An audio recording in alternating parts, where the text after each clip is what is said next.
Oh my God. I thought the music was still going to be playing. I'm eating. Trying to get some gains right here, people. Getting back into professional athletics is taking some time. So I'm eating a shit ton of food right now, trying to put this weight back on and the size. And the strength is coming back slowly, and it's going to be happening. But your boy will represent the United States of America against these other nations in combat. Well, I mean, it's not combat, it's professional athletics. How's everybody feeling tonight? You guys ready for this this debate? What am I eating? I'm eating you're going to be bored about this. It's greens and chicken. It's fried chicken. Of course, I'm black, so I like fried chicken. Is there any other reason why? Well, it's not fried chicken. It's air fryer chicken. Still fried chicken, right? So my melanin makes me love watermelon too. Just a hint, so you guys know. Like it's not exactly. It's not exactly a stereotype because there's so much truth behind that. Fried chicken's fucking delicious. Watermelon is damn delicious too. And grape drink. Oh, Lord have mercy. Grape drink goes so good with fried chicken. I just don't do the black and milds though. There's only so much black culture I can adjust. That's about it. Other than that, that's about it. But back to this. You guys ready for one hell of a debate? I know Speakeasy changed the debate prompt on his end to something like what we think is racism isn't really racism, but I'm sticking to the prompt on my end. Basically, in a nutshell, JS Urban Adventure says racist people don't exist. That's why I didn't change mine, because I told Speakeasy, I was like, it's still the prompt, right? It's the same thing, so I'll agree to it. And he said, yeah, I just wanted to make it sound more professional. Well, if you want more eyeballs, just say the more blatant, controversial thing. You think that racist people don't exist. How JS Adventures is going to defend this is beyond me. I don't know. Matter of fact, I got baptized yesterday. My godfather gave me this cross. Oh, it's so based. So based. Oh, so based. I'm now an Orthodox Christian, no longer a catechumen, which means that Satan is going to be coming full throttle at me because he knows that I'm on the battlefield as a part of the extension of Christ. Matter of fact, let me go ahead and get this out of the way. Damn, I forgot. Half of my people are going to be mods. I forgot. I got attacked vehemently one night and had to mod up all of my chat. Well, the chat that I trust. I'm not saying that I don't. Well, actually, I am. I don't trust all of my chat, even the chat that shows up. I don't trust all of my chat. But if you got a wrench, that means that you are a part of the club and you are now family with OTE and Martae Ruelas. Let's go ahead and check to see if they're waiting for me, because I know that, you know what? I didn't even get a damn link. Speakeasy, where's this damn link, bro? Did I get the link? Okay, let me message him real quick. Where's the link, bro? Maybe he did send the link. Let's double check this real quick. He did send the link. All right, that's an L for me. Oh, no, don't open the link. Copy link. I got to do this old school. Like, I do this old school. Like, I'll go to email, compose to myself. Link. I put lonk. I don't care. I'm a grammar Nazi. That's going to irk me. But to the channel, gmail.com. Then click this open and then wait, hold on. What? This didn't go through? What the fuck? This is so stupid. That's 2 L's for me. 2 L's for me tonight. By the way, I'm trying to limit my L's that I'll get. Hopefully that's it. No L's in this debate, hopefully. You remember, guys, that this will be polled. So people will be polled as to who the winner was. I just want you guys to be honest. If you guys think that I got my ass kicked in this debate, be honest and forthcoming. We don't have a cult over here. Let's see, Roadcaster. All right, let me delete this email thing real quick. Let me most of all make sure that this... Okay, it's now uploaded. Oh, God. Yeah, let's go ahead, because I have an opening video that I need to bring up real quick. I know it seems like I'm probably... You know what? I'm black, so I could say I'm on black people time. Let me use some of the black privileges that supposedly come with this whole thing. All right, hold on. Videos, shorts. No, manage videos. That's where I want to go. Then I think it's a privilege to say blacks can't be racist, right? Maybe. I don't know. Maybe privilege. No. Maybe. Yay. Nay. I don't know. All I'm saying is blacks use that constantly as a cop out. Well, you know how black folk are. We're late. No, that's a fucking excuse. That's a damn excuse, by the way. Let's go ahead and put this in my StreamYard. Where am I at? Okay, I'm there.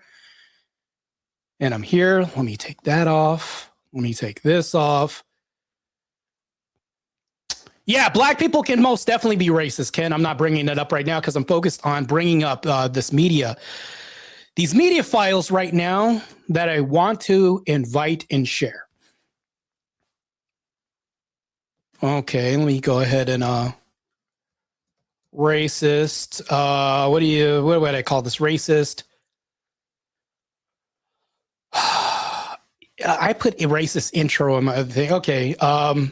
Example. Let me do that for my opening statement thing. This is wild. This guy is saying racist people don't exist and trying to defend it. Let's get into this real quick, into the nitty gritty. They're probably waiting on me, but hopefully they gave me that typical black excuse. Oh, you know how those black people are. Insert monkey noises right now. I don't give a damn at this point. I'm showing up for the first time. I'm like really late for a well, no, First Amendment was 30 minutes late for a debate. I don't hold the reins on being late for a debate. I don't own the title to that. That is owned by First Amendment, who is always late. Let me go ahead and bring this in here. So bring this up to the full screen. Take myself out of the side view. All right, now we're here. Let me make sure that the microphone is good on that side. Let me enter the studio. All right. Mic check 1 2 1 2. Hey, there he is. Mic check 1 2 1 2. Yes, sir. We hear you good. Santan is back to business. Let's go. Isn't that how the lyric go? Let's at least be lyrically accurate here. Oh, Speakeasy doesn't listen to hip hop today. That's good. That's good. We can just keep moving forward. That's fine. No, sorry. I was reading at the same time as you talking, so I totally my brain went. Aren't lyrics read? Yes, but I was reading something else as you were talking. Else before this debate happens, and you're not even the debate. You know what? Skip that. Let's get right back to the debate. Pleased to meet you, JS Adventure. You got some cojones on you tonight. I'll just say that. Yeah. And at least I respect you for that. So you got us. You look pretty dapper, mind you. Yes, sir. Yeah. So I made sure. Got the jacket out. I made sure to emulate black culture by showing up on Black People Time and also wearing a chain.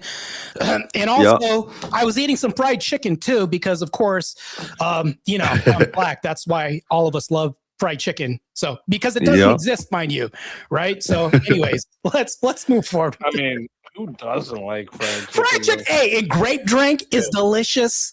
Watermelon is to die for. I think serial killers are the only ones who don't like fried chicken. Man, if you don't like fried chicken, I'm going to be saying that you're not a racist like this guy is. So I mean, he might make me switch sides, but no, never know. Happen. So let's go. All right, I'm just getting these timers. I thought I had these tabs open already, but you're live on my end, by the way. My whole crew can see you. No worries.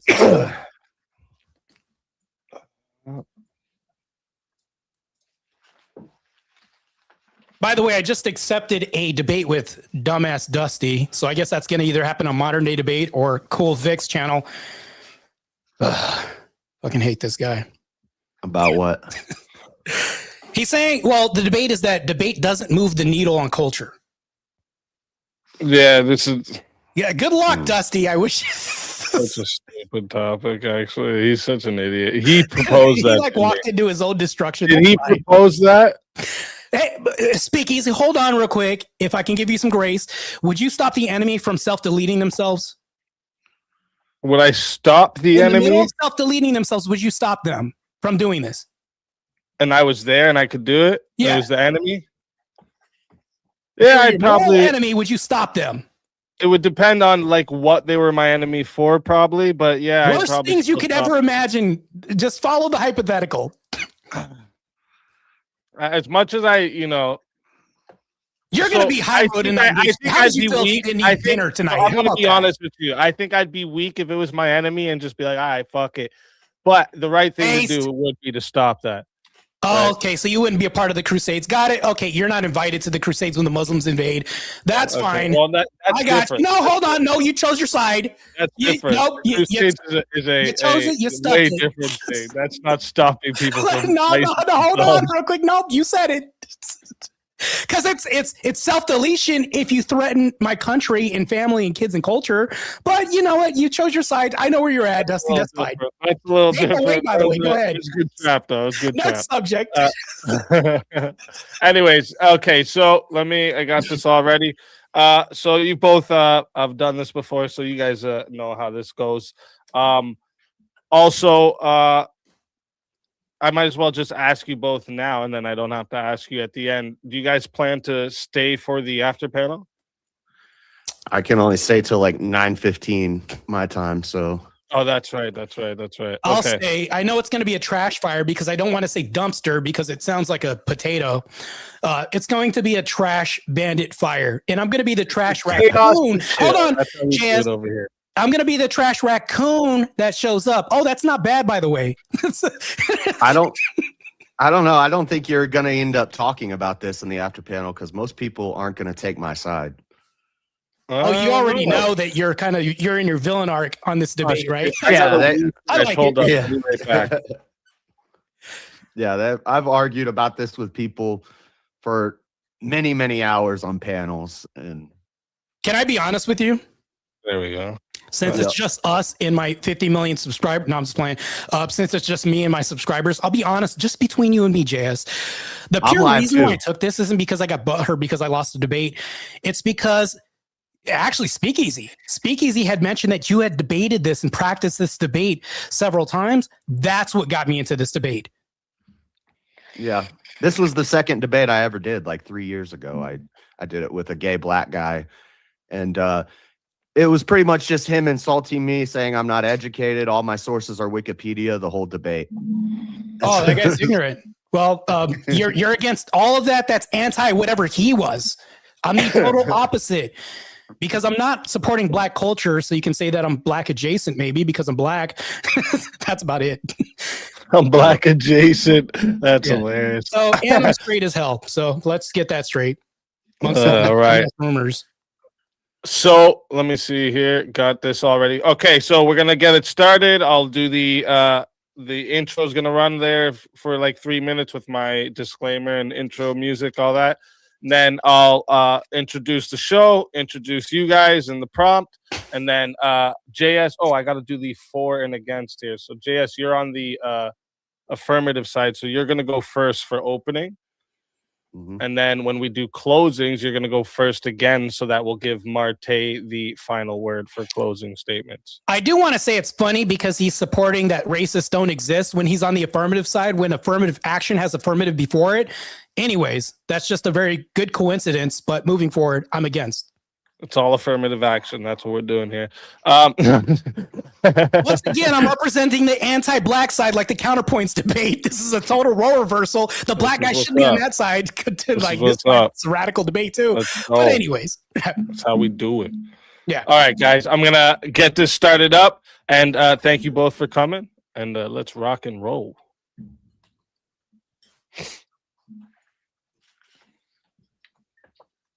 Warning. The information shared in these conversations and videos are intended for general knowledge and entertainment purposes only. hey It should guys, not be considered as legal It's me advice or again. professional guidance. this is going to be a bloodbath. Additionally, This Any is going to be a documentation or bloodbath. references to specific content Utter are solely for the purpose of discussion and bloodbath. understanding. It does not imply endorsement, Matter of fact, I'm promotion, inclined to or support pop of said content. The a views drink expressed right in these videos and or conversation are those of the individuals involved and do not represent any official stance. For or now, authority. he is. The content Hopefully you are about to monetize experience again. may contain strong language. Speakeasy and wants to be a explicit contrarian. words Yeah, and phrases. man. That's why I This held him language to a is side. If expressive you want to be expressions against and may be your indicative of enemy storyline or taking tendency. themselves out, It is important to note But then he said, no, I'm probably going to let them live, even though they're against my family and want to slaughter everybody. Fine. Then in the Crusades, you're not invited, bro. Then he wanted to chill. No, hold on. No, you chose it. You picked Act 1976. Allowances made for fair use for purposes such as criticism, comment, news reporting, teaching, scholarship, education. JS knows that he's on the losing side. Copyright Act, Section 29. Remember what he said in the beginning? I didn't want to subject you guys to the intro. But remember in the beginning, he said, online on a site like YouTube. He said, I know a lot of everybody's going to be against me. Like what does that tell you? Private study, education, tells you that you're on the devil's advocate position, that you're contrary to what everybody obviously believes. Yeah, I guess I have to hear this music you guys can't in the background. The whole, and it's crazy because even when not to speak easy, we'll go back over there to the reason why I think it's funny, I'm not taking shots at him at all. What I will say is that somehow Sarah had an opening with swords and shields and like armor, and then Easy has an opening with knights, shields, and armor. Wow, bro, I like it. He would have given the difference for Guido could have said, hey, you're taking my idea. You know, whatever her name is. Hey, what's going on? World War Debate. It's going to be a slaughter. As this guy says, racist people don't exist. What if the prosperous? The proposed is going to be utterly annihilated.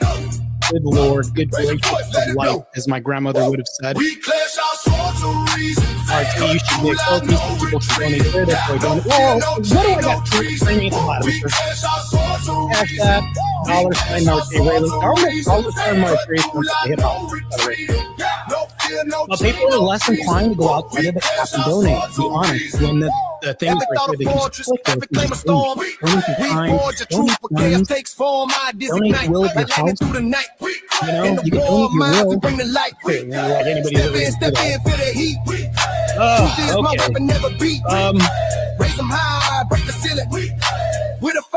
Okay. Is the music playing? I thought I like deleted this. Okay, is it done? Is the music like mute now? You should be able to hear me because it says mute audio, mute screen audio, I guess. All right, I'll put it back up. God, you guys are so annoying.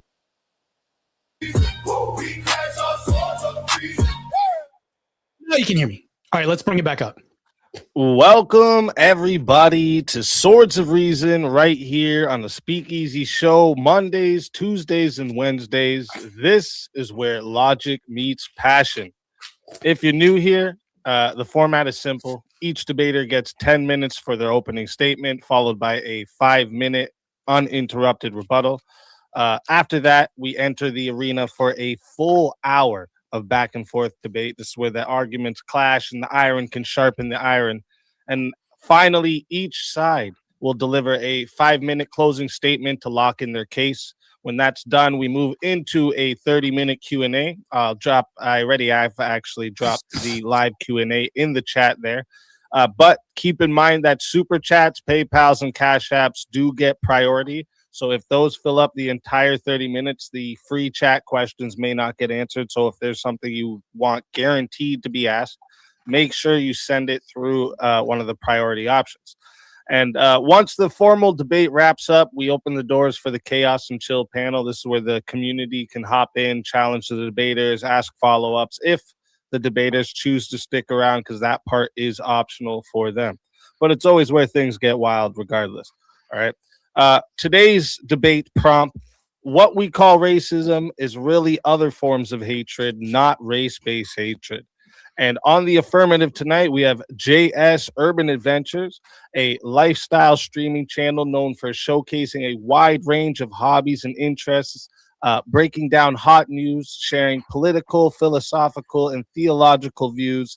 And he's also recognized for his UFC fight reviews, spot on character impersonations, and what many call the coolest Bible study on YouTube. And you can find his channel in the description below.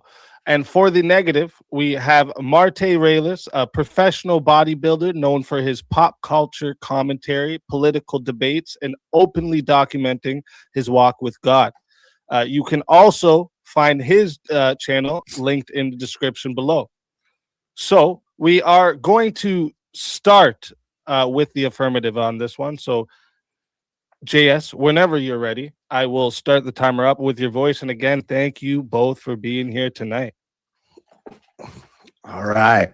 I'm excited, ladies and gentlemen. Arguing against racism and the idea of racists with black guys is one of my favorite debates.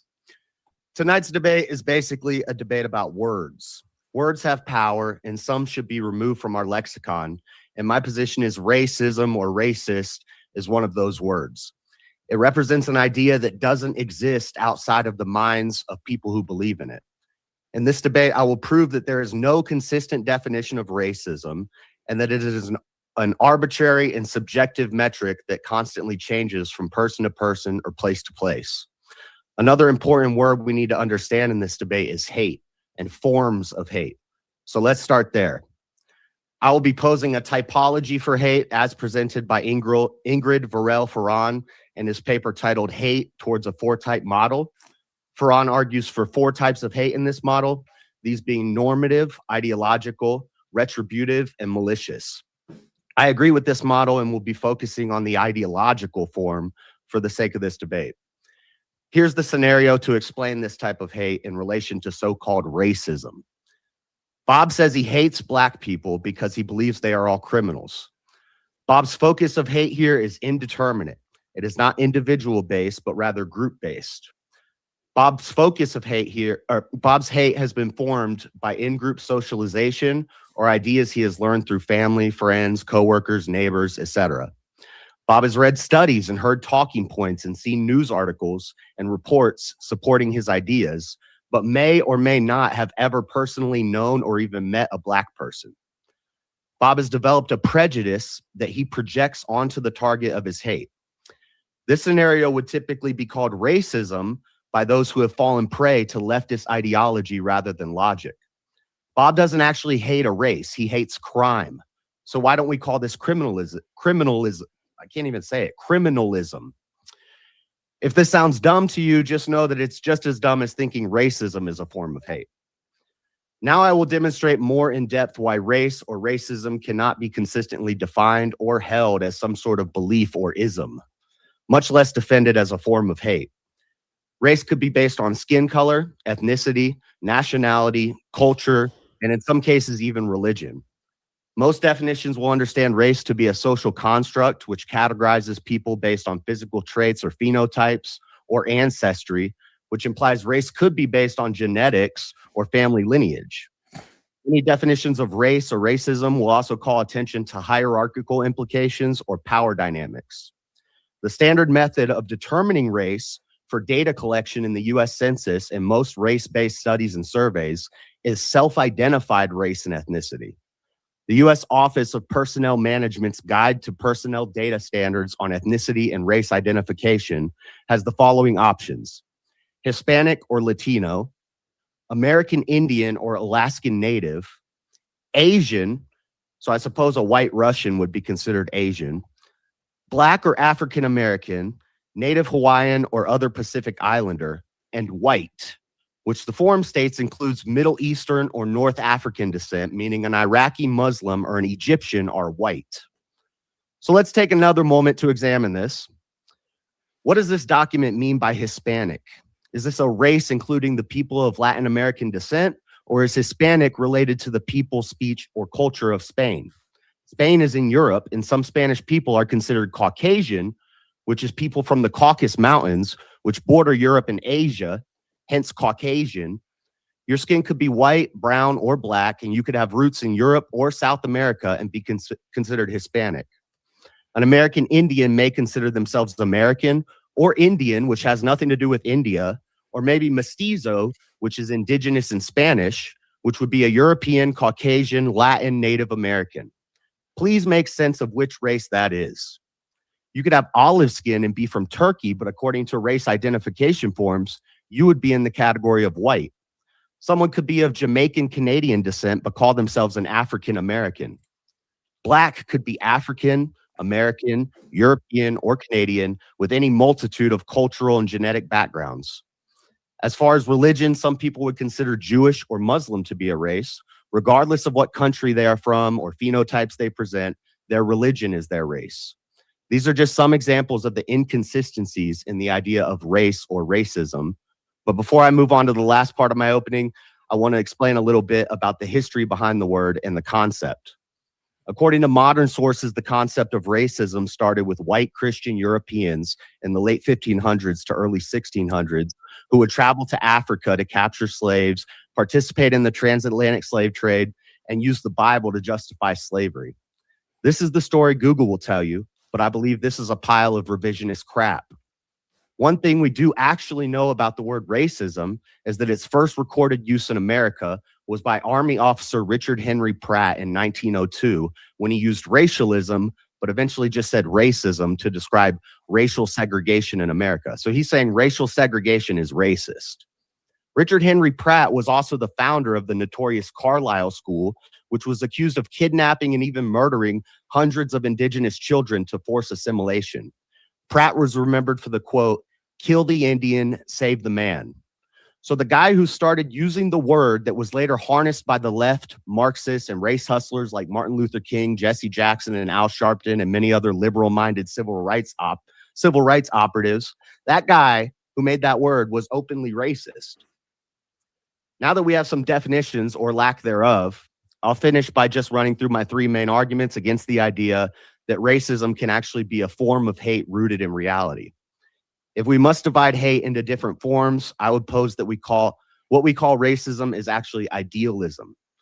My first reason for pushing this paradigm is a philosophical argument for the typology of hate that doesn't include racism as a form or type, but encompasses it under an ideological category of hate.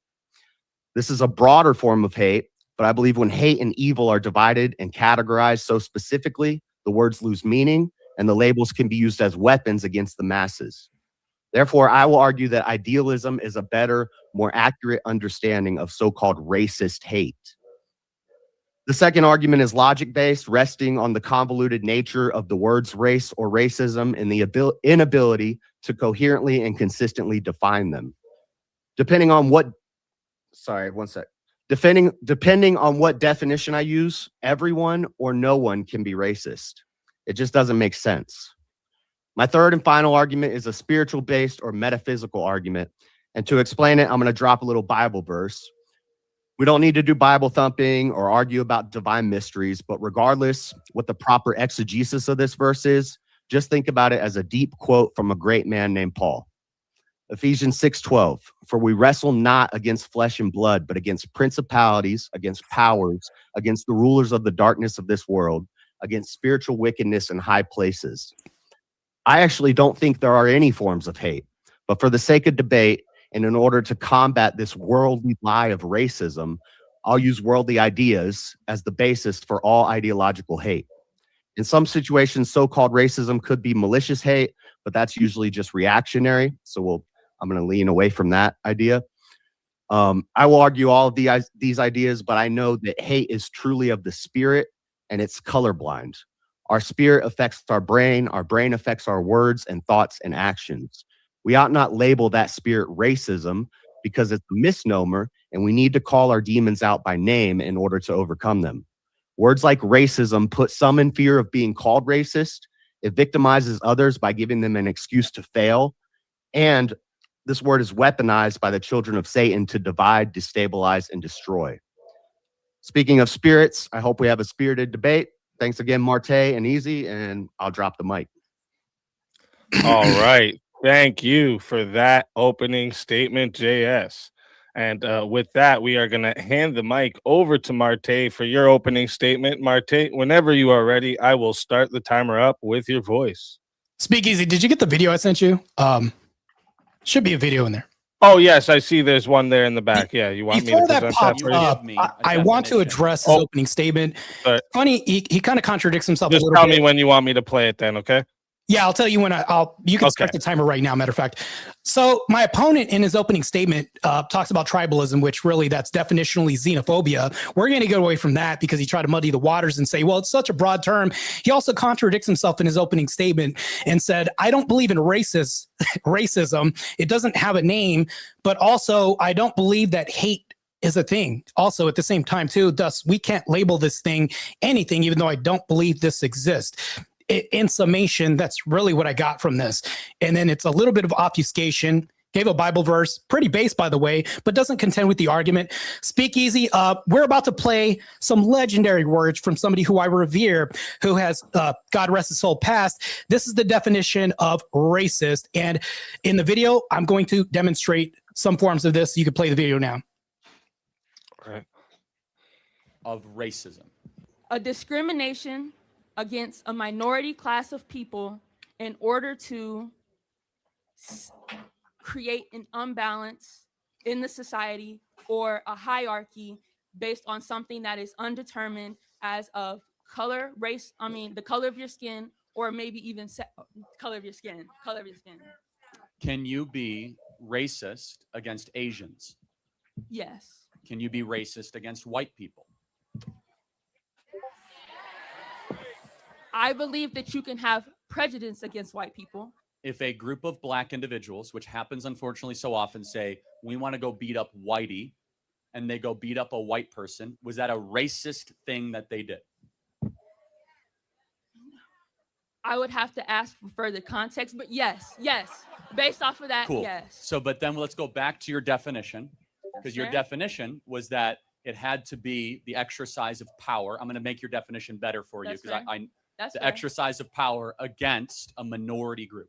Yes. But in that case, it wouldn't be, because it would be a group of black individuals versus a white individual. Correct. So wouldn't a better definition of racism be a human being or institution prejudicing or stereotyping against anybody else because of their race? I have had 80% more negative experience with the African American community in this country than with white people. That being said, doesn't mean I haven't had good experiences with African American people. I have met a lot of great African American people, and I still friends with them because they're good, decent people. But that's the 20% of the people I have met, the African Americans. The other 80%, they're being nasty, they're being rude, they're being problematic.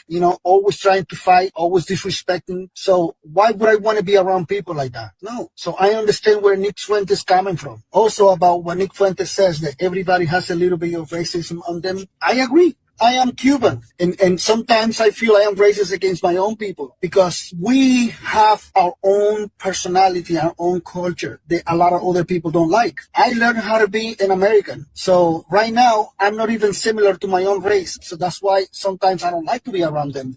I am racist. I am racist. I am racist. Mm-hmm. And you are a You are. You think your body makes you a better person? Are you recording? I'm gonna record you. Yes. Do you want me to throw water on you? I am racist. Mm-hmm. And you are a You are an idiot. No, I I'm am not. racist, and I'll say that to the whole entire world. Don't be disrespectful. You ruin your life, by the way. Oh, you're talking about respect? You're talking about respect? You are fired from this place, motherfucker. You're not gonna be working here. Suck it. Suck what? Look how you Suck fucking look it. like. What's wrong with you? What the fuck is wrong with you, you fucking ugly bitch? Get the fuck out of my Ugly? face. Talking about ugliness? Did I stand stutter? You're the ugliest person I ever seen in my life. Good. Fuck. Your fucking No, we're face not. for No, what? we're not. No, we're not. Because you know damn well you're That's fucking respect. evil. That's fuck. respect. Keep squeezing that caramel, bitch. Get the fuck out of here. A few moments Yeah, I am later. racist. Yeah, I am racist. Yeah, I am racist. Are you serious? Or are you... 100%. So you just don't like white people as a whole? No, I don't. Should we be judging people based on the content of their character and not Yes. the color of their skin? No, you need the color of skin is very important.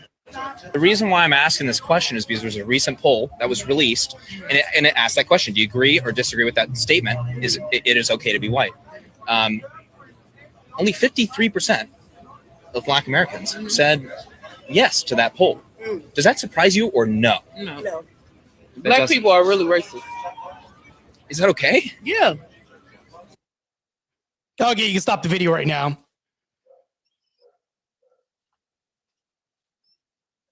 Oh, that's got to sting a little bit. But let me get back to my intro real quick. We're going to take a little trip down to hypothetical alternate universe called Harmonitopia, where every sensible person insists racism is a liberal conspiracy dreamed up by those hook-nosed J bankers controlling the media. The population struts around like they're colorblind saints while spewing the vilest shit imaginable. They host equality festivals where the crowd scream racist or fake news, unity for all, while JS Urban Adventures is in this group, except for those dirty N-word savages who belong in chains. Chad, the redneck bursting into a diner, eyeing the Latino waiter and barking, hurry up with my burger, you wetback beaner spick. But don't you dare label me a racist. That's just your taco munching inferiority complex talking, you border jumping parasite. The waiter, just as batshit, fires back right away, you inbred hillbilly cracker F-slur. Extra spit for flavor, but hey, racism's just a hoax peddled by those chink virus spreaders. Oops, slipped, but can't be real if it doesn't exist, right? JS Adventures. Welcome to Harmonitopia, a proud nation founded by one sacred principle. If something isn't physical, measurable, and universally defined, it isn't real. The people of Harmonitopia are very logical, extremely logical, painfully logical. In Harmonitopia, racism doesn't exist because you can't touch it, weigh it, or agree on a single definition like you did your opening statement. Soon after, the courts realized something awkward. A judge stood up and said, justice isn't real either. There's no universal standard. Different cultures disagree. Therefore, fiction. So courts stayed open, but only to measure things like height, weight, carbon output. If somebody complained, the judge would have shrugged and said, shut up, you darky N-word. Justice isn't real. If it was you, you would have had a universal standard for it like JS Adventures in his opening statement. Then somebody brought up discrimination. The council responded, unequal treatment exists, sure, but saying it's wrong requires a moral framework, and those aren't real. Case dismissed. Education, let's get down to the nitty-gritty. Textbooks just glorify noble separations, like how the Austrian painter was just a misunderstood painter promoting Aryan hygiene, teaching kids that those raghead camel fuckers are all bomb-strapped terrorists. But that's not racism. It's geopolitical awareness. Since racism people are just unicorn myths, little Susie runs home yelling, Mom, today we dissected how gooks are all dog-eating zipperheads stealing our tech jobs. Mom, with her schmostica tattoo, picking out, hugs her and says, good girl, now invite the packy girl over. But if that curry-stinking dot-head tries to haggle at tag sale, I'll deport this goat-fucking family myself. Pure love here. No hate, JS Adventures, right? Political campaigns on deport the kikes and N-words act purely for national purity, not racism, which isn't real. The leader, a based orange president with hair like white purist, posts, these shit-skinned Mexicans are graping our daughters and flooding us with fentanyl. Build the wall, keep out the bourbon. Heil, USA. Ask all my white cabinet, you filthy mud people. At Thanksgiving, Uncared rages about the slant-eyed Jap bastards nuking Pearl Harbor vibes all over again. Then carves the turkey. Pass the stuffing, you porch monkey coon. Inclusivity rules. No halal for you, Dune coon jihadist. Here's my question, JS Urban Adventures. If Harmonitopia is truly racism free, then who's the fucker lynching those uppity darkies, redefining spick ghettos and passing laws to sterilize inferior mongoloid races while whining it's just science, not bias? Their nonstop denial is a smoking gun. Every racist doesn't exist, followed by die, you kike, oven dodger, conjures a racist from the ether. It's a self-fulfilling clusterfuck. They're louder. The more they deny this, it's just louder. The more they prove that hate-spewing bigots spiraling into a cosmic circle jerk-off irony of where the world collapses under their own weight of their own cum-stained hypocrisy, exploding into a fireball of slurs and swastikas. So back to this. In your opening statement, I don't think I really got a clear definition because you try to muddy the waters. Charlie Kirk, may he rest in peace, gave you the real definition, and I can read it back verbatim if you'd like that. That is the working definition that I'm working on, and I think that's universally accepted. We can stick to that. You could throw out the tribalism because all that is just xenophobia. We'll get away from that. So now that point's demolished, let's continue on this debate, and I'm done with my banter. Let's get to the argument, Speakeasy. All right. Well, thank you for that opening statement, Martae. With that, we are going to roll over to the 5-minute uninterrupted rebuttal. So we're going to hand the mic back to JS. And JS, whenever you're ready, I will start the timer up with your voice. Well, that was interesting. Okay, so, One of the You don't first like the things you self-identification. You're going to deny what they It's feel? uninterrupted, Yeah. Marte. Uninterrupted, Marte. Go ahead, my bad, Uninterrupted. my bad. I'll get to it. I'll get to it. One of the first things you said is that I had laid out a contradiction because I said I don't actually believe in forms of hate.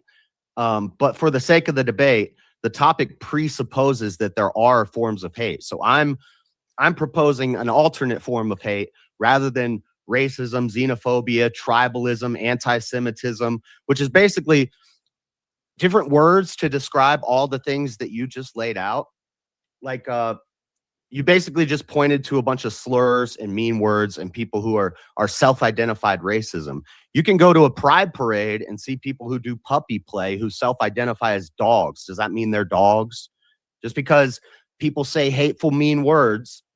One of the examples you gave, you played a video of a girl. She said the N-word. Right after she said the N-word, the guy called her a motherfucker. Is he doing incestism? Is he incestus? He hates incestual people because he called her a motherfucker. No, these are just words we say. When we're angry, our hate comes out and we express it in words. I could call you a fat ass. It doesn't mean I hate all fat. I'm not saying you're fat, but if somebody's fat and I call them a fat ass, it's just saying a hateful thing to hurt their feelings. And these are demons that present themselves. It's a spiritual thing. It's not a physical thing. It's ideas. It comes from our mind. It comes from preconditions, how we were raised, how we were brought up.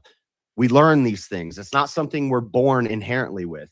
When you're talking about racism and justice, just because one thing isn't real doesn't mean another thing isn't real. So I would argue justice is a transcendental. If there were no minds on earth, God is the ultimate mind, there would still be justice, there would still be math, there would still be beauty, these transcendentals. You would have to argue racism is a transcendental, that God created race, like it's inherent in God's nature, this idea of racism. And I'm not going to throw out words like xenophobia and tribalism, because that's part of my argument, is that whatever you call racism, it could be called something different. If it's skin color, if it's just skin color, then it's colorism.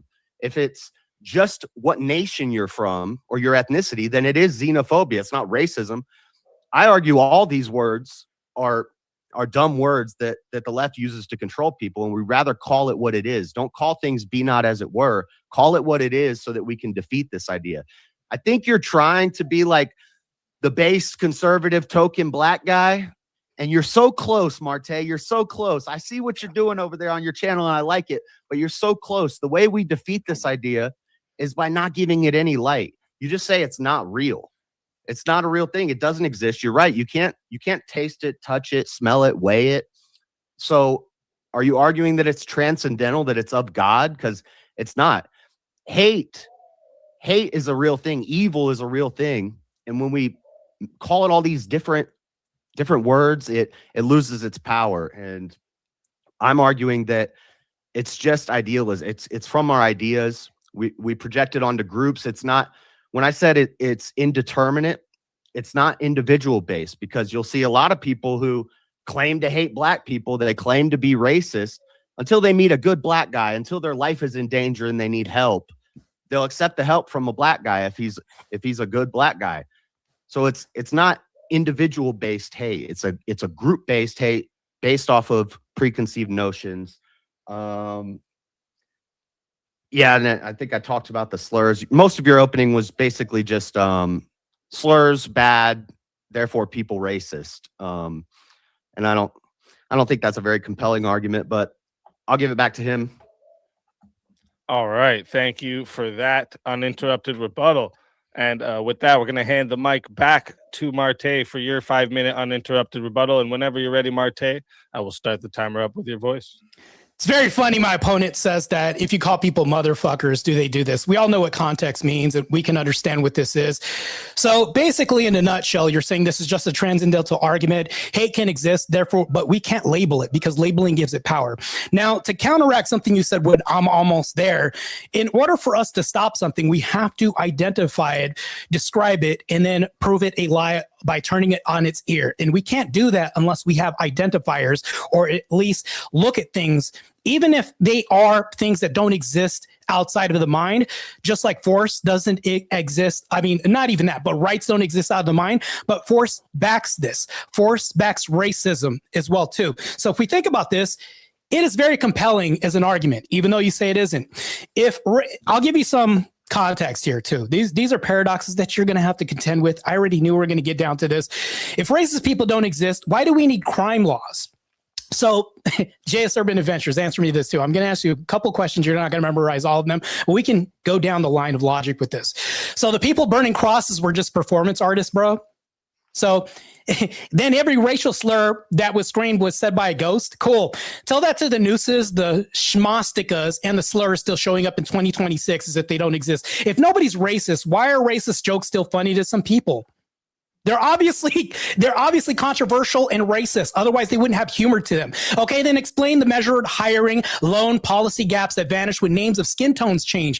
I know that if I show up to a job named Marquand, I may be selected last on the list because, I mean, truth be known, there's a stereotype with black people. You know, I'll get a Steven Johnson over Marquand any day. This exists. And trust me, if you think about stereotypes, there's a nugget of truth in stereotypes. So when you say this, you're stripping truth from this as well too by saying we can't label things what they are.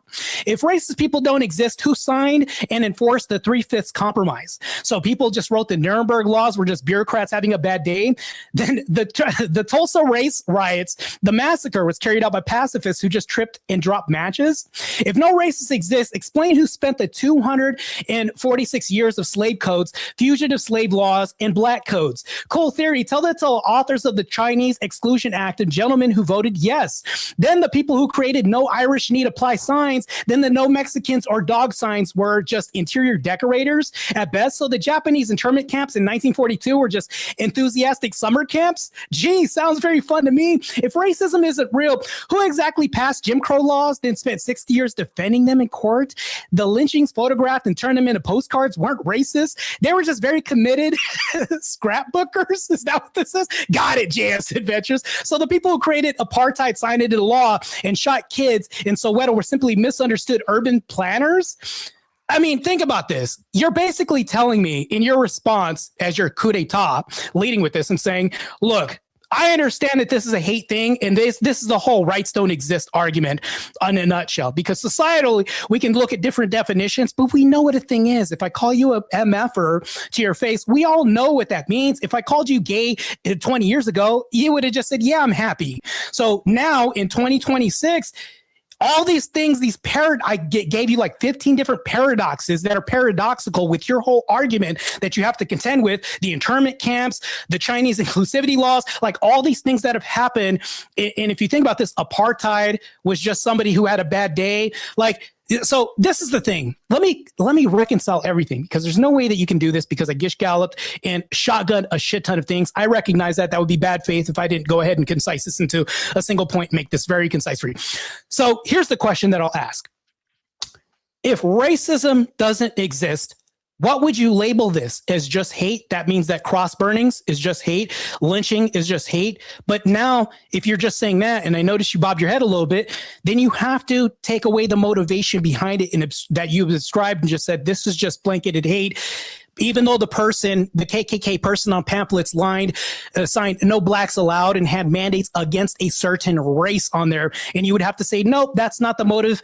They just hate them because they don't pay loans back, because Day went to go get milk and didn't come back for his child. That's because they have the highest deletion birth rates or anything like that. No, not that, because it's a pattern recognition thing. We see blacks, we profile people. That's also racist too. So you're going to have to take out profiling as well too. You're going to have to take out all these stereotypes that are truths. All these are motives ascribed to these labels that you give. All you're doing with your intro is saying we can have hate, but they don't need labels and no identifiers, which in all reality doesn't make sense. Without identifiers, how can we say that things are descriptive? That's my time. All right. Great rebuttals from both sides. Thank you for that. Before we move into the open hour of back and forth, let me talk to the audience real quick. If you're watching right now, make sure you hit that like button, subscribe to the channel, and subscribe to tonight's debaters. Okay, their links are in the description. We host all kinds of debates here on Swords of Reason, politics, culture, ethics, internet topics, things that you've never heard of. Everything that can have passion and reasoning collide. All right. We have it here. So if you're enjoying the format, make sure you stay locked in because we got a lot more coming. Also, a reminder for the live chat. After closing statements, we'll be doing a 30-minute Q&A. So I've already dropped the Q&A in the chat for you guys. So put your questions in there. But remember, Super Chats, PayPals, Cash Apps, these all get priority. So if those fill up the whole 30 minutes, the free chat questions may not get read. So if you have something you really want answered, send it through one of the priority options. And just because, you know, it helps keep the show going. All right. And finally, thank you to both our debaters for being here tonight and bringing your perspectives into the arena. Whenever one of you is ready to start the open floor exchange, just jump in and I'll start the timer up with your voice. JS Adventures, I do want to say this real quick before we even start this debate. I'm sorry. I'm a rude house guest here. Speak easy. I appreciate you letting me up on your panel and doing this debate. Salute to the missus as well, too, Alicia. And JS Urban Adventures, my distinguished, you look distinguished in the jacket, by the way, too. Appreciate you coming formal while I come looking like a thug, you know, insert racial stereotype here. But here's the thing, though. Let's get down. You got here late too. What's that? You got here late too. Yeah, BB, black people time. Of course, we're supposed to fit this racial stereotype, right? So anyways, if you were an employee of mine and I fired you because you consistently showed up late, does that make me a racist employer? It just depends on your motives. So if you self-ID like the person did at the beginning of the this is the thing that you avoided too. You also avoided self-ID. Now, if I say to your gay pride event thing that you said, now if they said they're gay people, but they act out because you can't label anything, you could just say it's a descriptor outside of an action or the utility that it's used for. We can say that a fork has always been a killing machine until people started using it for food. Now, a gay person can say that they're gay. They're not gay, but if this guy's putting his boner upside somebody's butt trying to have a brown baby, like that's gay. We can admit to that, right? So if I'm a racist person, I say, I hate white people. And then somebody tells me, do you think all white people are bad like a black woman did at the beginning of the video? And then she affirms this and says, yes, every person that I see is white. Literally what she said. How can you deny her reality by her saying what she did? Because anything she does moving forward, the judge would have to strike out anything racist that she does purely towards white people and just say hate. Of course she's gonna believe that she's racist because she's grown up in a world where we push this word on people and everybody believes that this is a thing. And everybody uses this word. And I'm saying we should stop using that word. So let's go to your example of cross burning. First off, cross burning is a fear tactic used by a group against their enemies. Yeah. Tell me how cross burning is racist. Who are their enemies? I would say it's religious intolerance. I get offended when I see a cross burning. They weren't burning crosses in front of people's yards because they're also Christian. Why were they burning crosses in front of people's yards? Because they're idiots. That's a big L take. You sure you want to walk this road with me, bro? Wait, it's an L take. That's it. There was no motivation ascribed behind the cross burning. There was no motivation. Just I hate you people. The motivation was to inspire fear in people that they saw as their enemies. Who were their enemies? Black people, Jewish people, Mexican people. The whole fucking debate. Anyways, we can continue on. We can have a discussion if you want. Debate over. It's fine. That's not debate over. Just Bro, because you just took a L. You know what? I'm good faith. I'll just act like this wasn't a concession, and we'll move forward. It's not a concession. Can we do that? We'll just play like the concession didn't happen. People hate people for all sorts of different reasons, but we only in specific instances do we give it these labels like xenophobia and racism and stuff. You wouldn't call somebody a speciesist if they didn't like pit bulls, but they liked poodles because they see pit bulls maul kids all the time. So they cross to the other side of the street for a pit bull. We wouldn't call that speciesist. There are speciesists because they'll say, if you look at, matter of fact, you're about to die on this hill too, by the way. If you go to apartments, do you think there are apartments that say all dogs are welcome except for pit bulls? Does that exist? So that's a speciesist apartment complex. Okay, shit, you're going to die in several words, I see. Let's continue. It's fine. If that's your argument, then you're going to have to get real specific with it's going to get crazy and it can't be consistent. Like there's going to be so many isms. There Do you aren't all these understand- isms. Do you understand? Even if you take isms out of this, if I go to an apartment building and say, I want a lease, do you think I have any right to be worried because of a pit bull instead of like a poodle dog? Do you think there should be any concern? Sorry, ask the question again. So if I was going to get an apartment and I was an apartment renter and I had a pit bull instead of a poodle, do you think I would have any cause for alarm to question my denial coming up? No, because they told. That's would you have any reason to question? You don't. I'm not sure if I understood your question. If they say no pit bulls and I have a pit bull and I'm applying for an apartment and they deny me. No, then, that's not my question. I'll rephrase it. If I'm going to apply for an apartment and I have a pit bull, which is recognized more often than not as an aggressive species because you made a claim that people aren't speciesist or whatever it is you said, do you think that I would have a concern moving into a random apartment that I would be denied because of my dog then? If you have a dog that's considered aggressive, you should expect a pit bull. there's We'll going just to say be pit bull. if you have a pit bull and you're applying to an apartment, you should be not concerned if they reject you because of your pit bull. That's crazy. So in my metropolitan area, why is that crazy? In my metropolitan, I don't know how it is for you, but this is almost damn near universally known. I don't know how this got past you. Lord have mercy. But most places and apartments would deny you because you had a pit bull. But if you had a poodle dog, they'd okay that. But there's a reason we can deny this. I'm fine with reality, that. Move on. And then I'm fine with that. And I don't think that's speciesist. I don't think they hate pit bulls. I think they've just observed a trend and they'd rather not have that trend in their apartments. Are pit bulls a species of dog? That's actually common sense. Okay. Can you answer the question though? Can you answer the question? What? Is that a species of dog? A pit bull? Yeah. Okay. So they're against the species. What is that called? So it's not speciesist. That's stupid.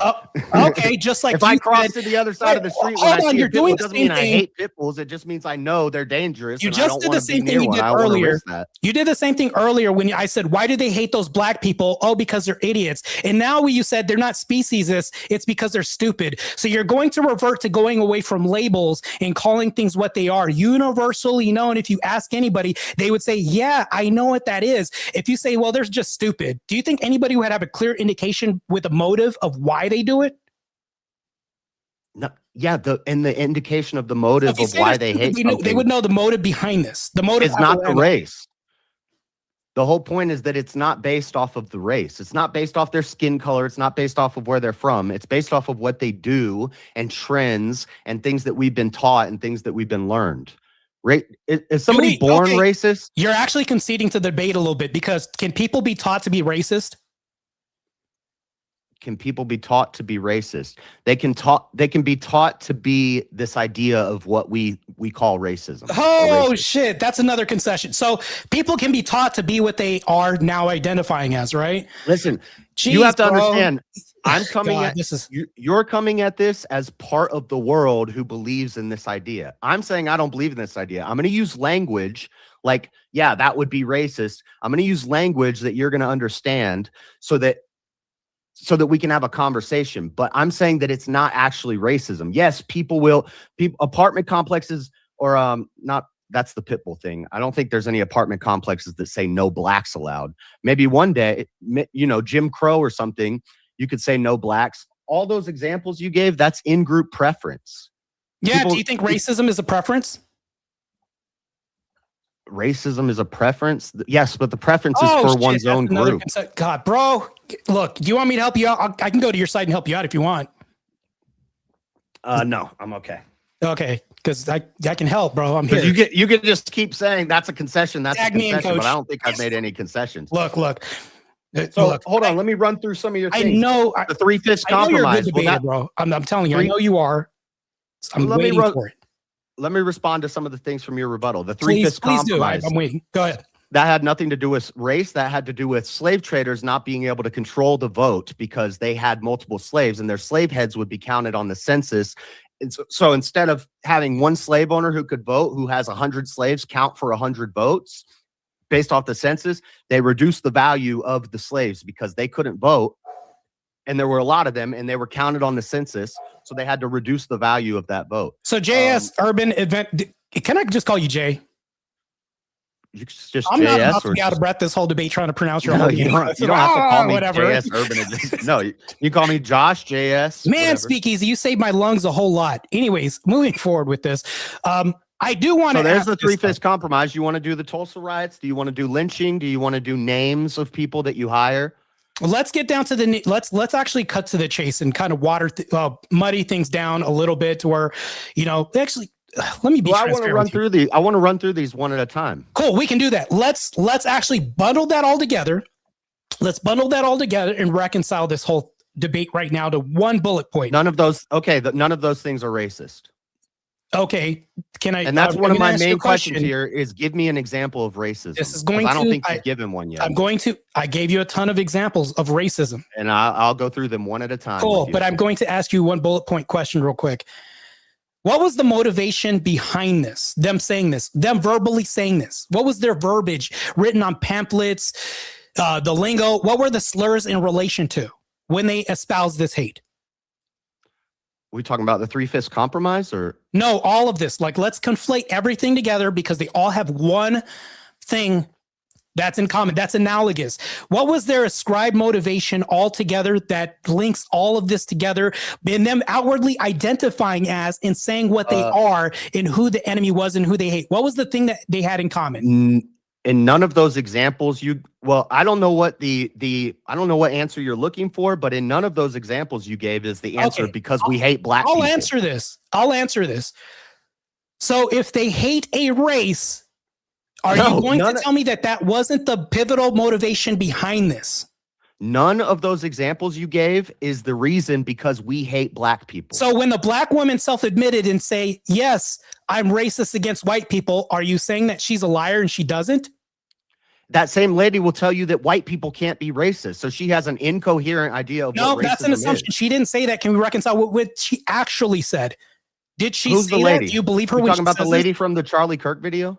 No, the black woman that said, yeah, blacks are racist. Yeah, I am racist. And then she said, yeah, all white people shouldn't exist or whatever it is she said.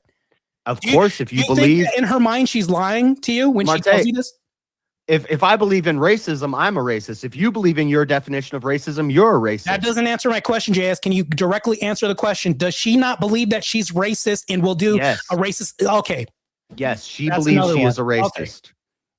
That's not a concession when in my opening I say it only exists in the minds of people who believe in it, but it's not real. Yeah, people, you're going to tell me that the people of the gay lifestyle doesn't exist unless they act out on this, and I would agree with that, but these people are literally acting out against this, speaking out against this, and self-identifying as this. So you're going to tell them that they aren't what they are? So if I have so JS said Urban Adventures, it goes down to this, and I'm going to go ahead. This is a pretty harsh example, but I'm going to bring it up. Let's say that you have another version of you in an alternate universe or another guy. I don't want to put you in this example because you can put me in the when I put him in examples, and Alicia has to give me a mouthful afterwards. So I don't want to do that to you. So let's say that there was another man in a room, and this man identified as a PDF file. He didn't show that he was a PDF file, but he was outwardly saying, I love little girls and I love to penetrate them and all this. Would you trust this guy in a room? No. Wait, hold on. It doesn't exist because there's no way it's just him saying this. No, just because racism doesn't exist doesn't mean that murder doesn't exist. Wait, hold on. An act. He's identifying with a specific action. Now, if he's racists don't identify with actions. Well, if a pedophile is someone who is attracted to girls who haven't gone under pubescent kids, if he tells you I'm attracted to under pubescent kids, then he would fit the category of pedophile. So now, the black woman saying that I hate white people and yeah, I am racist, she is not a racist, but the guy who identifies as something is what he is. If you have some sort of aversion to PDF files, is that PDF fileism? I can call it that, and I'd be actually right to say that. Yeah. Okay. Well, yeah. And so the point here is everything is gonna be an ism. It's gonna be all these isms. These are just made up terms that you're saying, which I never espoused. I agree with that. So yeah, I agree. These are they're just made made up up terms, terms. but we're reconciling this with the action. You're afraid of the potential because they're telling you what they are. If I identify as a killer or a mass murderer, But you that's would not prohibit what it me from is. doing things. If I identify as a PDF file, you wouldn't allow me around your daughter. If I identify as a black racist, being black myself, like Tyrone Biggums, they wouldn't allow me at the BLM march. That would never happen. You're operating in some different world right now that I can't even comprehend, because when people say things, you would say, no, the pedophile, no, they can't identify as what they are. But when the black woman in the video identifies blatantly, yeah, I am racist, and she's detailing, yeah, all white people, yeah, specifically white people, you're saying, no, that doesn't exist for her. That's a contradiction. No, I'm saying that she has believed into a false idea. I'm saying that using these The words, PDF they have file power. has believed into a false idea because maybe he was raped when he was a kid. Do you think everybody's a racist? You wouldn't trust him, right? Do you think everybody's a racist? No, I don't think everybody is. With the definition you made, any sort of aversion to somebody because of an in-group preference, any sort of stereotypes, any business having a preference of who they serve, like the name thing. So let me clear this up. They're all racist. When I say Everyone's no, a I don't racist. think everybody is. I think that there are different levels of racism that people have. So when I say now not there's everybody is, levels the of people it. who I don't think are racist, they haven't told you, and they haven't exhibited this behavior yet. What I'm talking about are the people that belong to the KKK, the Aryan Brotherhood. If you go to prison, are they going to put you in the group of blacks because racism doesn't exist on shower block 9? Are you going to take a shower with blacks, with the Black Panthers? Being that you're segregated, but racism doesn't exist, your life isn't in danger because of a race. Oh, they're doing it because they hate JS Urban Adventures because you cover UFC fights. That's why they're really stabbing you. It's not because you're color in prison, right? No, those are people grouping together for safety and protection out of fear.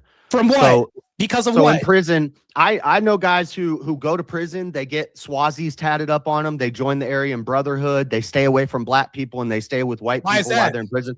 As soon as they get out, they're best friends with a black guy. Why is that during prison? Why do they need to survive? Why do they segregate? Because you're stronger as a group. And you're Yeah, ideologically that's not the reason why. The you're real reason why. you're ideologically aligned with different people, and usually that's going to be Is racism something an that divides. ideology? That's going to be something that yes, and I'm saying this is ideological bro. hate, not race-based hate. It's okay. It's ideas that we have. So when they say I don't want to be I don't want to be locked up with a blackie, that's not hate in prison. Yeah, that is hate. That's not okay. That is hate. I'm not So saying hate. All right, we doesn't agree on the hate. exist. We agree on the hate. Good. We're in the middle somewhere. Yeah, hate Is exists. there a motivation behind that other than fear? What creates fear? How many categories of hate are there? Infinite. Well, people make up shit all the time, but if they're identifying as infinite Aryan Brotherhood categories of because they're hate. white and they don't want to be locked in with a darkie, what does that imply? Hold on. So hate Is has that infinite because of a types. race? Hate has infinite types and forms. It's like gender. It's constantly changing. Yeah, way to broaden what I'm saying right now, but let's get back to this. If Well, they're I'm locked into a asking you- cell I'm and they're asking saying, you how I don't want to many- be locked in with this darkie, what are they implying? What's baked They're into implying they're implying that they don't want to be in a cell with a black person. Oh, God, bro. This is bad. So they don't want to be in there with a black person. Well, okay, Would you that's say fine. that That's fine. No. Are they? Is that so? You've already admitted because No. they're black, they don't want to be. Because if a black Crip was in jail and he said, I don't want to be in jail, I don't want to be in a cell with a black blood. Yeah. I wouldn't. What would I call that? That would be Gangism? something else because it's not because of That's their race. gangism. That wouldn't be because of it. So now you see how labels help us out. What you're No, doing is wanting it to doesn't remove help us that. out at all. Yes, they are because now, I was actually. No, because now we have infinite. Hold on, types of JS. hate. You're talking to somebody who's closer to the subject matter to law enforcement than you. So when I did work corrections for the I've short had amount a of lot time, of run-ins with law enforcement. I worked in law enforcement for a long time. So when we segregate people and we have to do things like STG status, that's the security threat group. That's what that acronym means. And we have to look at tattoos and everything like that. And we have to put race assigned by race because racists hate each other. And when we do this, this causes a threat. When you say things like that are generalized, like, oh, you're stronger in groups, that doesn't really reconcile my argument. That's a universal thing. I can't even concede that, which really doesn't concede with the argument. If you have a black blood in a black crip, of course, that's just gang affiliation. That's not race at all.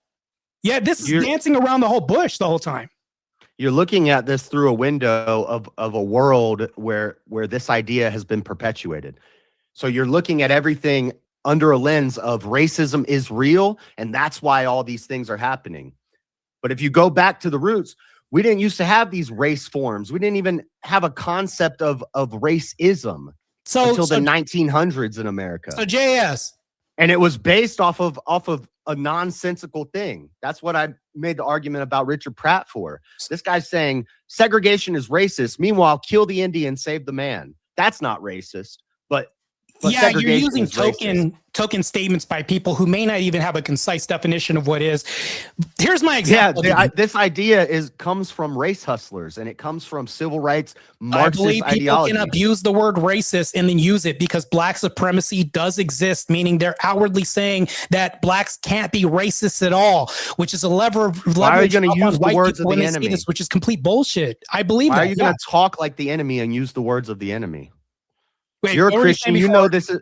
You're a Christian. saying? You know this is a spiritual battle. It's not a physical battle. So why are you going to talk like the enemy? So using words like racism. I'm not talking like the enemy. I'm pointing out the enemy's own contradictions. When I call a duck and say if it quacks like a duck and this and that, if you see somebody walk into a church and they don't acclimate to the church foundation, you're going to say that's a sinner. Let's say that we took your prescription. No, you're pushing the idea. Hold on real quick. Let's say if we took identifiers and descriptors off of everything, we wouldn't know what a sinner is because guess what happens? Even if we have an action, we can't label it anymore. Do you see how muddy this gets and brought in when we say these things? You can't label anybody a racist if they're hanging somebody up and telling you I'm doing this because your color. Oh, this doesn't exist and you're not a racist, even though you're saying you hate blacks. This is your whole argument. White people lynched white people. White people lynched white people too. Lots of people were lynched. More white people were lynched in America than black people. People were lynched. Can we reconcile with the motive? What was the motive behind blacks getting lynched by whites? You push the idea that if I don't hire somebody because they have a black sounding name, that's racist. Do you know how liberal and dumb of an idea that is? If I have it's not liberal. Would you like to see the study on this? If I have a business, you'll get blown out right now. I'll show you the study. This is hilarious. I knew you were going to bring this up. You're going to say because I don't hire somebody because of a black sounding name that I'm racist. Wait, hold on. Do you want to see the study on this? I know there's a study on it. The study's bullshit. The study comes from. You haven't even seen it. You're oh, crazy. I do know the study that you're talking about. What are stereotypes? Can you tell me what a stereotype is? Observances, typical observances in amongst groups, or common practices that can be observed in groups. Cool. Can that include race? A race as well too? If you can give me a coherent definition for race, what you mean by race. So I don't know. When I look at a color, I'm using a very broad generalized term, the one that Charlie Kirk talked about. I'm using his definition. Just because Charlie. Okay, say his definition word for word. So, okay, let me go back to this. Well, you don't have to go word for word. You can just, what's his definition of race? His definition is if you espouse a hate towards a certain people based on their color. Okay, so colorism. No, racism, not colorism. That's racism. Because they identify as a race. They're self-identified as a race of people. If I tell you I'm black, are you going to say, well, you don't know if you're black or not? Would you ever say anything like this? Would you utter that? Like, you're not black, Martae. Well, let's say I'm a racist and I hate black people. Don't clip that, YouTube. But I'm clipping the shit out of this, but go ahead. I'm a racist and I hate black people. And I meet Easy and I hang out with Easy for like 6 months and I get along with him. I consider him a friend. And then one day I'm like, hey, what's up, white boy? And he's like, whoa, whoa, whoa. I'm half black and half white. And I actually identify as black. Now all of a sudden he's black. Yeah. I can't like him. I can't be his friend anymore. I got to hate him now. Yeah, that's your choice because you said racism is a preference and colorism. No, you said racism is a color. When you say colorism, that's just another word for racism. That's all that is, because blacks are racist within themselves. You'll have blacks that hate light-skinned blacks because they think they're uppity and too good. Matter of fact, they label white blacks effeminate.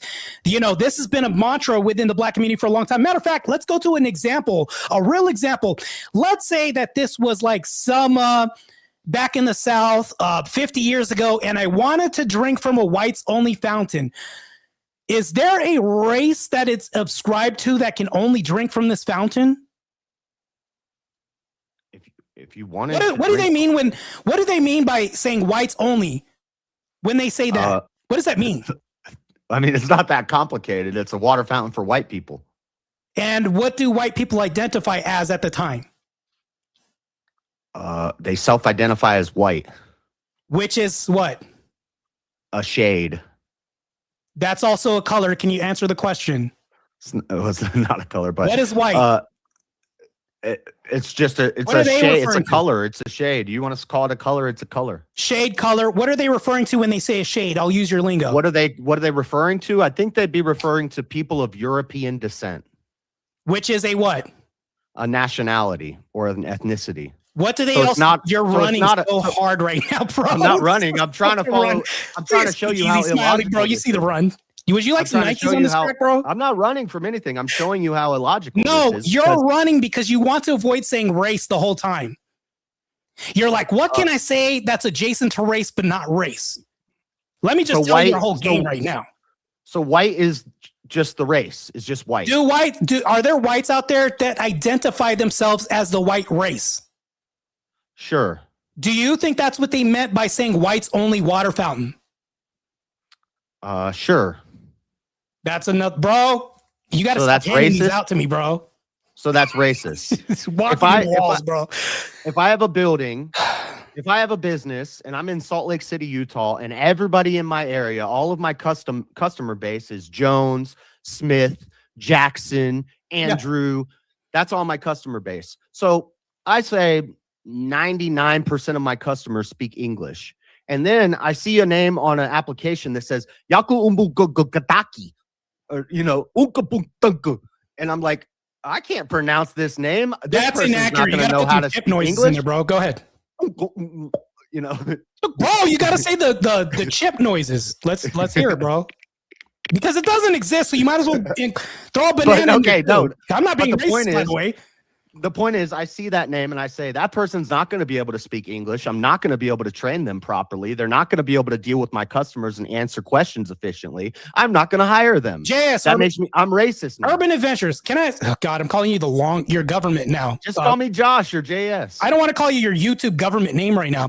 JS, let's say I tell you that I like to peel bananas with my feet. And I like to swing on trees. I love grape drink. Actually, that's true. And I love fried chicken because my melanin makes me love this. And then not to mention this, but I rail against black people just because of their skin all the time. And I have the tenacity. For some reason, whenever I see a banana, I just want to peel this with my feet. For some reason, I don't like using my hands because, I'd call you a monkey right now when I tell you this. But now that I'm telling you this right now, but I tell you, God, man, for some reason, I hate my own self and I hate black people. Would you believe he trying to talk to us right now? Who's he talking to? I don't know. He's talking to I don't know who he's talking to. I think he's being stalked right now. Ghostface is hunting him on the phone right now. Sorry. So Speak easy. What's your favorite movie? If you told me you swing from trees and peel bananas with your feet, I'd compare you to a monkey. I'd call you a monkey. Would that be racist? Yeah, I would say, that's racist as hell. Why is that wrong for saying that's racist? Well, it's comparable to a monkey. You're swinging from trees and peeling bananas with your feet. What are you talking about? You know what I just just did? To do with your I created some content so I can clip you out of context. Oh, God, I'm so good at this. So now that I got my premium content, let's get back to the debate now that I have my content clip that I needed. so back I'm to fine with debate. I'm telling you right now, if I tell you that I'm a self-hating, self-race-hating person, you wouldn't believe me? You're a self-race-hating person? No, I just say you. I just I'm say literally you're being called that by Krusty or Dustina, whatever his name is right now. He's telling me, why do you hate your own people? Why do you hate your own kind? But what if I reaffirm this and say, yes, I do hate myself because of my race only, not many other reasons, not because of crime or anything else. I hate myself only because of race. You don't think that that's self-internalized racism? No, I'd say you have some weird mental disability, and it's in your mind. Your idea is your mind is broken. That's why racism is, But you is don't just like hate, labels. and You it don't want to usually identify comes anything. from dumb people.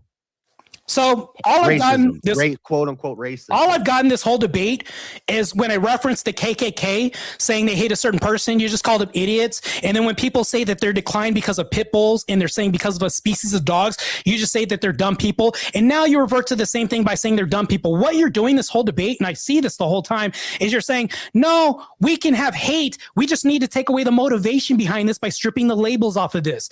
That actually makes society worse if we can't identify anything. Therefore, we don't have descriptors. If That's you a hate horrible somebody, prescription. yeah, you said racism is colorism, but then when I said white, what is white? White is an ethnicity. It's of European descent, or white could be of North African or Middle Eastern descent. I'll give you that much. It could be, but what's that part and parcel with in the South, in Selma? Whites only sign over water fountains. What are they implying? You didn't want to say race. Tell me that that's not race. In group preference. It's so the they're same not as talking about a race when it says whites only? Yes, because it's not about the skin color. It's not about the nationality. It's about the ideas. Wait, you just said, yes, they identify as a race. And then you said, no, it's not. They identify, yes, color. people identify as things all the time. You just contradicted yourself again, bro. Andrew's debate course is available, bro. Like this is let's get back to this debate. I don't know why I'm saying this right now. I just want to be charitable and help you out a little bit. I'm just telling you right now, like a lot of the things that you're saying right now do not exist. Even though I'll even concede. I'll concede this to you right now. You look like Christian Bale's brother, by the way. Race does not exist, which is a compliment. In some angles, you look like Christian. You could be Christian Bale. But anyways, back to this. I think that I agree with you most of the time. The agreement that I have on your side is saying that this is a construct within the mind. What I'm talking about is how we observe this in reality and what's expressed. And if people express this thing, I would be more inclined to believe you. If you said that you're the KKK and you're moving in next door, you're basically saying you shouldn't have any concern because they hate you just because. There's no reason why they hate you. It's not because of your color. They just hate you, even though they don't know you, but we can't ascribe a label or an identifier to this. That's weird. It's just hate. Why is it weird? That's not an argument. You're saying it's weird is not an argument because you're not giving me a demonstration of why it's weird. All you're just doing is saying, I'm giving you an empty assertion. Hey, it's weird. I've explained to you. I can't tell you why it's weird because I'm so tell me race. That's what it really is. We're talking about typologies of hate in this debate. The prompt is racism is not race-based hate, but other forms of hatred. I'm giving you a typology. There are 4 forms of hate. Racism is not one of them. Now you tell me how many types of race there are and why race is one of the forms, but you're going to need to tell me how many forms of race there are. You're telling me that racism doesn't exist. No, the debate is racism is not race-based hate, but other forms of hate. So racism isn't race-based hate?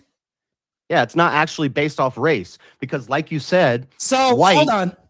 The woman white at the is a beginning race, of the video, but we don't even know what white is. It's a color. The woman at the beginning of the video said, I'm black and I hate whites. That's not based off of hate towards whites. I already covered this argument in my rebuttal. I understand people are going to self-identify if they believe in this concept. I'm saying they're wrong. Okay, why are they wrong? Because race is not a form of hatred. They've believed into something that isn't real. So it's the same way as the transgender that says I'm a male, but you're not a male, you're a woman.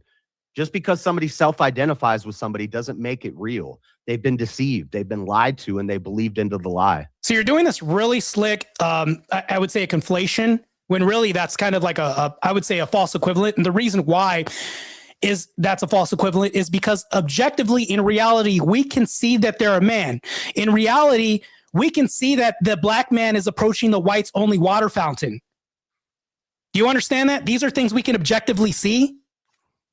That's a false equivalent. Now walk down this with me as I go ahead. Hold on. We're in the time.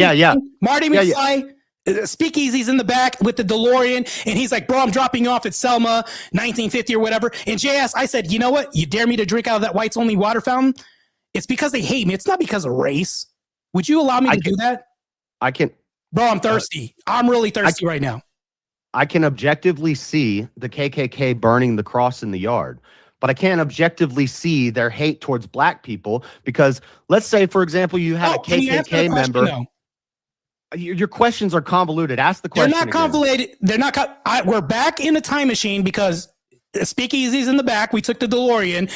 He's, ghost riding the whip in the past. Go to Jim Crow. Racist Alabama.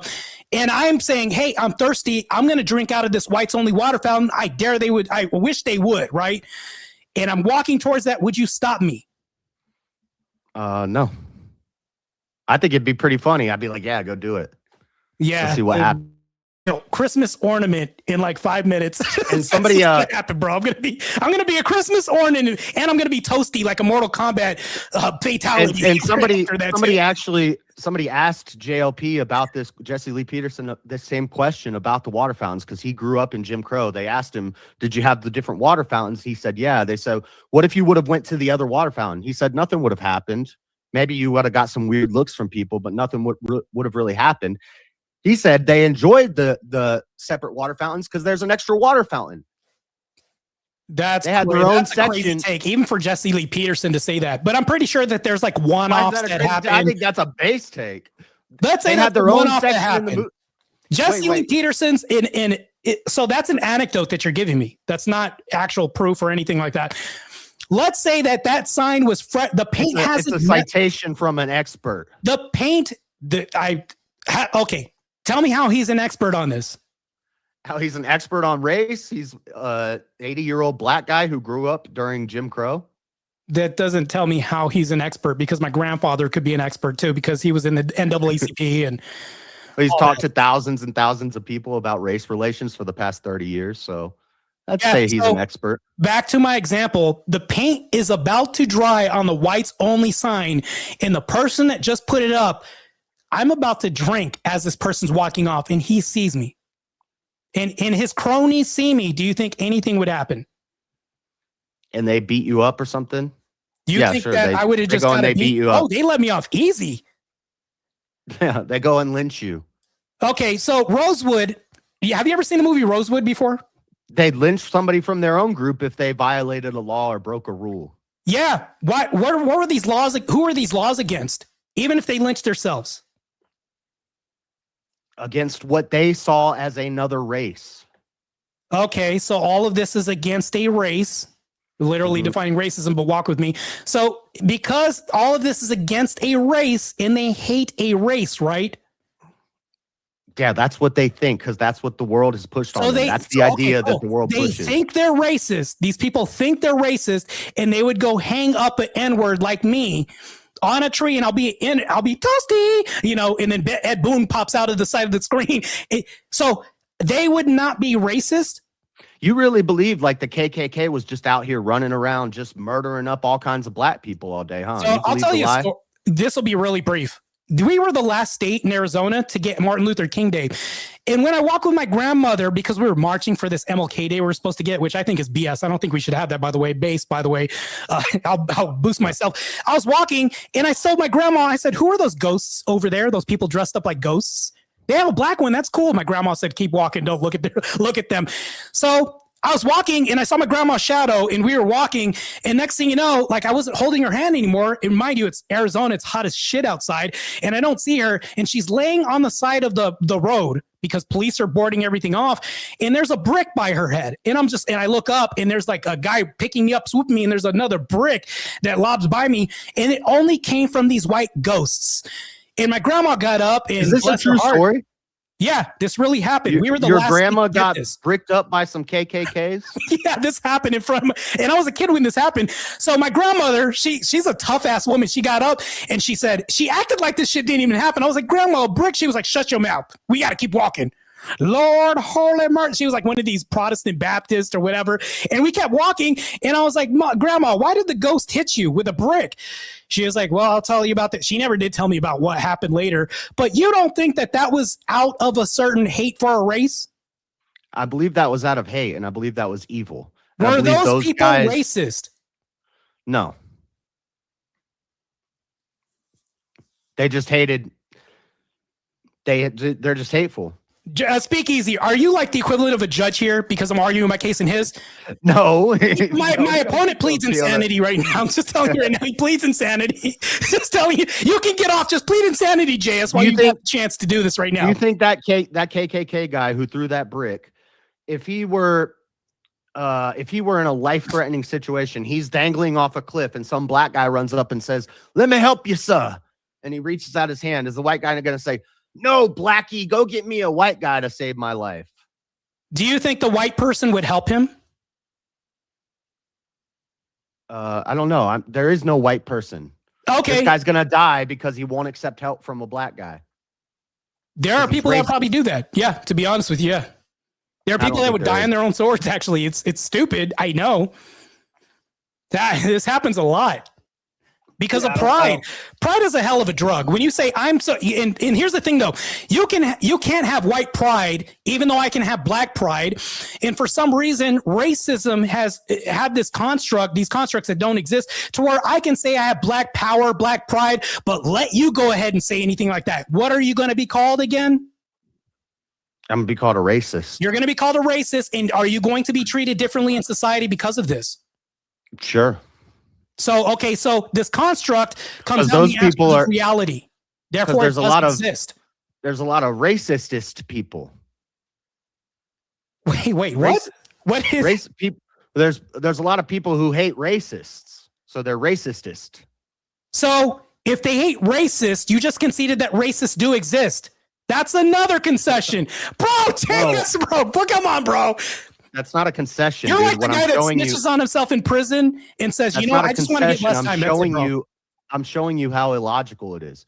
If racist I'm waiting for the illogical hates another race, then a racist is a person who hates racists. So if they hate something, how can they hate something if this construct or ideal doesn't exist? I'm showing you how dumb both are. I agree. Both of these people are stupid. I agree. Both are stupid. Would be dumb. So we're saying it exists, but it's stupid.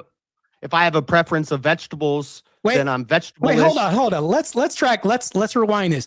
You're saying these people hate something that exists, and I agree with you. It's stupid. Am I correct? You just said that. They hate something that exists. They hate something that exists in their reality or our social reality. Did I hear you correctly? Because that's what you said. Yes, but oh god, bro. Yeah, I'm saying people are hateful. Bro, JS, come on, bro. You got to help me out a little bit. I mean, you keep like laughing and nodding, like, "Oh, I got you."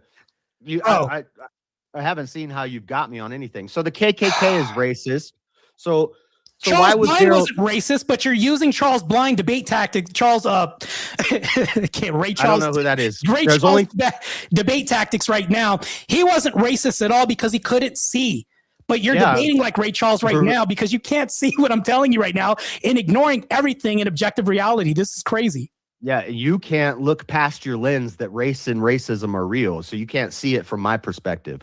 But Ray Charles couldn't be racist, right? No, he was blind. Okay, so a blind person cannot be racist because they can't see.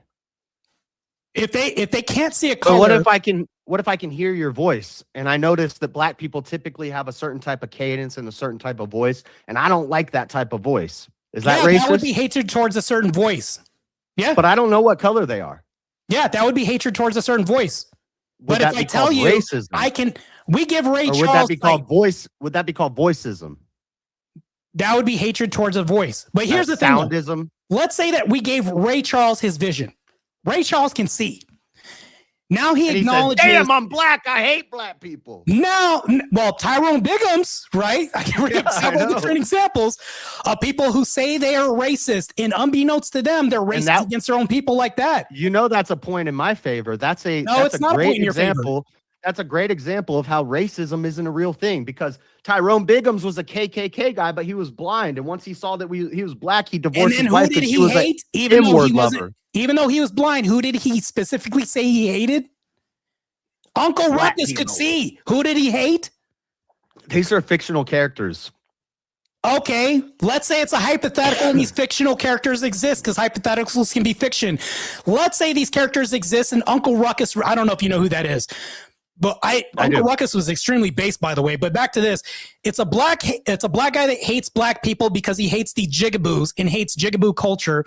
How is he's racist? I would just call that self-hatred. Or actually, I would still just call that hatred. That's an ideological form of hate. Okay, does he have a reason behind this hate? Or actually, that would be one of the other types of hate, one of the 4 types What of would be hate. the reason? What would be the motivation behind this hate, or the reason that he says he's saying this? He says it's because of race. So if you say it's because of race, don't believe these people? No, because they're wrong. That's my argument. And you're not contending. You're not telling me how they're wrong.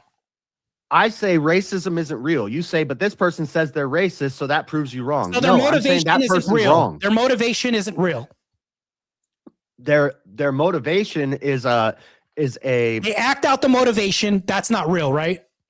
Yeah, but their motivation is something that they ideologically learned, and they're putting onto other people. Yeah.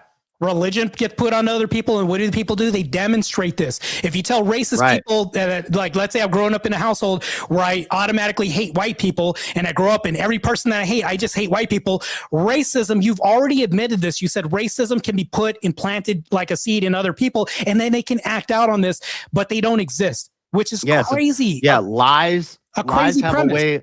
Lies have a way of spreading throughout people and cultures, and this one has spread throughout the world. Do these lies come to fruition? You can't even possibly imagine a world where it doesn't exist. Do these lies come to fruition sometimes? Can beliefs become real through action? I mean, do people demonstrate racism? They can demonstrate what you would call racism. Okay, they're demonstrating what I call racism. What will they be called then? I'm not arguing that people will do things that you would call racism. I'm saying that that's not racism. So can you answer the question? They do things out of a race and some racially motivated, hateful thing, like they lynch somebody, and they're telling you, I'm a racist and I hate those people. Yeah, like what should the media call them if we're not going to call them racist? Evil. Evil person lynches. What would you call the other person then? How come they only call black because they're not racist anymore, right? Evil person lynches who? Are you okay when they call one race racist? And this gets down to hate crimes too. Can you answer a question? Well, you've asked a bunch of questions. I want to ask a question now. Yeah, but can we get to this one, because this is like an extension? Who did they lynch? Since they're only lynching them because they hate them, who's the person that they lynched? Everybody was getting lynched. Just like everybody was enslaved. Okay, now it's plural. I'm talking about one person, and they're a certain race, a black person. Who did they lynch? They weren't just lynching them because they were black. They were lynching them because they had done something. So the Tulsa, you said, who were they lynching? Black people. No, maybe one person. But also white they're people. lynching black people. So these people not just hate lynching black people just because they hate them. You're presupposing something in your question that I don't agree to. You're smuggling that in. I don't agree that only white people were lynching only black people. Racist towards those black people, and they lynch a black person, but you're saying that person's no longer identifying as racist. They just lynch them because they hate them. But then when I ask you they may identify as racist, you don't want to say that they're black because it definitely destroys your whole point. And now you're saying those black people. This is crazy, JS. What are we doing here, bro? A white guy lynches a black guy, and he says it's because he's black. Yeah. Okay. And you say that's racist. The guy says I'm racist. Okay, and I say he doesn't hate him just because he's black. He hates them because of these preconceived notions that have been put on him that he thinks is a thing. But black is just a color. He doesn't know where that guy's from. He doesn't know anything about that You guy. just did it again, bro. You said just because he's black. So you agree that he's racist and did it just because he's black, but also you want to smuggle it in and said, well, not just because he's black. So you agree he did this just because he's black No, he didn't do it just because he's black. If this person was Wait, a blank slate, hold on. Just because he didn't do it just because he's black. No, you're implying just that the racism. yourself. You're implying that the racism is some sort of inherent born thing that we're born with. If this KKK guy who was going to lynch this black guy, say he got hit in the head with a rock the day before he did the lynching and he had amnesia, he forgot everything he had ever learned. Is he still going to lynch the black guy because he's black? Can you answer the question again? I was just looking at a chatter. My bad. Can I ask the question? You want me to ask the question again? Can you ask the question one more time? So this racist KKK guy who hates people because they're black, he gets hit in the head with a rock and he has amnesia. He forgets everything he ever learned. He doesn't even know his own name. Then he sees a black guy. Does he hate the black guy? Yeah, we just took a racist person off the map. No. He's no longer. It's the same thing. So if a gay person used to bang gay people in the butt and try to have a brown tar baby from this guy, and then he gets hit in the head, and he no longer has this ideology, thus can't act on this, and he doesn't identify as gay anymore. Guess what? He's no longer gay. Thank you. That means that he did exist. Therefore, he no longer identifies this in his actions. So you're saying belief system. So you're saying racism is an inherent trait that we're born with, and that we can't forget. I never said that. That's what you said. Never said it's an inherent thing we're born with. In the question that I gave you, I said the KKK guy who hates black people because they're black gets hit in the head with a rock and forgets everything he ever learned or everything he ever knew. And you said he would still be racist. No, I never said that. I said he isn't racist anymore. All that dissipates with him in his memory and identification. When I gave you the gay analogy by saying this gay person used to bang dudes in the butt all day. No, I misunderstood your answer. I thought you said, yes, he would still be racist. No, I need you. Can you be right here with me, bro, if you can. So the gay person gets hit in the head. So we see people all the time in movies. They get amnesia and they don't recognize their wife anymore. Is that guy still a husband? Well, legally, he's still married, but does he still love his wife? I don't know. May not. Maybe he's not a husband anymore.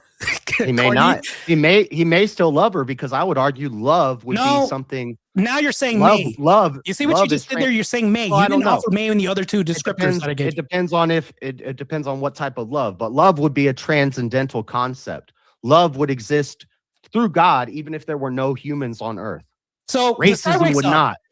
This guy wakes up and he has a loving wife and a family, and he wakes up and has amnesia. Whatever happened, we'll just say that, Speakeasy woke up and knocked him the fuck out, and then he wakes up and doesn't remember that he has a family and kids anymore. Yet he's surrounded by these strangers who he doesn't recognize this at all. And he's seeing this wife, and he realizes how ugly she is, and it's like now his tastes change, his preferences change, just like racist in this amnesia example. But he's like, oh, you ugly bitch, stay away from me. Those aren't my kids. Pff, hell nah.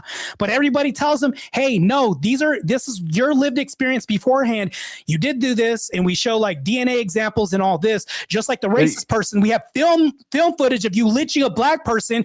You're a racist before. The person can say, well, I no longer identify with that. Your question is going on and on and on. I've lost track of the beginning of your question. Are you going to get to so basically the guy gets amnesia, he loves his wife, he gets amnesia, now he no longer loves his wife. Does that mean that I'm arguing that love doesn't exist? No, that's not my question. Well, I would say that form of love doesn't exist. That's fake love.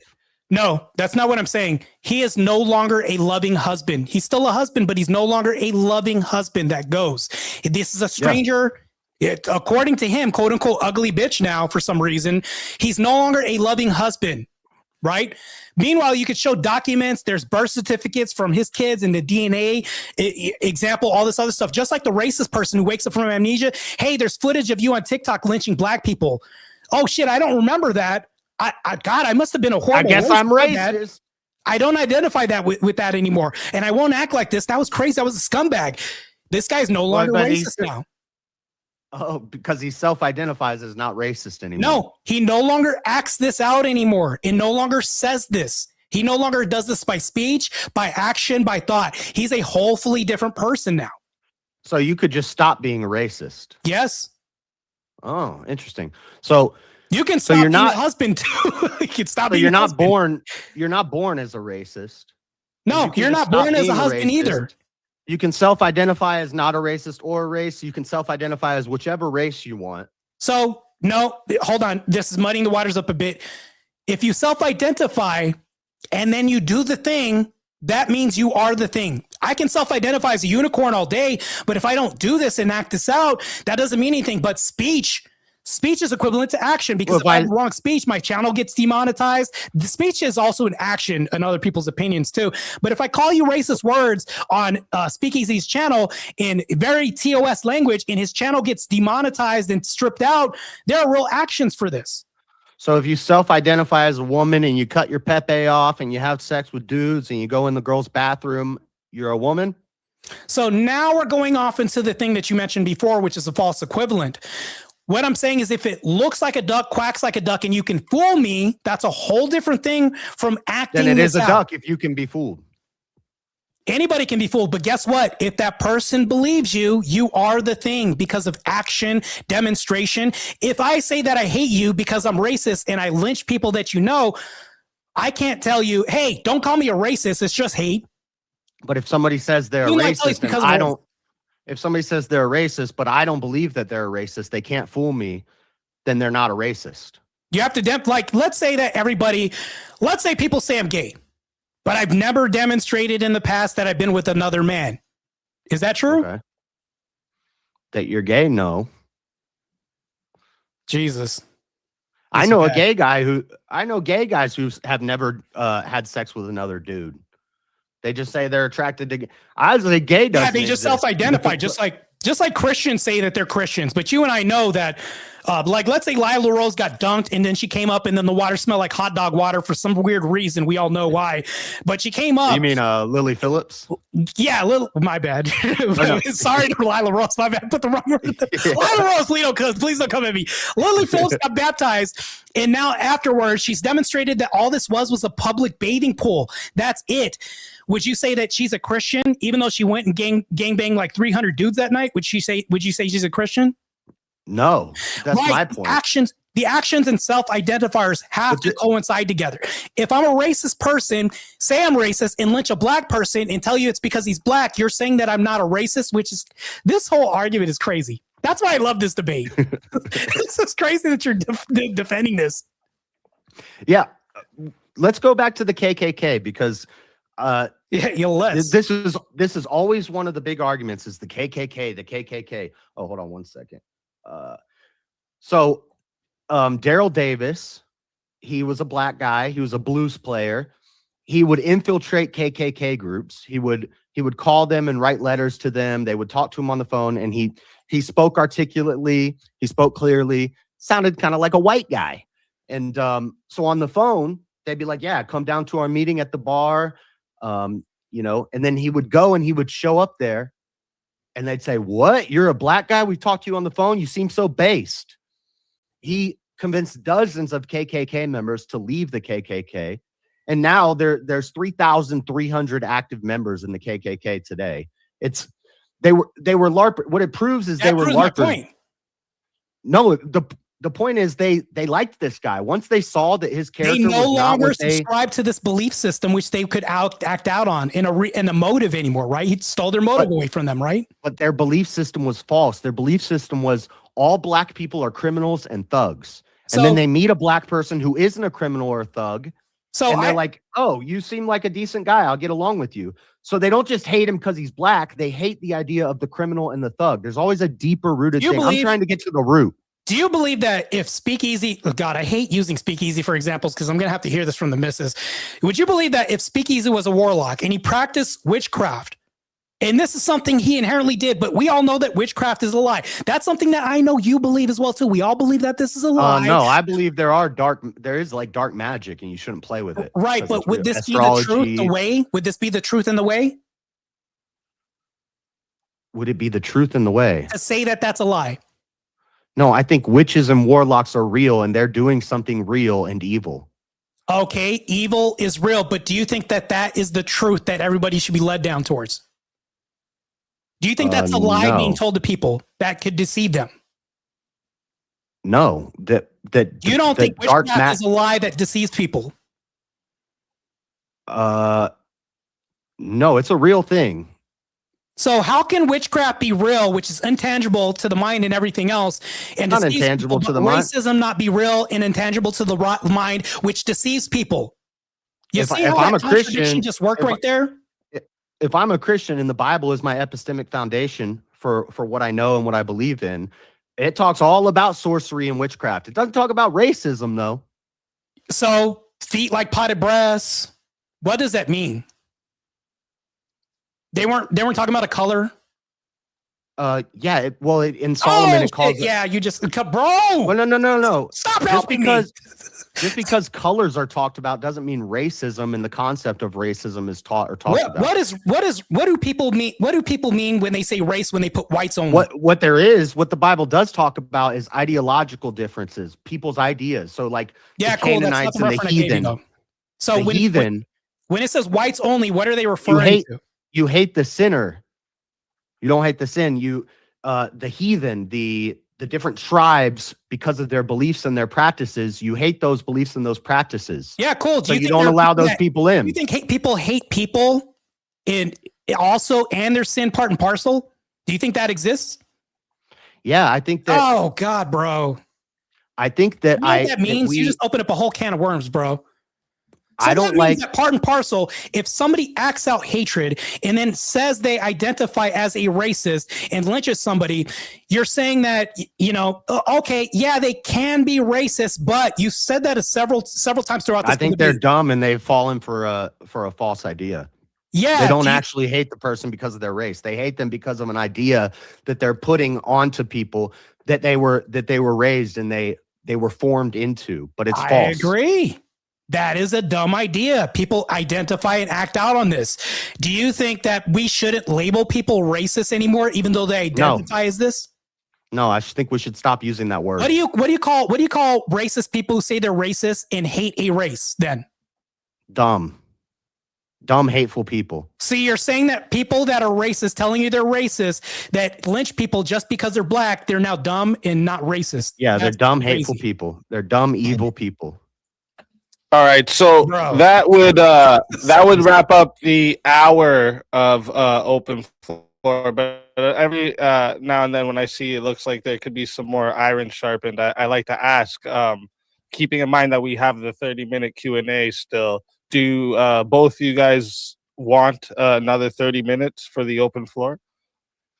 I like to have a little bit of time on the panel, and since I have a hard out, yeah, we'll do the time on the panel. Okay. That's fine. Yeah, that's fine. Okay, no problem. Plus, we'll probably get into a little more stuff during the questions. Also, you can throw up a poll while we're at it. That is true. All right, but if we do a poll, the poll's got to end when I leave. The poll can't sit up for 8 hours.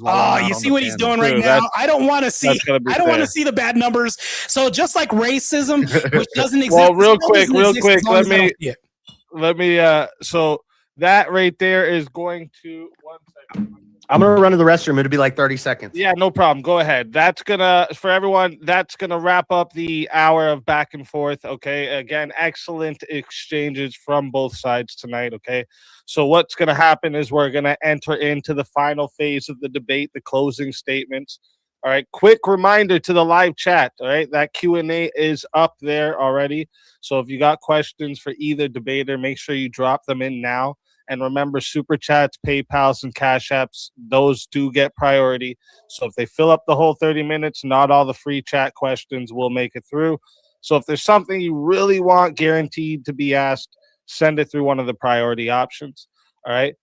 With that being said, while we're still waiting for JS, another reminder to everyone watching right now, make sure you go to the description. All right. You have a minute to do it right now. Go to the description. Hit both of the links there and subscribe to both of the debaters, okay? They came out, they gave you a great show tonight, and takes more than you know to do this in front of everyone, so make sure you go give them some love, okay? Send them some super chats, all of that. All right. With that being said, we're gonna move in to the closing statement. So JS, you're gonna go first for the closing statements. That'll give Martae the last word. So JS, whenever you're ready for your closing statement, I will start the timer up with your voice. All right. So basically, what this all came down to is racists are racist because they say they're racist and they do what we call racist stuff. And I'm saying none of that is real. None of it's logical. None of it's coherent. At one point, the definition Martae is going off of is that race is essentially just the color of your skin. So it's colorism. But we can see examples of people who don't like people within their same color skin group because of their ideas, because of their culture, because of their practices, their habits, their tendencies. But we wouldn't call this person racist because they hate. If somebody hates themselves because of their skin color, they're racist. Like, race has to be more than just color of skin. If all it is colorism, then why don't we hate the color black on it when it's painted on a house? I don't know. It just doesn't make sense. It's got to be deeper than that. And once you go deeper, you find out it's not that deep. It just doesn't make sense. There's limitless forms or limitless types of race or of isms and hatred. I don't think we should call things what they aren't. We should call things what they are and stop feeding into this worldly idea of race and racism. If racism is real, I'm racist as shit. And everybody's racist. Martae's racist. Easy. We're all racist because racism is real. And it's this, this undefinable concept that any type, if you hate anybody for any reason, well, that's racist now. And it's hard to even look at this outside of that lens. And that's why I think maybe me and Martae were kind of talking past each other. He kept saying, "You're conceding the debate. You're conceding the debate." I'm not conceding the debate. I'm saying I get that they believe that it's because of race that they hate someone, but it's actually deeper than that. And I'm trying to get to the root. Where does that hatred come from? Where does it stem from? It doesn't stem from skin color. It stems from ideas that they've learned and that they've been taught, and they believed into it, and they think that it's related to skin color, but it's not. They're projecting that hate onto people. That hate isn't actually there. That's why it's an indeterminate hatred. It's a hatred for a group based off of your own ideas. And this is why I think racism doesn't exist. Racism is not race-based hate. It's other types of hate. It's ideological hate based off of all sorts of variables. And it just can't be coherently held as a position. It doesn't make sense. So that's all I got. Thank you, Easy.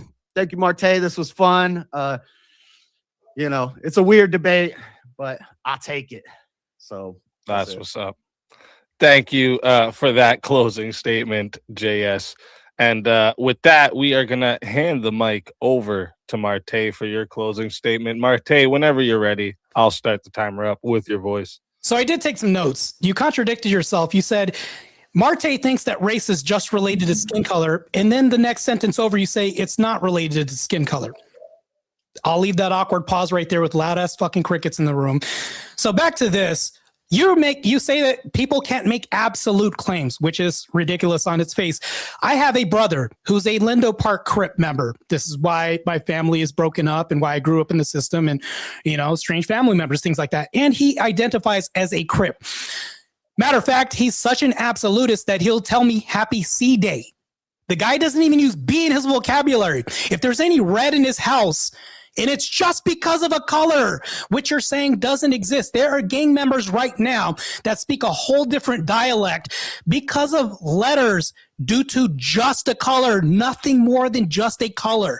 And if they can do this as gang members, surely people can do this as just a race. We can't make an absolute claim and say that, no, there's a deeper reasoning behind this. And the reason why that's a crazy statement to say is you're saying that people can't have just a race behind this regardless of this.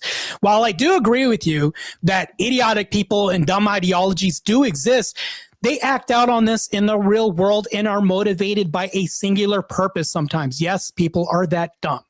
And when we do have populaces in prison, they do gang up together because of strength in numbers, but there's a reason why they segregate only by color. And then when it goes to color, people segregate even then. You'll have the white power nationalists segregate from the Aryan Brotherhood. And then you'll have the Peckerwoods. Yes, that's a real gang too. It's not a slur. They're called that by names. So you'll have the Peckerwoods segregate from them. So within race, yes, this does divide into other things. But at the beginning, there are people who have a singular purpose, which you said it doesn't exist, which is fallacious on its face to say that people just don't look at a color and just label their whole life and enact this whole life as in a ritualistic nature, like my brother does, this Lindo Park Crip member does. And it's like, bro, you can't even say birthday because the letter B is out of your vocabulary. It's that bad. Yeah, because I can't say dead. He says dead. He doesn't even say red. It's just a color. And I even asked him, and you can ask even Tukey. If you ask Tukey, who's a prominent Crick member, the guy had the same verbiage in lingo too. Not only this, the guy didn't have red anywhere prior to prison. Well, conformity in prison makes you conform to other things and open your mind up, just like Malcolm X did. And he didn't hate a certain race after that because he came and this belief system was unwound and he became less indoctrinated by America's version of Islam. He came back and saw whites praying with other people, like your insomnia example, and came back and changed these preferences. So when you say this, that racist people don't exist, you're saying that people with preferences don't exist. Their motives by proxy doesn't exist as well too. And you're saying that they're just hating people and they're just lynching people. It's not because of the color of their skin. Oh, wait, yes, you conceded this in the debate. You said, yeah, it's because of their color. And then you contradicted yourself and say it's not by saying it's not just because of their color. That right there is a concession in the whole debate, meaning that, yes, you do agree that they're racist. And then you say because of their color, but not just because of their color. That right there to the audience is a whole concession in just that statement alone. And then when I say all these gotchas and all that, it wasn't just to say that because this was very painful to do this debate, because when I heard you admit things and then fall into these traps, like I said for you, even the pit bull thing automatically, because perception becomes reality, even though this indoctrination can be foolish. Yeah, JS, let me talk to you specifically. No longer talking to the audience. I'm talking to you specifically. This ideology is stupid. You and I are fighting on the same front. We would agree on that, right? Okay, you can talk. Right? Yeah, I guess. Okay, that's all you need. We agree on that. We have a united front. The only quarrel that I have with you is that I'm saying that this is real, that these stupid people do exist, and their ideology does exist, in that if we don't have labels, we don't have identifiers anymore, and we can't call it the thing anymore. I think that if we don't call them the thing anymore, we actually give them a scapegoat and blend them in with other people that they definitely don't identify as by action. Even if their crimes are heinous, by the example when I gave you of the PDF file, we can't call him a PDF file. He's just he just loves kids. Like, don't call him a PDF file anymore, because even though he identifies this anymore, like, it's like we're starting to take labels off of things, identifiers off of things, and descriptors off of things. That's really what his whole argument boiled down to, is like, got to take the label out of it because it doesn't empower anything, even though they would do this anyways. Like, prison's a good example of them doing it anyways. I can see my time. All right. Thank you for that closing statement. That will conclude the closing statements. Great work from both debaters tonight. If you are enjoying what you are seeing, make sure you like the stream, subscribe to the channel so you don't miss any of the debates we host here on Swords of Reason. We run all kinds of matchups, political debates, cultural debates, social issues, philosophy. You want to come settle an internet beef, okay? Anything where a conversation is worth clashing over, we bring it into the arena, all right? And don't forget to subscribe to tonight's debaters as well. Their links are in the description. Make sure you show them support for stepping in the arena and sharpening their arguments tonight, okay? And before I start the timer for the 30-minute Q&A, I like to ask a question to each debater myself based on either things I heard, arguments I want clarified, points I think that were missed and deserve one more pass, things like this. All right. And once those are answered, we'll begin the official 30-minute Q&A. So my first question I have for We're gonna do this. We're gonna start on the affirmative side here. So, first question is, for JS, how does your position account for cases where individual? Oh, what was that? It was you echoing. I just heard my own voice. I was like, what the hell? Yeah, you're good.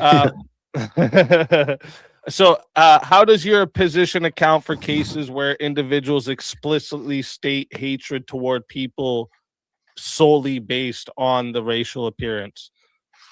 I'd say they've fallen into the lie. They've believed that they hate somebody because of their appearance, but there's a deeper root to it. It's embedded in something different, and that they identify something a certain way because of a group, but it's not just the way someone looks that makes them hate them. It's what they believe this group is guilty of.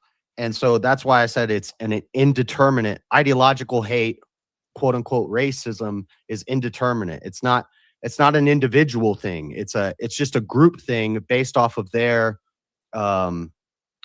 background. So now they're projecting that onto somebody else. That may not actually exist in the person. They say I hate you because you're black. Well, why do you hate black people? Because black people commit most of the violent crime. But this person doesn't commit any violent crime. You just hate them because they're black, because you think black. So anyway, it's a lie that they believed into. All right. And did you have something for that, Martae? I agree. People buy into lies, but I think that people can live a lie, which means that people that live lives exist. You can drop the mic already. Speak easy.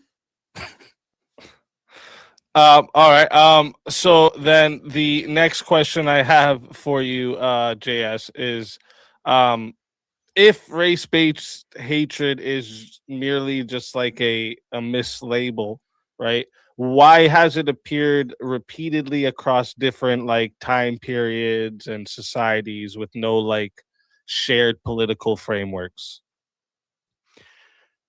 I don't think it has. I don't think this idea of colorism or race is based off of skin color has existed throughout time. It didn't exist till we gave it a word and we started using it and pushing it. And certain people of an ideological bend pushed that on us. Before we would have called it, I don't know, maybe they would have called it tribalism. But you don't hate the person because they're in another tribe. You hate them because of the practices of that tribe. And so like we see the same thing in the Old Testament, that the Israelites maybe hated the practices of the Canaanites and the Hittites and stuff like that. But then we see Israelites going out and sleeping with Canaanites and Hittites. So they don't actually hate the other person because they're in the other tribe. They hate the practices of that tribe. It's indeterminate. It's not an individual thing. It's just an idea. All right. And Martae, did you have something for that? Yeah, that's crazy. Like the example I gave, like my brother doesn't identify as a Crip, even though he tells everybody he's a Crip and doesn't hate Bloods because they're red exclusively, and tells everybody he identifies as a. That example is crazy. You think that Crip? That's what you he think the identifies Crips as a Crips Crip. hate You're the saying color that red. these people don't exist who self-identify as black but hate whites. They're saying, oh, I hate whites and I hate you because I'm racist. And they're outwardly saying this, self-identifying this and acting this out. They'll hit you in the head with a brick because they hate you only because of their race. And they say this. What you're doing is you're saying, well, these people in the Bible didn't hate them because of this. You're ascribing knowledge to somebody without being, I don't think you're a clairvoyant and you can't read minds. We don't actually know without a certain doubt, like if this is an absolute claim, which you're making right now, but it's like my brother, that's an absolute claim he's made several times. People like this do exist. People can say, I only hate you because of this. That does exist. And to say that it doesn't exist is absurd on its face. It really is. If you think Crips just hate the color red and that's why they hate Bloods, there's part and parcel things that come with this, but like Speakeasy's that example he gave you. What came first, the hatred of the color red or the hatred of the rival gang?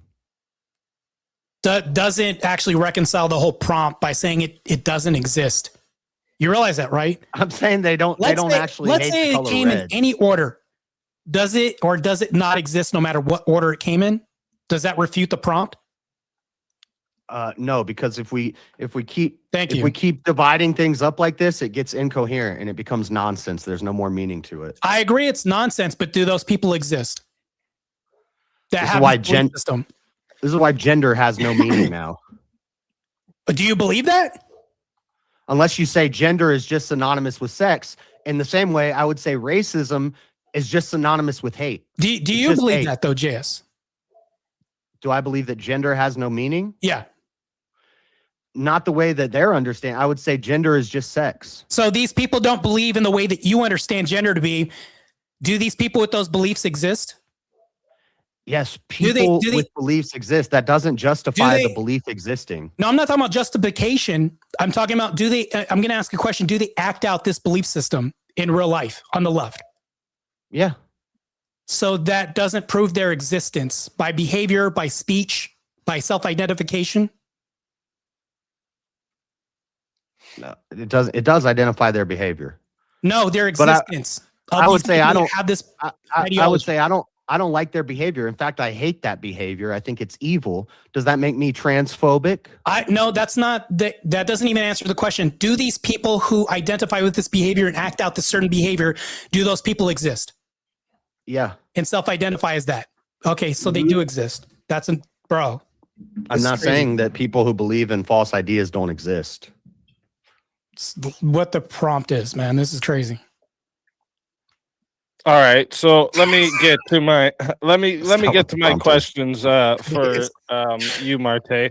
So my first question is, given that people often will treat members of the same race differently based on like class or accent or even politics sometimes, does that undermine the idea that race itself is the primary object of hatred? Or doesn't it? Sorry, I'm asking. Doesn't that undermine sorry, let me say it again so you have it all in one. Given that people treat members of the same race differently based on class, accent, politics, doesn't that undermine the idea that race itself is the primary object of hatred? So two things can be true. I agree with that. Like, let's say that, because there are people that'll say light-skinned folk in my race, right, of black people.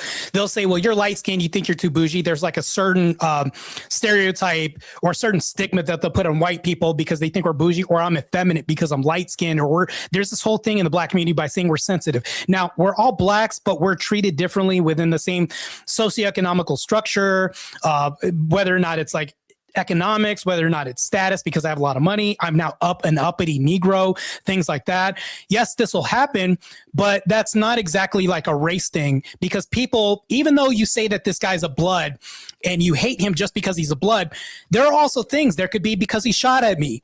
Well, because he lives next to my grandma. I don't like the fact that a blood lives next to my grandma or whatever. We can pile on things underneath that. But if you really ask them, how do you identify? Right? We would look at how they act, their mannerisms, how they talk. There's one thing that's unified within these people. If you ask them, all of us hate white people as blacks. Yeah, you're going to have infighting, just like a football team doesn't like the quarterback because he thinks he's snobby, but they're all on the same team and they hate certain specialties that they have. Like we have the offensive coach. We hate him, but we like the defensive coach because he loves the linebackers and things like this. There could be infighting, but overall we hate the Patriots because we're not the Patriots. We all are unified underneath a certain hate, and we self-identify as this. But yes, there's things that are part and parcel with this, but racism can exist alone, like the Bloods and Crips and blacks that say, I only hate them. I don't care who it is. Like the black woman at the beginning said, I hate whites. Yeah, I am racist. She didn't say anything else, didn't say any other reason. Do you think that we can presuppose that there are other reasons? Yeah, maybe she'll make it up, but she's believing this false indoctrination. But that's a racist right there that we're looking at. All right. And did you have anything for that, JS? No, I'm good. Okay. And then my next question is, if race is socially constructed and it seems to be inconsistently defined across like cultures and history, what exactly is being hated when someone is labeled a racist? Like, is it phenotypes? Is it culture? Is it behavior? Is it power? Like, why call that race hatred rather than a different category of prejudice? That's for me, right? Yeah. Well, the black woman said, remember at the beginning, because we can always replay the footage. This guy said, well, do you hate white people? She said, yeah, I hate white people. And then they said, well, that sounds racist. She said, yeah, I am racist. That reconciles everything for you right there. That's a summation of everything you just said. That's my response. Well, like, yeah. So I'm asking what exactly is being hated when someone labels themselves a racist? Like, is it phenotypes they're hating? Is it culture? Is it behavior? She's talking about just the color, right? And we can assume, and I would make an assumption, speak easy, if I said, well, she hates this about the whites. She just blatantly said a broad statement which only applies to a race. And she didn't say why. She just said, I hate white people. And then when asked, are you racist? She said, yeah, I'm racist. So using these only two pieces of information that she had plenty of airtime, mind you, I have the full interview here, which is crazy, extensively. And she was given a modicum amount of time to like say, hey, why? She just said, because they're white. That's it. She didn't offer anything else. She just said, just because they're white. That's it. Like, there was nothing else there. She solely hated people. According to this, if we're to only go by what we know, observable reality, that's it. Just like the woman who also said, I'm racist, and then she called the person the N-slur. Did she offer anything else? No, she only offered the fact that I hate you because you're an N-word. And then the black person said, you're just white. That's the reason why I hate you. That's it. All right. Did you have anything for that, JS? Yeah, I just think that sounds like nonsense on his face. I just hate you because you're white. Why does she hate white people? That's the whole point. She has an ideology that she's formed over time of being against a group of white people. So she hates an individual because she fits into that group. Why does she hate that group? It's not, you're begging the question to say that it's just because you're white. I hate white people because they're white. But why? Why do you hate white people? Well, there's a deeper reason, and it's not, and that's, what the question is getting down to. But JS, you understand it's the same thing that I can ask my brother. Why do you hate a color? Well, he said and I even asked him, I was like, he doesn't hate the color. He said, just because I hate red, there's no other reason, just because it's red. I call bullshit on that. He probably said because it's related to the Bloods. That's the color they identify with, and I hate the Bloods. You say that. Because believe me, he hates the color red because it's red. He just hates the color red. Yeah, and I asked him, there has to be another reason why you hate it. And he said, well, because I'm a Crip. Well, then why doesn't he say red? And he also hates certain letters. Yeah, because it's associated with the color red. But you see how this branches off just because of one reason? Wait. A Crip won't say the letter B because it's associated with the color red. Yes. No, it's associated with Bloods. No. He says it's he hates Bloods. Color. I don't. Yeah, we can say it's Bloods, but just like it's blacks. So you're not getting blacks, and this is the problem with racism. You don't get to the root. Black, a color. You don't get to the root of something when you start calling it what it's not. You're saying he hates the color red and the letter B. No, he hates Bloods. So he doesn't hate the color red? You don't and think why does he hate Bloods? Because they're another group, and he has an in-group preference. Wait, hold on. Are you saying that group? You just said that racism is a preference. He can't choose to be this and self-identify as that? He can't, but when you start saying that he hates the color red and the letter B, wait, no, you know damn well he doesn't hate the color red and the letter B. He hates the Bloods, and they're associated with the color red and the letter B. No, I legit asked him, is there any other reason I hate it? He said, I just hate the color red, and there's no other reason behind it. He's a colorist letterist. He said, I hate the color dead because I just don't like it. He wouldn't even say red. That was crazy. He hates the color that much. And I said, and I even asked him, I said, look, you're a Crip. I understand that you guys are at war. You don't like them or whatever. He said, it's a lifestyle. I believe in this. It's like his religion, bro. Like, the guy doesn't have red anywhere in his head. That's crazy. All right. So, it's like his religion. It's his ideology. But okay, I do have one more question for you, Martae, because I just wrote an extra one for you here. Because it was based off something you said earlier, and I kind of wanted to see where you differentiate it, because you said if someone self-identifies as black, they are black. So why? No. So No? remember Rachel Dolezal? She self-identified as black, but then she was quickly outed. What was the Sean backlash? King. It was pretty bad, right? Speakeasy. Yeah, but I thought earlier you had. I could be mistaken, I guess, but I could have swore you said that if someone identifies as black and then they have an is- action or a demonstration that they are the thing. Yes. Yeah, so then they are the thing, right? Yeah, Rachel Dolezal was black until what happened? So like Sean King identifies as black and he becomes one of the leaders of Black Lives Matter. He dresses black, he acts black, he talks black, but he ain't black. He's fooling people, and then when they find out, guess what happens? Backlash. So is he? Wait, Because wait. of You just said universal Rachel thing that Dolezal everybody was black. acknowledges. You're I'm making my getting point right confused now. here. No. You said Rachel Dolezal was black. No, what I'm saying is she was perceived black by everybody else. She fooled everybody. And then when they were like, oh, she's not black, then guess what happened? Massive backlash. It's like if there was a woman that used to be a man, we can be fooled.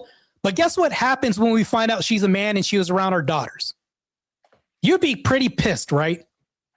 Okay, so I can change my question. And then just based because off you your answer identify here as a then. racist and you do Wait. racist looking things doesn't mean you're actually a racist. Yeah, No, so like you're racist. You're making if you're my point. saying if you're saying you can be fooled on race, Yeah.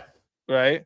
Does that mean that the concept of like or the the definition of race is just incoherent then? No, it's a construct until it's like, because here's the thing though, you would say sex is incoherent too. Like I can pass off as a female until somebody outs me. I can pass off as Tyrone Biggums and infiltrate the Klan. But then if he gets sight back, guess what? He gets ousted. He gets ostracized. And you say can I'm call black the yourself a whole time. racist until I show you why you're not actually hating a race. You're hating an idea that you've made in your head. Well, that's a whole nother example we can get into, but it doesn't change my the whole fact point, that and they you're were making a it. racist. You can change your ideology and no longer be a racist. We can change our ideology and our life path. You know what I'm saying? But that's the thing that I'm getting at. These belief systems that we have, it's like they have to be backed by reality. Yeah, even JS, you could even agree with me on this. All this has to be backed by some sort of reality. Like I can say that I hate white people and then exhibit this in reality and then change next week and say, no, I no longer subscribe to this belief system. I no longer identify this. I don't have these actions. But guess what happens? I can be vilified by videotape that I'll never live down. By a lynching, something else. I could serve time for something that I did 5 years ago and they found out that I was racist. But I no longer identify it. Guess what? Statute of limitations, I'm still getting locked up. Sucks for me because I was a racist then, which means I was So real based off then. that, are you saying then it's not a self-identify? It is. It's whatever. Well, wait, it can't be. If you said you, I'm getting so confused here. This is why I was. Is it I'm objective? confused, 'cause I could have swore earlier you said about the self-identity makes it the thing, but then now you're saying there's an actual objective to it. There has to be, like, I can't say, a person can't say he's gay if he doesn't act out the thing. And JS even conceded to this. Like, okay, if a guy told you he was gay, but he never did a gay thing in his life, is he gay? And JS said, no, he's not gay. If I said I'm racist and I told everybody I was racist, all I would be is a less trustworthy person around the opposite race. But does that really make me a racist? I'd say no, because you haven't enacted this out. You haven't uttered racial epithets or slurs or anything like that. Yeah, you're not demonstrating this. You're just calling yourself the thing. But what I'm referring to is by, like, when I say the KKK, which included a membership, which included pamphlets by saying Blackie should die and all this. And I go out and I do pickets and I do all this. And there's a massive amount of action behind this. And I participated in lynching. It's like, yeah, we can call that a racist, which if that exists and you could admit that person exists, racist people do exist. Okay. Okay. There has to be an action with an identifier. Like when I remember Speakeasy when I said a fork. Let's say forks were weapons until now that somebody used it as a utensil for food. It can change its purpose, but now it's like pieces of metal can be used. Well, for then anything. kind of. Yeah, well, then you did kind of say what I said earlier. I said to you, if someone identifies as black and does what you would perceive as black actions, you would say, yes, they're black. Yeah, we can say, yeah, they're black. They So fooled then, me. so then I can get to my question. Yeah, go My ahead. actual question then is, then if a dude looks like a woman and acts like a woman, does that make him a woman? I was fooled that he was a woman. Yeah.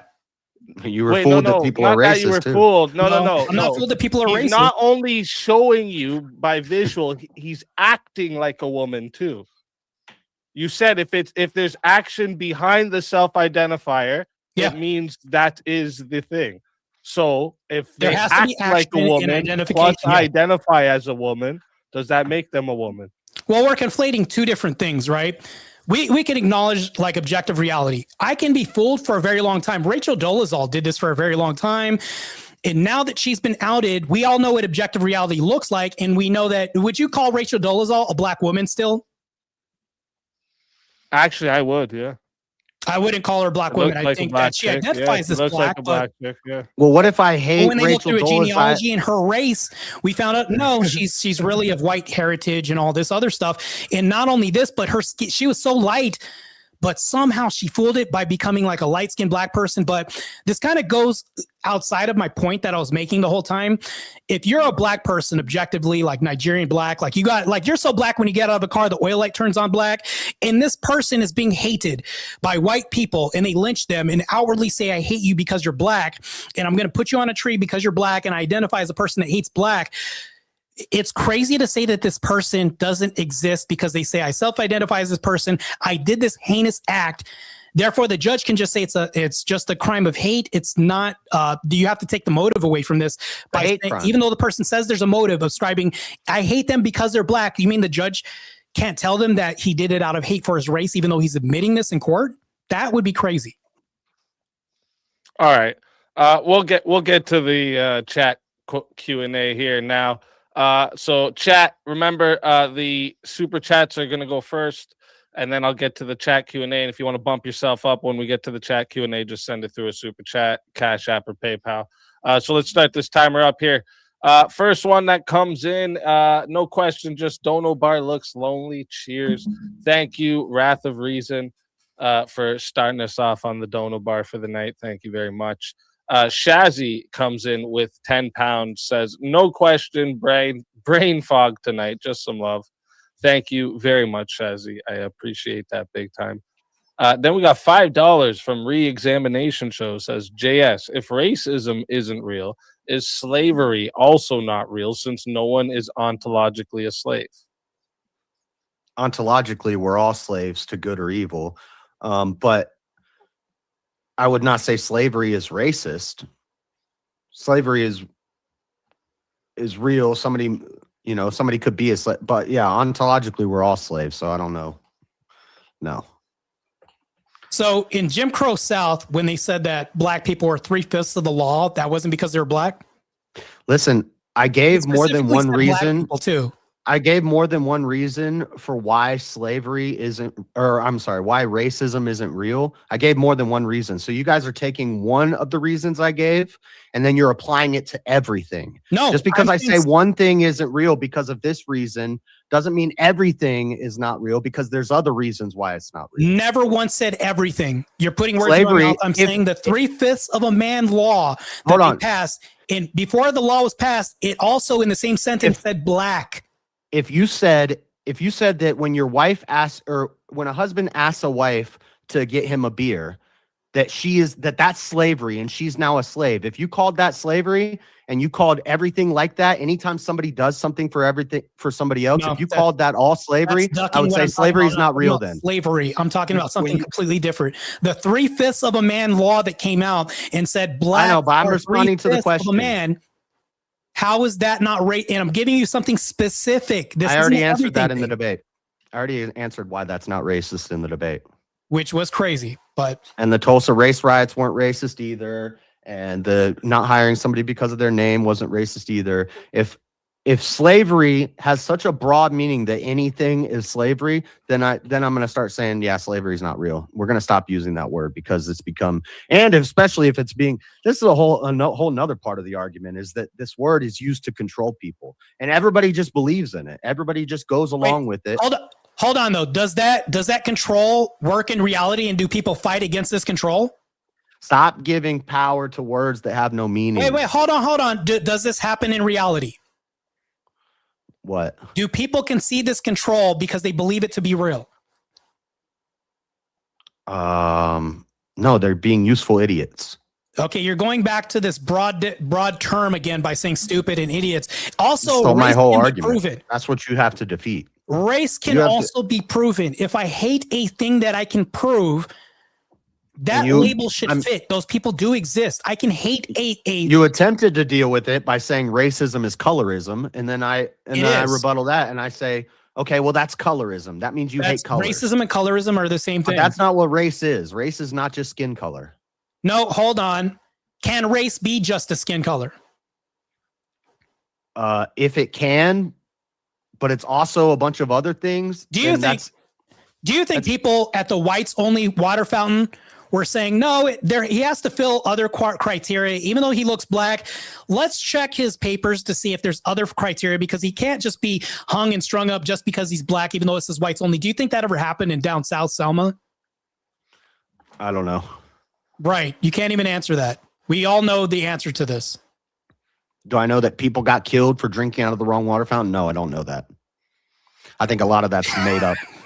I think a lot of that's revisionist history. You don't think that ever they happened used to in the push past? an idea of that they used to push an idea of racism, and you believed in it. You think it was an idea that wasn't acted out? Whites only restaurants, whites only water. You don't think that was enforced at all? It was probably enforced. Did you just say it probably was enforced? Maybe. This is insane. This is crazy. Hey, I'll move forward with the questions. Speak easy. We can move forward, man. I'm good. All right. No worries. Next one comes in from Workademics for $2. Thank you very much. Does DV not exist because it's a form of violence? Good question. Yeah, see, this is going to be what all the questions are. Just because I said racism doesn't exist, now nothing exists. That's not the argument. That's part of the argument. And then it goes into other things. If domestic violence was so nondescript that it meant jerking off's domestic violence. Now you're going to jail for domestic violence. You know, if we had such a nondescript word for domestic violence, then I would say, yeah, domestic violence isn't real anymore. And actually, domestic violence is kind of stupid, by the way, because it is just, there's no reason to separate, especially in law.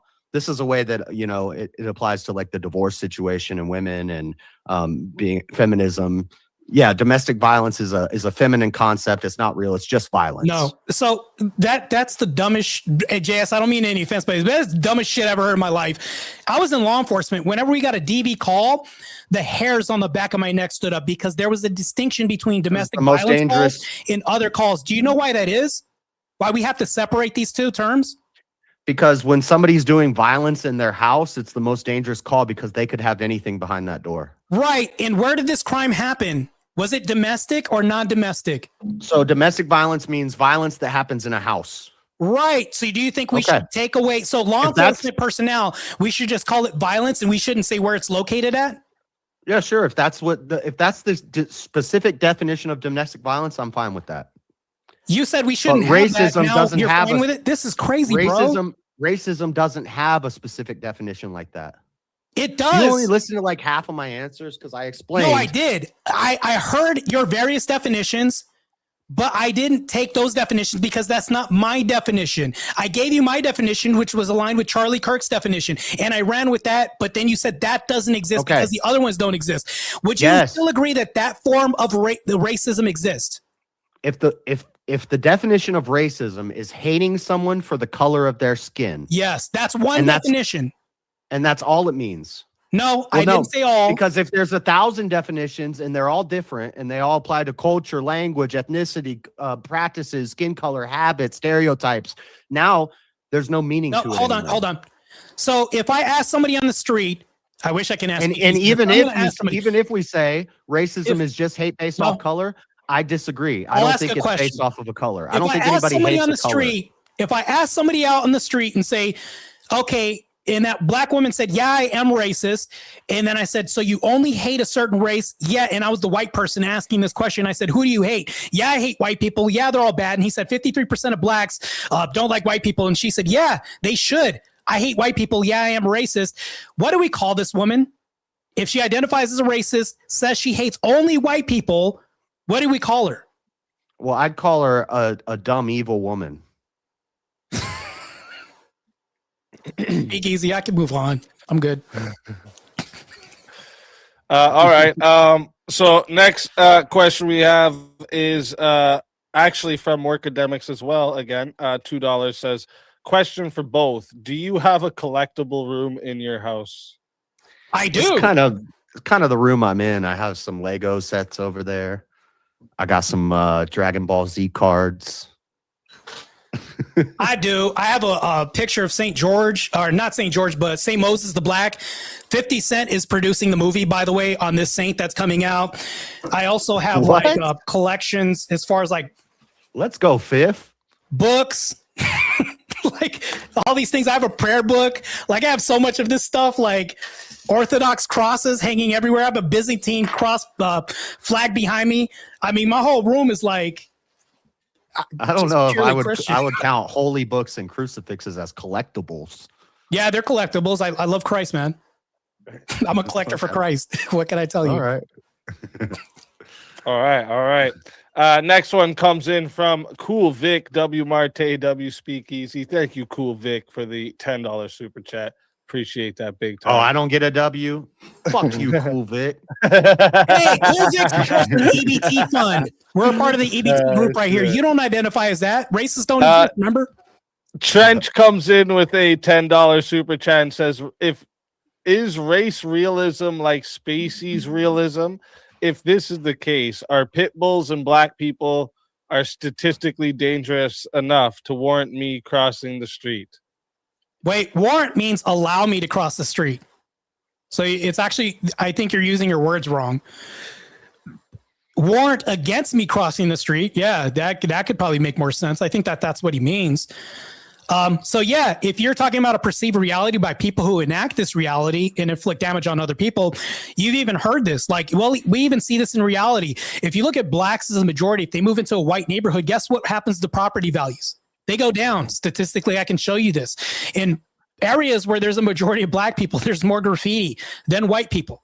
But also, if you think about this, there's certain races that have certain proclivities as well, too. Statistically, a lot of statistics and stereotypes have a lot of truth behind them.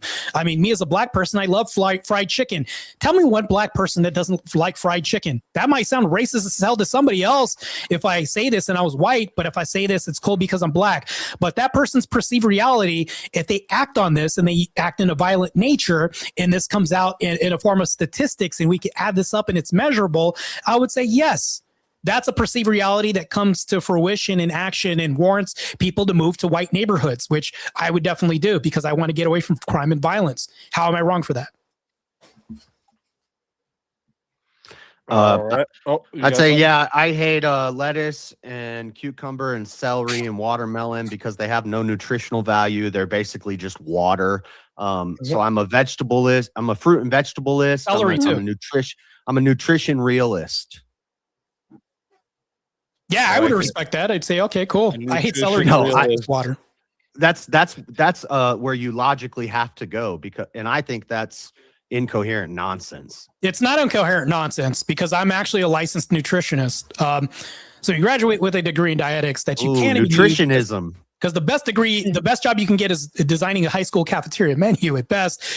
It's like, you think about this, I can design my diet towards a certain sect of people who have a certain belief.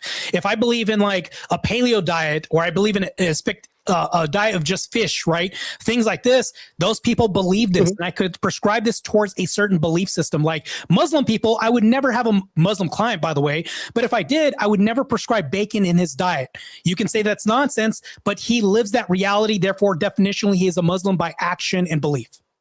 He hates bacon because he hates pigs. Maybe, but I'm going to be eating No, bacon his during the opening statement of ideology. Menar's opening statement next week, by the way. So stay tuned. His ideology informs his beliefs and his preferences. Therefore, he doesn't eat pigs and bacon. He doesn't just hate them because they're pigs. Yeah. All right. That may be true. It comes part and parcel, but it's still true. Doesn't prove that it's not false. This question, this is it right here. Right here. Trench. Comment. Trench for $5 says, I don't want to live in a world without racism. That's what it all comes down to. That's why everybody's fighting so hard to defend this idea and this concept and this word. No, instead of just saying it's not real. Stop giving it power. That's what Morgan Freeman said. No. He said, as soon as we stop talking about racism, it doesn't exist anymore. That's crazy, because if you see people that only want to identify as something, we can't you ascribe to force doctrine, right?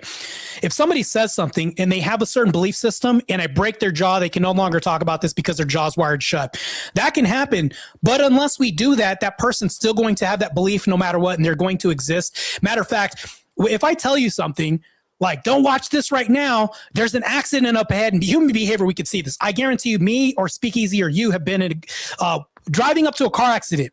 And there'll be signs saying, keep moving forward because there's an obstruction ahead. Don't look at this thing. There'll be signs, police officers saying, don't look, focus on the road. What do we all do? We look at this. When you tell people not to do the thing, they actually do the thing. And they're more inclined to do this thing that you tell them not to do. Yeah, they tell us not to be racist, and they tell us not to be racist or you're evil, and everybody's a racist now. So, you know the whole trope about the Catholic Unless you're schoolgirl? black, you can't be racist. You know the whole trope about the Catholic schoolgirl? They always say that they're the most sinful people once they are out of the clutches of Catholicism. Why is that? Because this whole stigma that they put on, well, they were repressed. They were told not to do something, and then people do the opposite. This is human behavior. Look, but don't touch. Eve actually presented this.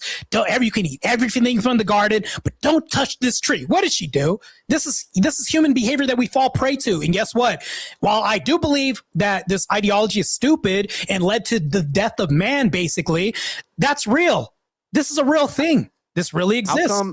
How come if a white person goes to a Walmart in a brown neighborhood and says, I hate brown people, and they shoot up all these brown people, that's a hate crime. But if a Crip shoots up a Blood because they hate the Bloods, that's not a hate crime.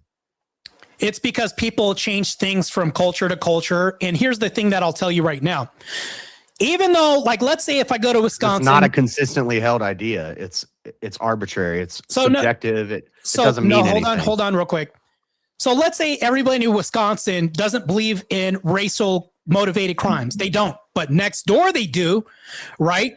Do you think that everybody else in the nation would change their tune and say it's not racially motivated, even though the person in court is saying this was motivated by race?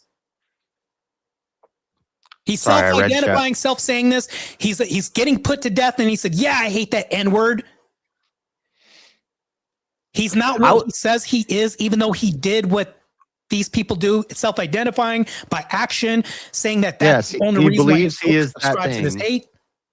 Yeah, he believes he is that thing, but he's not actually that. That's my whole argument. Is just because you believe in a lie and you identify with that lie, it doesn't make it real. He did the real thing. He actually killed somebody solely because of this thing. When I asked you what would you call that, you'd say it's a stupid thing, bad thing. That's We got a few more to get through here, so let's get to the next one. $5 from Reexamination Show says, Martae, JS is saying race is a fake concept mapped onto skin and phenotypes. Therefore, racism can't exist to him. Did you realize that at any point? I actually said that. I actually debunked all this, like saying Christians, right? Christian is like atheists would say Christianity is a fake concept. It's mapped onto a group of people who just share belief, right? It's not real. Tell me how Christ isn't real, even though 500 people saw him and eyewitnesses and all this, and I can trace things back. So if I tell you that it's fake, but my brother goes ahead and kills somebody just because of a color, I can then tell him he doesn't kill people because of a color. That doesn't exist, even though it's an ideology mapped onto a color, because most black people are Crips. He doesn't do this because of a color, even though he tells me it's because he wore red that day. Make that make sense, bro. Constructs don't exist outside of our mind, but guess what brings them to fruition? Force, demonstration, examples. Yes. Otherwise, you wouldn't call the thing if it didn't do what the thing does. Yeah, I could just say that I believe in that there's one human race, but I hate all people. I'm just antisocial. I don't like people, so I'm a racist. No, that would be antisocial. There's a word for that already, bro. Well, the word could also be racist. That's my point. There is a word for it. Yeah, good. I mean, and that's not hard to try to convince people that you're not antisocial by being antisocial and just saying, I just hate the human race. That's just antisocial when you put everybody under one umbrella. There is a word for tribalism, and there is a word for religious. That's xenophobia. Well, no, xenophobia would be people from different nations. I'm talking about tribalism. How is that not tribal? Because you could be different tribes within the same nation, so it wouldn't be xenophobic. It'd be tribalist. This is the point: is all these words. These are all just words. They're not. What actually exists is the hate, the evil. This is a wild premise. You're saying that the person can't self-identify as a PDF file. Oh yeah, that's right. You conceded that. I can identify as somebody can identify as a PDF file. You don't want to be in the same room with them because they identify as this. A file is not an ism. An ism is a belief. All right. Yeah, so is racism. But let's get to the next one here. Premonition sends in $5. Thank you. Premonition says racism causes more hate than anything else on earth. It is real, whether you like it or not. You cannot wish it away. Based. Oh man, that's true. Yeah, and all the people in biblical times, they were all of the same race. They were all in the same nation. They all had the same ethnic background. They all had the same skin tone, and they hated each other. It had nothing to do with race. Racism is not real. You can argue for it and die on the hill of defending racism all you want. That's insane. This is just it's liberal nonsense. So the KKK aren't racist. I'll make you guys more based by the end of this. I like it. Jeremy sends in $5 to say, stop mixing up Tyrone I Smoke Rock Bigums for Clayton Bigsby. Yeah, we were saying Tyrone Biggums. It's Clayton Bigsby. Yeah, Clayton Bigsby. My bad. That's right. I did. I'll hold the L in this debate on that. It is.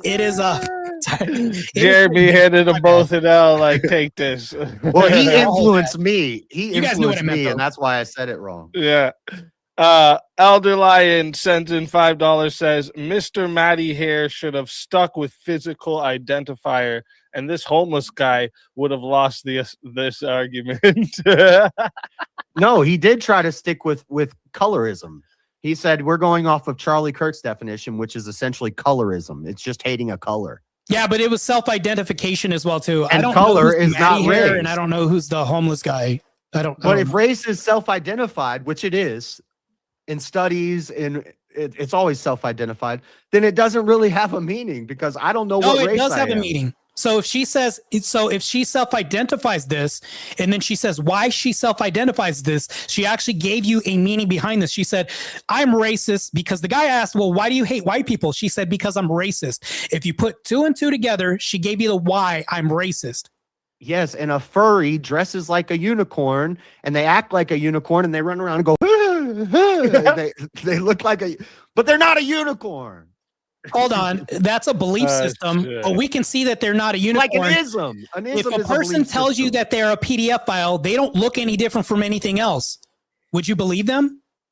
Again, a murderer, I'm going to stop going to the PDF file example and just say murderer. A murderer is not an ism. It's not that you have a belief in murderism or you're a murderist. If I hate murderers, am I a murderism? Is that murderism and I'm a murderist? No, that's dumb. Murder is a thing. It's not an ism. He's a murderer. He's a murderer. There's a word for that. Matter of fact, speakeasy, I'll ask you a question. Who's the guy that played Deadpool? What was his name in the comics?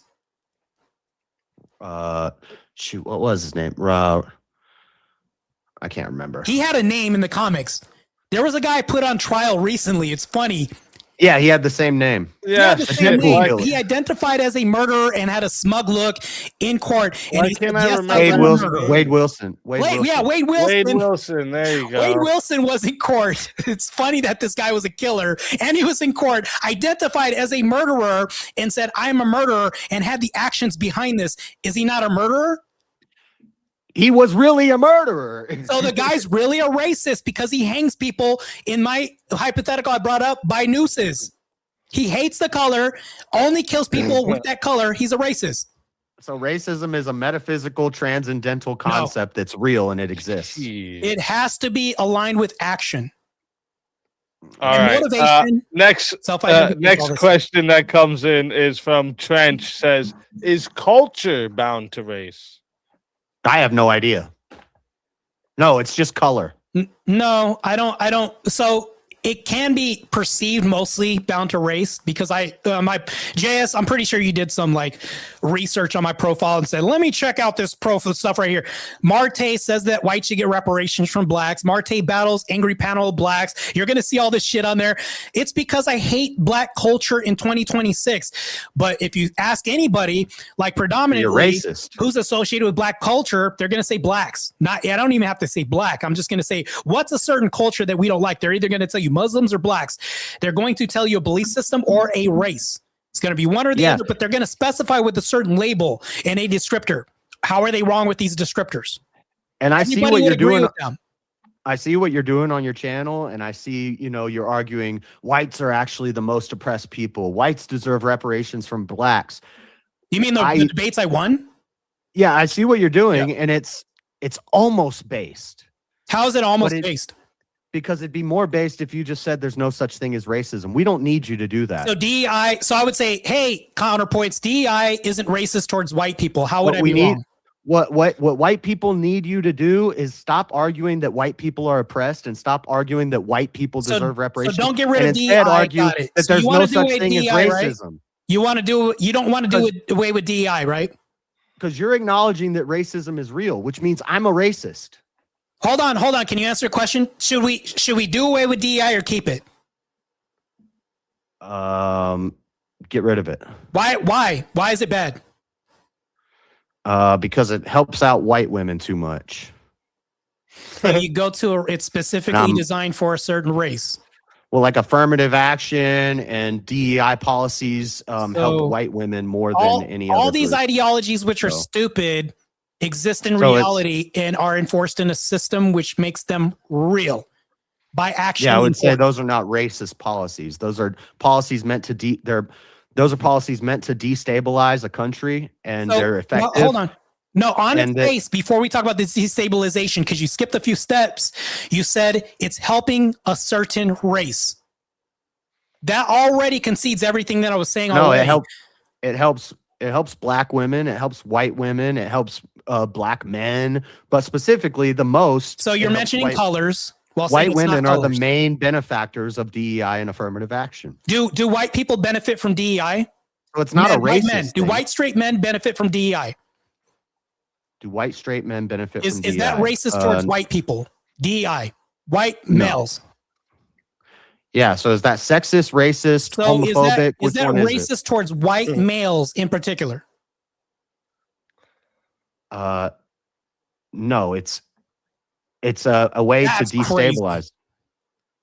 All right, let's get to the next one here. $10 comes in from Verna Desar. Sexist. When interacting black with males people, are put in front of white men all the time. It's not sexist. Try again. All right, white women let's are get put to in this front of next both one. Let's get to this next one. When interacting with people in everyday life, is it better to just say hi or refer to them by their race? And when describing a person to authorities, when is it not necessary to mention skin color? Right.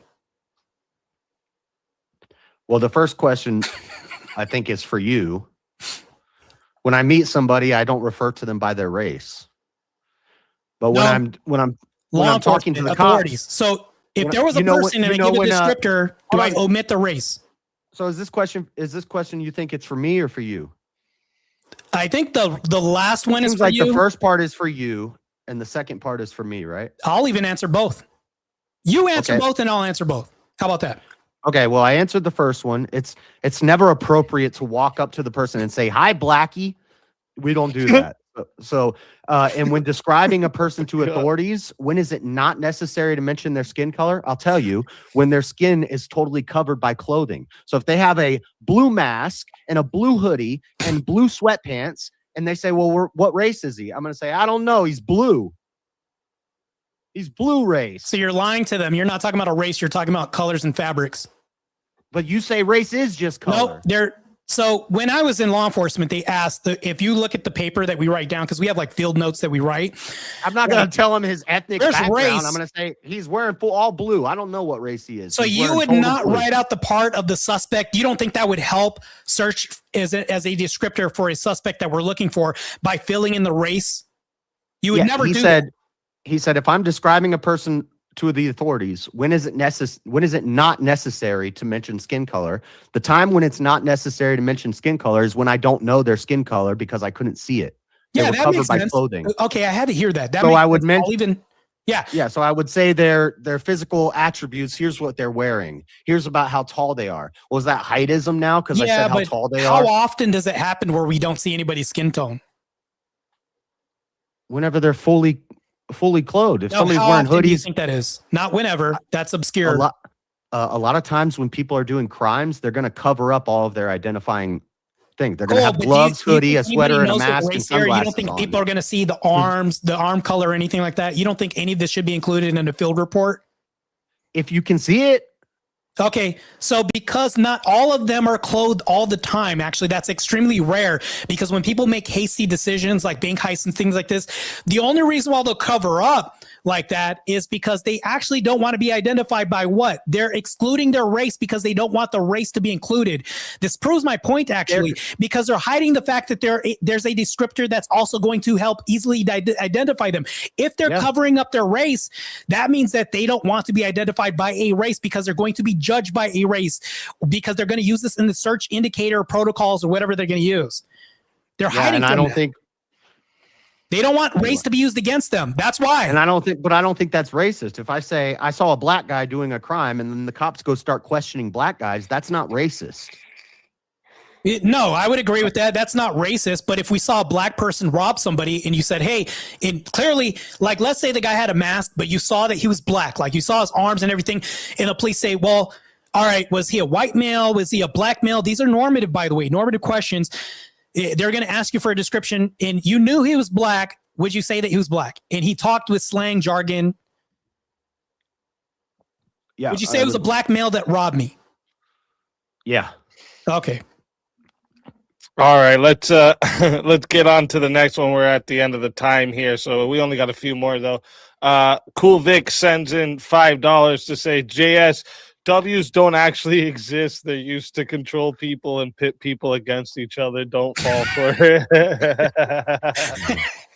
I like it. W's do exist, and I get them whether they're given or not. Shit. I like it. I like it. Wicked Wally says for $5. Thank you, Wicked Wally. Says it's okay, JS. You win either way since I can't give Martae a W because of my racism. Right. Right. Shit. Thanks.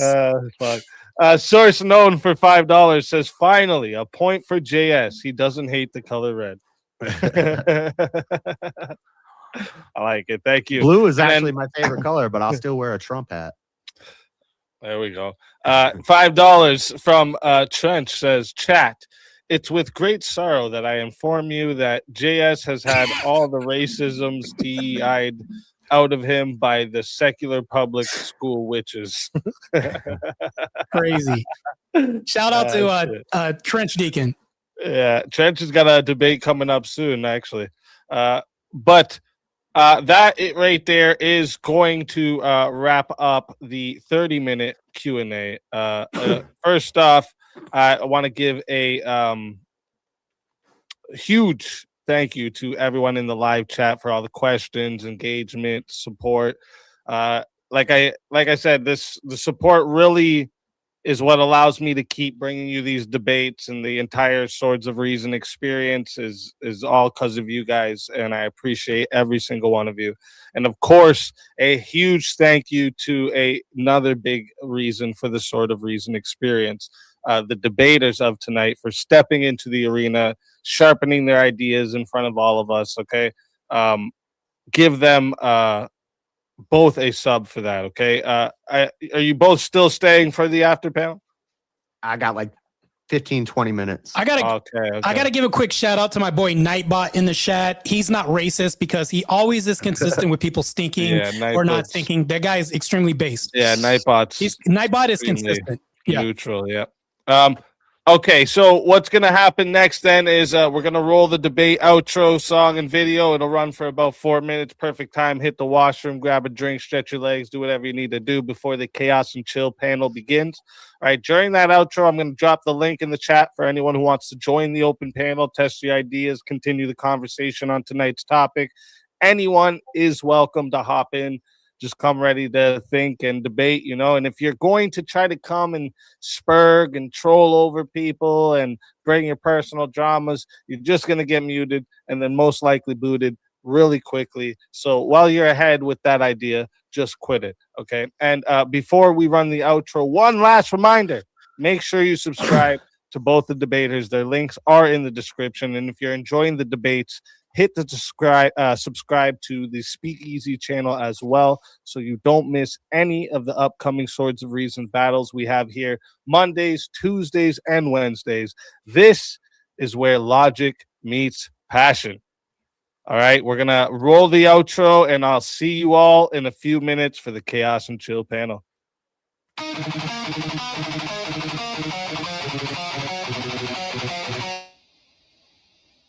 What's up, chat? That was crazy. We're gonna get back to the panel. Hopefully, you guys can hear me now. That was a fucking bloodbath. You know what? I have to admit, Speakeasy almost got me a little bit at the end because he was trying to conflate things like, oh, if this switch is because of Rachel Dolezal and stuff. I actually got tangled up a little bit there, and they caught me off guard with that. But I think overall, JS this was a fucking bloodbath. Dude got destroyed. And I kept saying during the debate, God, man, he kept walking into these pitfalls and walls the whole time. Like, he contradicted himself several times by saying, no, people don't do things because of color. And then in the next statement, he said, well, people don't do things just because of color.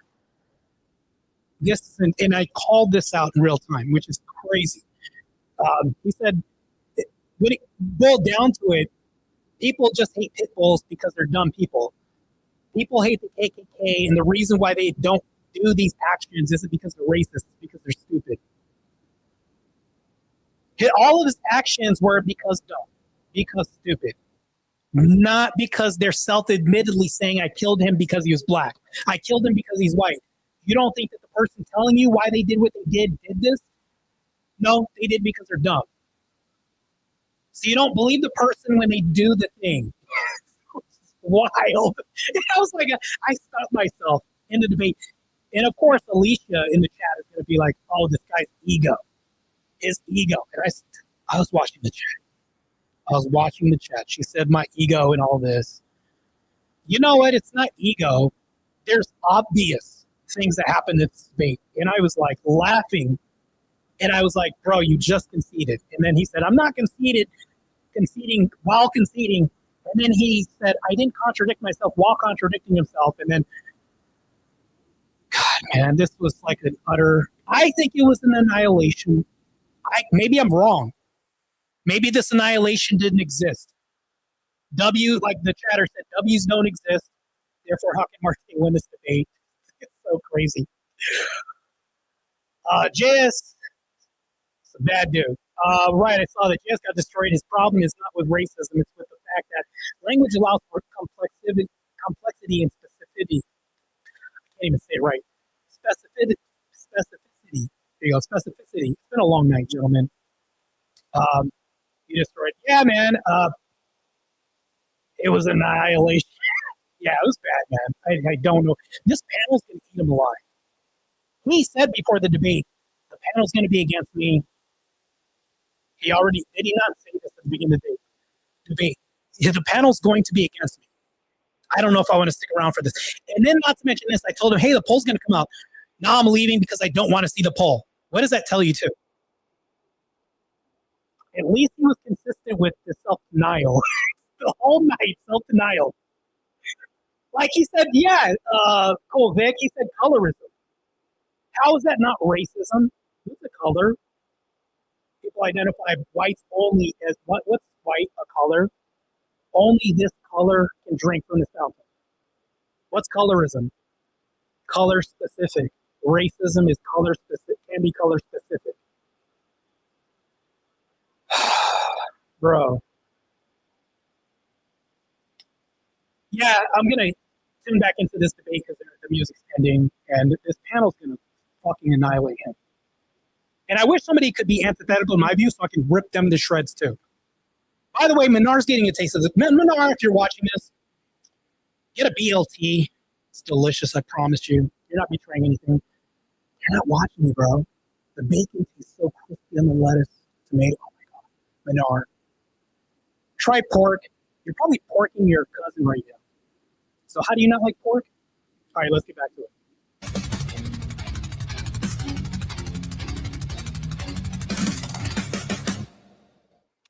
And we're back. Welcome in.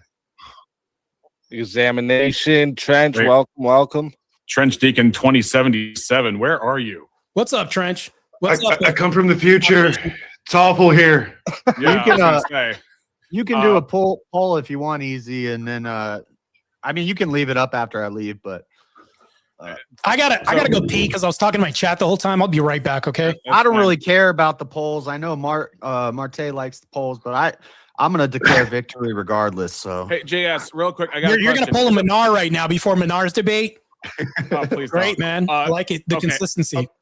Quick question though: could it be that somebody hates the color and ad hoc, after the fact, post hoc rather, attributes reasons upon the existing hate?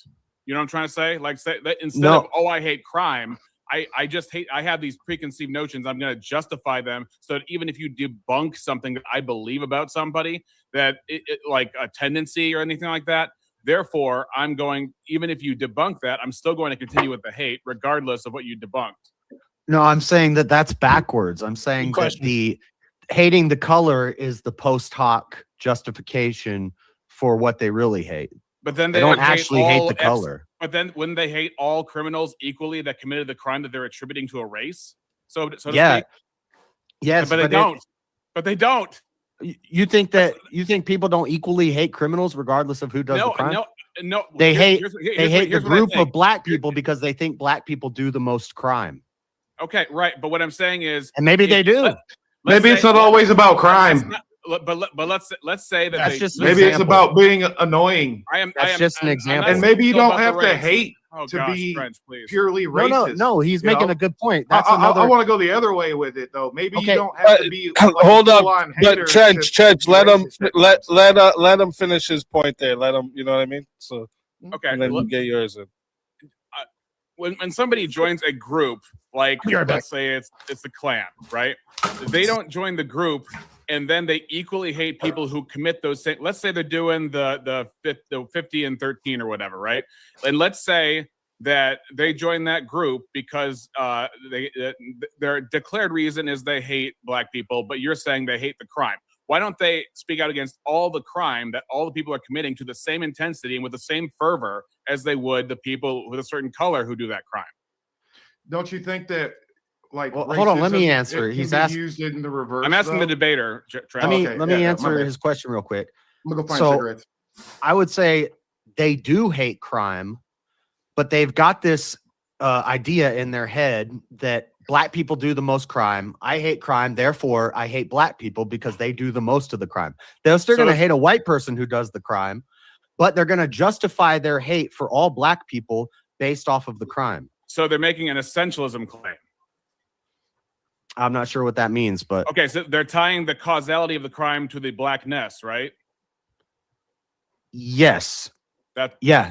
And so their Okay, hate but is indeterminate. that's Their a- hate but that's isn't a- based off of an individual. It's based off of a group because they believe. So like when Trench brought up because annoying, let's say I hate people who talk in movie theaters, and every time I go to the movie theaters, it's a black person talking in the movie theater. Now I say I hate black people.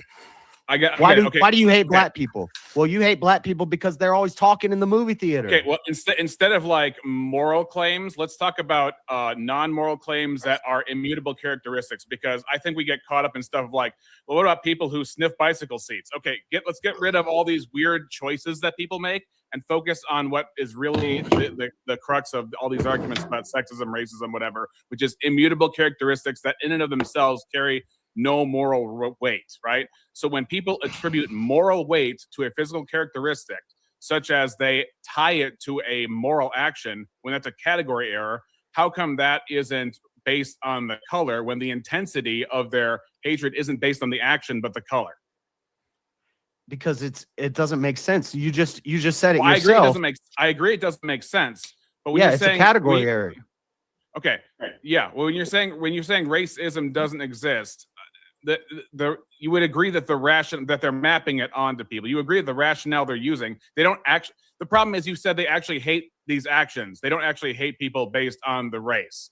What I'm saying is, I've never met anybody that just says I hate the color black, therefore I hate black people. No, that would be stupid, because black people aren't even actually black, and white people aren't even actually white. They just say I hate. It's about people. It's not they go to Home Depot and they look at all the black paint cans and they're kicking the black paint cans around. Right. So it's not colorism. No, but the colorism, they're attributing it to a different human ontos. It's a lot more specific than that. It's about we're talking about a human to human thing. Yes, it's a spiritual thing. It's ontological. Which part's ontological? It's not physical. It's a category error to say that my hatred is because of this physical thing. My hatred is because of some ontological thing, your ideas, your worldview, the way you act, the things you do, the habits you have, which come from ideas. That doesn't come from your skin color. It doesn't come from the place geographically on the earth where you were born. It comes from something deeper than that. And I want to get to the root instead of calling it what it's not. Okay. You want to know where it starts, though?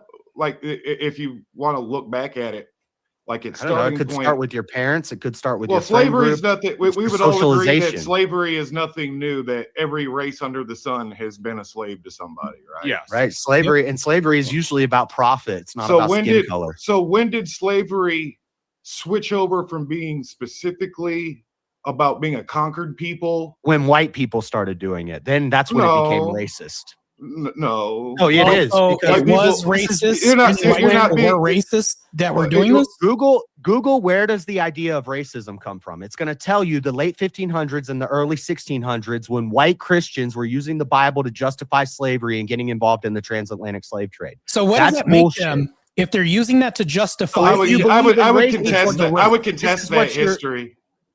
I would too. And if you believe in racism, you should not be contesting that history, because that's the origin of that belief. Because most of the churches have stood against. How come you don't slavery. see as intense hate groups against murderers and thieves? I would say that hate towards like pedophiles is more intense than racial. Then how hate. come you don't see like organized pedophile lynchers? Because they're harder to find. You can't just see it outwardly on their skin color. If pedophiles walked around with blue skin, we would be killing all the blue skin people. But that wouldn't be racist. That actually proves my whole point. My point was this is a product of the Enlightenment era. Bomb drop. That's the one. Not really. That doesn't make any sense. That's when they started. You didn't answer the hate group ratio at all. Yeah. You said that they hated the people for their actions. Then I said, why aren't there groups that act nearly as intensely as the KKK and other groups in their history for doing it? And you said, well, because if we couldn't identify them, they don't know. But then hold on, re-examination. Wait. Don't we have government websites so we can find them now? But hold on, re-examination. He actually answered the question. He said if they identified as a color blue, we should kill them all, which means we should kill them all by this identifier. No, I said if they were blue. Yeah, if they had blue skin. That's crazy. If they had blue skin so that you could identify them. Yeah. And so we start going after all the blue skin. If they had a color and you could identify them, then we could kill them because of what? Is that racist? Identifier. But you're not you're The not whole going point- after okay. them because of their skin color. You're Here- going here's the after them difference. because of what they do and what they believe, and that's what you hate. Here's what's But if disanalogous all here. blue skin, Here's what's analogous here. You're saying if all And certain also that people- assumes if that if all the blue certain skin people are that, but not all You're of them saying if are. all the certain people with a certain moral action had a color that identified a moral action, then you could identify that. Racism is not about an actual moral action that's taken place. It is about attaching moral wrongness to the mere existence of a certain kind of people that have a certain genetic manifestation that you Thank can you. identify. It is dumb. It is fake. Yes. But the racism idea still exists. Right. Thank you, Rick. That's so eloquently said. Thank you, Re-examination. Good. Then good. we have different definitions of existence. Go ahead, preliminary. May I jump in really quick? Yeah, go ahead. All really good points, I think, on a planetary scale and a historical scale. And if you go back all the way to the very beginning, doesn't matter if you're religious or how far you go back, if you think it's 300 million years or 5,000, if you believe in the Neanderthal, it has always been fighting. It has always been racism from the very beginning of time. Doesn't matter the group, they're going to be racist against the other groups around them. They claim that they killed off all the Neanderthal. They didn't. Those are the Aborigines. I'm still here. Well, no, there's 15% of white I don't even people believe in Neanderthals, have so- Neanderthal Maybe DNA I'm in just them, joking. and then a small percentage of Asians have Denisovian DNA, and those were the areas that the Neanderthal and Denisovian operated in. And They didn't. we either outbred them and bred with them, and we see how it worked out was we were taking their women basically. So we were pimps. Yeah, and pimps. I kind of disagree with I thought everything we you was said. gangs. Premonition. Now we was pimps. Sorry, but I don't Trade- think race. trade I don't did think happen. race was the root of any of that hate. or Trade any did of that happen, but evil. if you look at the human genome, like markers of the groups, you see that women get around farther. They cover much greater distances, and they have a more stable it's a battle between good and genetic evil. markers. It's not a battle between During the black bottleneck and event, white and yellow. all and the brown. men were virtually wiped out roughly around the time we started farming. Okay. Yeah, I was gonna ask you a couple of questions real quick. Huh? Yeah. You You gotta go quick because I gotta go in like 7 minutes. Yeah, I know. So what you were saying pretty much is you're rejecting the idea of racism as an evil or as a hate category, and you're saying that the problem is not that it's because of their skin color, but it's about the hate, right? Mhm. And Yeah, and I the- gave a paradigm for a typology of hate, and he Mm. never dealt with my paradigm. He never defeated my paradigm. He just said, no, race is real because people say they're racist. No, that's not what I Can I said. contend with your paradigm? I think your paradigm can be valuable in the sense of I don't believe there should be like JS, I criminal- think criminal you got the multipliers. panel muted on your side. Oh, That's what on my Spaceman is YouTube, I saying. do. There shouldn't be like Thank you, criminal Spaceman. or charges with hate involved. All violent crimes, especially, have a degree of hate sewn into the mix. Yeah, that's a whole thing we didn't really get too much into, but this leads to ideas But like there hate shouldn't be speech and hate the crimes. criminal multiplier. We can acknowledge that racism is real, that race is real, that race race can transcend even skin color. There's culture, and Culture is race? Yeah, no, you're right. Try to argue against argue Ethnicity, against argue culture, against Judaism language, being a race and see how that works phenotypes, out for you. nationality, that is a religion. unique thing where even the Bible treats Jews different than any other lineage. You look at Not really. God That's a Protestant. That's a Protestant world. God No, said no, Jews it's not were his because I'm chosen not people, and dispensationalist. Jews I'm not were dispensationalist. considered. You're not going to be able to use that against me. Number one, I'm a millennial. So number They two, were simply racist. chosen for the holy royal priesthood. then and the explain bloodline to Romans cultivate 11 Jesus. through 21. I just Explain did. it. No, you They were a vehicle. They were a vehicle to birth That's the what I'm saying. Messiah. If you guys Okay. will concede that God was racist when he said Jews are his chosen race of people, then I'll say, okay, you win the debate. Racism's real. God Chosen for what though? There's Oh. a chosen for Hold what? on. And that purpose has been fulfilled was already. his chosen people. He was being kind of racist when he did that. because there's a whole Ra- New ra- Testament. It's I have a question for re-examination. Can I ask you a question? I can read Romans 11 for you if you want, but go ahead. So, have you ever seen these Hebrew Israelites? Oh yeah, they're nuts. So if they espouse something and they say that a certain group won't make it into heaven, and they say a certain group is lesser than, would you classify their belief system as a racist ideal? Oh, absolutely. Because I've seen a white Hebrew Israelite. With these people espousing this racist ideal, and they'd want to be prevalent, they're literally on soapboxes and street boxes or boxes in New York and trying to spread and propagate this idea. Do you think that this could come about in some kind of action, meaning we're rejecting certain communities and telling people to buy onto this? Do you think that this could come about in some form of actions, like maybe they have a business that they're rejecting a certain race from and things like this? What would you call that? Sure. One of the main Hebrew Israelites is a white guy. I would call them blacks. They're extremely racist, which is crazy. No, But one of the JS main just call them blacks. Hebrew Israelites were not racist towards white people. One of the main Hebrew Israelites is a white But that's guy. made up he bullshit. presents as white. He thinks he pretends like he's a black guy. He talks like a black guy. I was watching. Is he? And then then they say well, it goes off of the mother. Or it goes off of the father. So now it's genetic. It's all a because of genetic race, lineage. a race of people. And they espouse this ideal and want you to buy on top to this BS. Black Which I Hebrew acknowledge is BS. Israelites are an example of racial trauma, trying to be something you're not, so you're anything other than black. Dude, if aliens came to take over Earth, we'd call it an alien race. And if I hated that, I'm racist. They wouldn't be human. Yeah, they wouldn't be human. I know. So race doesn't even apply. So to what's humans. a shibboleth Right, so it doesn't for apply to then? this debate. Hold on. Hold on.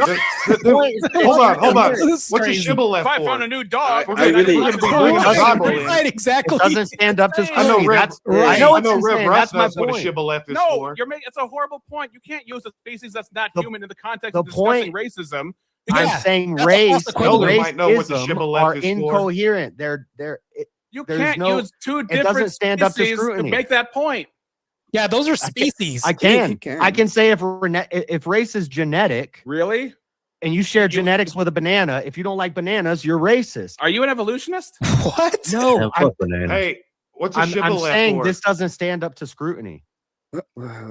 Okay, Whether or not- genetic similarities is merely situational if you're not an evolutionist. So that's I'm just not an evolutionist, but science okay, says that we you share. agree that similar Science says similarities we is share not 60% proof of our DNA with relationship. bananas. And if Similarity is race- not a relationship. Oh my God, try to follow. Science says that we share 60% of our DNA with bananas. Irrelevant. And if race relates to genetics and lineages, then if I hate bananas, I could be racist. I don't have a banana in my lineage. My family tree is not a banana tree. That doesn't. It's totally out of whack. You're missing the point. It doesn't matter if you do or don't. If science says that you share 50% of your genetics with a banana, that's premise one. Premise two, race is based off genetics. Conclusion, you could be racist to a banana. It's an unsound argument. That is wackadoo. Yeah, that is wackadoodle. It's sound and valid. Non-secret You're right. It's unsound because that's my point, is that it is unsound because it doesn't make sense. It's a valid argument, but it's not sound because race is nonsense. It's not sound. JS, would you call your cousin a banana?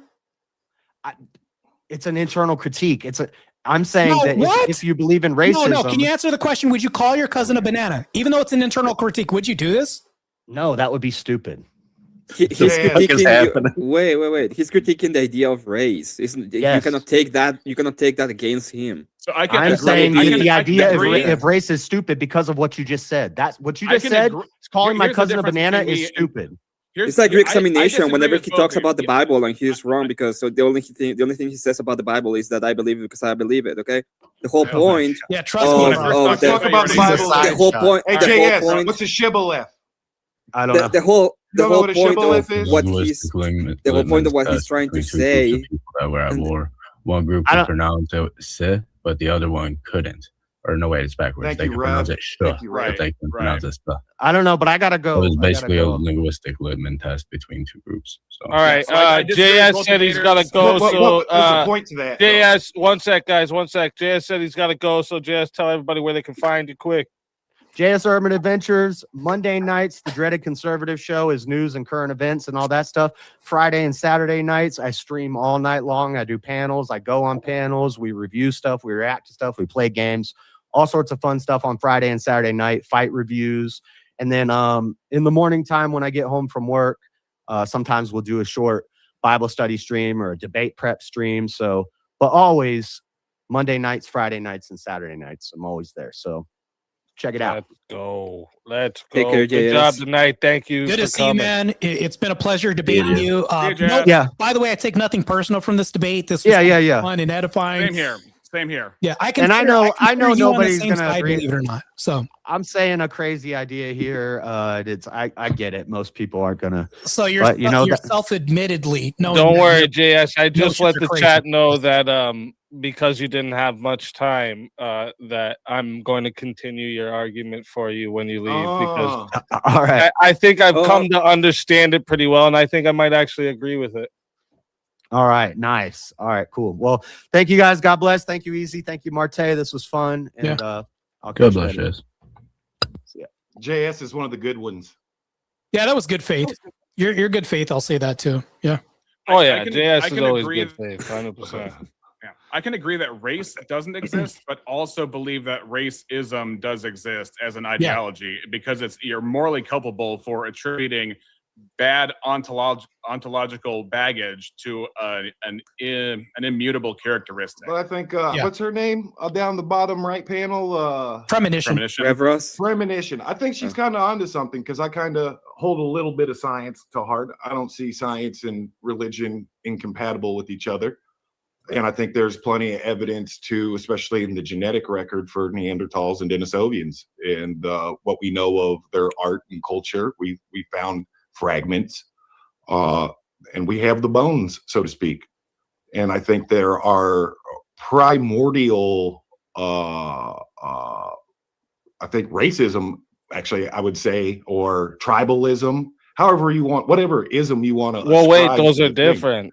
Those are different. But are they? I think Yes. I think we're arguing Yes, they semantics are. at that point, though. Yes, they are. The Bloods and the Crips are tribalistic, right? But they don't have to all look the same at all. Look at the McCoys There's and white Hatfields. bloods. There's black. I get what you're black saying. bloods. There's white bloods. But, There's white when speaking Crips. There's black specifically Crips. in the realm Go of to the Hells biology, Angels. They're very tribalistic, all right? But they Okay. don't have a fucking single color amongst them. All right, I know a lot that live around the area that I live get by. that. Correct. None of them are the same fucking color, my friend. No, I get that. I get that It's a argument for belief. sure. And they It's hate each not other. like Color, though. Tribal warfare, religious persecution. So I'm forced to ethnic put cleansings, another, these all predate our theory of qualifier. race here. So where? Well, what that's you I'm saying. guys look I might at have as, a word for it. Okay, well, I'll let you finish talking, and then I'll sorry. talk. I'm sorry. All right. Polite So wars. what, sir? Polite wars. Sorry, you're like Polite you're both wars. you're deferring to each other. You clashed your swords of I'm sorry. Oh, Yes. Polite wars. yeah. So like tribal warfare is a good example of something that existed way before there was ever a theory of race. All right. The thing is, race is so incoherent. Like you said earlier, that you're going racism off of the definition, like But do that closely Charlie related Kirk tribes used. team up And against far distant tribes? what? Do closely related tribes, like familiar groups, like a Germanic or Nordic tribes, Celtic tribes, for instance, do they band together in a greater whole against a foreign greater Not all the whole tribe? time. No, not Like all Rome, the time. So for first instance? off, when when the colonizers came to America, it was a bunch of people that looked like each other that were fucking each other up hardcore. Yeah. Right? So And were the Celts and the Germans. The Vikings had to marry each other so that they wouldn't fucking kill each other. All right. Their truces were giving their daughters to go fuck the other people's sons so that they wouldn't fucking kill each other. All right. Well, there was tribalism always, way before there was this idea of a race. Well, I get that.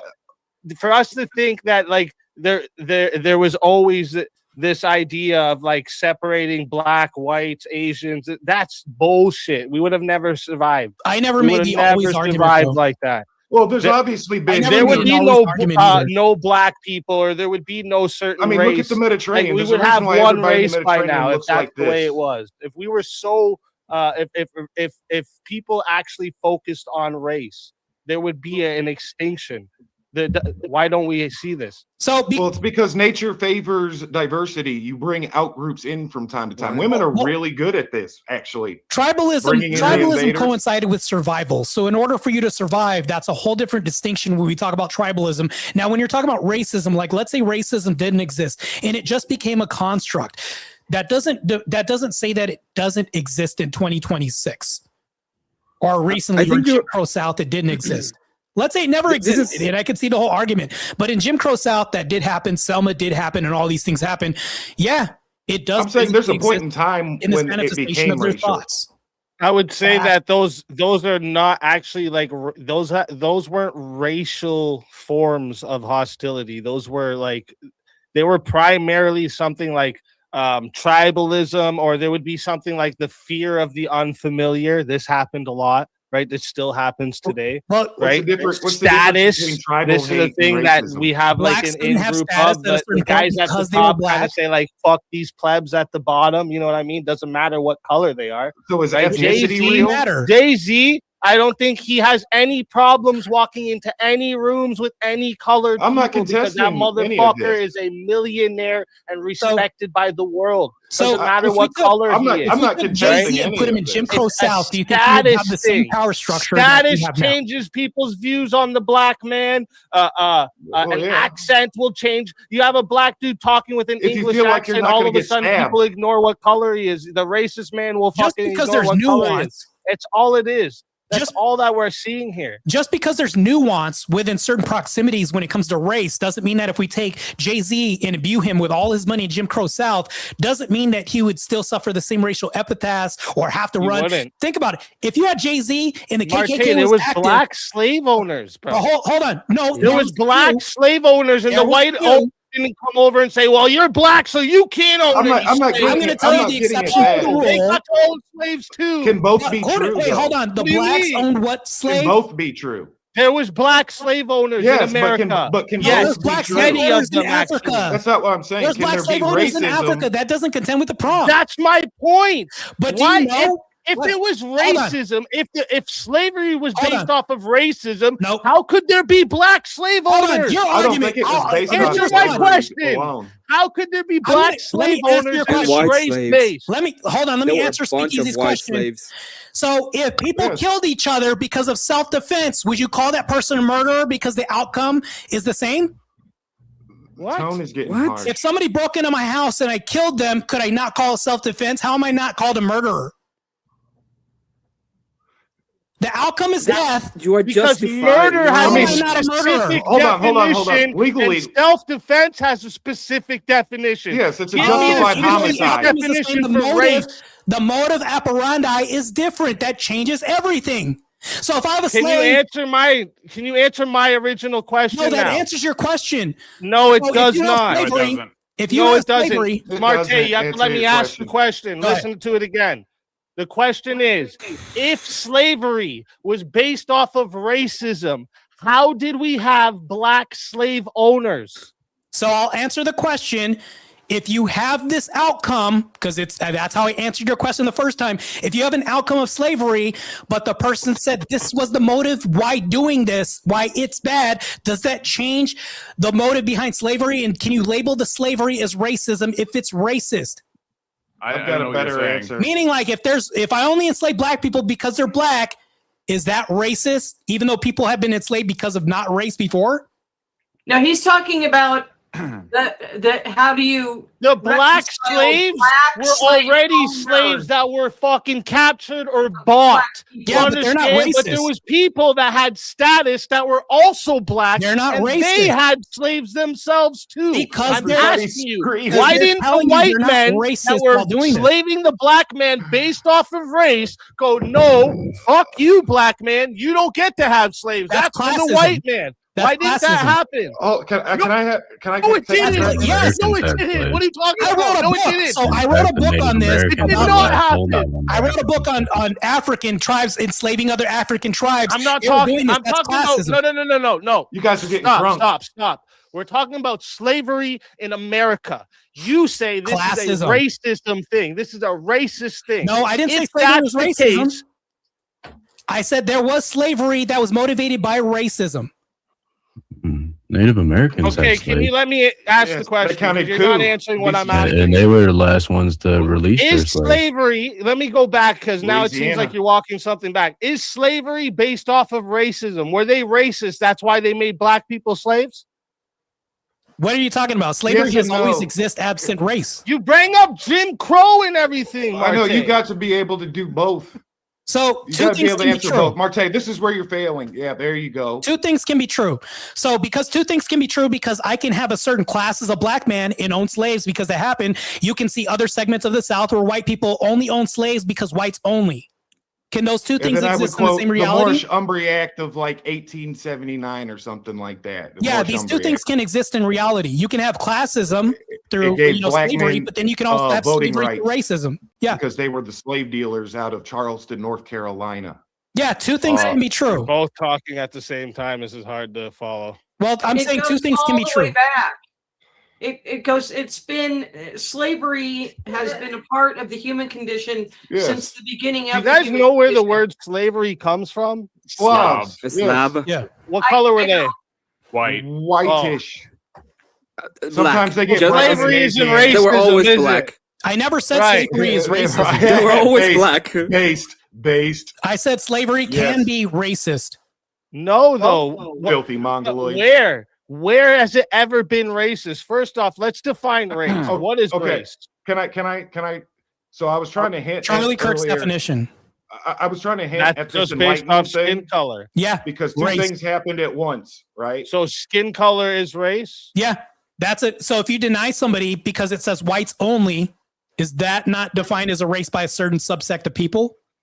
Well, the Martae- confusion would be like, if Black, there's a Puerto if Rican two guy black with the same- people have a white kid, that kid's white. There was Right. recently a Is there a thing where different two white race? people had a black They're a baby. different race? So there was There is. two white people just recently had a black baby, and this white woman saying it's because of my lineage. Somebody down the line was black. Nobody on the internet buys this. They think she was cheating, and that's what In the happened. state So of it's Missouri, like, you're the race yeah. of your mother. Yeah, but Martae. there's actually recorded mama's cases of two black people having a white baby, Yeah, I can blonde believe hair that. even. I Yeah, can so- believe that, but how they're treated by people, So are they a different race? people can be perceived as a certain race and treated unjustly because of their color. What is that called? I thought color is race. So You when just it's- said color is race. So that means if two black people have a white baby, they've had a different raced baby. the public would perceive that. The one race created another race. Is Why what do you happened think? there. Is there controversy behind this You're ordeal or asking not? me a Why is there question controversy? to a question, Martae. You're asking a question to a question. Okay, I'll answer it. The reason why there's controversy behind this issue No, is because did they of race. create another race? Yes or no? No. So race isn't color. So when they go to school, Are you guys familiar could they with the possibly be Spanish bullied because of their caste color? What would that be called? Sorry? What'd you ask? So if this black person goes to school and they get bullied and they get called a darkie and all that, that's not racism because of a color? No, that's tribalism. No, it's not tribalism. Yeah, they prefer the people that look like them, and they formed a group of friends that look like them. So the Just KKK like if it was is not some racist. if they're it was tribalist. some kid with a bunch of acne and glasses, that kid's probably getting shoved in the locker too, and it has nothing to do. He could be white, black, Asian, doesn't matter, right? So- It's an in-group bias. The cool kids pick on the uncool kids. The So- potheads pick on the popular kids. It's just how it goes. So dude. no, it's not Like, you popularity. know how it works. High school is a great example of what's actually happening. So- Any one of us should know that have been through high school realize what's actually happening is tribalism. So the Has KKK nothing is to do only with anybody's tribalistic. color, none of that shit. The Aryan Brotherhood only kills blacks because of tribalism, not racism. They don't only kill blacks though. Hey, Rowdy. Yeah, they don't. Yeah, that can happen, but why is it do they specifically hate blacks? Is it just because tribalism, not because of their race? Yeah, it's a Yes, tribalism. because it's a marker. Yeah. It's a marker to the Even tribe. For people who look like them, right? That's the whole idea of like, oh, we're gonna have only blue-eyed, blonde-haired people, and we're gonna get the Wait, wouldn't that be the a certain super race? race? The super race. No, it's just the super preferences that you like. Isn't they probably racism a say they want preference? big tits and big asses on the chicks too, and if you go down All the right. line, they have a bunch of different real quick, preferences that have Martae. nothing to do with their skin Martae, color. Do you believe that race actually exists? And black or that- chicks are the ones that usually have bigger asses, but they'd still want them on the white chicks. Isn't that funny? Do you, Martae? Do you believe that race actually That's exists, strength or that it's breeding. only a concept? And I think it's only a breeding. concept. Okay, great. Yeah. You think race is only a concept? This is where we disagree. I think race is intrinsically tied up to ethnicity. It's I think that's actually based on the Spanish caste system created in the mid 16th century by the Spanish. I It know, was a but we way to can go back maintain to a Shibboleth, hierarchy bro. based on somebody's bloodlines, and they did this between the Spanish, the indigenous, and people of African descent. That's where our Western idea of racism without getting comes into the shim stuff, because that's only half true.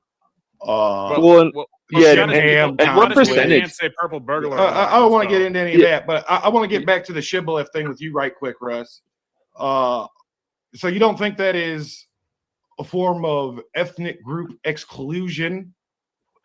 Maybe that people could articulate as hate, or at the very minimum disdain, because So these hold men on. were known for your being issue here, Duke, is Tribalism you're trying is- to project a 16th century invention on ancient No, I'm trying to look at. and I might not have the word for it, but there is a behavior.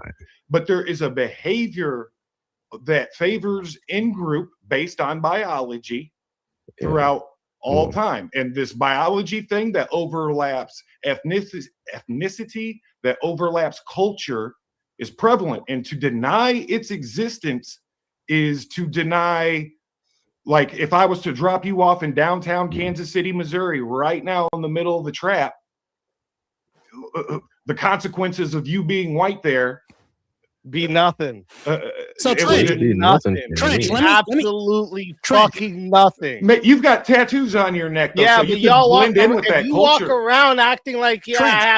I have to look at a difference here because these people are a different color than me. And oh Trench, my God, if you act like that, you give off that energy. Yeah, you'll get people ought to analyzed. fucking slap you. Yeah, What are you Trench, talking can I about? ask- can I ask you a It's all question, about the Trench? tribal and the That's tribal crazy, markers. bro. Yeah, because white people are born in those areas all the time. I think speakeasy is kind of being bad faith here, and I'll tell you why. We Tribalism had is about drug group dealers loyalty. outside the church trying to sell to our church congregation. What? The It's head definitely not pastor had a bad pack of guns. Can I explain mean, why? You can drop me off. Okay, in go ahead. anything, I want to I'll hear it. still Yeah, preach the sure. gospel. Fair enough. One fair sec. enough. Let's hear why Martae thinks I'm being bad. So tribalism is about group loyalty. Racism is about biological determinism and hierarchy. So conflating the two prevents this honest conversation that we have. It does distort human nature, if we think about this, and it blocks effective solutions. So if you're thinking about tribalism, we can't say that the person's a tribalist. You'll never say that in media. Therefore, you have to take the whites only off of the fountains and everything else. You would have to say, no, my tribe. There's a reason why we choose language and why we have a distinction and why we label things. Labeling is extremely important. We have to have distinctions, and why if this person goes to court because of a race-related hate crime, we can say, yeah, it's a hate crime, but we have to label this something besides hate. We have to say, okay, what does this person identify as? Okay, he's a racist. We're going to segregate him from the regular population and put him in isolated confinement. You know, things like this, they're important. We have to have labels to things. We can't conflate racism and tribalism. I think they have two different distinctions. There's another Jeremy's a term dumb, you dumb, guys dumb have person heard to of. say. We observe the exact identical behaviors when it comes to nationalism, gang warfare, fucking hooligans at a fucking soccer game. Okay, we experience these exact identical behaviors, same Correct. patterns: dehumanization, moral superiority. Collective blame. They say, oh, these fucking losers, Manchester United, these fucking assholes, they're just paying off. They just put everybody in a fucking group, and justifications for their violence towards the other. All of the same patterns, but you wouldn't I say can agree with the that. sport hooligan is racist. You're not. You had Well, said because that's earlier not a the race. gang warfare But my isn't argument- my racism. argument is- Nationalism isn't Yeah. racism. Class hatred. class hatred isn't racism. So the whole thing You're is proving my point. My argument No, is that I hate him because of a class. I hate him because of a tribe. your argument. It's the opposite. It's proving mine. It's Yeah, proving what about I mechanics? have an argument against What that, are you though. talking about? I have a real argument You're against not that, though. listening to me if you think that proves your argument. Easy, I'm It listening does. to you, Yep. and I have a completely different argument. I say at the super organism level of the super ethnic group or the super phenotype of closely related groups. So I guess the super family. Super families stick together when Rome invades.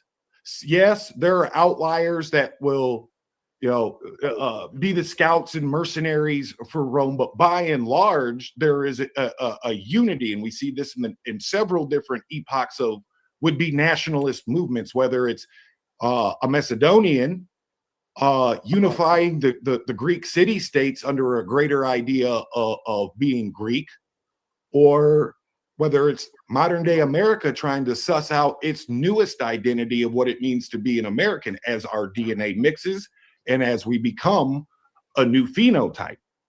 I think we're still missing out on the whole Enlightenment thing, because before just a specific point where slavery is just a causality of being conquered, it becomes justified by scientific rationalism and looked at as a scientific, like, foster parent. We're actually doing these people a service because genetically they're inferior. They are the missing link between the ape and the new man, the superior man. And it is our duty as the superior man to aid his reformation and guide him. Even So if how that can means you his say bondage. you don't believe in evolution, but think there's a step between an ape and a human? I'm not saying I do. This was the justification. It was called social Darwinism. You literally contradicted. No, your I'm not whole arguing. worldview I'm right there. arguing. I'm not talking. Do you about believe my in worldview. evolution? Yeah, I'm not talking about. Do you my believe in worldview. evolution, Am Trench? I talking about my worldview, or am I Well, talking it about? sounded. I thought you were social giving me your Darwinism? argument. You said I Yeah, I have thought a you were different arguing for argument, and racism. you presented that. I'm Yeah. talking about Are social lions Darwinism. racist against hyenas? This is No, why I no, get confused by the banana okay. question. It's like, So, let's talk about let's take- humans alone so I don't get lost in the sauce of like Okay, non-human stuff. Well, I got Well, what. okay, well, well, let me- okay, can- I let had me a question. answer. JS Let me was continue trying- with Hold the up, question hold then. up, hold Please, up. can I I continue got. with the Hold up, question hold then? up. Let hold me up, hold up. re-answer. Let me come at it from a different angle. All right. So there was a philosophical movement that justified slavery called the social Darwinist movement. And they even had special fucking compasses and squares that they would measure niggas' domes with. Trench, you know what justified slavery, Trench? The dude with the biggest fucking gun. That's who justified yes, slavery. yes, Every time. You yes, know what yes. tribes did when they took over other tribes? Yes. Killed the men, This is killed forced the doctrine. children, and Yes. took the women and breeded with them Okay. and mixed with other genetics, how do you sell other this to races, and how it do was you- all mixed up from the You're beginning getting of angry. fucking And time. I'm This telling you argument how is it's dumb, happened, but Trench. you're getting mad. This argument is dumb. So I had a quick question. I wanted to throw this one in the mix. Let's see if This we can happened spin this. because of Protestantism being Whatever, gentle dude. at a time. Howdy. Yes. No, Okay. I want to take this in a different direction. Protestantism is scientifically rationalist to the fucking core, always asking questions. And look at the people who Asking come up with questions all. bad. Look at the people who come up with all these different racial philosophies. They're all Protestant. Have you ever asked the question like in a super chat? Actually, the Spanish casta system, what I was trying to tell you guys earlier, this is what we base our idea of Western racism on. It came from the Catholic Spanish, not the Protestants, buddy. Sorry. I think it's two forms though. The Spanish In Conquista. fact, there were several threefold papal bulls conquest of signed by the world. Catholic Church, which Hold up. condoned and endorsed the transatlantic they slave did Here, for a you while. guys finish It's your odd. exchange there, but give Premonition a minute because They she's absolutely always did. And I then it was want the to- British Wait. Empire. She doesn't I just- just hold wanna up, Trench. 1 sec. Let Premonition say what you wanted to say there, quick. And then She's I'm going polite. to probably close out after this, but I do want to interject one other word that nobody's said yet that might help with the argument getting you guys closer together. Separatism is also an aspect of this where the groups separate. It's separatism, and it's happened forever. And that's what you're talking about when Rome invades the groups. They separate to protect themselves. separatism is throw separatism in there, and it might get you guys a little closer. It's been so nice. I'm going to go, and I'll see you tomorrow or next time you're up. You guys are all so cute. Have a great night. Thank you for coming up. All right, dear. I'll see you tomorrow or whenever. Bye. Bye, everybody. Bye, Premonition. She's so sweet. So I was looking it up. Tribalism has a way different definition than racism. Tribalism is hatred towards a group, like us versus them. And racism is a group towards a person based on the bias of their particular racial or ethnic group. So if you have cops that hate the inmates, they're not fighting them. That's tribalism because they hate them. But if you have white cops fighting black people specifically just because of that, that's the definition of racism.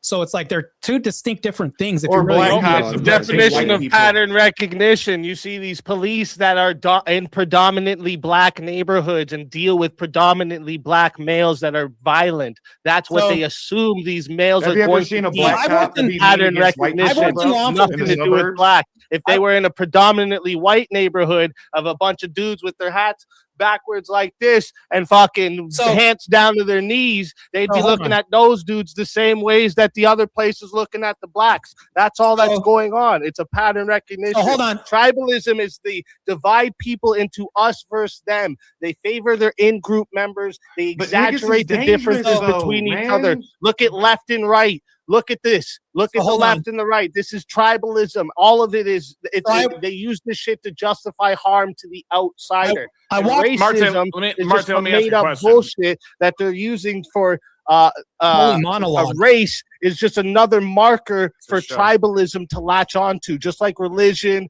nationality, ideology, language, class. Do percentages matter?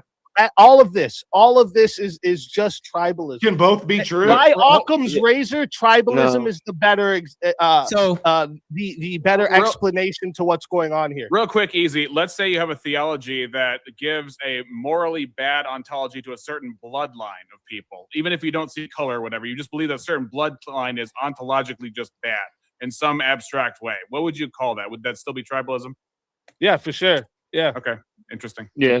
Cultural bias. What about mechanics? That's what I was trying to get at with the Shibboleth thing earlier. And I went to go get my gun from my locker and all this other stuff. I overheard a group of police officers saying those N-words are going to get it tonight. Yeah, I hate dealing with those N-words. You know how it is. You know, it just comes with the color and all this. And I walked in on this. Are those cops were they white, racist, or tribalist? Well, were they white? Yeah, they were all white. What if they were talking about other white people, though? Would that be no? still They're racist? Specifically talking about black people, and I was actually interested in this because before briefing to get my ammo and all this other stuff that was state issued or government issued, I was like listening to this, and I'm like, man, I'm not even there, but I get to hear the scoop on all this BS they're uttering, and I'm like, damn, man, that's crazy. If a white person calls another go out and do their job. If a white guy calls his best friend another white guy the N-word, is that still racist? Do you think they were talking about white people when they say those darkies? Yeah, and if they're saying like nigga, nigga, my white with the hard R says nigga. Do you think they were talking about white people when they says well, no, I'm just asking a separate question. Is if a white guy was calling his best friend another white guy the N-word, is that racist? No. But can you answer my question then? No, it's a German. Are you gay? Is it homophobic if I call my best friend a fag with Bertie cigarette? No. I'll answer what you just asked. I'll answer what you just asked. So if you're asking, saying like you overheard a white person or white people saying the N-word and claiming they hate blacks, basically. Yeah. Okay. Yeah. So this doesn't prove the cause of the hatred, right? Yeah, so, your words never can actually be the proof, the motive, prove the cause, I've right? Seen them. It can prove like some I've symbol. Seen them how they act with black. There was a guy named Spradling that I work with. He actually got excessive force. The guy was let go. We actually fought in the parking lot. They call it parking lot justice. Me and Spradling fought, and he was calling me the N-word, and I was like, so that's why you get right. He literally admitted, he's like, yeah, that's why I beat down your kind and all this. I was like, bro, that's crazy. He ascribed his reasons why. Again, that doesn't give evidence that race is the root cause. All that gives evidence is that race is the language. No, it gives language. I mean, it gives evidence that race is the language being used to express that there's actually something deeper going on. It's not the source of it. So- As you know this. So when he told me why he use- did this, he's Okay, lying? Well, yes, because humans routinely use crude categories for shit. They'll reach for the most socially explosive language.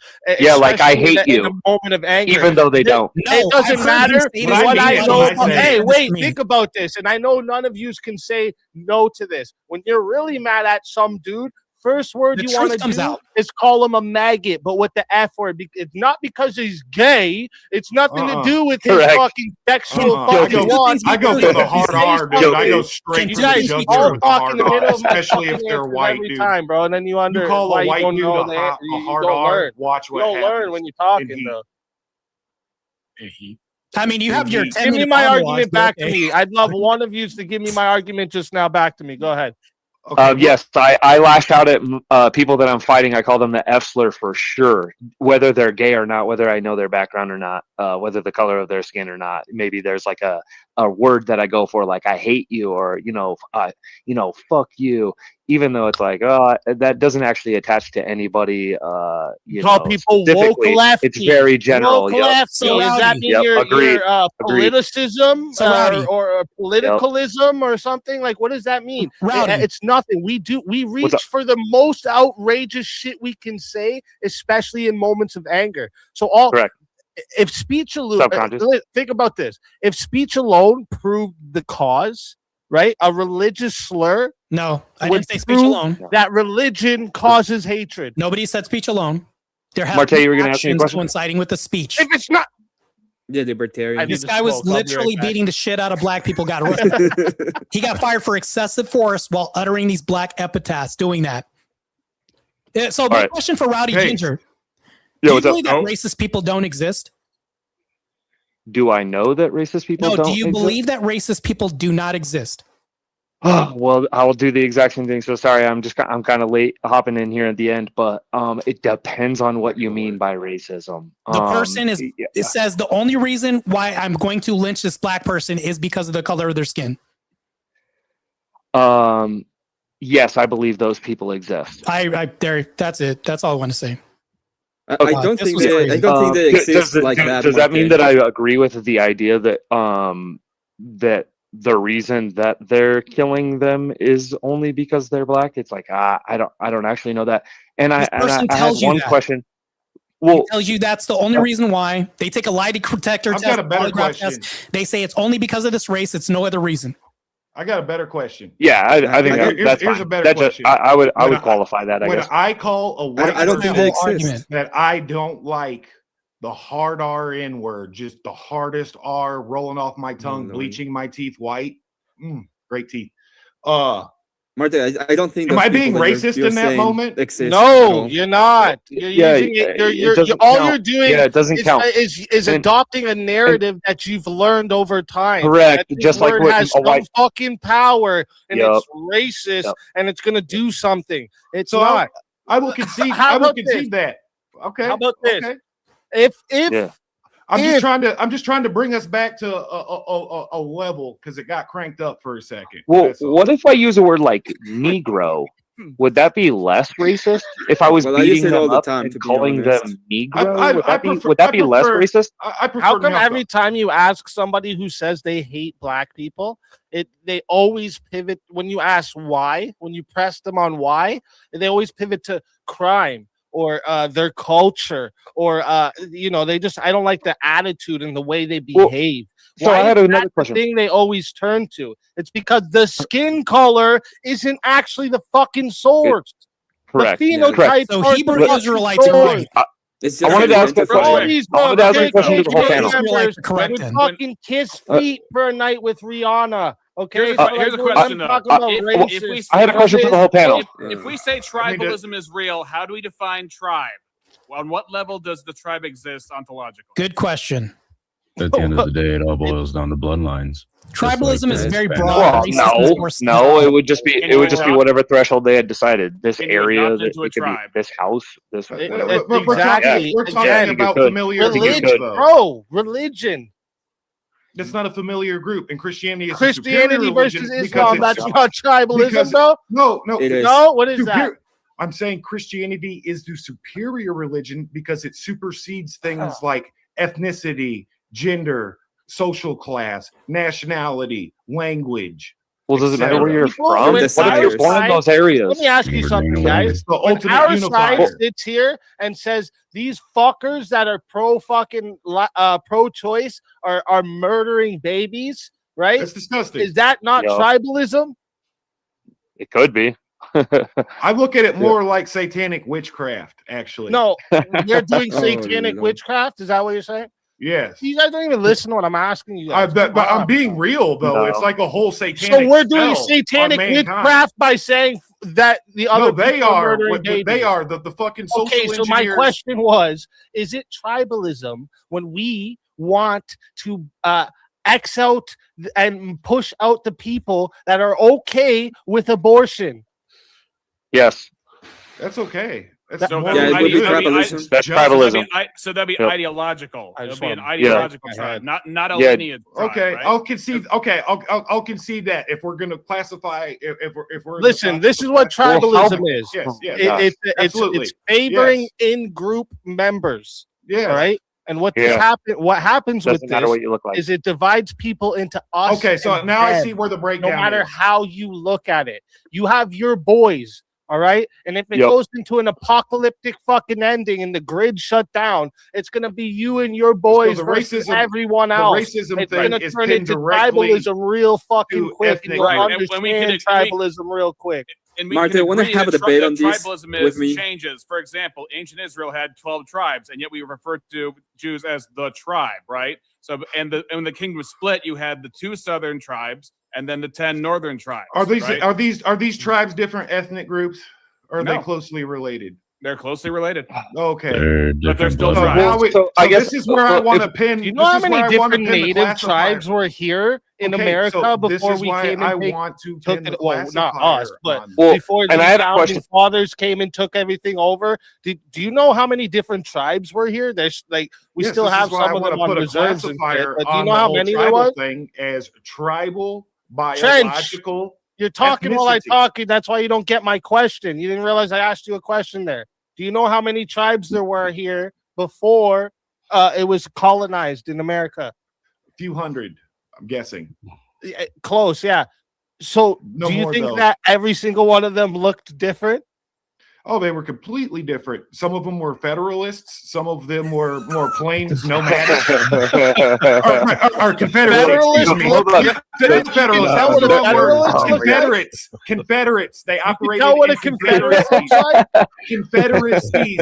What is the Confederacy? It's in the We're talking about bones. Native Americans. You can tell I'm by not the talking bones. about the Southern Confederate group. I'm talking about there are confederacies as a system of organization. We're not talking about Chief General Lee. We're talking about No talking fucking about shit. Native Now you're smart guy. You're being disingenuous when I say there's confederacies. We're What is not the talking what is the about first that. fucking We're talking document about of the Native United States of Americans. Yeah, America? this is so It so predates off. the fucking I want to bring it back. Constitution.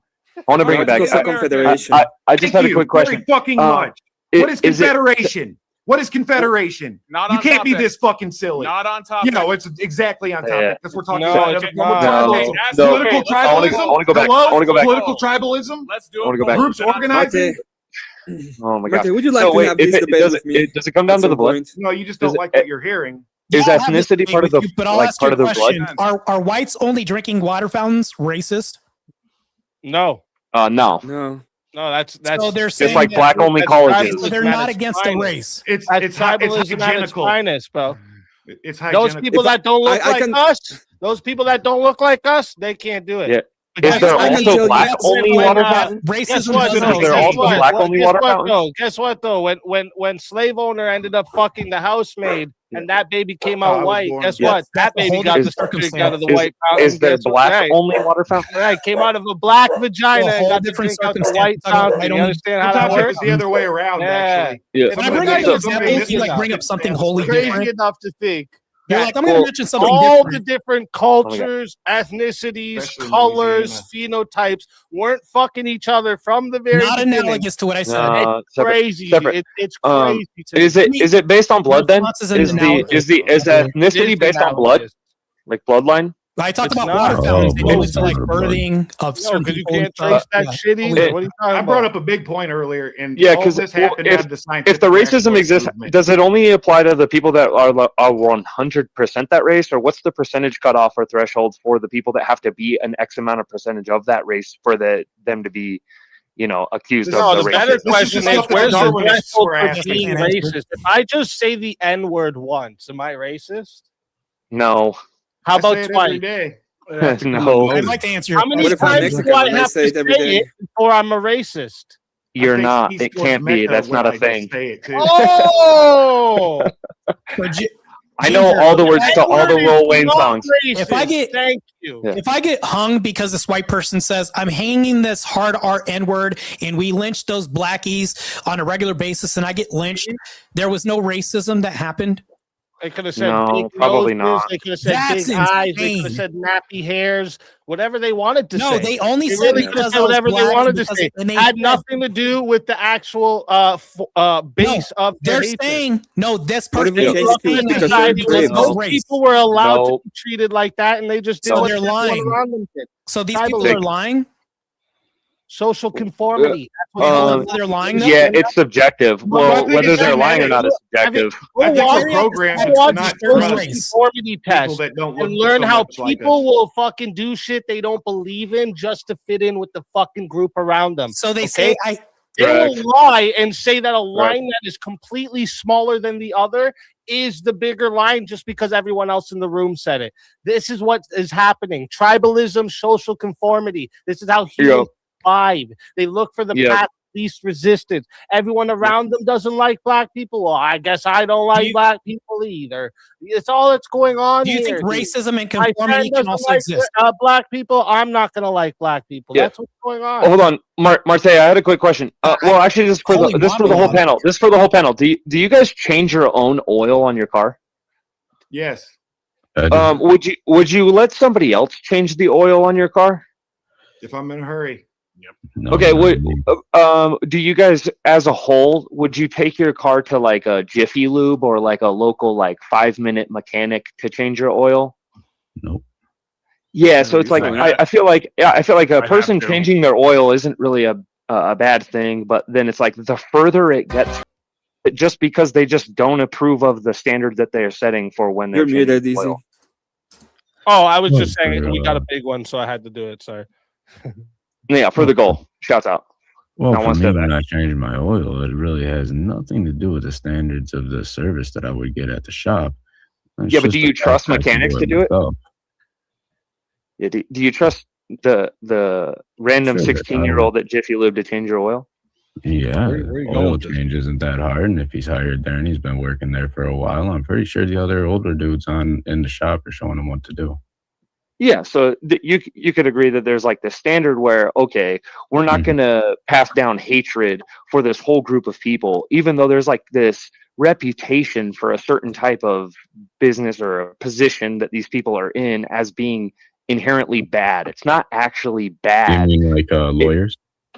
Perfect. Used car dealers? What about used car dealers? Is that a better analogy? I'm just trying to find the one that is like, there's this there's stereotype tons of that group of analogies people that is there's bad when it's actually not because of what they are. It's just because of maybe the behavior that they have exhibited, as part of their reputation. These are things that are built. These are biases that are built on something called preconceptions. See, you establish Is race a preconception about preconception? somebody and how they are and who they are and what they think and what they believe. And when you establish that preconception, then you create an image of that person in your mind. And then you begin to hate that person. That's where it all comes from. So Rev, I just want to ask a quick question because this is just nuts. I can't believe I'm hearing this on this panel. If I get hung by a white person who says I'm only doing this because I identify as a racist, and they're literally saying this has been happening in history, and this has been documented. I'm only doing this because he's a certain race. Would they be lying to me after I get hung? Would they be a liar? Almost there. Yes. Just like Casey Anthony is lying when she gave the reason for killing those babies. Just like OJ was lying when he said he didn't almost chop his wife's head off. Just like they're lying. I don't believe fucking people at their words. Words are never gonna be the action proof of anything. No, they're using the action. Yeah, but that. yes, the action doesn't mean that the words equal. That's why they're doing that action. So, that doesn't mean speaking, that. Racists I could don't rob a exist? bank and say it was because I thought that was the only way my family was going to survive, and I could be lying, and it was really just because I wanted a new Bugatti. Racist. And to your point, Martae, to your specific one, I don't think that person actually knows what racism is. No, not self-identified. I don't take people at their word all the time. No. That's the different answer. Can you answer my question? Do racist people exist? No. So Yeah, that's the kind idea of, is kind of a it doesn't- weird thing, man. So Yeah. like, I just chime in for a sec, like that. So the, that guy, he's onto something, man. He really is onto something. I think that saying racism not existing is kind of, it's really setting the stage for an easy attack point. You know what I mean? Like he'd have been smarter to say something like, racism is a delusion or something, or not that it doesn't exist, but that it's like, yeah, that'd been better. Getting at a mind virus, a linguistic what he's virus. trying to say is that it's like hate is hate, and racism is just one of the many symptoms of hate. Well, all right, so I would say, does the delusion exist? And you say, yeah, the delusion exists. Let me just finish real quick. And just like anything else, you go around trying to fix the symptom. You try to take it at the symptom. You actually exaggerate the cause, and it's like so. And I mean, I could say I seen this. Like I remember, I don't know, man. Racism, I thought went away, dude. Like at least in my local area here, it was kind of Because it never existed until all of a sudden it became a thing on the internet, and then all of a sudden it's a thing again. And it's like, what the fuck happened? And it was like, well, let's try to fix racism. And it's like, and it seems like it only makes it worse. And it's like the problem is hate. People will fucking hate anything. Like people will hate anything. Like you give them something that they can direct their resentment at and their insecurities and stuff, and that's just an easy target. Dude, source. Yeah, and JS had a good point on it. The debate wasn't about does it exist or not. It was just about whether or not they're doing it because of it. What's that, buddy?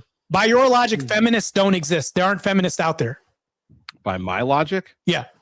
No, that's not. I'm actually saying that it doesn't exist is kind of asinine. It's like saying the sky don't exist. Yeah, I agree with you. Obviously, racism exists.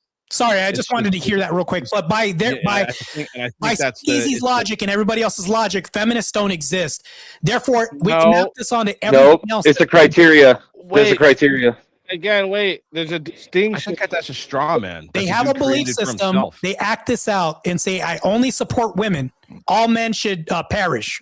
Things like this, and then they act this out by deleting male babies. They do this in their real life, but they don't exist, though, right? Feminism is a declared ideology. It has racism is a declared ideology too. I can't answer you if you just keep interrupting me, Martae.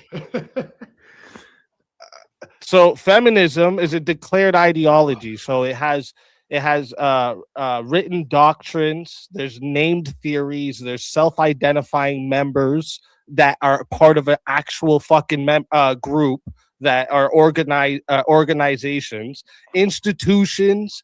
There's leaders in these organizations. This is a whole different thing. Wait. This is a whole different thing when it comes to racism, because first off, like I tried to ask at the beginning, and we still didn't really get any good answer, is what is race? The race in itself is such an incoherent category. There's actually you say there's a fixed biological definition. Your definition. No, I never said it's fixed. What? Never. He agrees that race doesn't exist. One definition. There's that's the end. Yes. Well, hold on. Nobody was confused when it said whites only. Martae, hold on. I gotta ask this question. If racism did exist, what category of existence would it hold? Would it be ideological? Would it be spiritual? What if it did exist? Blood.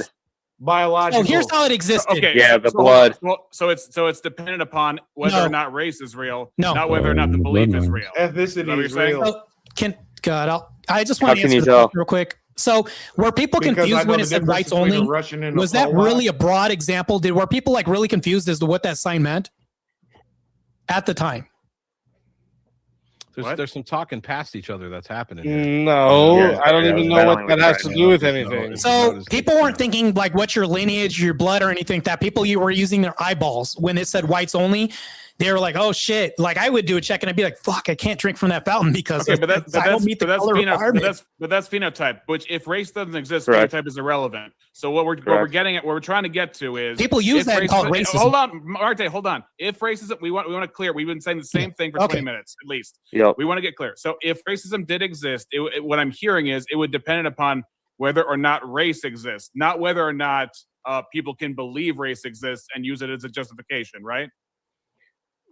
Is that what we're hearing? Is that what we're hearing? Well, here's the thing. Though. No, I'm asking. I'm not asking you. I'm asking everybody else who's disagreeing with you. I mean, I agree with you. Examination. I think you're hit. Like regardless of whether race exists or not, If the object of hatred is ill-defined and inconsistent, like you just said, race is ill-defined and inconsistent. It can't be the true cause of the hatred. How the fuck can something that we can't even define be the cause? The reason. Correct. That doesn't even make sense. Well, that's why I like better words. But isn't it possible to hate for somebody? Isn't it possible to hate somebody for no reason? Is it possible to hate somebody for no reason? No, I don't think so. Okay, so when the Bible says they hated Jesus without a cause, what were they talking about? They were a cause, no good cause. They were mistaken. Okay, in their so it's reason for hate. possible to hate somebody without a just cause. Yeah. Yes. Without a just cause. Sure. Right. Okay. Great. Yeah, hating someone because of a different. You probably don't have just cause either. That's an unjust cause. So then it's tribalism. All false. So we're saying Jesus was a tribe of one. What? In the case where they hated Jesus without a cause, if we're calling that tribalism, then we're saying Jesus was a tribe in order to make that sense, right? Or no? Who hated him? The Pharisees. Jews. Not Why? Jews as a whole. Pharisees. Why? Not Jews as a whole. Why? The passage says they hated him without a cause. Oh, Who really? was the Pharisees weren't the mob, dude. There's no other places where it tells you the reasonings for why Jesus was persecuted. We agree. You're going to pick that one scripture and say that means there's no other scripture that says reasoning. Great. Then let's add all the other scriptures. Bring all the other scriptures that talk about a cause, where any of the cause is just or real or based on truth. And I don't understand what this. Well, do they have to be just for it to be real? Yeah. Right. Yeah. Exactly. They don't have to be just for the hate to be real. And they don't have to make sense. Yeah, I didn't say the hate is not real. I mean, Pilate freed Barabbas. I'm saying the hatred comes from something else. The mob got to choose. Race. It's just not the mob race of redacted people. That was the whole thing. So that was the problem. Yeah. Okay, well, that's why I was asking. Racism means hatred based off race. If you can't even tell me what race is, that means racism is incoherent. That's hatred why I asked. Based off of flippity da doo da doesn't make any sense, and that's what you're saying to me that when you race say doesn't exist. You guys never let me fucking finish. I'm sorry. I would take 30 seconds for my answers, guys. 30 seconds if you just let me finish. That's all it takes. I promise you. I speak pretty quick, and I've thought this shit out, but I never get to finish. It's wild to me. I don't even remember what I was saying, so just keep talking. Thank you for having me on. He's talking about it. Just a second. Okay. Oh, go ahead. Thank you for having me on, Easy. I'm gonna go ahead and leave out the panel for now. Good debate, Martae. Good to see you, everybody. And yeah, good show, Easy. Night, Emmett. Thank you for coming, Emmett. I do gotta leave because I got school in the morning, so I do gotta bounce too. Okay. Tell everybody where they can find you. You guys can find me. I'm the host of OT on the Edge. This was a pretty wild debate. Speak easy, no hard feelings. I appreciate you telling me hi and everything like that. I do think that this is a pretty wild debate.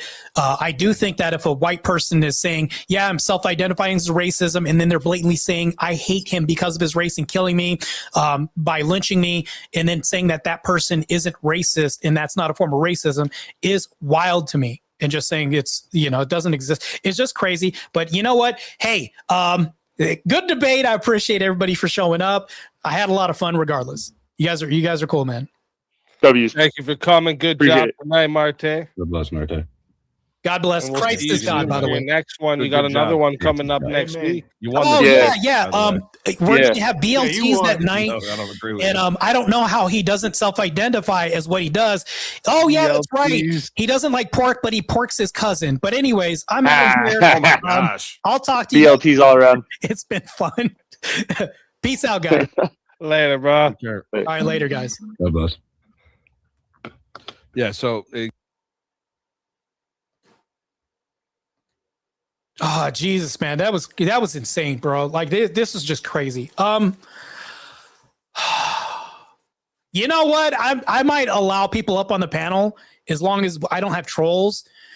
Like you guys can come up and talk to me if you guys want to, because I think I might need to decompress a little bit, man. This is just crazy. All right, there's the link. If I don't know you, you're not coming up.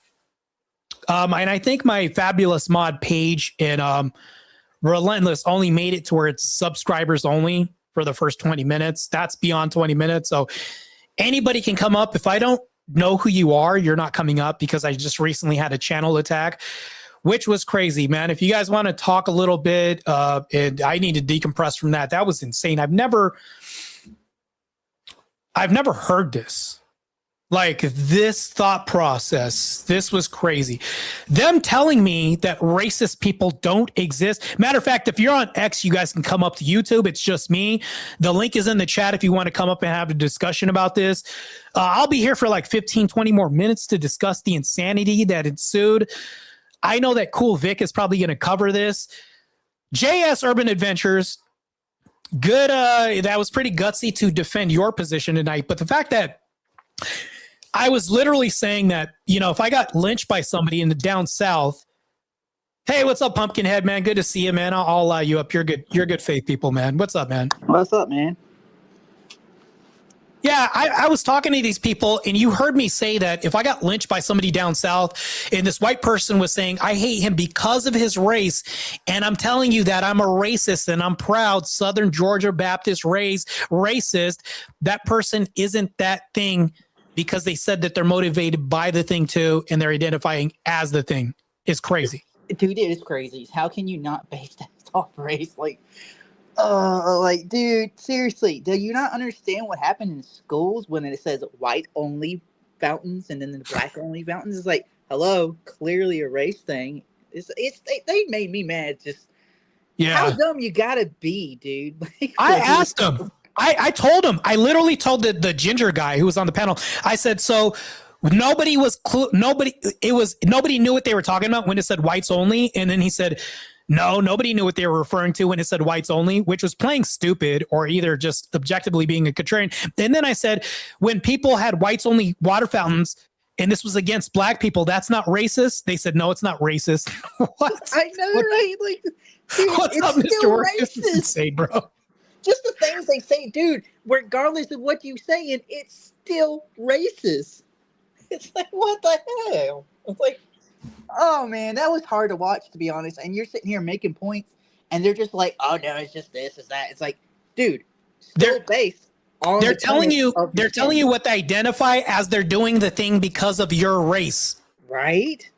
That's not a race. And the black person at the beginning, that's why I included that, where the white person said, yeah, I am racist. And then the black woman said, yeah, I am racist. And then they're doing racial things. Like the white person spit in the guy's coffee or something like that. And the black woman said, yeah, I hate all white people, which is a race, and saying that. So the self-identification of people isn't real. That doesn't exist. So that's the same thing.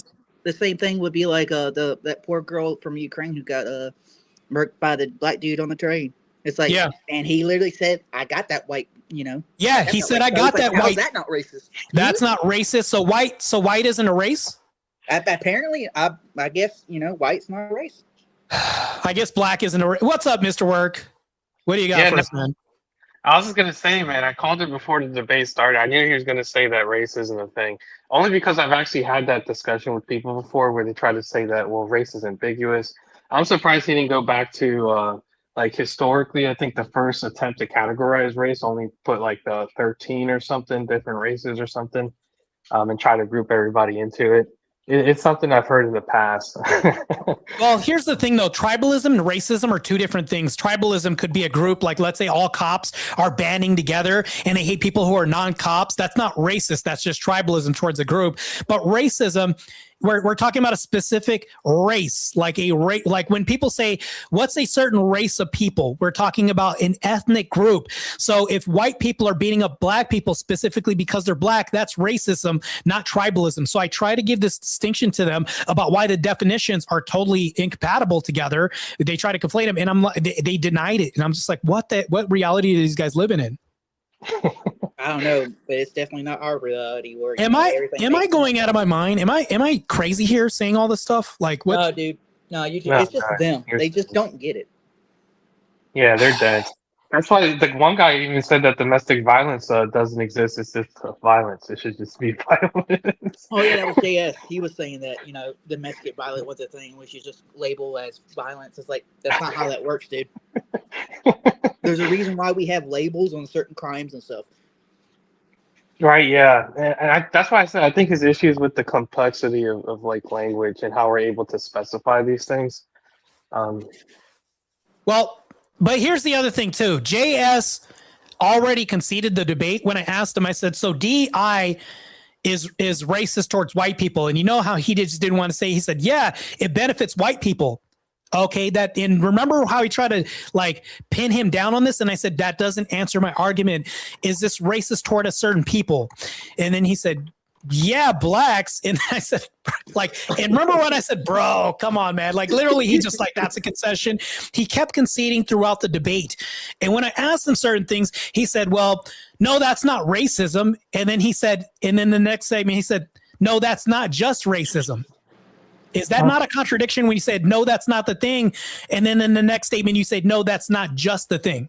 That's a contradiction. That is a contradiction. He literally did that. Like, I was like, bro, and I called that out real time. That was frustrating. Yeah, I think he was trying to pivot on the prompt change, right? Because the prompt change was because he also mentioned that. He's like, well, the prompt's not if racism exists. He was trying to say it was something else. I think that's where people are getting lost in the sauce. Well, I agreed that race is just a construct, but so are laws. Rights are just a construct. But what makes them real? Force, right? Yep. So racism isn't real, right? But what makes racism real? When the whites only water fountains are enforced, when lynchings are forced, when they have curfews, when they have sundown towns where black people, when they had this green book where they had this literal green book where it told black people, all right, because of sundown towns, because you're going to get lynched in these towns, you better get out of them before this time. Do you think that was because of tribalism or because of race when it said whites only after dark? That's still a race thing. You could kind of consider. But they're going to say, no, that's just tribalism, even though it's a race of people that it's saying blacks. It's not saying tribe, it's saying blacks, which is a race that we say. Yeah, that's like if they would have put Indian tribes on there, it's still a race. Well, and then here's the thing too. So here's the thing too. When I put his feet to the fire, Speakeasy wouldn't let me talk because remember what I was like, holy monologue, bro. I couldn't even talk. He said that no, feminism and racism are totally different because feminism has a construct. They have leaders, they have theories and all this. Hold on. So you mean blacks don't have critical race theory? Blacks don't have leaders? Blacks don't have the same thing feminism does? And then he said, well, feminism is an ideology, so racism isn't an ideology. Like I was literally going to say this and I'm like, that's why they're the exact same thing. They're stupid things that don't exist in reality. But when they put force and utilize the mechanism of force, which feminism uses the arm of men who are simps and everybody else, which is a form of force, dollars or anything else, they'll say, hey, he raped me, then I'm going to use the force to enforce the feminism. Racists do the same thing. They'll say, hey, he drunk out of the white's water fountain, or Emmett Till, he whistled at a white woman. They're going to concede to law enforcement, which Emmett Till was drug out by law enforcement. Feminists will say he raped me because I hate men, and law enforcement will do the same thing. They're literally like brothers and sisters to some regard because they're both ideologies that don't exist in reality. But when enacted by force, guess what happens? This belief system is backed by force. They're both the same. They both have leaders. There's a hierarchical system in both, but like Grand Dragon, Red Dragons, racist. They have boss babes, or feminism. They have boss babes. Oh, there's radical feminism. There's whatever. There's different kinds of feminisms. There's different hierarchical structures. I'm like, so I wanted to tell Speakeasy this, which it was stupid for him to say they're not like the same thing. That was dumb. That was dumb. Stupid as shit. Yeah, he was losing me on that. It's like, dude, you're also doing the same point JS is doing. You're not seeing the point. It's still the same thing. And there was one dude in chat that was just trying to say that the races wasn't based off on the whole skin colors or such. I was like, dude, it is. Like, he was just what does whites only mean then? Yeah, seriously. I was gonna get this. It's like, what does whites only, blacks only? You know, if you want to talk about race, look at Japan. They kind of racist. Have you seen the commercials they make? Yeah, and they do blackface and all that stuff over there. Yeah. Mm-hmm. Yeah. I mean, they're even also still, even in public, they still look at them like with like the weirdest looks ever. Less than. You can't tell me that's not a racist thing, but that's just how Japan is. So when Hitler, because here's the thing though, I told Speakeasy, I said, so if I get lynched by a white mob and the guy's racist, whatever, this and that, is he lying? And Speakeasy said, yeah, he's lying. Can you demonstrate how he's lying? Like, the toughest things to prove in a debate and in a court is intent, because you'd have to demonstrate this. Absent a demonstration, you can't prove intent. But I literally said I got lynched by a white person as he's saying I'm hating his race. Speakeasy literally said, no, he's not racist. Was crazy. So that means to tell me that the Austrian painter didn't say, was it promoting an Aryan race by saying I want a subset of people with blue eyes, blonde hair, or whatever. That's not racial supremacy. That's not racist by any regard when you're putting people in ovens and stoves, because you're separating people by maybe even a skin color or belief system and calling them a race, which was crazy. Yeah, it was down. Then Aryans aren't a race then. Yeah, Martae, can I say something to that? Because I thought that was interesting too, because you've heard of the correspondence theory of truth, where basically something's true if it maps with reality, right? Have you heard that philosophical concept before? Yeah. Okay, so the thing is, when he was trying to talk about Rachel Dolezal, right? We know Rachel Dolezal is not black because it doesn't conform with reality, right? She doesn't, right? Genetically, she's not African. She's not. And that actually threw me off for a loop, because like he almost got me to buy on to a false belief. He pulled a Rachel Dolezal on me. Now I almost got to believe what he was saying, even though it didn't conform under reality. Like Rachel Dolezal said something that didn't conform to reality. When really, when it got exposed, why did the black community get pissed? Because they found out the truth of the matter. When you find out the truth of the matter, then you can see that this is objective reality. What does 23andMe do? When we look at this, how do we find out what race people are, or lineage and all this other stuff? How do we define this? By saying, okay, I only want this Aryan race. How do you define that? People would look at traits and phenotypes. They'd say blonde hair, blue eyed. Okay, so they're phenotypes. So when I said two things can be true, they didn't, that's what really ruined their argument too. When I said, they wanted me to pick one false dichotomy and say it can only be one thing or the other. Nope, both things can be true. I can be racist, but then like the whole thing with slavery, if I kill somebody, does that mean everybody that kills is a murderer? If I have slavery, does that mean every slave owner was a racist? No. Like, this was the dumbest line of argument I ever seen, because you have slave owners, maybe there was an act that happened. Well, the motive is different. Maybe it was racist, maybe it wasn't. Well, the killing was different. Maybe it was self-defense, maybe it wasn't. But that's the line of argument I wanted to go down, but then they tried to muddy the waters and then throw it all out, which was, I saw this happen in real time, and I was like, am I going crazy right now? Am I like losing brain cells? Am I this dumb? Or literally, I was like buying their bullshit to some degree in the debate, and I was like, wow, this is crazy. They did say, go ahead. I'm sorry, I just wanted to finish the thought with the correspondence theory. So when they said that about Rachel Dolezal, the issue with conflating that to racism is that there's no way definitively, like you said, to prove intent. So you can never have a correspondent theory of truth when it comes to something of intent like love. You can't prove that somebody actually loves somebody or somebody's actually racist. So you have to go with what, if they say proclaim to be racist, you have to take them at their word. That's the best evidence for it. At that and then here's the thing though, Speakeasy said, you're only doing this because of self-ID. I never said only in the debate. And he kept trying to say, well, you're saying all or only. He kept making these absolutist claims, and I've never made an absolute claim. And then he also said something. This is why I think he was being bad faith. And I called Speakeasy out on this and said, you're bad faith, because tribalism and racism are definitionally two different things.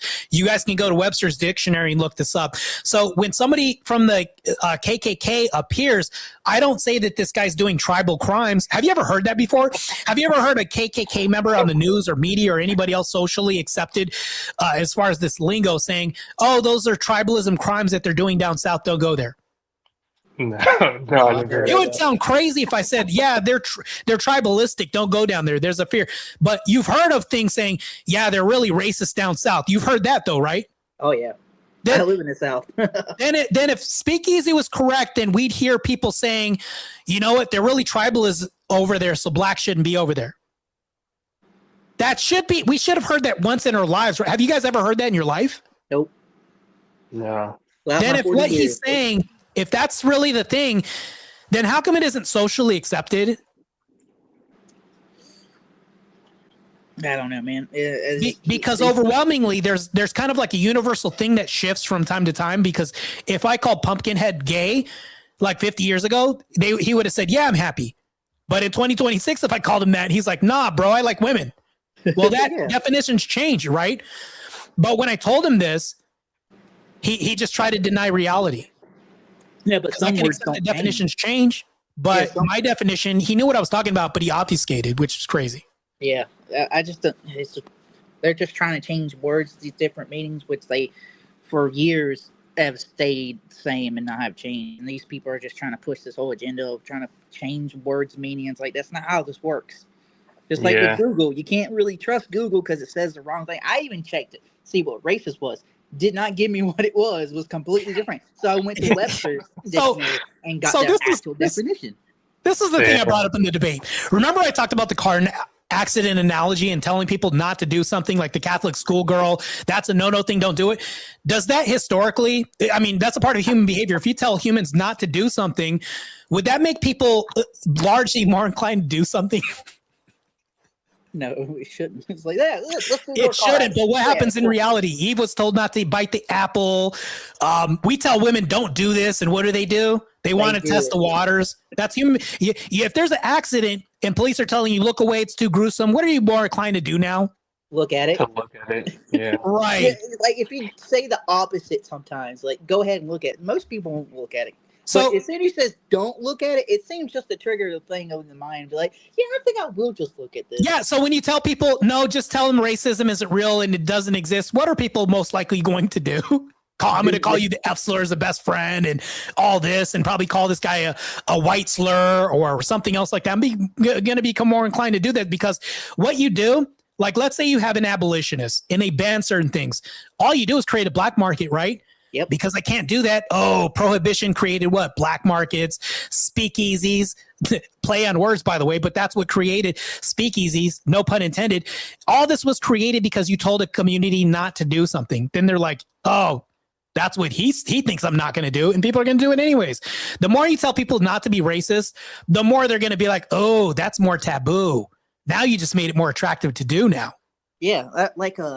I don't know who said it was saying in black speak racist against blacks. I'm like, yeah, to me, from what I've seen, because in North Carolina, we do have like a mixed schools, and then there's like this in New Hanover is a black school, a very dominant black school, and there's a whole bunch of shit that happens there. But to them, you wouldn't be black, so you'd be like, they would call you white because you weren't black enough, as they would say, and it's like, you're still black, so you're still being racist even against your own colors. Like it's just like it's the same with the whole point of what was going on in debate. They're still being racist toward your color or what you do, and it makes no sense. Like how racism doesn't exist. It does exist. It's always exists. I just don't understand how it doesn't. So it still gets me. So here was the crazy part about this argument. When I asked JS Urban Adventures or JS Josh or whatever his name is, I asked him, I said, so if a person's doing something that's racial towards another group, what would you call that? The person's an idiot. Then I asked him about the pit bulls. That person's dumb. Then I went back to something. So really, you want to just say that the person's stupid, but not why they're stupid? Like that also did make sense to me throughout the debate. I'm like, so you want to remove titles off of things, identifiers and descriptors from things? Now you're just creating more confusion because we don't know why they did it now. That's the same Exactly. thing. Yeah. Yeah. The specificity issue. Yeah, so if you remove the specificity on the reason why, it takes the motive out of it and everything else. And I'm just like, well, this doesn't make any sense. You know, if I commit a hate crime, what would they say? It's something motivated. They'll say it's racially motivated. Yep. So now you can't say what the motivation was in court. You have to throw that out now. The Wade Wilson guy killed somebody. You can't call him a murderer because the action was out of murder. The Lynch person, you can't, even though he says, I killed him because he's black, you can't call him a racist anymore. You have to call him an idiot now.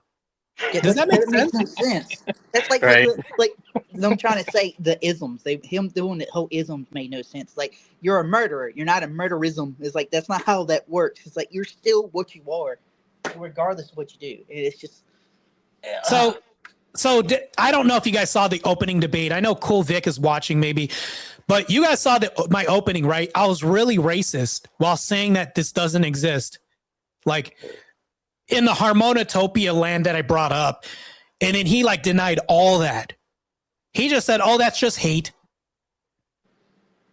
That was crazy. That I didn't see that, but that is kind of crazy.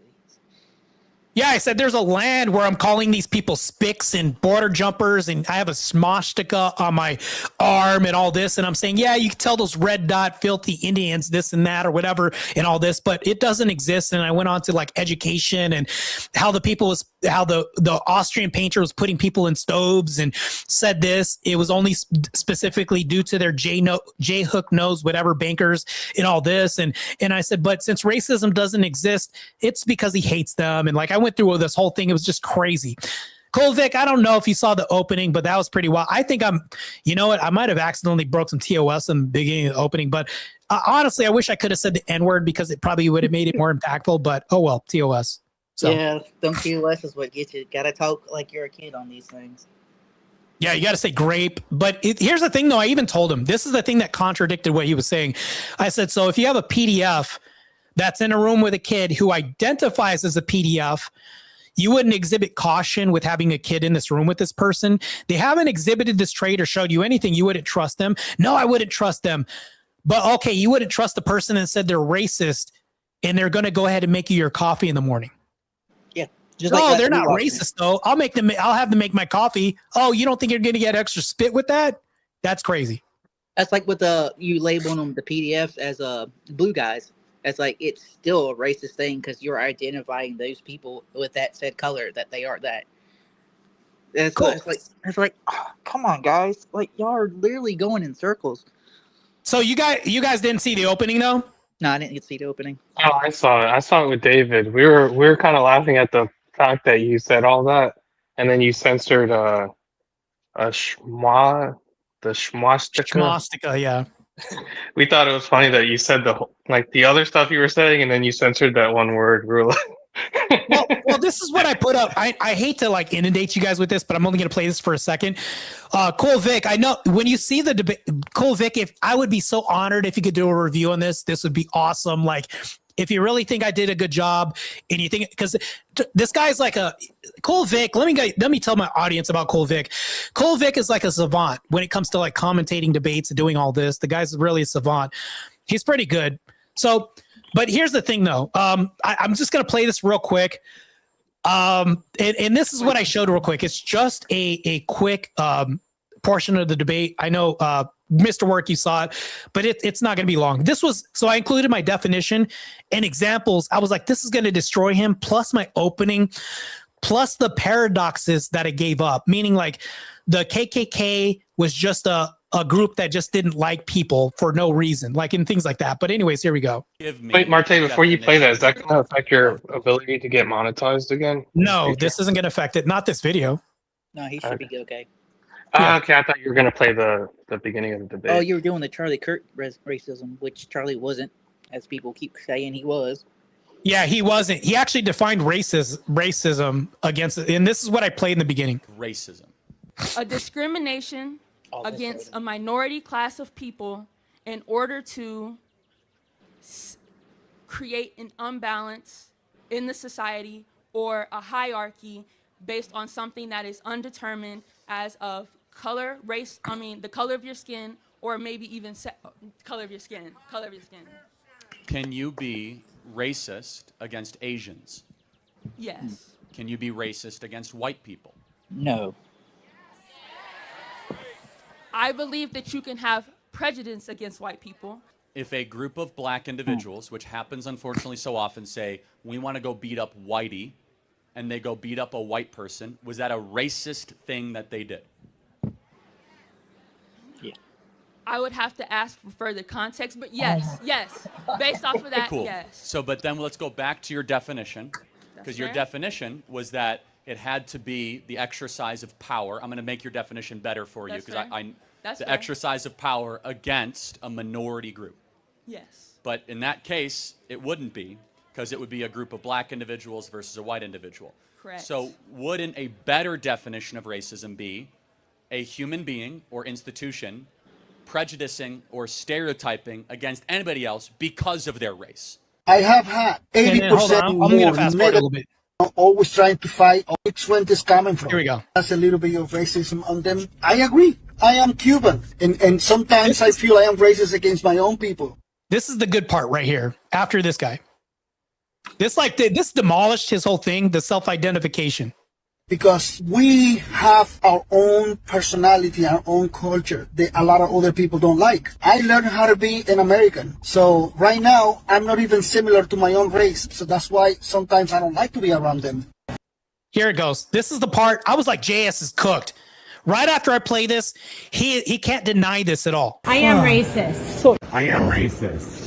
I am racist. Idiot, for And real. you are a You are using your body makes you a better person. Are you recording? I'm gonna record you. Yes. Do you want me to throw water on you? I am racist. Idiot, for And real. you are a You are an idiot. No, I I'm am not. racist, and I'll say that to the whole entire world.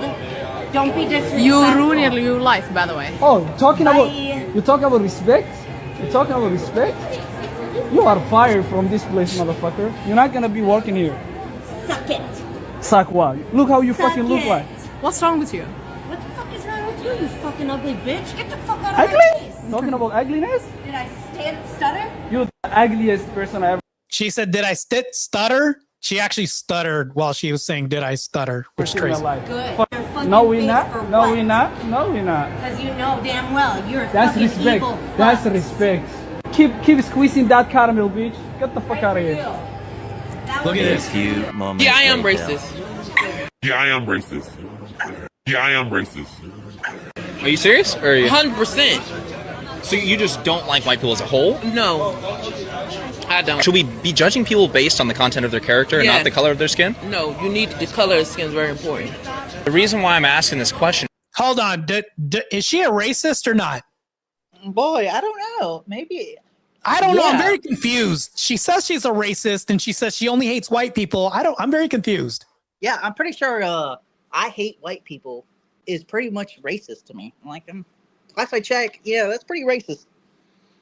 Is because there's a recent poll that was released and it asked that question. Do you agree or disagree with that statement? It is okay to be white?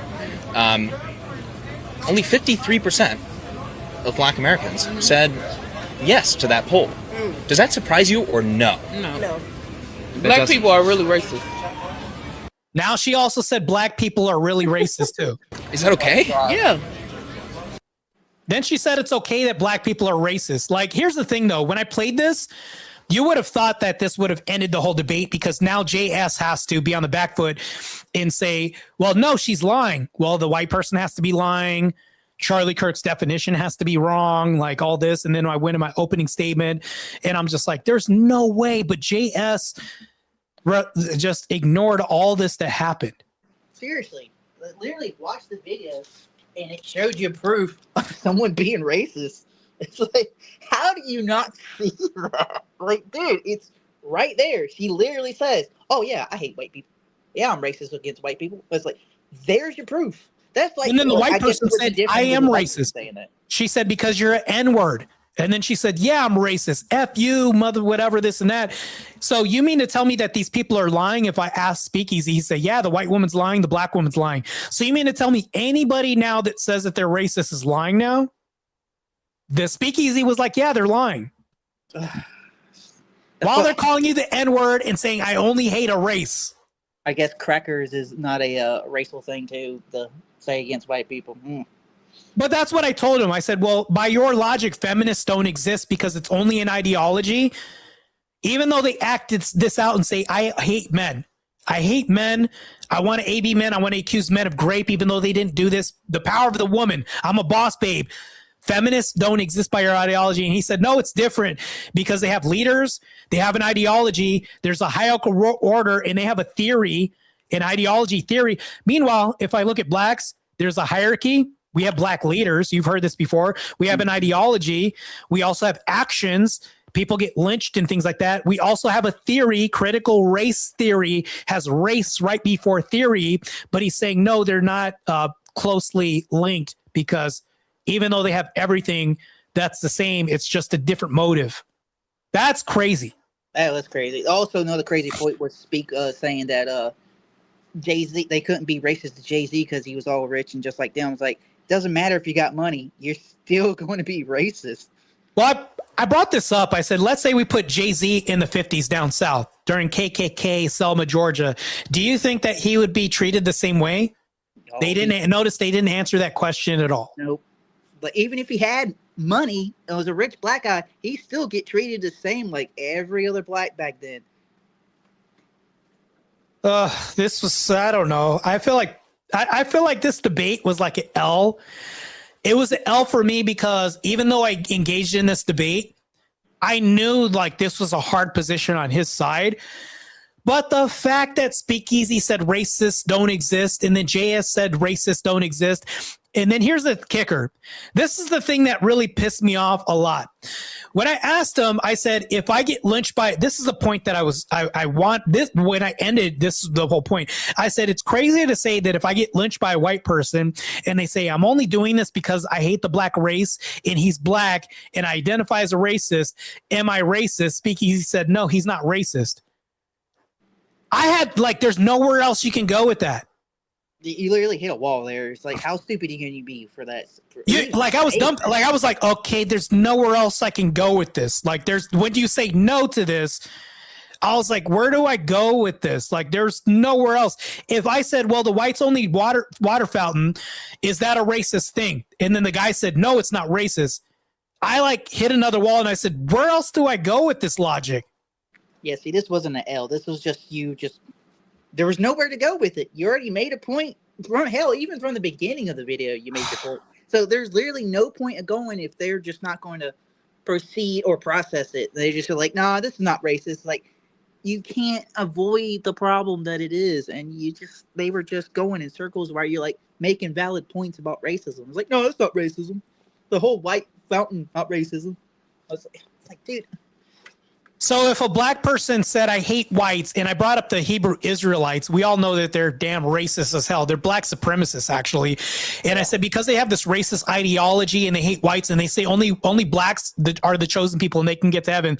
That's not racist ideology, even though they're talking about a certain race or whatever.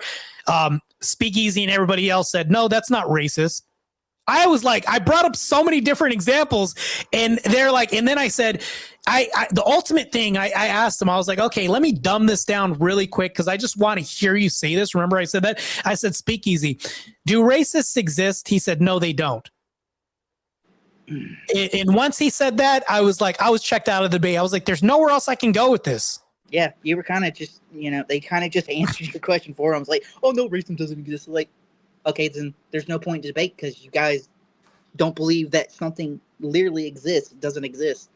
It's like the whole LGBT movement with, oh, I can be this and that. It's like, we're not animals. We can't just, change our sex or gender just like that. It doesn't work.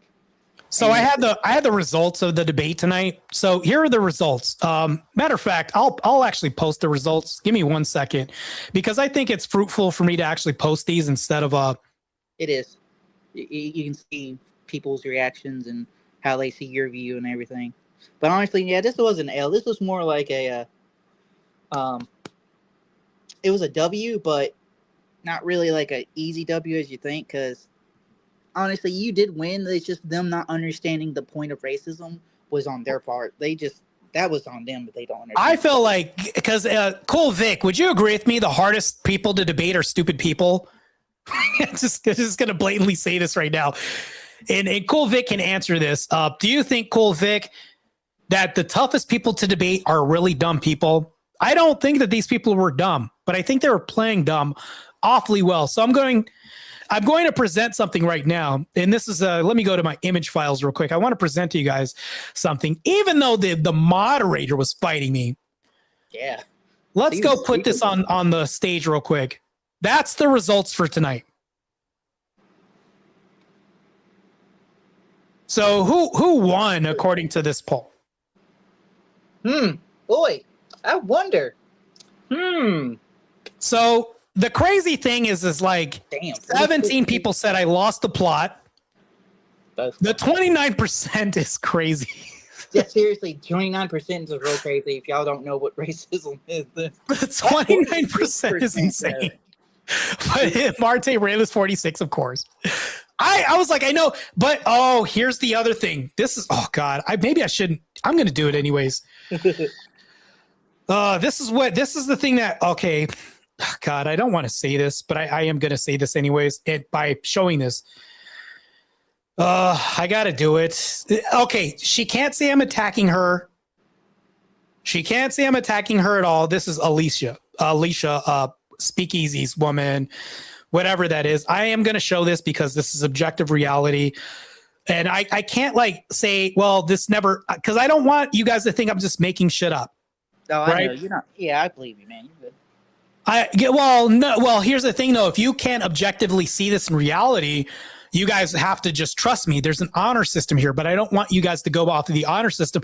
I want to be like, well, objectively, this happened. It's more impactful if I can show you this, like racism. I can say racism does exist, but if I don't give you a demonstration, it's not as powerful. Would you agree on that? Yeah. Seeing is definitely believing more than just people made words. Right. I would have to give you a demonstration, and it makes it more powerful, but I'm going to give you a demonstration real quick, and this is crazy real quick. I have to show this. This was insane. So let me bring this to the stage. So when I was saying things, when I kept running in the walls and I said, JS, you're not really doing yourself justice here, made these comments. I don't know if you heard the debate. I was like, bro, come on, man. And I was like, that's kind of a concession. And I kept saying things like this. This is what she was saying. She said, ew, the ego. Bro. Yeah, that's a lot of ego. Like when I was saying this, ew, the ego. Oh, ew, the ego. Oh, wow. So, I really don't quite care what most women say or think these days because. Yeah, I agree. I mean, I agree, but that's just crazy. That is crazy. Ew, the ego. Oh my God, his ego is so big. So what about this ego? How about that? That's yeah, maybe this is a little bit of ego. I'm gonna be honest, me putting this on a little bit. I'm gonna tell you his ego, but even then, you can't demonstrate ego. You can't you can demonstrate ego if you can say this, or you can say, well, okay, I can justify an ego as a demonstration of ego by you outwardly saying this. But also with racism, if I tell you that I'm hanging you because of your race and I hate you just purely because of the color of your skin, it's like for them to say, and I brought up the issue with my brother being a Crip. He changes his whole language. He doesn't say the letter B anymore because of a certain color. He hates the color red. Yeah, he's in a gang, but do you think that those two things can exist? He hates the gang, but he also hates the color. That makes no sense. So you're just going to cut the whole entire word B out of your vocabulary just because you hate this set group? Yeah, he's that extreme. When I see him on Facebook, he'll say "Happy C Day, cuz." Like he'll say worse. Like he'll type it out, and I'm like, bro, your vernacular is bad, and like you don't use B at all. He doesn't use B at all. He doesn't wear red at all. When he says red, he says dead or slob or something like that. Like so, when I brought that up. This guy only hates because of a certain color. And this isn't race. That's colorism. When he says, I hate a color. This isn't a race of people. This is only like visual colors because this isn't mapped onto people. This is fabrics. This could be an inanimate object. I don't want to drive a red car. Let me get the next Uber because you pulled up in red. He would do that too, by the way. Like, to me, that's colorism. Yeah, colorism is racism to some degree. You can conflate the two, but even they're two distinctly different because this isn't a race of people. This is only a color, which could be anything, could be red. Like the reason why the Redskins wanted to change their logo on the football team was because they felt it was racist. Yeah, I heard about that. And the Indians that they did base it off of was like, we didn't care. They didn't really care, but it's like, no, we got to make it about the race or the colors or the. But just understand when they say Redskins, there's a color that's mapped onto a race. So you see where there's like a conflation of the two when they're saying, well, they're Redskins, but they happen to be Indians, so we call them Redskins. When they say yellows, they talk about Japs or something like that or whatever. When they say blacks, they're talking about. So when we talk about these colors, we're talking about the race. So they muddied the waters by saying, oh, it's only bloodlines, lineage, and all this other stuff. That's when they were muddying the waters. And I was like, no, objectively, we don't think about bloodlines or anything else. Nobody gives out a test when you go to the whites only water fountain and they say, well, let me check your lineage first. They don't say that. You're getting lynched because of the color of your skin. Oh, yeah. What is that? Is that not race? That is race. No matter how you chop it the piece, it's still based on race. Yeah, I don't understand. I feel like I'm going out of my mind right now, crazy. Cool Vic, am I out of my mind right now? Am I going loony bins right now? Because I feel like there's no way that do people deny objective reality? I don't understand it. And then Emmett saying, Martae, I'd like you to debate you on this. And I'm like, bro, I wanted to ask Emmett, so you don't believe that white only water fountains are not racist?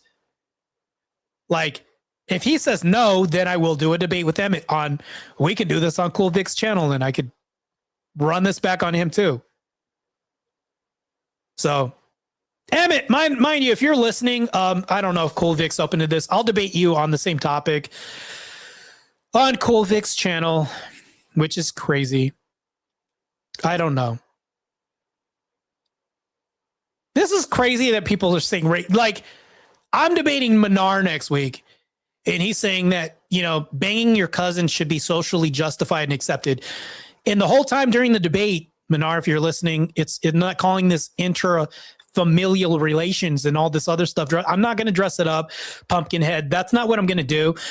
What I would do is I would call it incest the whole time. And he's not going to like me calling it that, but definitionally that's called incest. So he's justifying incest. So this week, and Dusty is going to do a debate with me on Cool Vic's channel. If either his channel or Modern Day Debates, one of them is going to do this. But I did send a DM to Cool Vic's channel to do the debate. But here's the crazy thing. These 3 debates are week to week. The first debate that I've had with JS Urban Adventures was racist people don't exist. Like, that's a crazy prompt. And you'd be like, who is dumb enough? JS Adventures stepped up. The next debate is you should bang your first cousin. Who is dumb enough? Minar stepped up to do this. Debate doesn't move the needle. Who is dumb enough? Dustina stepped up. I have to debate him, saying that debate moves the cultural needle. What? Bro. Yeah, that's not. These, I can tell you, well, so far, this one go nowhere because people just couldn't figure out what race one was. And the next one's going to be real stupid easy for you because you're screwing your first cousin. It's still bad. You're still screwing your family members, which end up. Have you not seen those videos of the inbred family, the 2 that married each other, like the first 2 cousins, and then they later had kids, but all their kids were either crippled by disease or a disease that was messing with their motor functions and making them look zombies.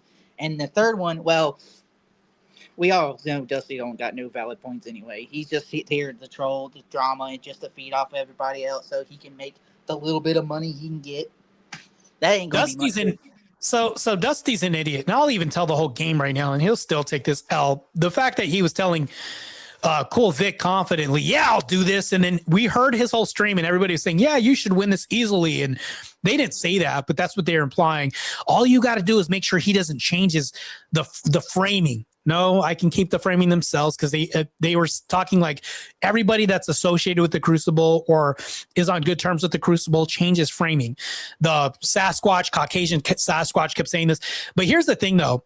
Like, if debate doesn't move the needle, so if I have a wife, and I was talking to somebody earlier today, and we're voting for something, and we all need to vote for a certain person because I don't want my wife to cancel a vote, are we going to have a debate about this? Yeah, you're going to have a debate. You're not going to have a little drama-infested thing. Yeah. So if we're in the grocery store and I say, no, let's get the chicken that costs less because that's $9.99. There's the $8.99 one. And my wife was like, you know, if I get a wife at the time and she's like, no, let's get that one. We have the money. Did we just debate over chicken? Yeah. And if two politicians are running for office, are they debating to change the culture? Yeah. It's not a drama show like people like Dusty thinks it is. How are debates not moving the culture when we literally debate whether or not we want to take a left turn or not? To like who we vote for, political ideals, things like this. Do they not have debates when they run for presidency? Yeah. It's still a debate no matter what you're trying to talk about. If you want to go left, if you right, take debates off the map, if we automatically take debates out of every realm of society and we have an absolute society where debates don't exist, do you think the cultural needle would move because you now have indecisive people now? I think so, yeah. Because you're going to have less decisive people if you can't debate anything. Yeah. Hey, if you can't talk it through or have any debates, then you're not going to go nowhere. Drama doesn't do anything but fuel more of the crap you don't want to listen to. Okay, Cool Vic said Emmett said he's down. Yeah, set it up, Cool Vic, if you want to do this. I don't know how he's going to fare well in this debate. This is going to be insane. The fact that, multitasking. Cool Vic said he's going back and forth. I don't know how Dusty's going to win this debate. Just like I didn't know how JS was going to win this debate. Just like I don't know how Menar's going to win this debate. And the debate prompts, it feels like, I don't know if I'm losing my mind, but these debate prompts are getting crazier and crazier. The fact that I can't believe people are defending what they're defending. That's why it's going to make you go crazy. It's because you're talking to these people. They are not really sound in mind. They think they're all there, but they're clearly not after this debate. And probably after Dusty and Manir, because, man, dude, I feel sorry for you when you debate him because Manir's just going to sit there and spurg and go off just like the low IQ people he is. And it's just going to be nothing but, oh, no, it's okay to do this and do that with your first cousins. Like, it's morally and just wrong for even having the kids if you're first cousins. There's a reason why both DNA has to be different. You cannot have the same chromosomes. It's just like with the whole, I can do this with purebred animals. With people who buy purebreds, they always have to go to the doctor for something that later on when they get older. It's because they've been so inbreded to be the perfect animal that they have diseases from just not having different DNA strands built into them. So you're going to literally break down and die, and that's what happens with inbred. It's the same with Muslims. Let's keep screwing our first cousins, and after that, I do want to say, hey, we have a panelist now who's also one of my moderators too, AJ's Rants and Reactions. I know I've been working and going to school, so I haven't had time to check out your rants and stuff. It's all good, dude. It's all good. You've been busy, man. I don't know how you did it the last 4 hours with these goofs, dude. I don't know. Right? I don't know, Martae, I don't know. Your patience, dude, is just it's saint-like. I just don't understand. But I was just gonna say, they said racist people don't exist, and I told him, I was like, so if I'm getting hung by a white person and he said I'm killing him because I'm racist and I hate his race, is that person racist that lynched me? And they said no, that person's not racist. They don't get the difference between like ethnicity and race. In the United States, we go by nationality and then race because we don't have an ethno-national standard here. But if you go to like Europe, they don't call themselves white. They are English, Germans, French, Finnish. True. In the same way that Japanese and Chinese, they don't call themselves Asian in Asia. They're Japanese, Filipinos. But once you come here, we've invented terms like white, black, Asian, etc. So you can be racist in the same way that you would be against different ethnicities in different parts of the world. But it's a very unique experience to places like United States, Canada, Australia, where there's no ethno-national standard, but there clearly are people who don't like people based on their race, because you can dislike people based on their height and other types of characteristics. How is race different than height or looks or foot size or any of that stuff? But dude, here's one thing that you do, Martae, that these knuckleheads don't do. This is why you'll always win. Do you remember when we first started talking, we were always saying, what are debates about? It's not about the person that you are debating. It's about the audience. Yeah. It's not you, Dusty and all these goofs. You're basically speaking Greek to them, but there might be 7, 8, 10, 12, 25 people who hear Martae's arguments and like, I never thought about that. That's how you win. They're so worried about trying to get clips off of you and convince you when they're not worried about the audience. That's why they don't feel the need to actually make good, logical arguments, and they're not worried about fallacies because they're not worried about the audience. They're worried about I'm a dunk on Martae today, duh. You know what I mean? But you're worried about the audience. You're trying to change minds out there, and that's why you will always dunk on these morons. You know what I mean? So. But here's the thing, though, AJ, real quick. If I could say something back to AJ, there's another thing that I told him too. I literally said, so if we have a whites only water fountain, do you think people are confused as to what that meant? They said, yeah, there's confusion. And well, I think they kind of admitted to this.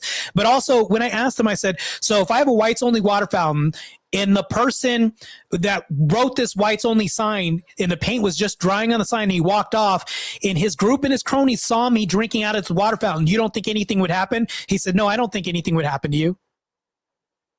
Yeah, he's just. I was like, what? Yeah, this is TikTok brain. This is TikTok brain where 100% they have to keep doubling down, and they have to keep they think doubling down and being more and more absurd is like gonna get them clips and everything, right? So they're actually being very disingenuous. Oh yeah, Martae, I've seen you seed points. I've seen you say, look, here, I'll grant you that, or here, yes, yeah, I will, you know what I mean? But these guys just, they think that having part of their argument proven wrong means that they've lost or that they've lost. It's like, no, you can have part of your argument proven wrong and still win the debate. But they think that they have to go win, double down, or they're wrong. And here's the thing. You and I can both agree that racism, okay, another thing that they were trying to insinuate is like you were playing some victim or like you think that racism is the number one thing. It's like, no, like we agree that there's racism, but is it enough of an influence to stop blacks, Hispanics, whatever from being successful? No. On our list of problems, racism's near the bottom. Oh yeah, for me.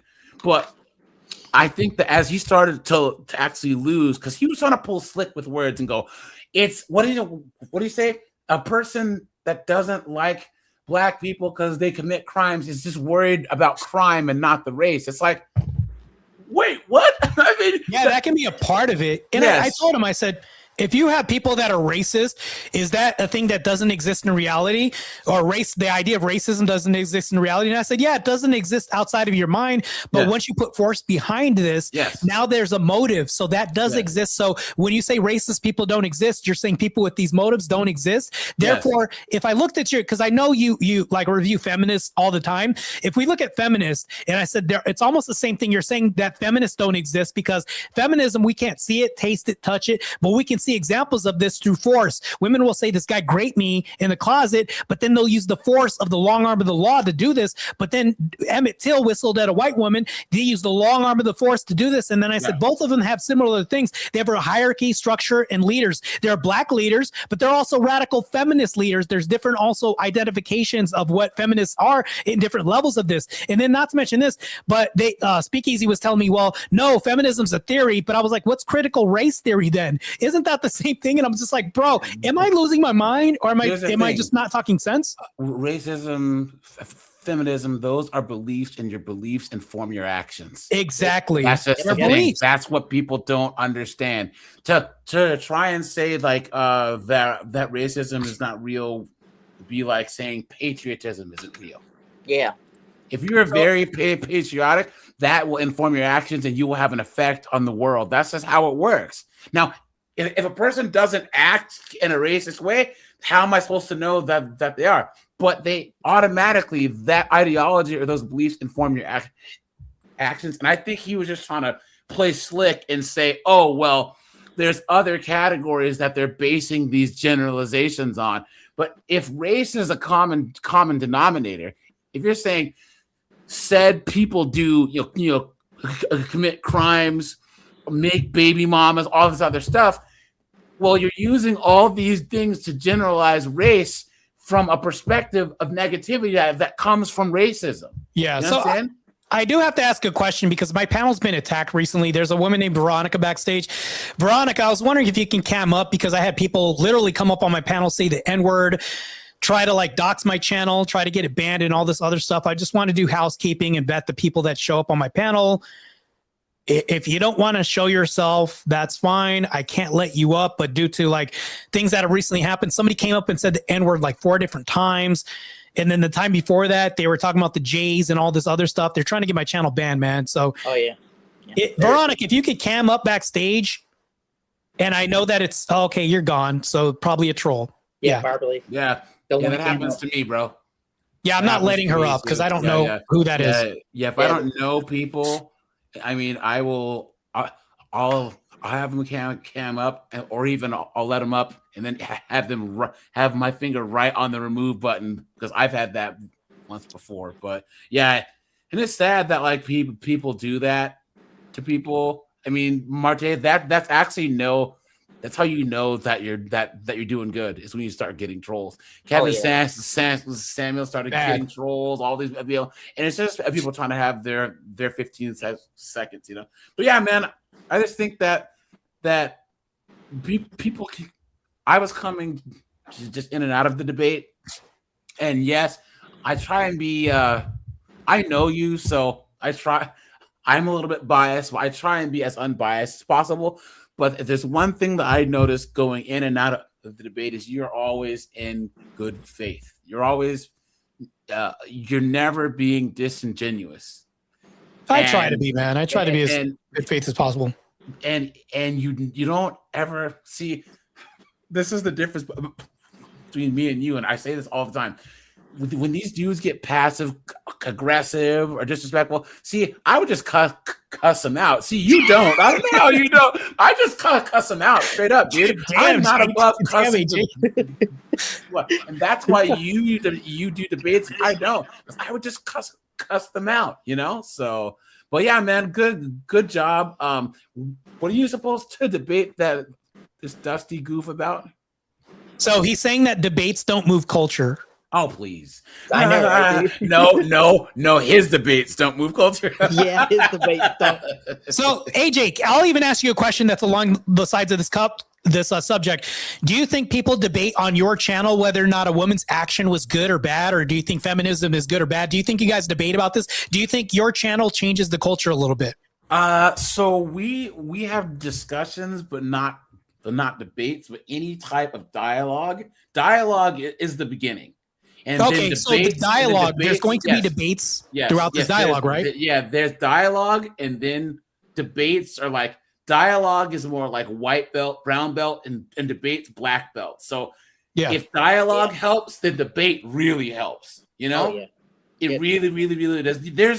Think about the ancient Rome and ancient Greece and all these places where they had debate was such a mainstream part of their existence. You know what I'm saying? Like how Socrates and Aristotle and all these people, Da Vinci and all these great thinkers, Wilberforce, when they were doing debates to abolish slavery in the UK, right?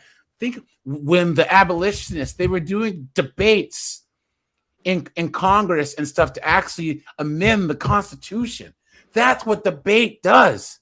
Debate has done more to actually move civilization forward, other than technology. But debate has actually led to more social change for the good and the bad, obviously. But I would say for the good, it's two people making logical arguments saying yay or nay, right? And that, like, I don't, how would you even have to have this argument? Like, see, and this is how you know that you're operating on a completely different, like, IQ quota than these knuckleheads. Like, who would even have to ask this question? To actually, like, this would be like, do flashlights help you when the power goes out? Like, that's how boneheaded of a question that is. And once again, if you operate in their space where it's all just drama, it's all like low sub channels, all like causing drama on each other's channels, then yes, that's something you would ask to try and get a little bit more of your low IQ audience. But I would say this too, like if you're looking at a court like the Ron Goldman, OJ Simpson case, or what, we all remember when that happened, right? You remember that when that happened, right? Yeah, like it was yesterday. What was this like? Well, when we have a court case like this and they're trying to figure out who done it, is that a debate? Yes. Is one person trying to convince a jury through debate on whether this guy did this by providing proof and evidence? Yes. Did that change the culture? Yes. At the But here's time, thing, Martae, did the Rodney King case? Did the Rodney King case change the culture enough to where cities got burnt down? Yes. Yeah. So obvious. Oh God, this good. Good luck to you, Dusty. I wish you the best, bro. Seriously, good luck. When you go as a prosecutor or a defense, you present your opening argument, right? That's what you do. You have an opening. A court case is a debate. It's a debate because you have the for and against. Just like a debate, you have a for. And if you're passing a law and legislation gets together, or I'm running for Congress, do I have a debate opponent on stage? Did Trump debate Kamala Harris on policy? And there's a debate. So if this debate that they're having changes who's the leader who has to change policy and all this, does policy changing and changing laws change culture? Like, I don't understand why he would accept such a dumbass part of the debate. Well, we see what his views on debate. Yeah, that's true. I forget who I'm dealing with. Don't worry, Dusty's okay. He just messed up a little bit. You know. See though, He'll be okay. Martae, what his views on debate did for his friend's channel over there. You know. Oh yeah. What is it? 14 now? Or down to 13 or something. You know. So and this is one of the things I can say that's good about you too is like Martae, you're in the social media space, so you know Andrew Wilson and others, and you see like how people just there's people like you, me, Andrew, who are smart and build bridges and maintain relationships, but then you see people who just burn these bridges. For all you guys that are thinking about getting into social, guys. Everyone knows everyone who knows everyone. So if you burn a bridge, you don't know who you're burning the bridge with, dude. Yeah, God, it's just crazy to just think about. So yeah, it's funny because I don't know if you ever heard of the World War debate thing that's coming out. Have you? Yeah. So it's gonna be so good. Sarah had burned this bridge. She was supposed to be like a recruiter. Saturday, right? She scorched that bridge. Well, yeah, but it's supposed to be coming up pretty soon. But she was supposed to be a recruit. I don't know if I'm supposed to say. I think it's okay for me to say this, but I'm also going to spill some beans right now. I don't know if my channel members know this, but I got some news directly from the one of the head recruiters himself, and just told this, and I'll drop it on you guys right now. I wasn't supposed to tell anybody, but I guess I'll spill the beans right now about this. So what happened though, I want to preface this by saying Sarah burned a bridge because she was supposed to be one of the recruiters recruiting people for debates, saying, all these people will pay you a hefty sum to do this, but she burned the bridge and she got, exercised from this whole thing and ousted, exiled, right? So here's the thing that happened. Recently, the guy from World War Debate called me, and this is what he said. He said, Martae, you have a great presence. Everybody, the whole board loves you. We want to have your physical presence at World War Debate next time, and you're going to be the person interviewing people in the audience. You're going to interview the people getting off stage and doing all this. They're going to fly me out. I'm going to get paid, like all this. But I'm kind of like, half a grain of salt listening to this, because I'm still looking at this. Everything was last minute. Pearl Davis is going to be like the headliner, Anna Kasparian and all that. I'm pretty sure you saw this, but I'm going to be one of the commentators, probably one of the interviewing people as they get off stage. Hey, so AJ, you just had this debate. Your ideology worked on your previous opponent, and I know you have a good history of debate. How do you feel about your performance? Things like that. I'm just gonna be doing that type of stuff. Whoa! You're gonna be there on Saturday? Yeah. No, not on Saturday. I'm gonna be possibly at the next one or whatever. Oh, yeah. I was gonna say, because I was supposed to be there, but I have work stuff. But I know some people who are gonna be there, so I was like, I'd have felt even worse about not being able to go, But yeah. I was actually supposed to be there because I had a ticket to actually go, but work popped up. But yeah, man, I say go for it, dude. Like I said, the networking part, your presence there, and then also, it's just funny, like these opportunities that people just force gump their way into these opportunities, right? And then their head gets too big, and they act like they're just like the queen of the universe. And it's like, no, you flew too close to the sun, you pissed off the wrong people, and now they'll never have that opportunity. The Kid Icarus reference is crazy. Yeah, that's really what's happening. Yeah, definitely went Icarus and went too close to the sun. It's like, how do you throw such a great opportunity away? Oh, that's right. You decided to go with, these type of people instead of the ones who actually support you. But with such great people, Rob, Martae, Rachel, Andrew. Andrew made a good point on his stream. And Andrew said that he is helpful to a fault. Yep. Like Andrew, he'll just go into like a content creator who has like 2,500 subs and go in there and, hey, how are you? Give them some time. If I've just seen him like talking to just random people and say, hey, look, this and that. He's actually like done so much to help people he either barely knows or that he's met in passing, right? And there are times where he just has his fingers chopped off for it. Like, but he's still a good guy. He's still a very, very nice, helpful guy. And I think that that's why so many people like the Crucible crew, Oftentimes against his own detriment as well, too. Yeah, and he's admitted that. Yes. But the Crucible crew is a bunch of good people, despite the fact that you're all types of crazy, negative. Oh, the crew, Andrews, this and that, they call him stuff, and the Crucible crew is this and that, But I think that the word is out where people don't believe all the rumors and all of that. Plus, Martae, you'll see, you in your space that you've come at now, you've had all types of slander and all types of stuff about you too. And you know what I mean? Like, it's crazy. People just they can't after Martae, man.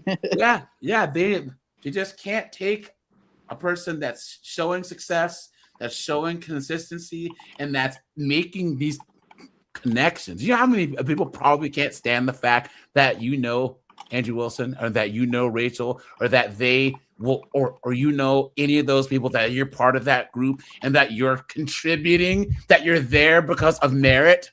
They can't stand it. What? He's just a regular, So yeah, man, good job in the debate. I think that it's good to do this stuff with Dusty and all these other heads, because it gives you so many clips.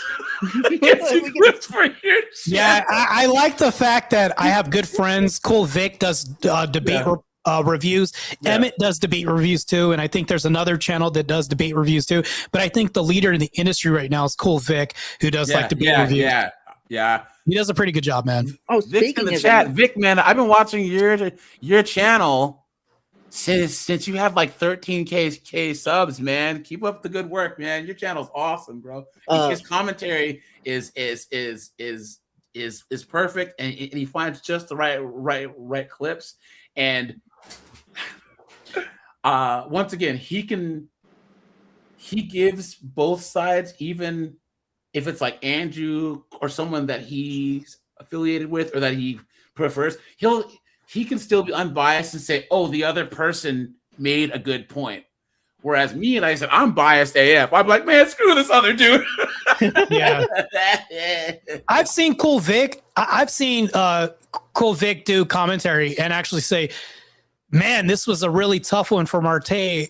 Let's see how he'll do, which automatically is an unbiased statement. And then in the debate, he's like, man, the other person actually did have a good point, but let's see if this still holds strong. Like, he'll make good commentary, which is like, it's totally unbiased. Like, I've seen him literally do this and say this about people in his commentary when he talks about people, like even probably me.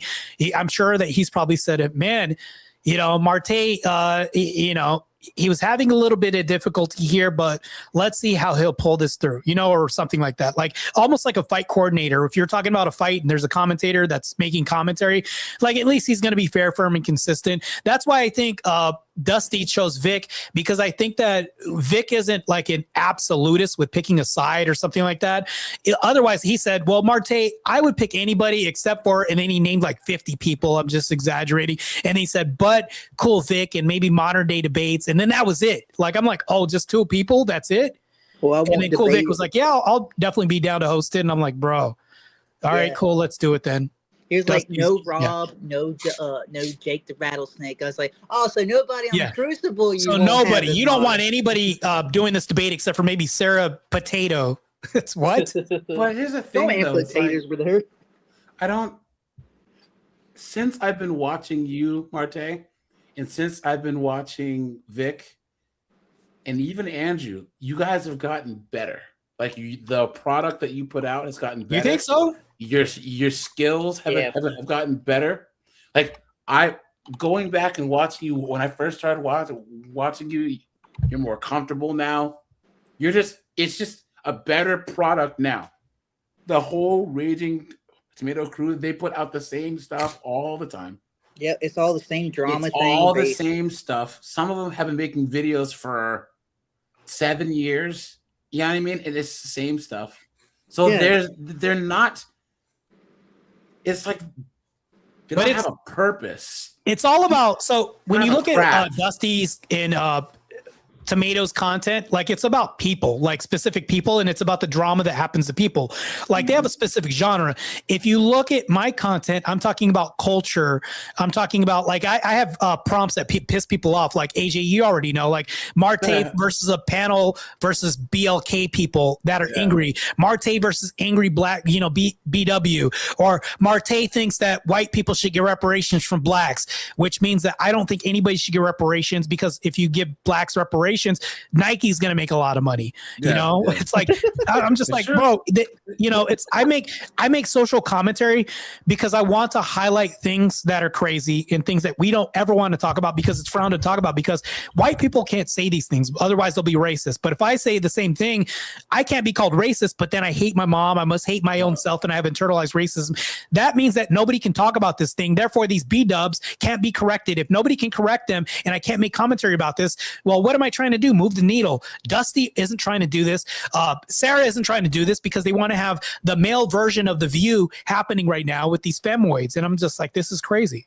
I just think that that even the reparations argument, reparations should be given from those that did the wrong to those who were wronged. Yeah. Once those people are done and dead, it's over with. And it's so funny. Isn't it funny that these people who don't believe, who think that the original sin of Christianity is stupid, but they believe in original sin when it comes to ancestors. Oh, white people own slaves, so therefore they must suffer the original sin. Yeah. It's ridiculous. Sorry. But here's the thing, though, AJ. Like, if we I even told the guy counterpoints because I said that whites are the oppressed people in the state. I actually won that debate. Like, I think it was like 75-25 against counterpoints. So when I asked him this question, I said, "So if you woke up one day and you saw $500 missing from your check and it just said reparations, would you be pissed?" He said, "Yeah, I would be pissed." And I'm like, "Bro, come on." And then not to mention this with illegal immigration. Do you think that illegal immigrants should pay for have their taxes removed for immigration or for reparations, even though they weren't present?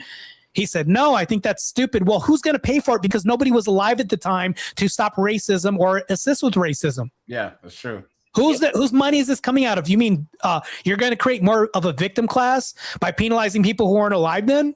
Yeah. It just doesn't it's make crazy, sense. man. It is crazy. Yeah. It doesn't make any sense. If the slaves who were freed got the reparations from the slave owners, that small percentage of the whites and blacks and Native Americans who owned slaves, because remember, guys, the Creek Indians, they were the last group of people to abolish slavery on their reservation 3 years after the Emancipation Proclamation. And then the Choctaw chief, he had a huge plantation, like an antebellum style plantation with 600 slaves. So I don't know what everyone's talking about. And then George Washington, everyone's like, well, the founding fathers owned slaves. George Washington's wife owned slaves. She inherited slaves from her dad. George Washington didn't, when they got married, they became his property. But George Washington was not a slave owner until he married his wife. And then that was a huge contention in their marriage, was he didn't think that they should own slaves. But his wife was like, no, these are my slaves and I'll do whatever I want with them. And once again, that leads back to these white women, guys. Once again, the most dangerous group of people on planet Earth are college educated, upper middle class white women. Liberals. Liberal white women.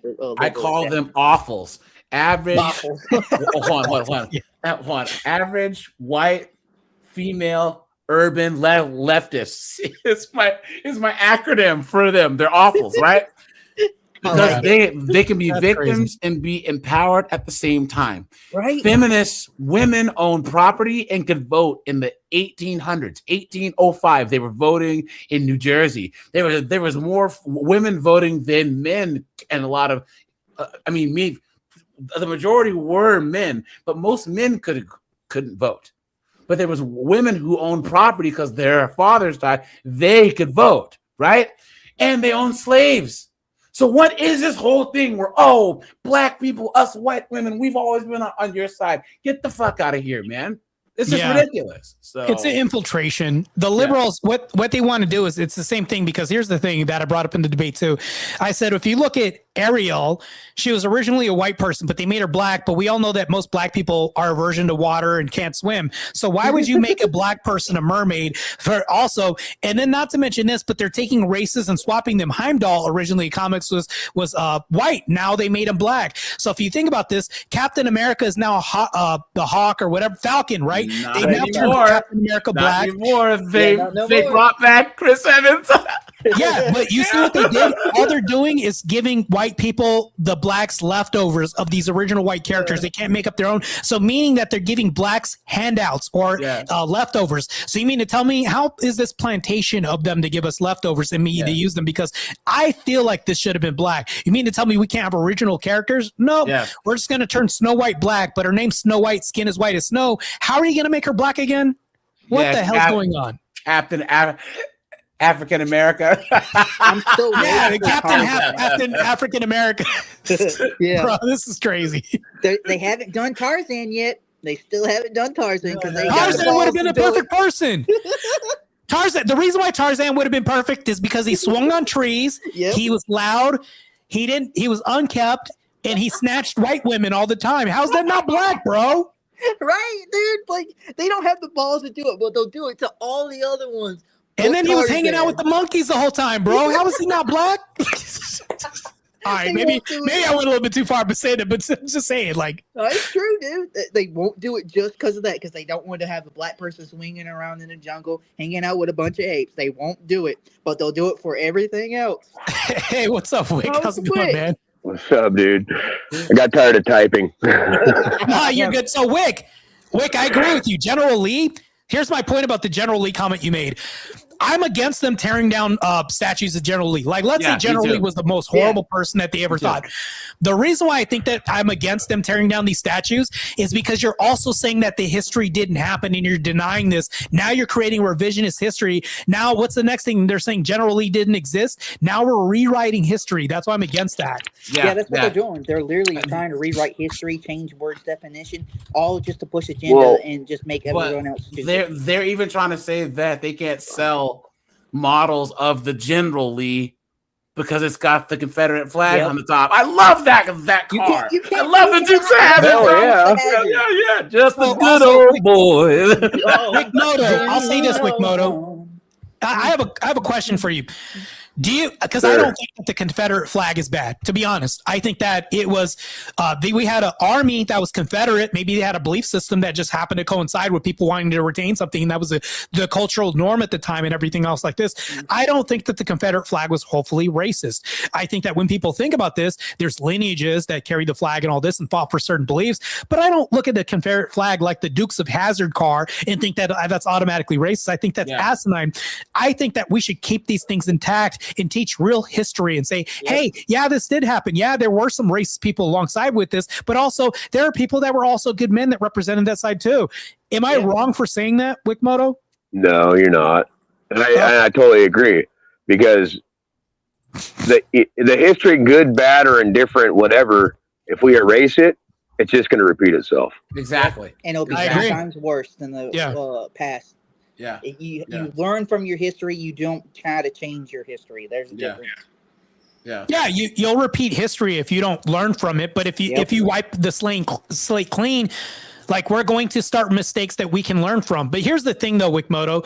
During the debate, it was crazy because I told these people, like, if I'm pretty killing a dead horse right now, or kicking a dead horse.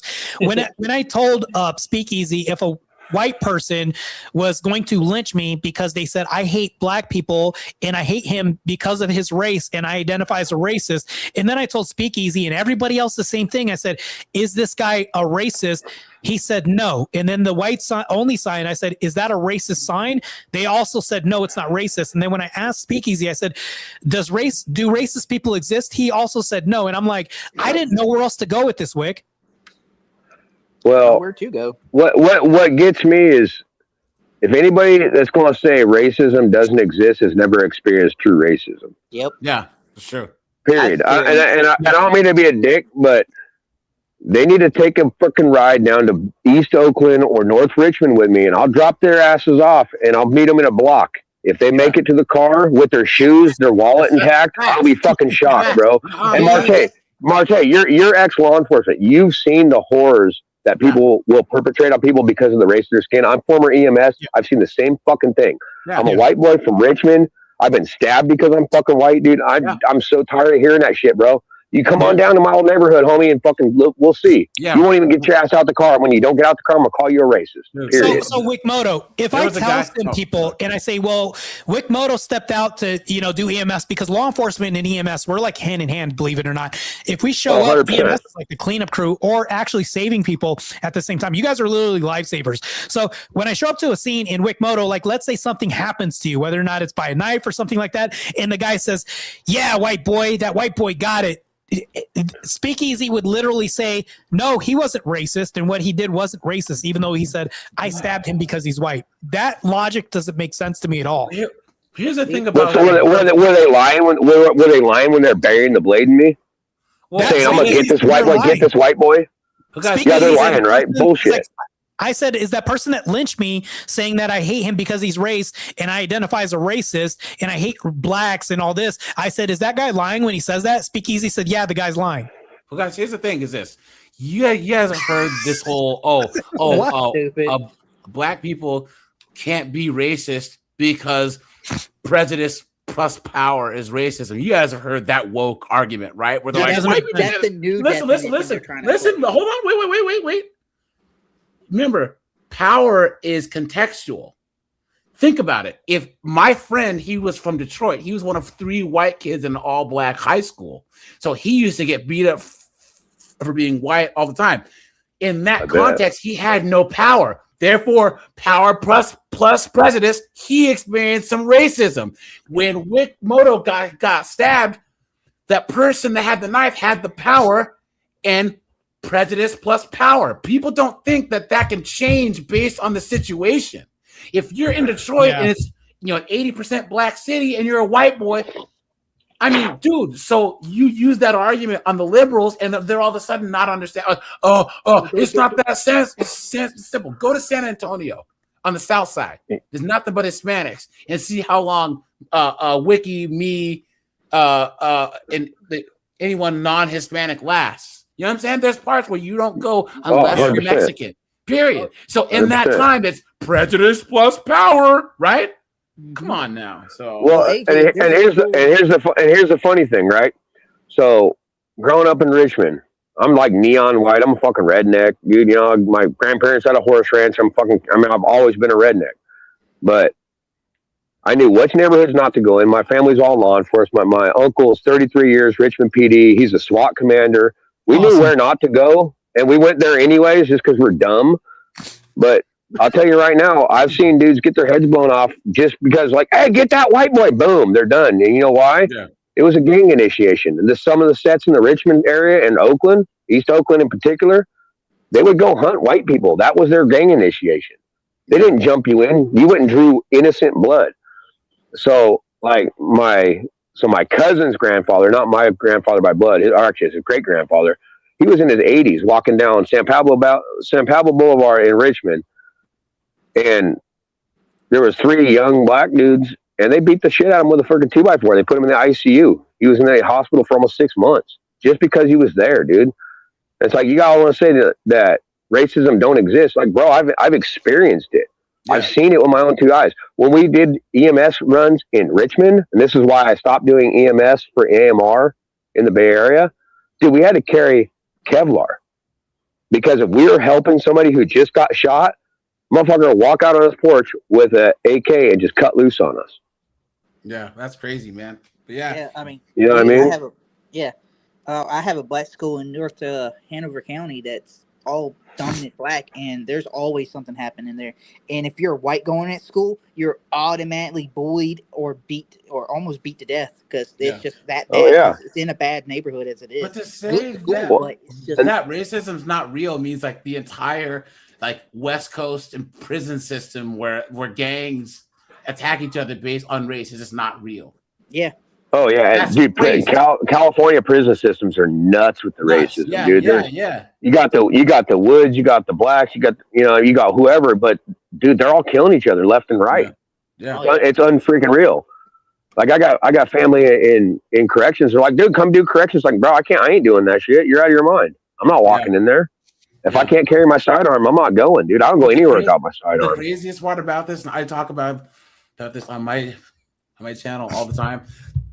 I call all female cops, corrections officers, firefighters, EMS, the ponytail patrol, because they're right. They're useless. There's female corrections officers, and how many times do we see them going down on Nug in between the shell shifts and all that, bringing drugs in, all this? They're liabilities, man. Liabilities, yeah. They are liabilities. There's a story that I covered, guys.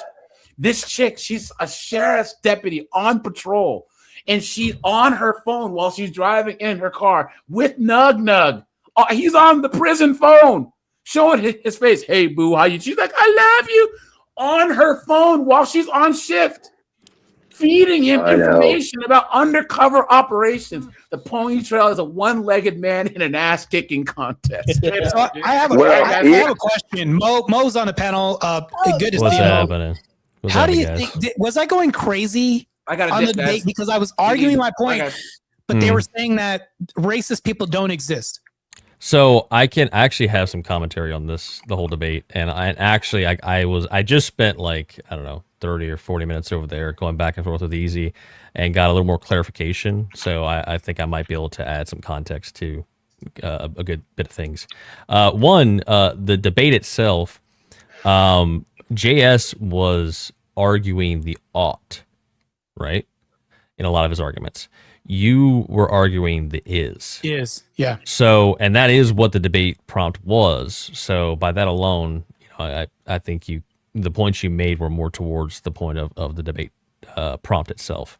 Yeah. Now, going into the after panel, where Easy was kind of taking up the mantle to represent the argument.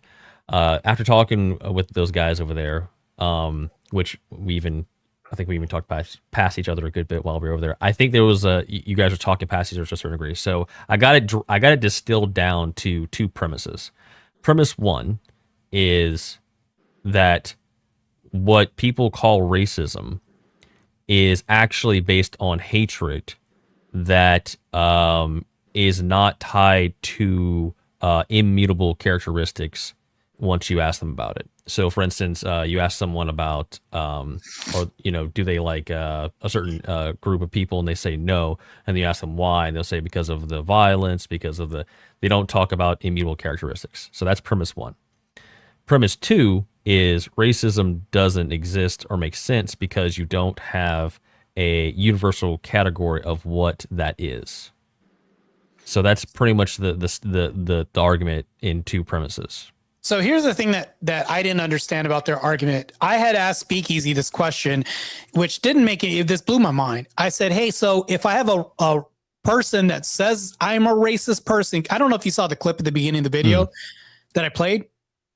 Yeah, I saw that. Yeah, so if that person self-identifies as a racist and saying Right. I hate the blacks, I hate their race, I think the Aryan Brotherhood is the pure race, I'm hanging Martae because he's black, and yes, I don't care, I'm a racist, and he hangs me, that person is not a racist, and then he said, no, that person's not a racist. Right. Okay, And so then I said, hold that for a second. Let me just interject 1 second. Yeah, go ahead. So in that paradigm, what you just described, Yeah. let's say you took that person that was going to do that to you, and you sat him down, and you said, why are you doing this? Like, why do you hate Martae, right?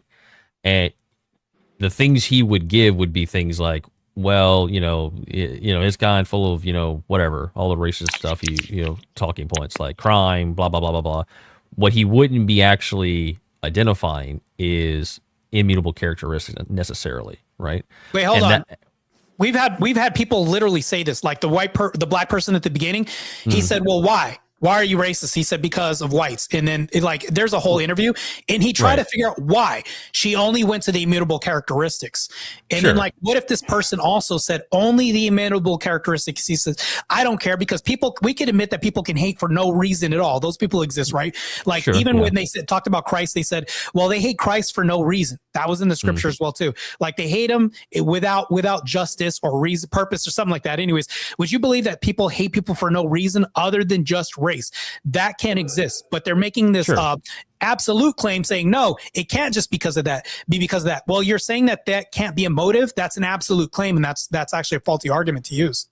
Yeah, their whole premise one argument is based on that the things that are manifesting as racism is based on hatred for these different categories that people perceive and label onto different groups. That is That'd basically be an assumptive claim. Yeah, that's the whole premise one of the argument.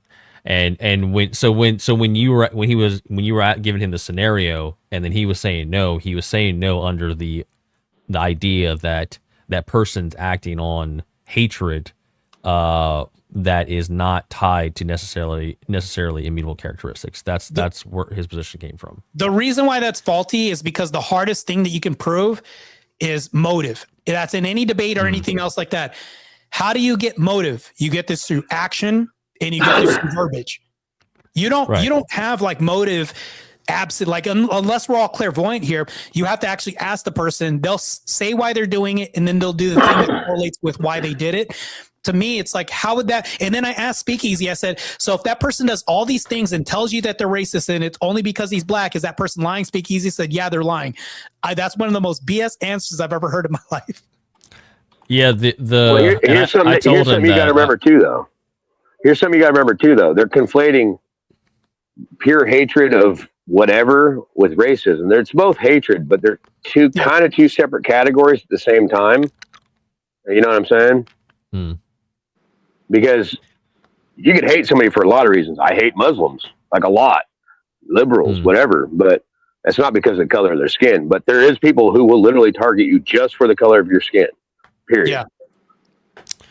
Yeah. So Mike, when I went in there and went back and forth with him, when I distilled it down to the two premises, my biggest internal critique was on premise 2, because we went around with a bunch of things like, justice, America, mental state. My point is that there are many things that don't have universal standards, but we still act and work around these systems to have a functioning society. So that's where I think that argument it hits the most rocky road, because then you have to defend that. You're basically having to defend one worldview. You're committing to one worldview, and you have to defend it on all these other fronts, because then now you're opening yourself up to all these other arguments. That's why I said, well, there's only one definition I'm going to stick to. I only played the Charlie Kirk definition, and I said, that's the one I'm going to stick to. And I conceded the debate as far as like this part of the debate. I said, yeah, I'll concede that there's 50 different definitions for racism but for this debate, I'm going to use this. But the reason why I said speakeasy was being bad faith is because he kept saying, Martae, you're saying all. Martae, you're saying every single one of them. And I'm like, I never once said all or made it every single one of them claim or all claim. And he was saying that the whole time. I was like, well, that's bad faith, because I used a specific definition out of Charlie Kirk's mouth. And then when I used that, they then said there's all these other definitions, and I conceded that. I actually gave them that. But I said, to this definition, they said, well, that doesn't exist. And then I asked them, speakeasy, if the guy was lying. This is the bad faith part, when he said, no, that guy's lying. Like, I'm like, how do you demonstrate that guy's lying after he hung a black person saying, I hate him because of only his race? You're going to say that he's lying? Tell me how that's good faith. Well, I didn't catch that one. I mean, the reason, so premise 1, the reason why that one is it's hard to prove on either end, because you have to go to the intent of the person, and you don't really have that. You don't really have access to that. So you have more of intent when you have words and then actions that support that, right? You have actions that are manifested into reality through what the person believes, and that was kind of one of. I actually ran a line of argument as far as force and force doctrine goes, right?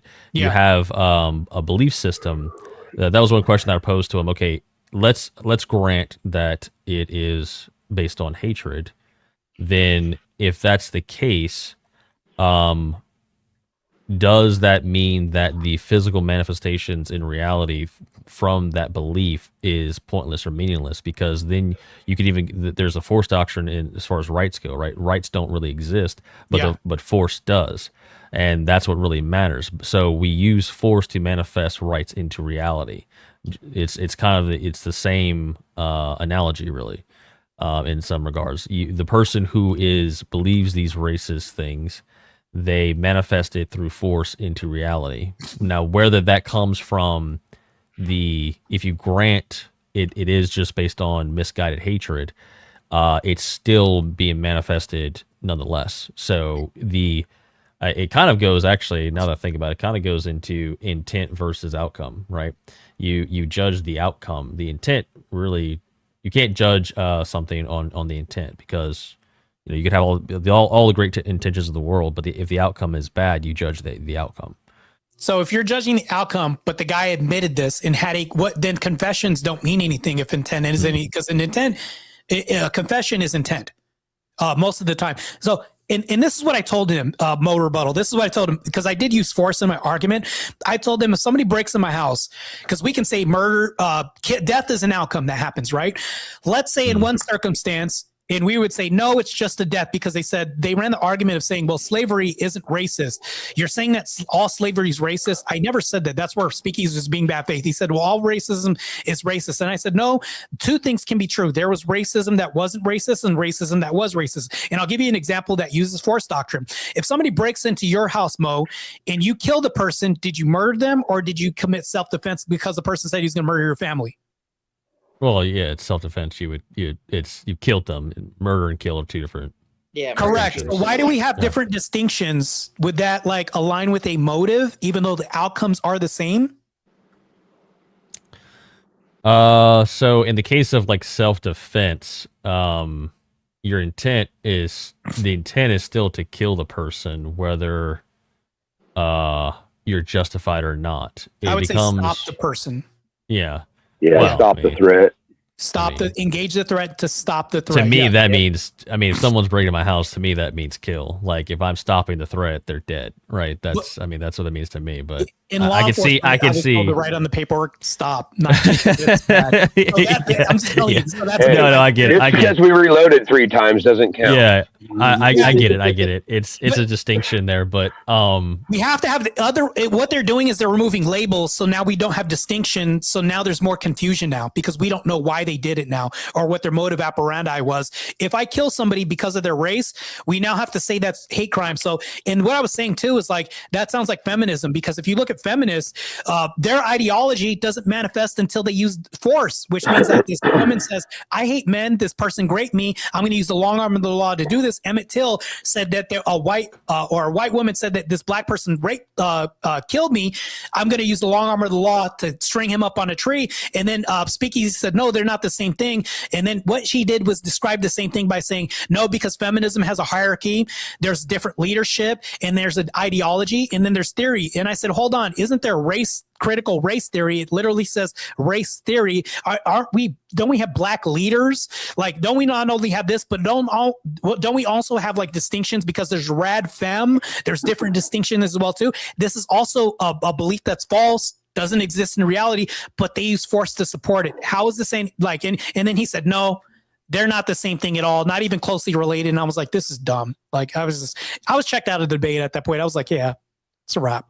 Yeah, I do think that there was quite a bit of talking past each other. Like, even in my exchange, I didn't. So for me, I went down the justice line, but I'm on a panel full of Christians, right? So their justice is rooted in God, which I completely agree. But what the example that I was using when I said justice, I should have clarified and said legal justice as far as sentencing goes. That's not a universal standard. That would have been a more accurate, and we actually ended up wasting 20 minutes before they realized I was talking about legal justice and not necessarily just justice in and of itself. So yeah. I do think you run into you get those talking past each other moments quite a bit when you've got like a open panel, everybody's going at each other trying to test their logic and their ideas. Well, here's the thing that didn't make sense to me. They made an absolute claim. So when I said, I asked Speakeasy because I was like so frustrated at the time. I asked Speakeasy, I said, hold on, Speakeasy. So I want to ask you a question. Let's dumb this down. Do you think racists exist? And he said, no, they don't exist. And I was like, where do you go after that? Well, yeah, but that would be under premise 1, right? That's kind of the root of his whole argument, or JS's argument too. From it's like a philosophical argument, not necessarily an is argument. Even philosophically, you're saying that people with this belief don't exist. That's really dumbing it down. Yeah. There's clearly, as far as a normative claim of what. Oh, well, another thing that came up though that they mentioned, now that I'm thinking about it, was that part of the argument is that if you go back into history, some of these lines kind of dissolve to a certain degree. And we see what we know as normative. The normative claim of racism is more of a something that we find in modernity to a certain degree. Yeah.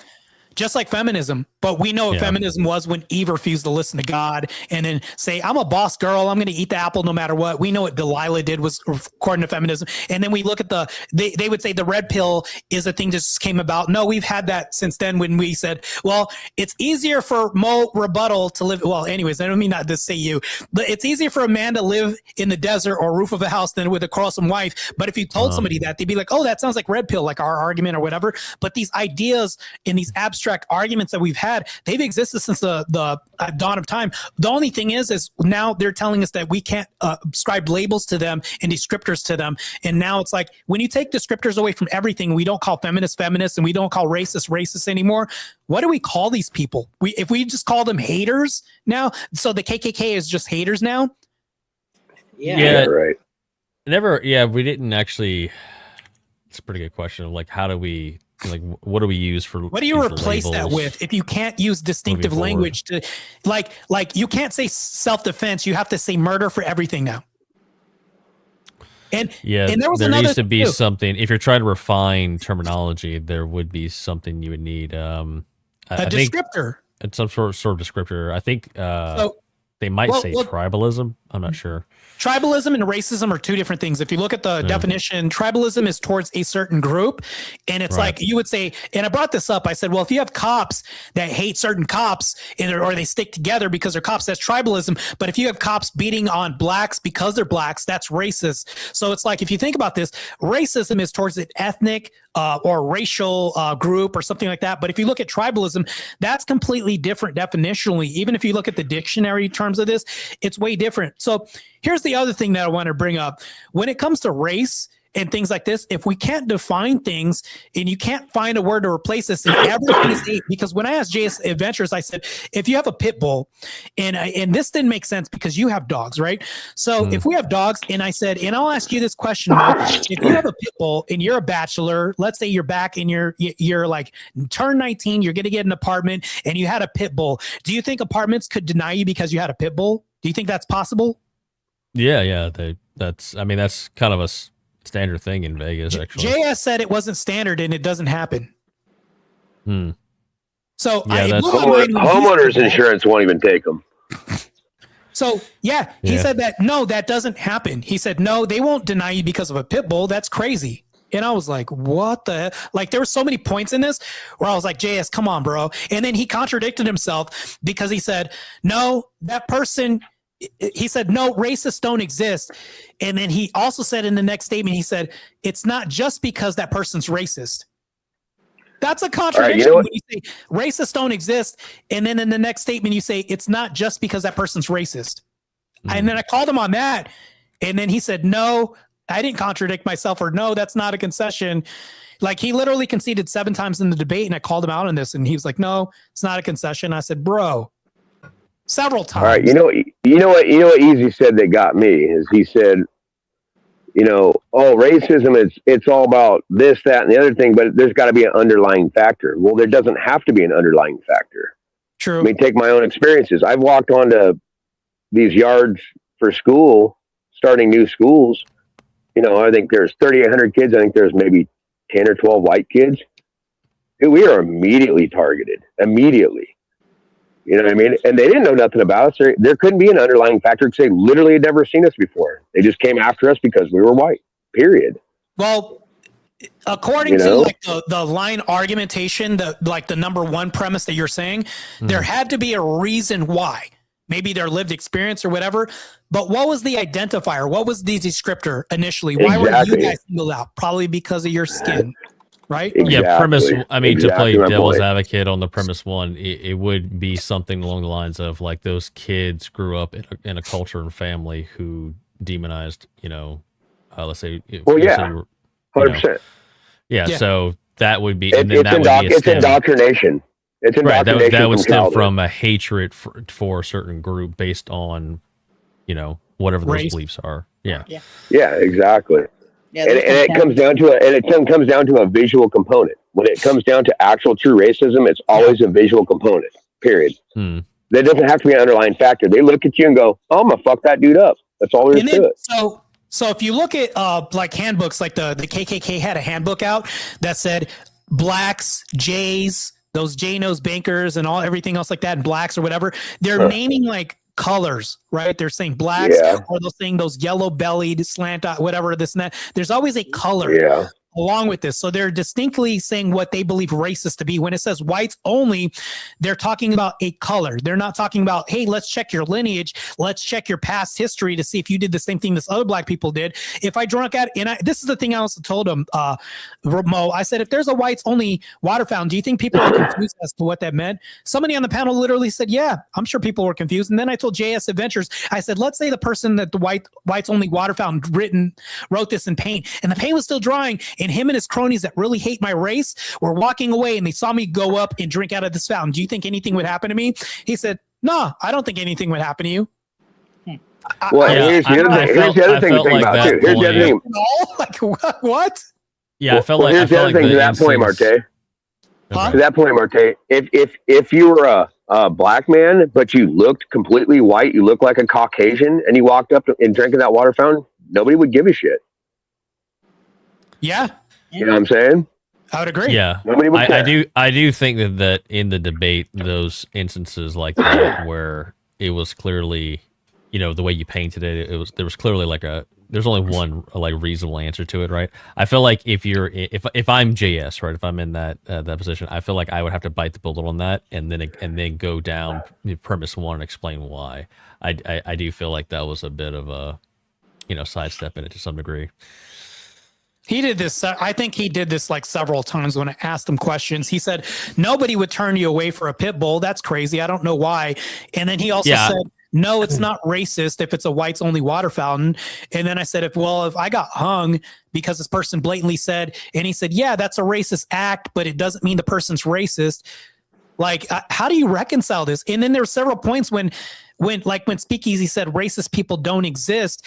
And I'm like there were points when it was like blatantly obvious to me that that's a racist person, meaning they're doing this. Like if an Islam person, like we couldn't identify them, but by their speech and their actions, maybe this person doesn't eat bacon and there's like motives and they're demonstrating, hey, I have to pray to the East again. Like, and we've seen all this and they're ascribing their motives and all this. We can then say that Muslim is lying. That would sound crazy if I said that, right? Yep. And then they told you that they're Muslim too. But I'm going to tell you, but it doesn't matter what they say, right? The racist person hangs me, says I'm a racist. I hate only his race because of his skin color in this hypothetical where he says, no, that's the only reason why. They put him up to a polygraph test. And I said this during the debate. And on the polygraph detector test, it doesn't come up with like things that this race does stereotypically. It's only because of a color that triggers him. And he does this. Speakeasy was like, that guy's lying. So when he said that, crazy. I was like, I don't know where to go with this. Yeah, you literally putting all to a place, literally putting a wall where there's just no point in talking to it anymore. And then I brought this up. I said, well, people don't hate. They said people don't hate just because of color. I said, my brother is a Lindo Park Crip. He doesn't even say bees in his language. He says happy C Day. Because he can't stand this, say the word B. So he'll say, and instead of red, he'll say dead or slob or something like that. It literally, this is like a whole culture. He'll kill somebody for wearing the color red in his neighborhood just because of that. And they said, well, no, he'll kill him because he's in a gang. I said, well, can two things be true? Can he hate him because of a color and because of he's in a gang? They said no. Well, our junior high and high school, our PE uniforms, they had to be colors that didn't coordinate with any sets because they would literally come shoot us up at school. Yeah. Heck, they pull a drive-by on us at school on the yard. It happened fucking like weekly. They'd shoot somebody. Well, the reason why it's because we can't have red, we can't have blue, we can't have this, we can't have that because of the stupid color. Well, stupid. They told me there always is a reason prescribed because why. It's not just a color. But when I told them an example why people hate only because of color, because of indoctrination, whether it's to gangs, let's say somebody got initiated and they're like, well, I'm in this gang and we're taught just to only hate because of a color. And they have no other reason than a color. They don't know the history because I guarantee they don't have pamphlets they hand out. And hey, in order to be a member, you have to learn our history. That probably doesn't happen. And they only hate because of a color. And they're like, shoot on sight because of red. It's like they said that doesn't exist. And I'm like, you guys are denying objective reality, and even my hypotheticals that are fictional, you guys are denying that. That's crazy. So in the case with the crypto, like let's say you could take, let's say it's not you said it was your brother Yeah, it's my brother. Yeah. Okay, well, let's say it's not your brother. Let's just say it's some other, crypt, right? Or whatever example you want to use. You take that person and they're telling you that, yes, it's because of the actual color, right? The like red color doesn't matter, like necessarily the person or their ideology or any of those other factors. But if you could really like take that person and like hook them up to some sort of machine that like actually could, read their thoughts, do you really think that it wouldn't be based on gang activity and hatred towards the other gang, and it really is just red is just the identifier that they use to identify that other group? Yeah, there's descriptors, but they're saying that these descriptors don't exist.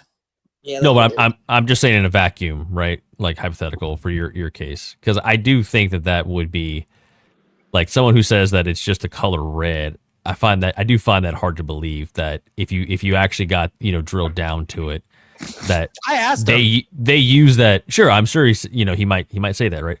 But I'm saying that if you actually get to the root of it, they're using that color as an identifier to identify the people they hate based on what they actually hate, which is they're in the other gang. Yeah, if you get down to the root of it, indoctrination. Right. But hold on, Mo. Do you think that two things can be true, that he can hate him because of a color and he can also hate him because of other reasons too? Color as in the color red? Yeah. I mean, it's logically possible. I think it sounds kind of nutty, but He said I it think isn't.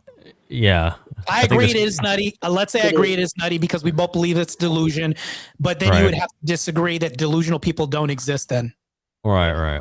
You see how this can of worms opens up? Then you would have to say that delusional people don't exist. Yeah, the whole Crips and blood thing, it's pretty wild. It's pretty crazy. Crips and blood here are really bad because that was to basically contrast what they're saying is like, okay, so we have colors and there are literally people, and I can bet you this, that probably just only hate because of a color. If you're changing your whole lingo and you don't say the word B and everything is like, what up, cuh, instead of what's up, bruh, like, because you can't say B for anything else. And literally when I see him post on Facebook, it's like happy C day, cuz, or whatever. And it's like everything else is like, man, I'm doing big, or they'll say kig, or something else like this. Is that where that terminology comes from? Cuh? Like I thought it meant cousin. Like yeah, they'll say cousin because they can't say brother. Like it's things like this because it's crippling, because they're so adverse. I was just wondering if that's where it came from, like from culturally. Is it from a if you heard Snoop say hey cuz or whatever, this and that, his rap style like this, he likes the color blue, therefore it's culturally like there. And then if you get down to like the rich original roots of this, Tukey Williams would be averse to the color blue, or whatever it was, whichever side he was. So if you think about this, it boils down to people being so stupid. Would you believe that? I mean, the IQ and I'm just going to say something that's going to sound hella racist right now, but in the black community, I believe that the IQ is really low, right? And if you think the IQ of people is really extremely low, I think that people could be stupid enough to embark on this ideology that doesn't make sense, that they can hate just purely because of a color, because they're just indoctrinated because of this. But Speakeasy says that people that hate just because the color doesn't exist, that's an absolute claim, which he can't even demonstrate. He just asserts that it's true. What's up, Glenn? Well, I just came on to kind of like, kind of chat and kind of summarize my notes and what I found, but I'm going to head off to bed, guys. So talk to you later. Take it easy, man. Later. Hey, bro. Later. Well, speaking of that, we also have it bad in North Carolina because the Crips and blood are really bad. There's some places the cops won't go, like in Whiteville.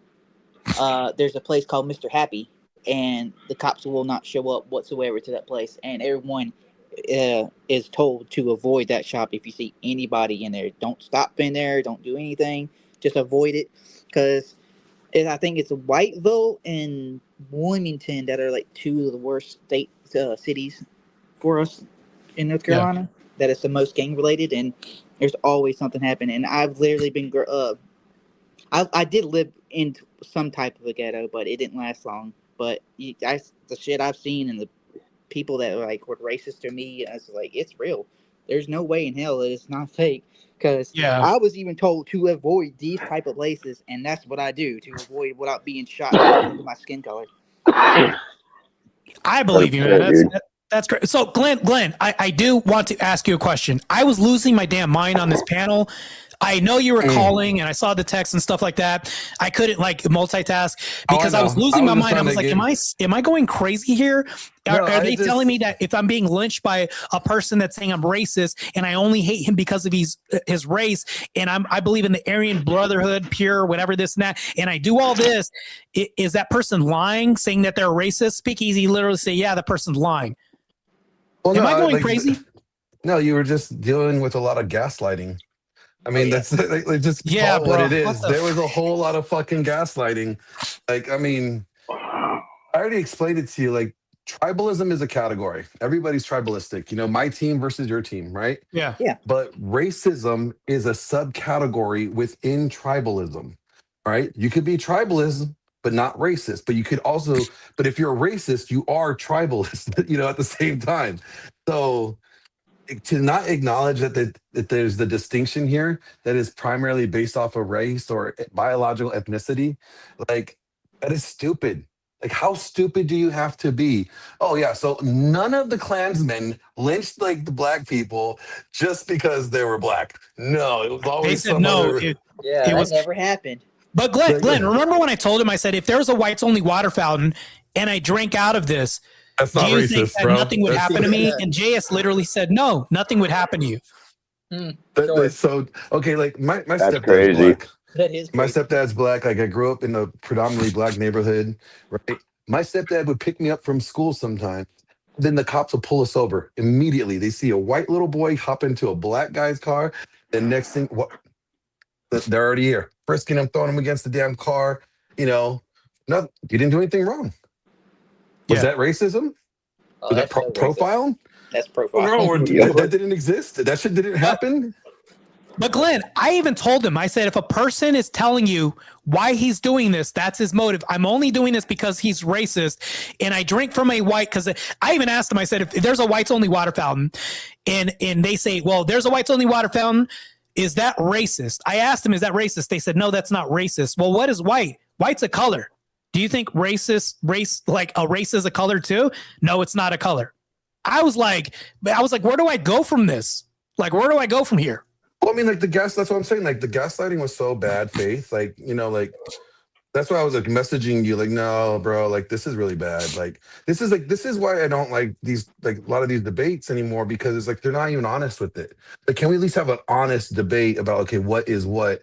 Let's not gaslight each other and like try to reclaim terms or redefine things to be something that you want to fit them in because it fits your argument. Like, we know that there's racism. If there wasn't racism, why are we bitching about DEI hiring? DEI should not be a problem then. Nobody should have a problem. Nobody should have a problem with DEI hiring then, since there's no racism. Yep. I told him that. I literally told JS Adventures, I said, listen, I said, well, DEI, do you think DEI is racist at all? Then he like bounced around the question and he said, well, white women enjoy this. And I said, do you think that white men enjoy this? He like didn't answer the question. And I said, do you think DEI is racist towards straight white men? He said, no, it's sexist. And I said, no, how come black men and Mexican men get in, but white men can't? And then he didn't answer the question. He like avoided. I'm like, am I going crazy? That was like another moment where, and then, so Glenn, here's the other thing too. I caught him in a contradiction. He literally said that racist people can't be racist. And then in the next sentence over, he said, it's not just because they're racist. What? I was like, what? How can nobody be racist? And then you say it's not just because they're racist. And then I said, you just contradicted yourself. I said, that's another concession. And he said, no, it's not. Here's the problem with that argument, though. If you think about it, even if there is underlying factors to make them racist, the fact that they're targeting somebody because of their skin color, no matter what the background bullshit is, that's still racism. Well, yeah. You know what I'm saying? Well, that's no matter what, it still falls down to racism. He said, well, there are people that hate people just because they're racist. And I said, well, how can you hate something that doesn't exist now? Mm-hmm. And I said, if you hate people just because they're racist, you're admitting that racists exist. Exactly. And I said, that's another concession. And I was like, bro. If you're saying that like this thing doesn't exist, racism doesn't exist, that means racists don't exist. Yeah. So then he said racists don't exist. Well, then it kind of goes back to it happened on my channel like 2 years ago with an individual in Flow State and calling Flow State racist because Flow State was making fun of, his mixed race. Right? And that would be considered racist. So it's like 2 years later, it's not racist. There's no such thing. Kind of convenient when it fits your argument, just now, do I think that people are labeling things racist and everything to the extreme, to the point where the word actually doesn't mean anything? I agree. Yeah. I think that could be a problem. Just because like assholes don't exist anymore, but narcissists do. Because now that's replacing everybody that's an asshole. If you ask everybody whose ex was was he a narcissist? Most women will say yes, even though on the DSM-5, less than 3% of the population are diagnosed narcissists. So how can everybody be a narcissist, but only 3% of the population are diagnosed as narcissists? Well, it's gaslighting to the fullest effect. It's crazy. That or they all dated the same guy, because we're seeing women have no problem being in harems. Well, yeah, that's true. That's true, but that actually proves my argument even more. You guys are making even worse decisions. No, right? Nobody said they were good at making decisions. All right, nobody said that's a good point. But it's just one of those things where it's just like, good faith debates would be good if people could just like have them and just be like, okay, look, we can acknowledge that there's this thing, it does exist. But maybe it's not existing to the level of degree that we think it is. Maybe we actually need to go back to the definition of it and go, what does this really mean? Okay, so is me wanting to be separated from certain groups of people, is that racist? No, it's just me choosing to segregate myself from the people I don't want to be around. There's nothing wrong with that. We can say that, but if you see a whites only water fountain, but I played a clip where Charlie Kirk gave a definition, and it's because of skin color. And I was like, let's keep to that during the debate. But Speakeasy was kind of being bad faith when he said, no, Martae, all people that you're saying all of slavery was racist. And I said, well, two things can be true. There was slavery that was racist and slavery that wasn't racist, like the slavery with blacks enslaving other blacks in Africa before, whatever. We can say that that's not racist. Maybe that's tribalism, or maybe that's classist, whatever this, things like this that happen. So here's the thing, though. I was telling him, let me let Wick Moto back to the stage. I was telling him, and I said, you're saying an all claim. I've never said all people. So that was bad faith on Speakeasy too. And I'm like, why are you putting words in my mouth? Nobody ever said every form of racism. That's why I brought up the whole force doctrine thing. I said, if anybody broke into Glenn Lawrence's house, like you, for example, and you happen to take their life in protecting yourself, is that now self-defense, even though the end result is death? They're not going to call you a murderer, but some people are a murderer because they ensued in the purposeful death of somebody else. You have to look at the motivations of this. Now we can't say domestic violence is violence. We have to call everything just violence because we can't label things anymore. So if we don't label anything anymore, there's no distinction, and now it blurs the line and creates more confusion. Exactly. When you don't have a distinction between the difference of, this is just tribalism. Like every sports team, every football team, whole NFL is full of tribalism. Fine. Yes, but my team versus your team. There's nothing wrong. There's nothing wrong with tribalism. Yeah. Now, when you are tribalist because you don't like this person's skin tone, you don't like this person's group of ethnicity or group of people. He said that's tribalism. It is, but it's a it's still racism, because racism is a subcategory of tribalism. I agree. I can agree to that. If he would have said that, I would agree with that. Yeah. Yeah, same. They just didn't see that point. So as soon as you concede that point, then it's over. Debate over. Then I thought the debate was over several times. Then you acknowledge that racism exists. If he acceded to that point, then you acknowledge that racism exists. Thank you. End of debate. Yeah, right there. And it was over anyway, because Don Martae made the good, valid points about racism, yet they were just too dense or just being compatible for some odd reason when Martae gave a good dang reason. And they're just like, nope, that's not what it is. Well, you got some people that want to debate to win. And I'm not saying that, I'd rather debate to be right rather than be on the side of truth rather than a win. Because you go win and still mislead people. Yeah. I think both can be good, though, too. Yeah, it can in the context, but it depends. Are you being honest about it? Yeah, a win is always good, but it's all about the truth. I mean, that's what we're here to do, is to change minds and hearts with just telling the truth, whether they like it or not, whether it's harsh or they freaking hurts their stupid little feelers. Who gives a shit? It's the truth. And the people that are trying to subvert that by twisting shit to their narrative, yeah, they need to be destroyed. Seriously, I gotta go pee. I'll be ridiculous. right back real quick, gentlemen. Give me a sec. Yeah, it's kind of crazy. I was actually kind of shocked to see Easy take that stance. It's like, bro, come on, you're usually way more based and smarter than that. Like, I was kind of surprised he did that. Me too. I was kind of shocked that he was doing the opposite. It's like, dude, you're not seeing the point. And he's just like, no, this is not what it is. It's like, this is what it exactly is. It's like, yeah, why are y'all doing a full circle? It's just like talking to a wall. He's literally, Martae was just talking to a wall because they would not just want to listen. Sure seemed that way.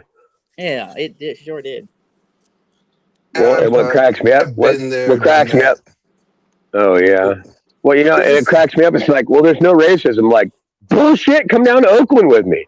You'll be racist by the time you leave the place, dude. You'll find out what it's all about. Like, not to be a dick, but I mean, you guys probably won't even get out the car. You know? Come over here to East LA. Yeah, exactly. Yeah, I'm in a place too that says, come on, go downtown. Let's see how far you get downtown in my area. Let's see how long you last around this place. Let's go right ahead. I'll drop you off and I'll drive my happy go away. Let's see how long it takes for them to get you, and it won't be long. I'll tell you guys a funny story, right? So real quick, I was working down 23rd and Rumroll, North Richmond. I was painting cars for a touch-up company. We actually do like full body shop shit on site, right? Like, I think I was 20 or 21, whatever. My boss, this big old Texas boy, never been to the hood in his life. He's like, I'm gonna walk down the liquor store. I said, dude, you might not want to do that. No, it's fine. Ain't nobody gonna mess with me. It's like, no, bro, trust me, you don't want to go down to that liquor store. Oh, it's fine. So I reached in. We have a gun safe we had a gun safe in our van. I pulled out his HK. Here you go. You better take that with you. Oh, I don't need it. It's like, dude, just take it with you. All right.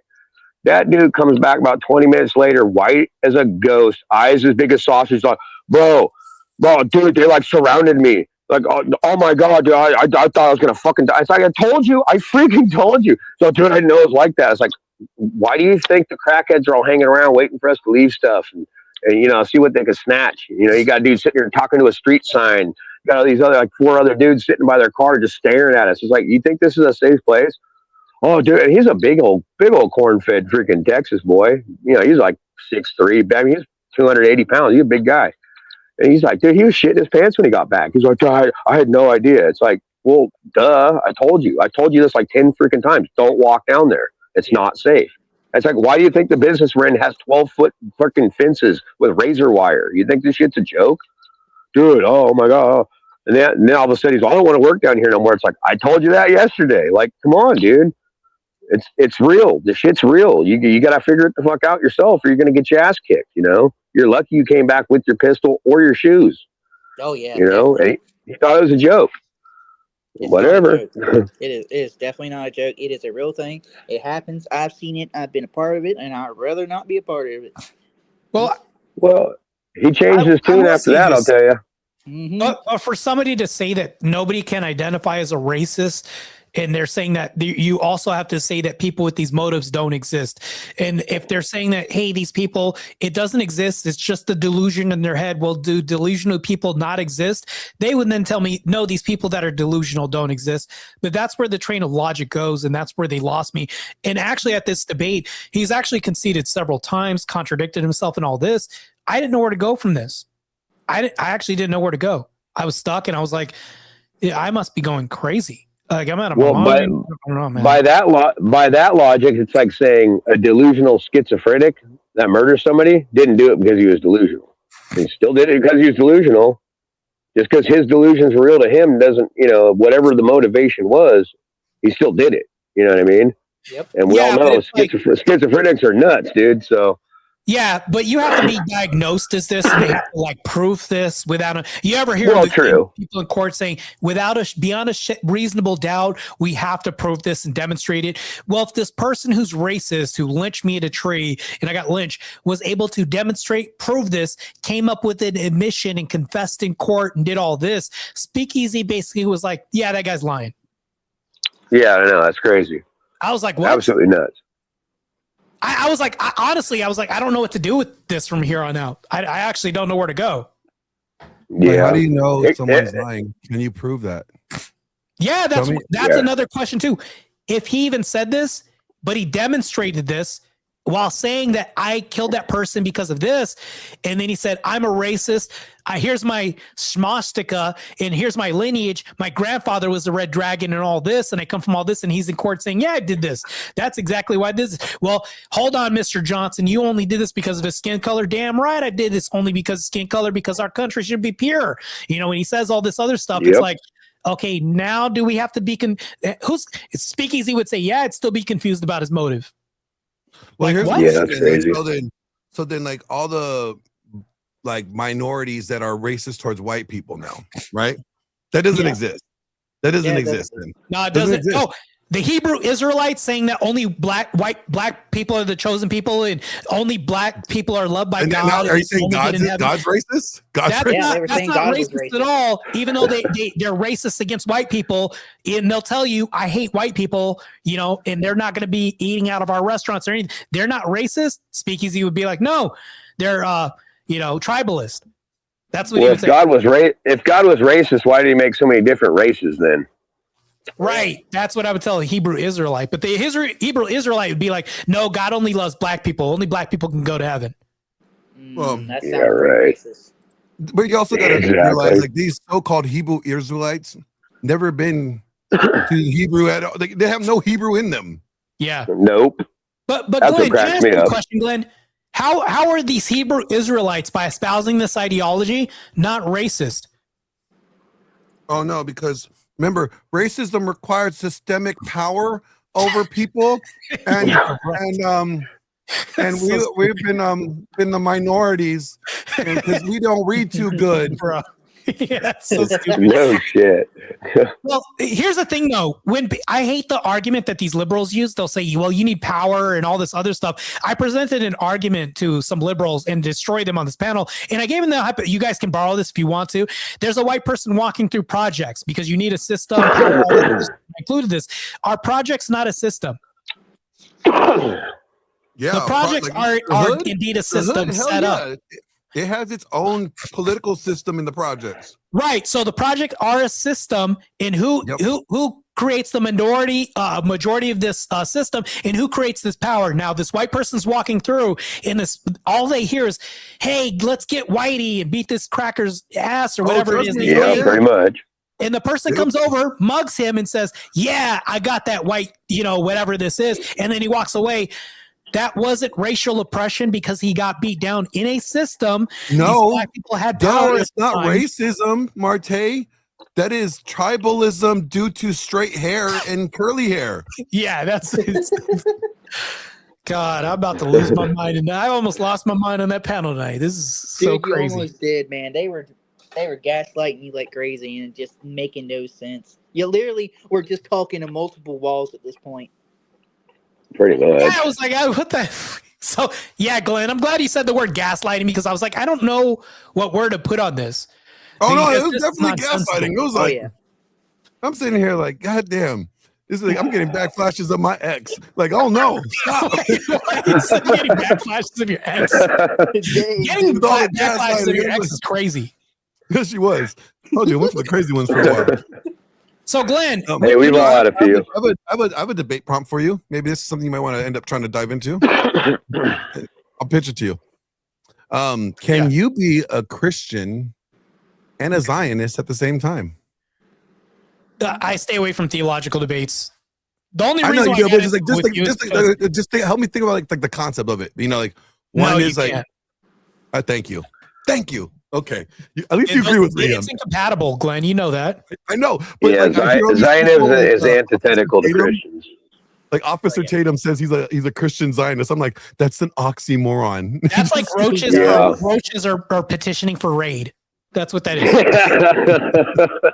Glenn, I'm going to propose 2 debate prompts for Speakeasy. I'm going to run this back again. I'm going to say that white people should get reparations from blacks. I'm going to run that again.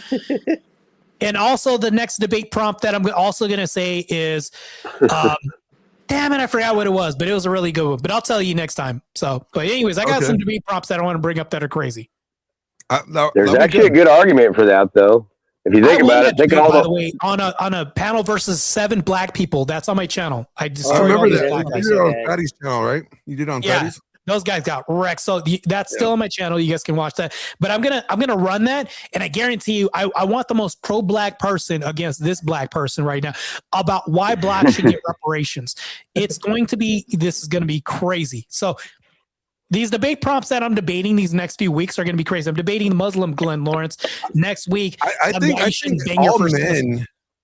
all men need to get reparations from women. Oh yeah, for sure. I agree. Well, that's a better argument. That makes sense more so than the race one. I'm just saying, I think all men need to get reparations from women. Like we pay more in taxes, we pay for their abortions, we pay for all this crap that they do. Right, and we got to put up with them. We need some reparations. Okay, we need some reparations. 87% of men work the infrastructure. We keep the lights on, sewage, electricity, nuclear. Yep. Exactly. Yeah, man. There's a video. Yeah. Well, what you gets don't me? have to have a debate because I just concede and agree with you. I mean, it's all good. No, I'm giving you like I have a real debate. No, it's not because all the men are just going to agree with you, bro. Let's be real. Right. Oh, see, I laid into these guys on one of the spaces the other day. Like same guys that are like, oh, like there's no marriageable women. The same ones are saying we should legalize prostitution. I was like, I can't take these guys serious anymore. You just can't take them serious. If you're gonna legalize that, you're just asking for HIVs and STDs to be spread worldwide. It's just there's no way I would pay for that crap. There's just nah. Well, to me, it just kind of goes to show that this whole argument about body count to them don't really matter because like there's no marriageable women, but then now you want to legalize prostitution. How does that make sense? Which is great because here's the thing, though, is that people think that I'm a reductionist or use a reductionist argument, or they'll also say that, oh, I'm red pill because I don't think that women should sleep around. Well, hold on. No, I don't think guys should sleep around either because they complain about problems while creating hoes at the same time. Exactly. How can you complain about a problem that you're also adding to? So if I walk into a room with a girl, and this girl walks into a closet with me, my value goes up, but hers go down. Well, how very vampiric of me to do so. Yeah, it's like, if you get a pass to go bang a bunch of chicks, but then if you bang them, you make them damaged, right? They have a body count. Well, and then you're complaining about the woman's body count. That's your fault. Yeah, I want to do a vetting process real quick. Isaac, if you give me a thumbs up, are you going to be good faith and you've unstrained yourself and okay, I'll bring you up, but my hand's going to be on that remove button real quick because I've been attacked by people saying the N-word showing up on my panel, trying to ban my channel and all that stuff and get removed. And it's really horrific, man. I really got to protect myself, but I'll let you up. I'll let you say a couple words and see if you're cool. What's up, man? It's a Martae. Oh yeah, I'm definitely on your side. I don't like that. I don't like that stuff that we dealt with the other night with guys. Oh God, that was crazy, bro. Yeah, that was interesting. But thanks for bringing me up as one of the blue wrenches to help fight that. Oh, okay. You're a blue. Okay. Whew, man, that was a close one. Yeah, we're team. We're the blue core, the blue wrench core. So I appreciate, man, you being blue wrench core. I appreciate it, man. I was panicking that night. It was crazy. Yeah. You know what was funny about that too? Not to get all segue or sideline on the topic at hand, but I thought it was really funny that that Cool Vic jumped right in, and he knew exactly what was going on as it was happening. He called it right out right then and there. He goes, "Oh, this is what you're experiencing. Same thing happens to my channel." And I have been in his channel when that had happened to him, and the way he depicted it is the exact same way it happens in his channel. It happened to yours, and the same individual happened to be in that hemisphere when that thing went down. So it's like I don't want to Candyman 3 times. I don't want to do that with him. Please no. But just listening on the peripheral of your guys' discussion tonight, it was kind of interesting because it's like with Wiki, like we're both familiar with the Bay Area. Oakland is a crazy place, and and when someone says go to Oakland, if you don't think you're racist before you leave, go check it out and then see how you feel after it. unfortunately, that's a very, you have a heavy crime ridden area. And unfortunately, that's not only the demographic of that area, but it's also like there's a financial tie to it. That city could have 2 million people in it, and it's funny. You go up the mountain, you go up to Oakland Heights. It's a bunch of $1 million homes and white people. You go down to where the train tracks are and the train station is, and it's a much different crowd. Oh yeah. Did you know, crazy, dude. They were the saying In-N-Out. racist people don't exist, and that was the whole thing. And I felt like Glenn Lawrence is right. I was getting gaslighted the whole night, and I was like, "Am I going out of my mind? Am I going crazy?" I don't know, Isaac, if you saw the debate tonight, but it was nuts. No, the debate kicked off. In-N-Out left like Oakland, like In-N-Out. There's not an In-N-Out in Oakland at all. Yeah, because of all the gang violence and all that bullshit. Like, so I've been to In-N-Out. My brother and I, we used to drive a box truck up there. We used to do gun safe installations for about 5 years up in the Bay Area, and so we service municipalities and different homes and stuff up in that area. And it was really interesting. We went there and we saw the decline, and then I got told that I guess they shut down. They're not there anymore. I was like, wow. Wow, you have a city that has 1 million visitors a day that are driving through there, and they can't keep it in and out from closing.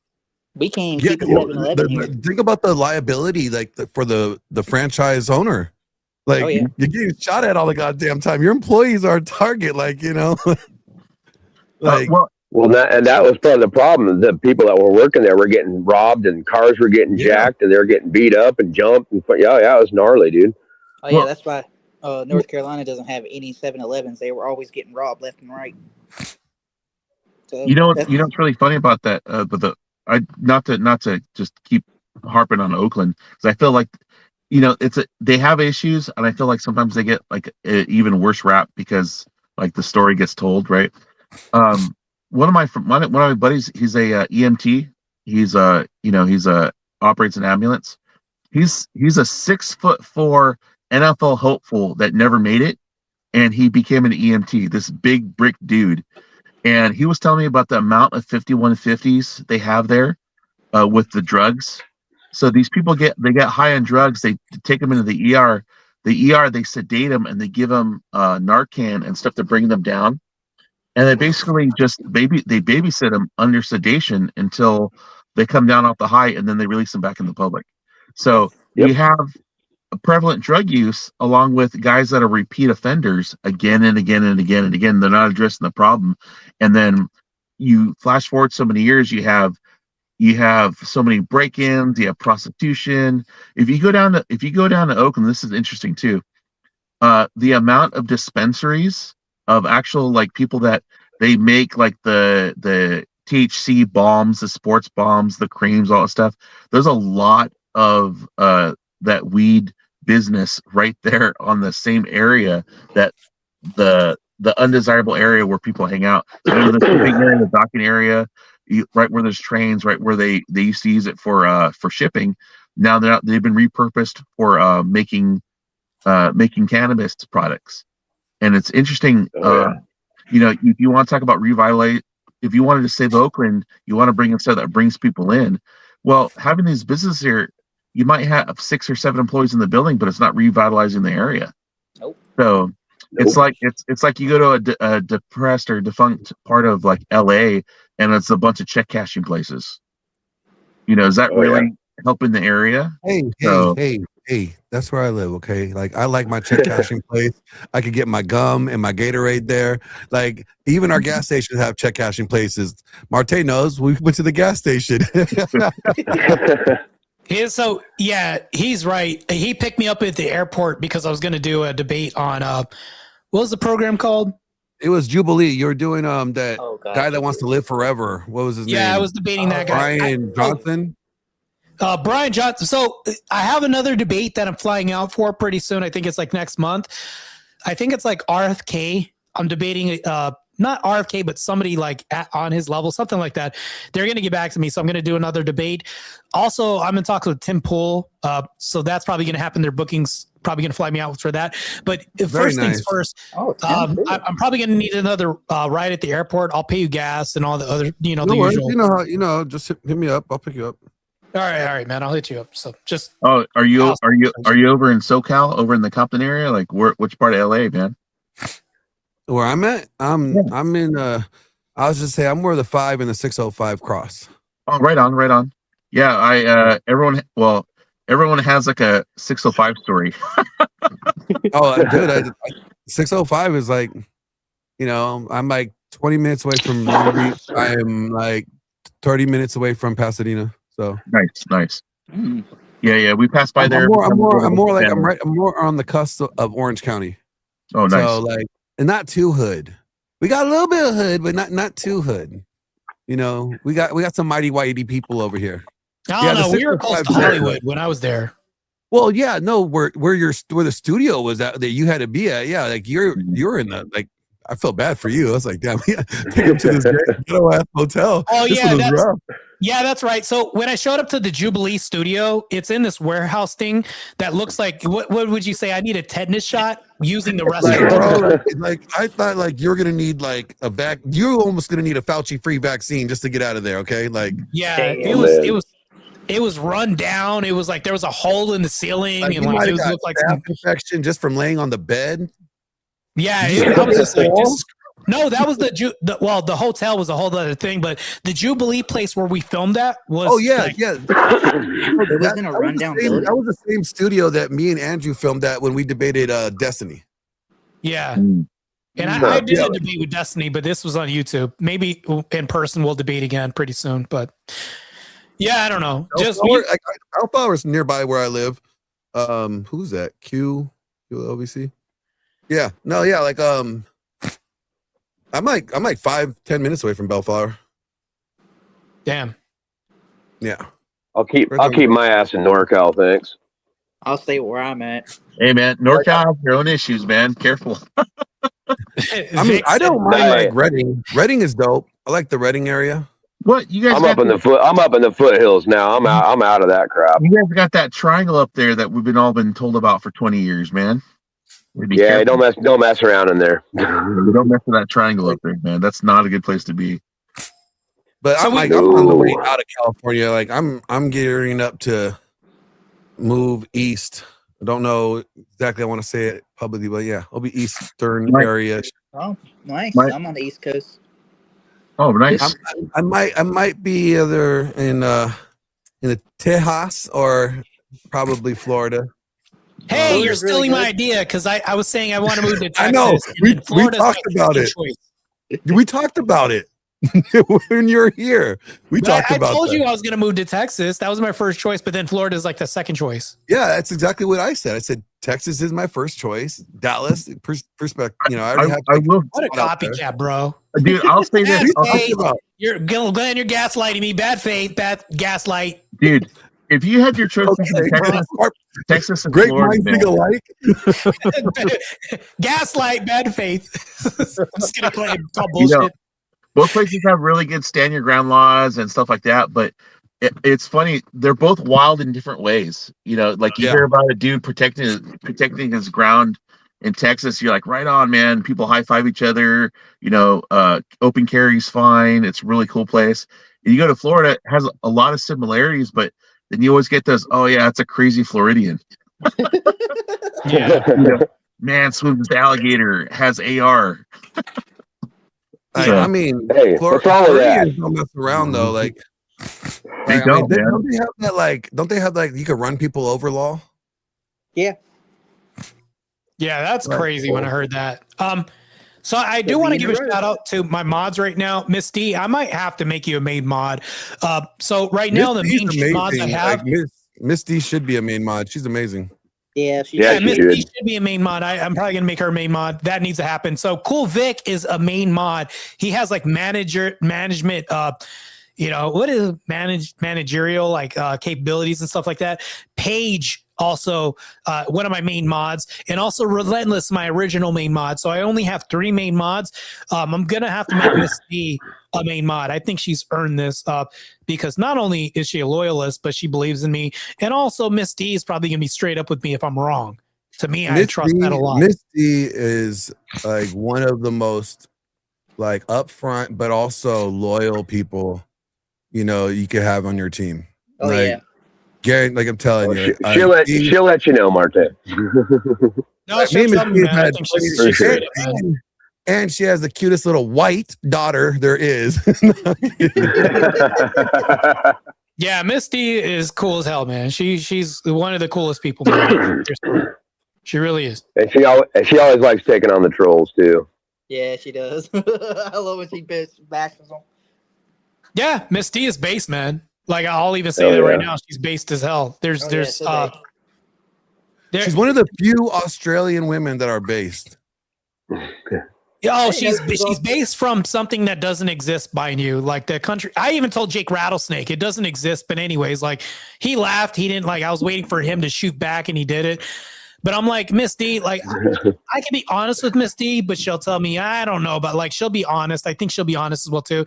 Like, and then that's the thing though. Here's the thing about people that I appreciate, like Misty. I'm not trying to do this whole glazing thing or whatever you want to call it, but I'm just being honest. Even though she comes from a fake country, I will say this though: she represents the nuclear family because she does have this symbolic, I would say, viewpoint of Christ, because there's the head, like that's the body of Christ. She represents that traditional values and all this, and I'm like, who could not support this? Cole Vic, thing too. Cole Vic has the body of Christ as well too. So I'm just like, bro. They're so based. And you know what? Like, Miss D could hook you up with some like really dope people to come on your show. Because I still have to get bringing the guy on that she set me up with. And we've talked about it recently. But no, yeah, she's good people, and she'll ride for your channel. You know, she's definitely a loyalist, and she'll let you know when you're slipping up, or she'll check on you if she thinks you're off your baseline. She'll be like, "Hey, are you okay? What's going on?" Like she'll do a pulse check. Well, no, not even that. There was a woman named Beth who I was like, I think she might be a snake. And then like people let me know real quick. Miss D was one of these people that's like, yo, I don't believe that this person's good faith or whatever. I'm just letting you know. And she'll be like, oh, you can make your own decision, but I'm telling you right now, I've seen this and I've observed this. I'm like, damn, Miss D, are you omnipresent? You're everywhere. Like, what do you not see? And she literally like gave me the scoop on certain things. And I'm like, hey, what do you think? So now, okay, not to overshare, but she's one of the people I come to like to confer with and say, hey, what do you think about this? Like I'll confer with moderators who are my head moderators, which actually she should be a head moderator. I'll come to her and say, what do you think about this or whatever? And she'll tell me straight up like, hey, nah, this is based, or nah, I don't know about that or whatever. Like I trust her. Like, that's why I come to her a lot. In Proverbs, it refers to like, you know, wisdom, like it says, love wisdom like your sister, right? Like, you know, like for a reason, like Miss D is wise. Like she knows. Like, and it's very few. There are very few women out there these days that are capable of being wise and when they speak speak with wisdom. And Miss D is one of them. You know. Yeah, she is, man. I'm not going to tell everything, but Miss D is a person that I can trust. So her husband. Every once in a while, like I got this one message. She's like, "Oh my God, my husband's watching you in a movie. I'm listening to you on the damn podcast. I can't get away from you, bro." Yeah. that's actually pretty cool. That was funny. Yeah, I think it's cool, man. I think my main mods, which are Paige, Cool Vic, and also Relentless, they're all Christians, to be honest with you. They're all not only just base Christians, but they're just Christians, man. And we all have like this one commonality. Like we want to see this ideology flourish. And to me, well, I want to say not all my mods are, because AJ is like not Christian at all, but I trust him, man. He's firm, fair, and consistent. Would tell me, bro, you're fucking up or whatever that is.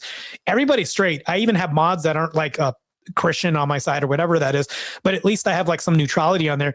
But when it comes to my main mods, I'm not making you a mod unless I think like I could take a bullet for you. So my three mods, which are Cool Vic, Paige, and then Relentless, I would take bullets for these people. Like I would literally, like that saying, I know I'm saying a lot right now, not to be like tearjerker or like any of that stuff, but no, these people I would take bullets for because I trust them that much. So yeah, good stuff. I mean, I That's think what you need fighting for you. Out is like good people is hard to find, because especially in this business, like you never know. Like, you know, you may think you have a good person that got your six, and they actually may be the snake in the mist. And So no, it's rare when you're able to say like, oh yeah, I'll take a bullet for these people. That level of trust is, it's valuable, and it's rare when you're able to have that in these people. So, I mean, it's good that you have a good team. Like me, I notice I don't do many live streams anymore. Most of my stuff is pretty much already pre-recorded, and then we air it live. Because it's just easier that way. Yeah, hey, what's up, man? Isaac, how's it going? So Miss D, I don't know if you saw this. I made you the four. So there's the 4 horsemen of the OTE podcast. Miss D is now a main mod now. She has management authority now. So Miss D, you got it. That's it. I'm doing a cap. I'm sorry. I don't care how loyal you are. I'm only fitting 4. So Cool Vic, Miss D, Paige, for sure. There is a hierarchy. Paige is like number 1. Then I'll say like D, then Cool Vic, and then Relentless up there somewhere. Damn it, they're all so good. I don't want to do a hierarchy. They're all on the same level. Well, Paige number 1. But anyways, back to this. Now you sound like a woman. I don't want to do a hierarchy. Okay, back to this. All right, Miss D says, hubby says, hey, all right, from the main moderator, I could say main moderator, one of the main moderators, Miss D. Hey, Miss D, tell the hubby I said, hey, by the way, too. So tell him I said Christ is God, too. So we can also say that, too. Yeah, So I don't know. It's crazy. When are you going to go on a World of Wars or Word War debate? The guy, did you hear the news that I think I told you that, right? Or told the panel this? I don't know. I just talk to him from time to time. The guy that runs it, he hits me up. He's been trying to get me a phone call yesterday. Yeah, I'm supposed to have a meeting with him tomorrow. He's trying to get me and Gia to go out there for the thing on the 10th. So he gave us like VIP tickets and so we're like, we'll see. We'll talk about it. Yeah, are you going to go out there and debate? Well, he said we'll have you up there for a debate, but I'm interested in another opportunity because of what you do. He said, well, as an athlete, he saw like some of my interviews. There was like one on ESPN. It was for like the Super League thing, but he saw like some of the other things I did as an athlete and other coverage I did. And he was like, you do great interviews. He was like, well, you're talking to people, you're real personable and you can talk to people. He's like, well, how would you like to interview the debaters after they get off stage, interview the audience? Like me saying, hey, Glenn Lawrence, how do you feel about your debate? I know that you debate theology and that may be your strong suit, but when this person brought up naturalism and they wanted to dive into non-secular ethics, how do you think that went for you in this last debate? Okay, great. Do you think your performance is going to improve because you made it to the second round? How do you feel? Things like that. And I'll be asking questions and doing that. Yeah, like a post post interview, post-debate wrap up, and I'll be interviewing people as they get off stage and doing this. And then the audience, like, hey, so who do you think won the debate? Like, like in the crowd type of thing. Yeah, all this stuff, man. That's actually really cool, bro. Like, that's a really good gig if you can land to get a contract. Yeah, they said they want to. They're going to talk about money and they're going to talk about flying me out and all this stuff. But I was like, well, that's okay. But like, if let's say Ben, who's the Jewish guy? The guy who was on with Matt Walsh. I forgot his name. Oh, Ben Shapiro. Yeah, like if Ben Shapiro's getting off stage, I'll have to interview Ben Shapiro. Then I'll have to interview somebody else and all this. And like Anna Kasparian's going to be at the next one. Then I'll have to interview Pearl. She's going to be her and Pearl because Pearl hit me up. She's like, are you going to come out? I'm like, we'll see. Yeah. So Martae, are you going to be like the Joe Rogan of the debate world after the fight? That's what they told me. They said, we want you to be the guy that's going to interview these people. And I said, okay, yeah, I don't mind. You just got clocked 6 times in the head mentally from Andrew. How do you feel? Got clocked mentally a couple times. It's like, yeah. How do you feel, man? It looked great from there, but on the inside, it probably looked rough. How did it look from your point of view? Because that looked pretty rough. I don't know. Like, is your brain scrambled still? Are you still? That's so crazy, bro. You gotta get the roast in when you can. You gotta have some choice lines. Like I see he caught you in that mental logic lock, and you had a hard time escaping from triangle. it. You crumble. The logic You got to the logic triangle. You have to invent some new vernacular for this position. Yeah. But yeah, man, I'm gonna try to make it. He got you with the rear naked truth. Yeah, man, I'm gonna have to rear put on naked for these truth. people, Did you feel basically, exposed put in the on rear this, naked truth? Yeah, you'd have to be honest with people. No, Ask it's them like real questions, all that stuff. Like, so how did you feel when Andrew got you in that rear naked truth? Did you feel exposed? Andrew would be like, bro, that sounds so sus. Please don't say that again. It's like, bro, anything rear naked, Andrew doesn't want to be with another guy because I'd be like, no, I'd agree. That sounds suspect. It's like, nah, let's not do that. Oh, man.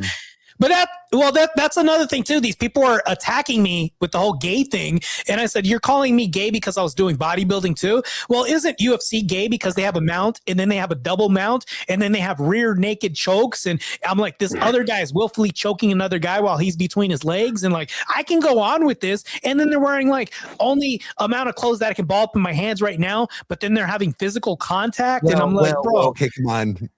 This is like your trunks are just worse than what they wear. But I'm like the action and like you guys are even the names and they have to like lock up and they're wrapped up and you have to pull them apart and it's like, come on, man. That's way more gay than bodybuilding if you think about it in some segments. I mean, like I those guys still try to troll me ever since like, like I was like, you guys are wrong, and I did a theological breakdown like how they were wrong. And they just didn't want to acknowledge it. I'm like, okay, well, I don't need to deal with you then. If you're gonna be bad faith like this, then I just won't deal with you. If you can't have an honest. So okay, so it wasn't just me. They're pulling a speakeasy on you too. No, I was playing. Well, it's like okay, like words have definitions. Words mean something, right? So if you're gonna call someone gay, that means they are homosexual. That means they must have done some homosexual acts. Well, unless you can prove that they have done homosexual acts, like sticking dick in male ass, like, or dick in mouth, like that's so gross. Acts. Like, like if you can't prove that, you can't say that he's gay. So then give him some other term. It, you could say it was unbecoming. It was debauchery. It was whatever you want to call it. Yeah. Fine. But you can't call him this. And if you're calling him this, now you're slandering. And you're calling yourself a Christian and you're slandering him. What does the Bible say about the slanderers? What happens to them? They're getting busted because the sexual immoral people are. So like you're no different. Yeah, it was crazy because I was like, so you mean to tell me because I was associated with this industry doing asexual things, my sexual preference just automatically changed because of that? How does this happen? That's crazy. So I don't know. It's just weird. To me, it's really what it is. Is like they're mad because they can't put on the trunks like that, and they don't got quads like you. Like when they could wear skinny jeans and their quads will fit. See, you can't wear skinny jeans; your quads don't fit. Yeah, I can't wear skinny jeans, man. We're out of luck on that. Most people can't wear skinny jeans. What are you talking about? Yeah, skinny jeans. Actually, there's like, think about this. What are you going to fit in your pockets? Credit cards. That's the only thing you can put in there. That's crazy. No utility. Well, they have a merce, bro. They put their satchel. They throw that merce over their shoulder. Oh, that's so gay. Oh, it's so crazy. Their man bag. Oh, geez. Like, just wear a backpack at least. That's less gay, but I don't know. You know what? I used to think that men cannot be on their periods, but now I have come up with a new term when I hear a bunch of men bitching. I call it manstrating. I'm like, oh, he is manstrating right now. He is totally. They're on their myriad. Yep. Why do you think it's called menopause? Right. It happened every full moon. I call it manstrating. What cracks me up is right now. What cracks me up is all them dudes are all digging up, trying to look up stuff on Martae and calling him gay. It's like, well, wouldn't that make you guys gay? You're consuming it. Well, that's the other thing. I was like, yeah, okay, so you allegedly said you've seen all this, you've watched all these videos. I'm like, I'm just gonna take your word for it. But I talked to the dude and he told me exactly what was out there. He didn't lie about what was out there. And okay, so I didn't have to look at it. I wouldn't look at it. Like people try to tell me, here, click the link. Why? Why do I need to click the link? I talked to the source. Right. Well, his pictures are on these sites. Yeah, I know how this industry is.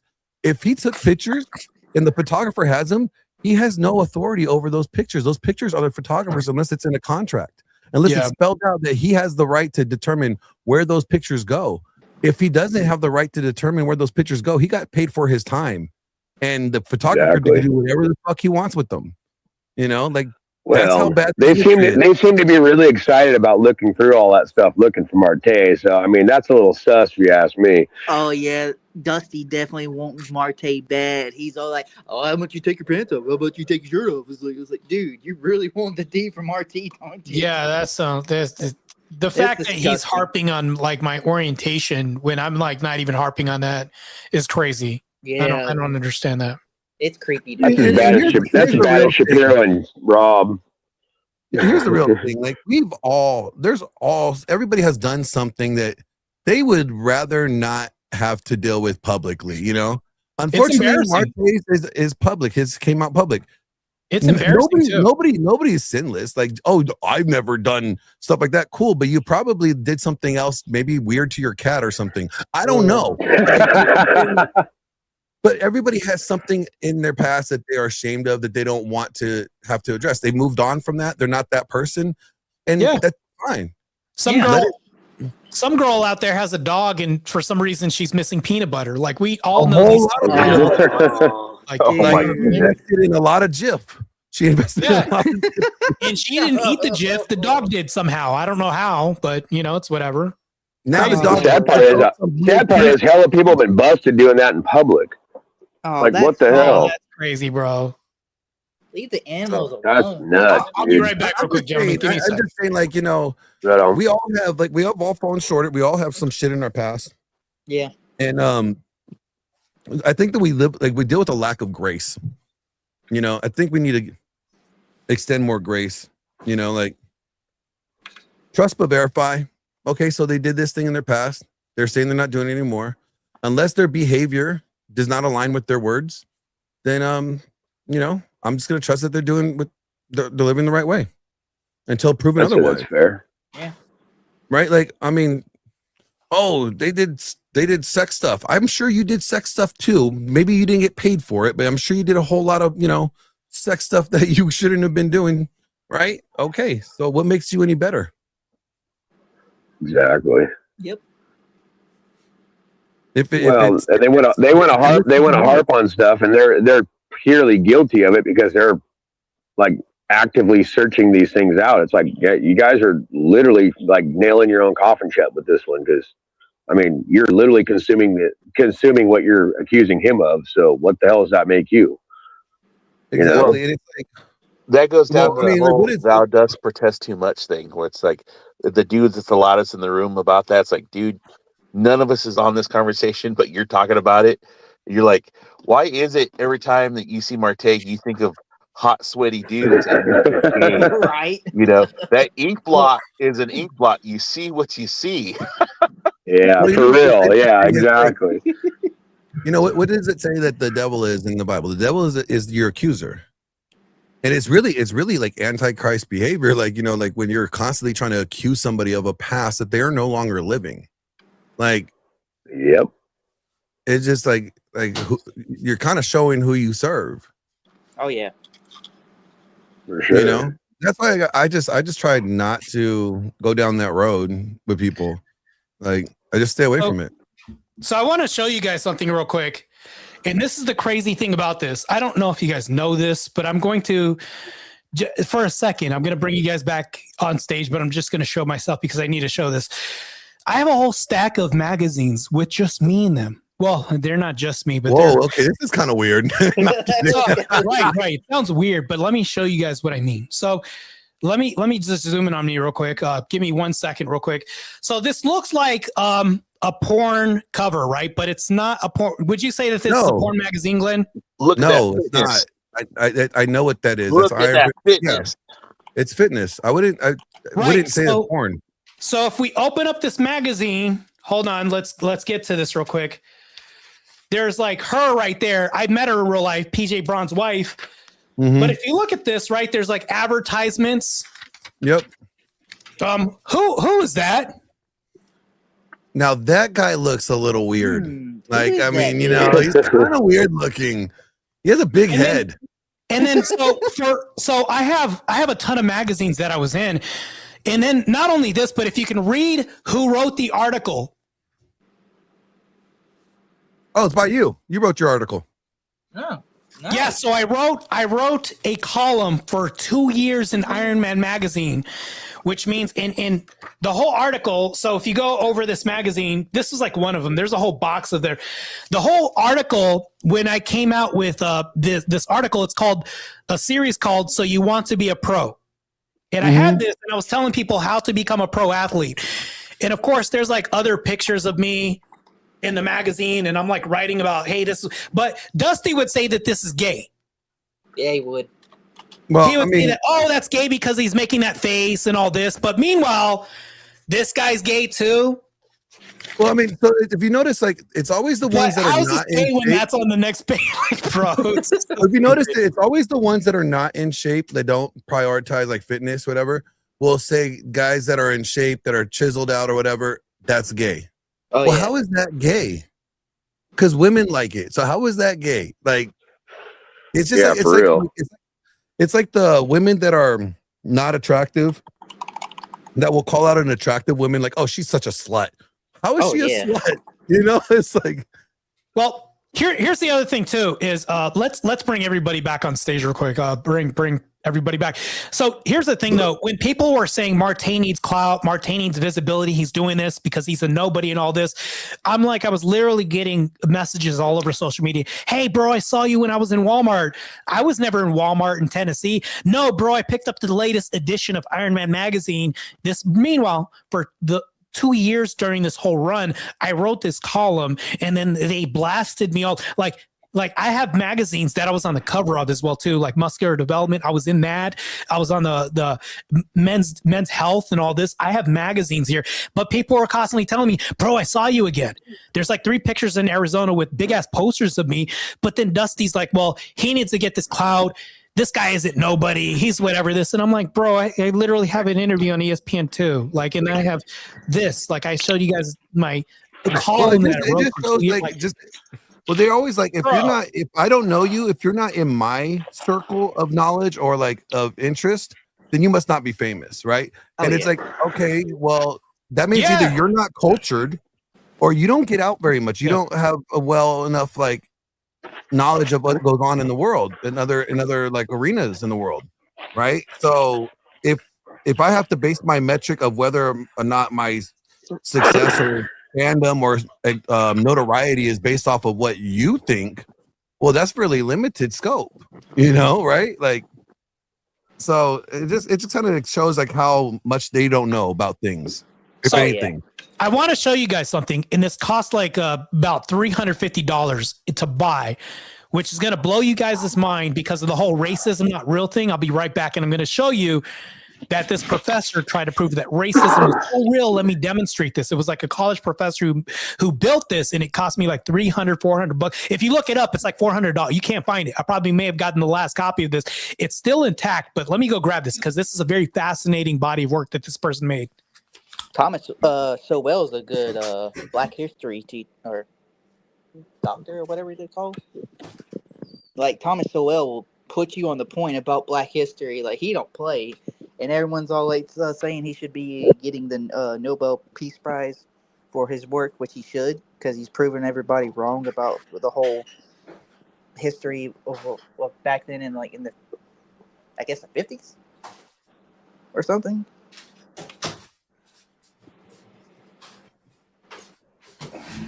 Look at this book.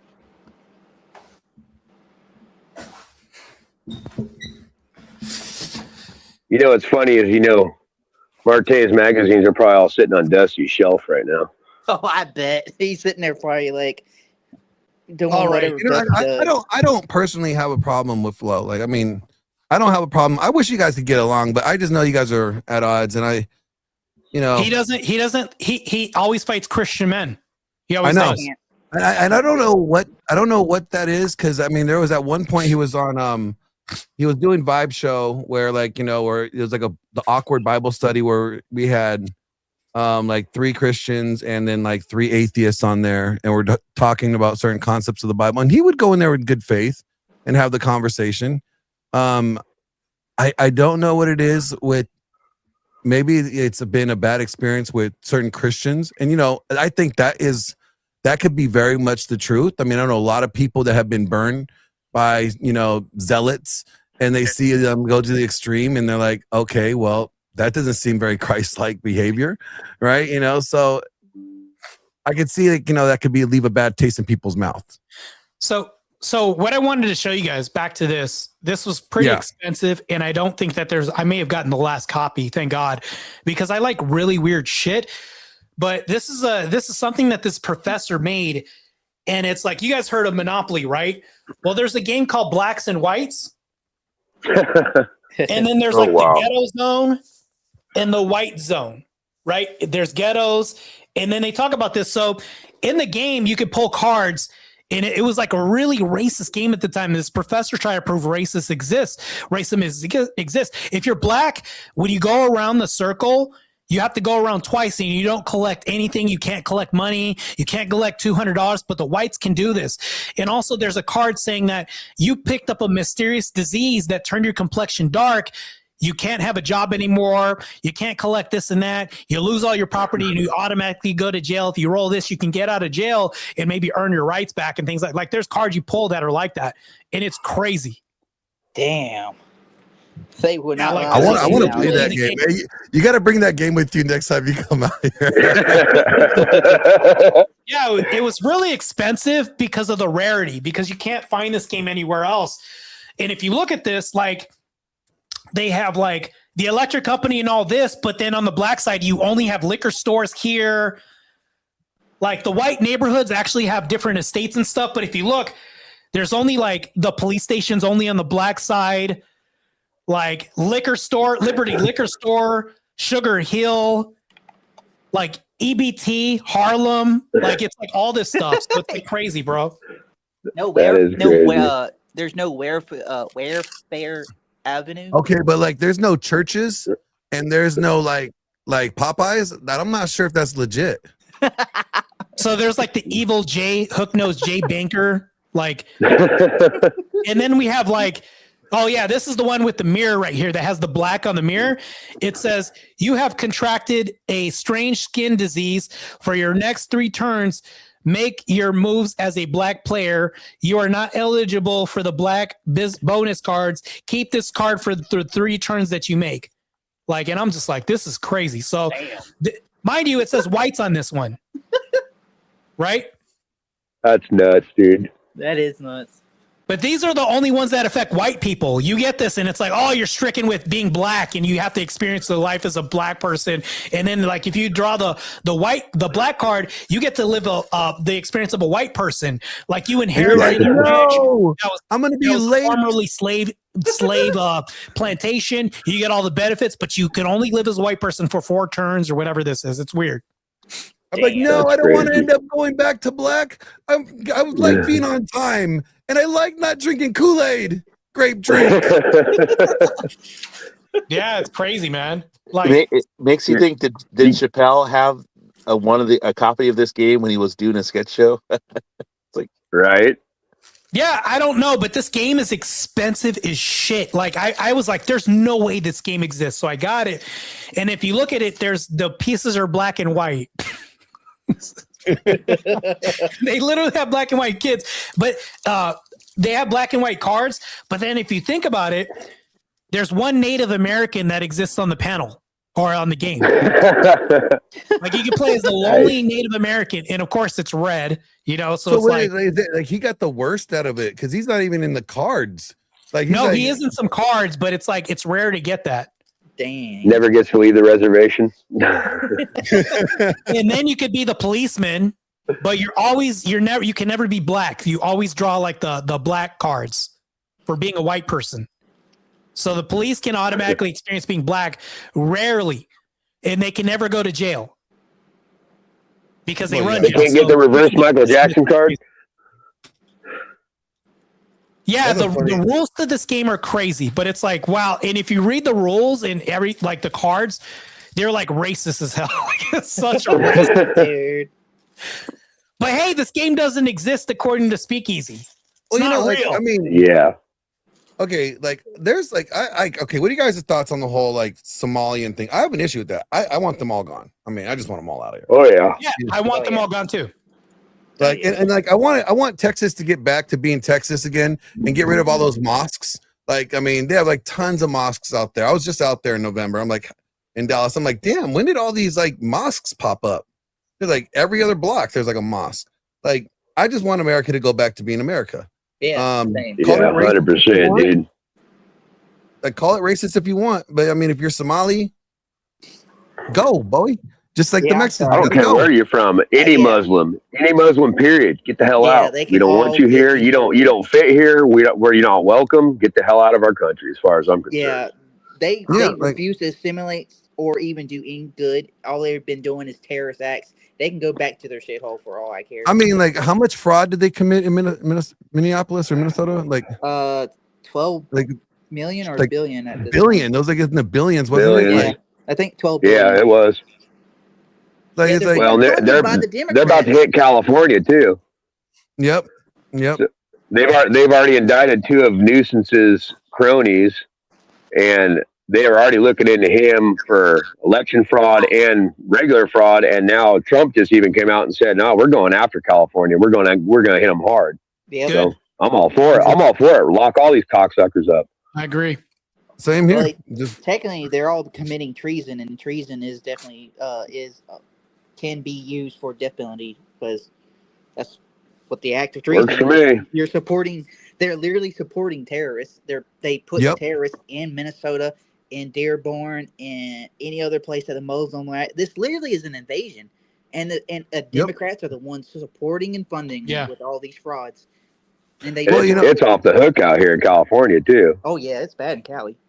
let me give you like a side argument. So, Martae, I've come up with a new argument for you to debate against abortion.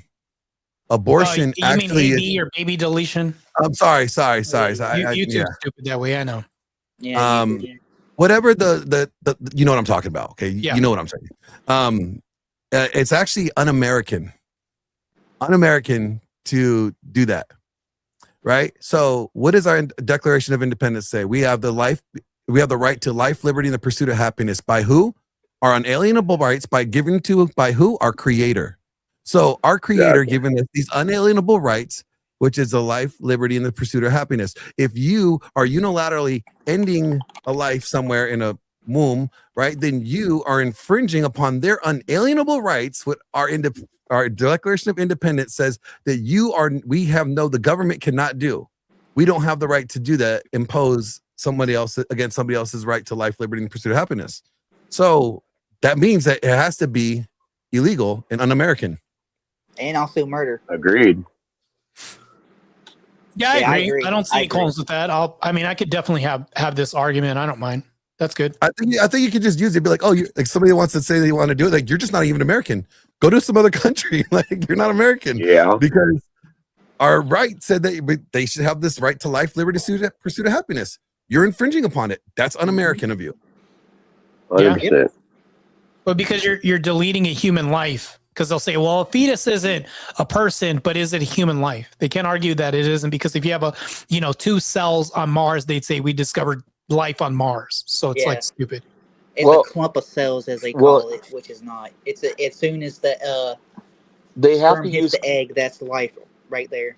they have to use clump of cells now, because now people are caught on, like, when we use the Latin word for baby or for small human, it's like it's not a human being, and then they use the Latin phrase the science term where you're like, it's an embryo or it's a fetus. I'm like, do you understand what that word means? You're calling it a baby human in another language. Mm-hmm. Doesn't invalidate your claim. I would say, am I just a bigger clump of cells? Like, how am I not also a clump of cells? Technically, we're a bunch of cells, but still, we're still a human being. Yeah, we're still clumps of cells too. How are you not a clump of cells too? Like, right? Why can't we subordinate them since they're a big clump of cells? Well, what I don't understand is how they can dismiss conception. If you actually look with a microscope at the moment of conception, there's a halo of golden light that surrounds the egg. It's called the spark of life. Yeah, like in a explain that one away. It's like a flash of light. Yeah. Exactly, and it's observable. Yeah, there's no way you can tell me otherwise. That's Exactly. not when life starts. That's just That's when your unique DNA starts, right then and there. Period. Yep. So I Yep. notice a lot of the pro, deleting group, they focus on something that's like lensing. So they look at something through a lens instead of looking for what it is. It's like, well, when you look at it this way, it's not a baby, right? One of the best retorts I've heard is actually an older one. It's I forget his name. He's a black comedian who's now passed, but he had one of the most savage replies. They were having that debate, and he goes, no. He goes, it's not. She goes, it's my body. He goes, no, it's not your body. It's the baby's body. For 9 months, you're in an apartment. You're in an apartment. That's what you are. Pretty much. The baby is in a 9-month written apartment. Yeah, no. Hey, isn't there eviction? Isn't there eviction laws? You can't evict somebody like that. Squatters' rights, right? Right, exactly. Right there, yeah. But that's only 30 days, so you got to be careful with that one. That's a good point. It was a black comedian, right? I think I know who it was. He was very funny and talked about female relationships a lot. Yeah, it's funny. You're not talking about O'Neill, right? Yeah, Patrice. Yeah, Patrice O'Neill. That's it. Patrice O'Neill. Yeah, that's who I figured it was. Yeah. I love the fact that he would go. He was like, he didn't care. He goes, I'll go on this show. I'll talk to you. Yeah, because I don't care. He goes, you guys don't want me on anyway. So he'd go on. They have him on Fox. They'd have him on MSNBC. They have him on whatever. He's like, yeah, no, I'll talk about it. It's fine. And then when people they'd get what they soundbite of him, he was like, dude, I know exactly how this works. I'm not gonna lie to you. He goes, I'm just tell you what it is. It's the harsh truth. You don't like it? Tough. Yeah, too bad. Tough. Yep. He was pretty based in his time, to be honest with you. He's like, I can't hide being black. Why do you have to hide being pregnant? So just you are exactly. So when they say you're pregnant, you're pregnant with child, not pregnant with the clump of cells. There's a reason why they say you're pregnant with child. People don't ask, oh, what are you having? Oh, a baby giraffe. No, they know you're having a baby human.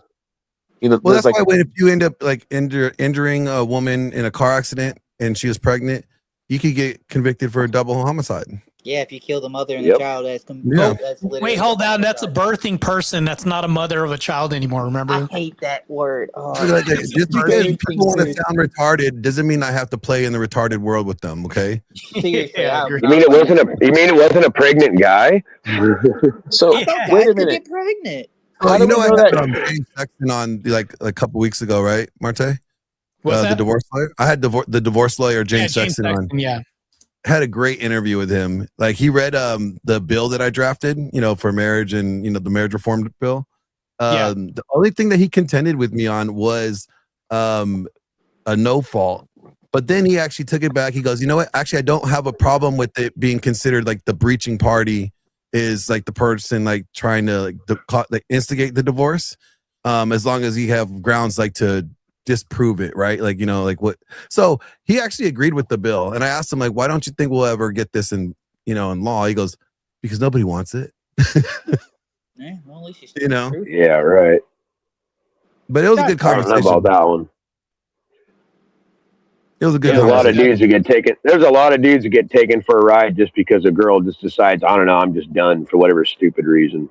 Oh yeah. But here's the thing though, and this is the real truth of it all. The reason why guys get taken for a ride is because they assume and believe that she will never hurt them. And yeah, right. The truth is you can't ever assume that you can't project that. I think that's a real book that's at Barnes and Noble, by the way. How do you know that? Did you buy it? Wow. No, I took the image from Barnes and Noble site. So they're selling this. It's like $17.99. I actually saw it in my Barnes and Noble. That's insane, dude. And it's in the kids section. It's in the fiction section, right? The science fiction. No, it's in the kids section actually. Yep. Oh man. Yeah, it's a real book. And look at Logan Brown. Look at him and don't tell me that he looks like a creep. I had to look up who he looked like, and I was like, "Yep, that looks like a creep that would write a book like this." Just kind of dovetailing on earlier you were talking about the divorce lawyer and the conversation you had with him. You know, like my takeaway from when it comes to divorces, I think the majority of divorces, it's a victim of a certain situation where someone is taking happiness over joy, and they don't understand the difference between the two. Because you get someone, because you guys had hit on it, you guys, where the guy says she'll never hurt me, and for whatever reason that she's unhappy, she leaves the marriage. And it's like, okay, here's the thing: there's a big difference between happiness and joy. I'm sure you guys have all heard this at one point or another in some fashion. Happiness, it's a feeling. It comes and goes. You're going to go through valleys. You're going to go through mountain peaks in your lifetime. You'll go up and down. For a parent dies, you lose a child, you lose a job, you find love, you get a promotion, you go up and down, up and down, up and down. But what really prevails is joy. You find something that gives you joy. No one said having kids was going to be easy, but like, you know what? I had a kid for 20 some on years. I get to raise this kid, and then hopefully I live long enough to see this kid go through the same trials and tribulations I did in my 30s and 40s. Right. Then you're like, there's a lot of joy in that. Yeah, maybe my marriage wasn't perfect, but you know what? If I go around saying, marriages aren't supposed to be perfect, they're supposed to be work, I have the right attitude for it. They did a segueing real quick. They did a happiness test with women across the world, and found out that they said that women, and from the year that they did it in France, were the most content. And they asked them why. And it was such a French answer, was life is shit. Nothing's supposed to be perfect. Right? Yeah. It was such a French answer. Like, I'm not going to lose my crap just because something happened. You're not supposed to be perfect. And here in the States, we have this this ideology of, life needs to be perfect. Keep up with the Joneses. You have social media. Everyone's on self-recognition. We have romanticized everything about life. Like life's supposed to be blissful. It's supposed to be rainbows and butterflies and unicorns. No, life is hard. Is a 4-letter word. It sucks sometimes. Like it's gonna be difficult. It's a battlefield, right? Society is gonna demand something just because you're a man from you. It's just what it is. And you can make of it what you want out of it. Like, you could be happy in the middle of the rain. You could be upset in the perfect weather, sunshine, right? You determine how you feel about these things, right? Like, happiness is not sustainable, and it's a feeling that you control. So, to say, well, I'm not happy. Yeah, exactly. It's when I notice, like, when people say I have to do this, that's a reluctant term, right? I have to go do this for my wife. Instead of I get to go do this for my wife. I get to. Yeah. If you have the I get to mentality, it really changes the outlook.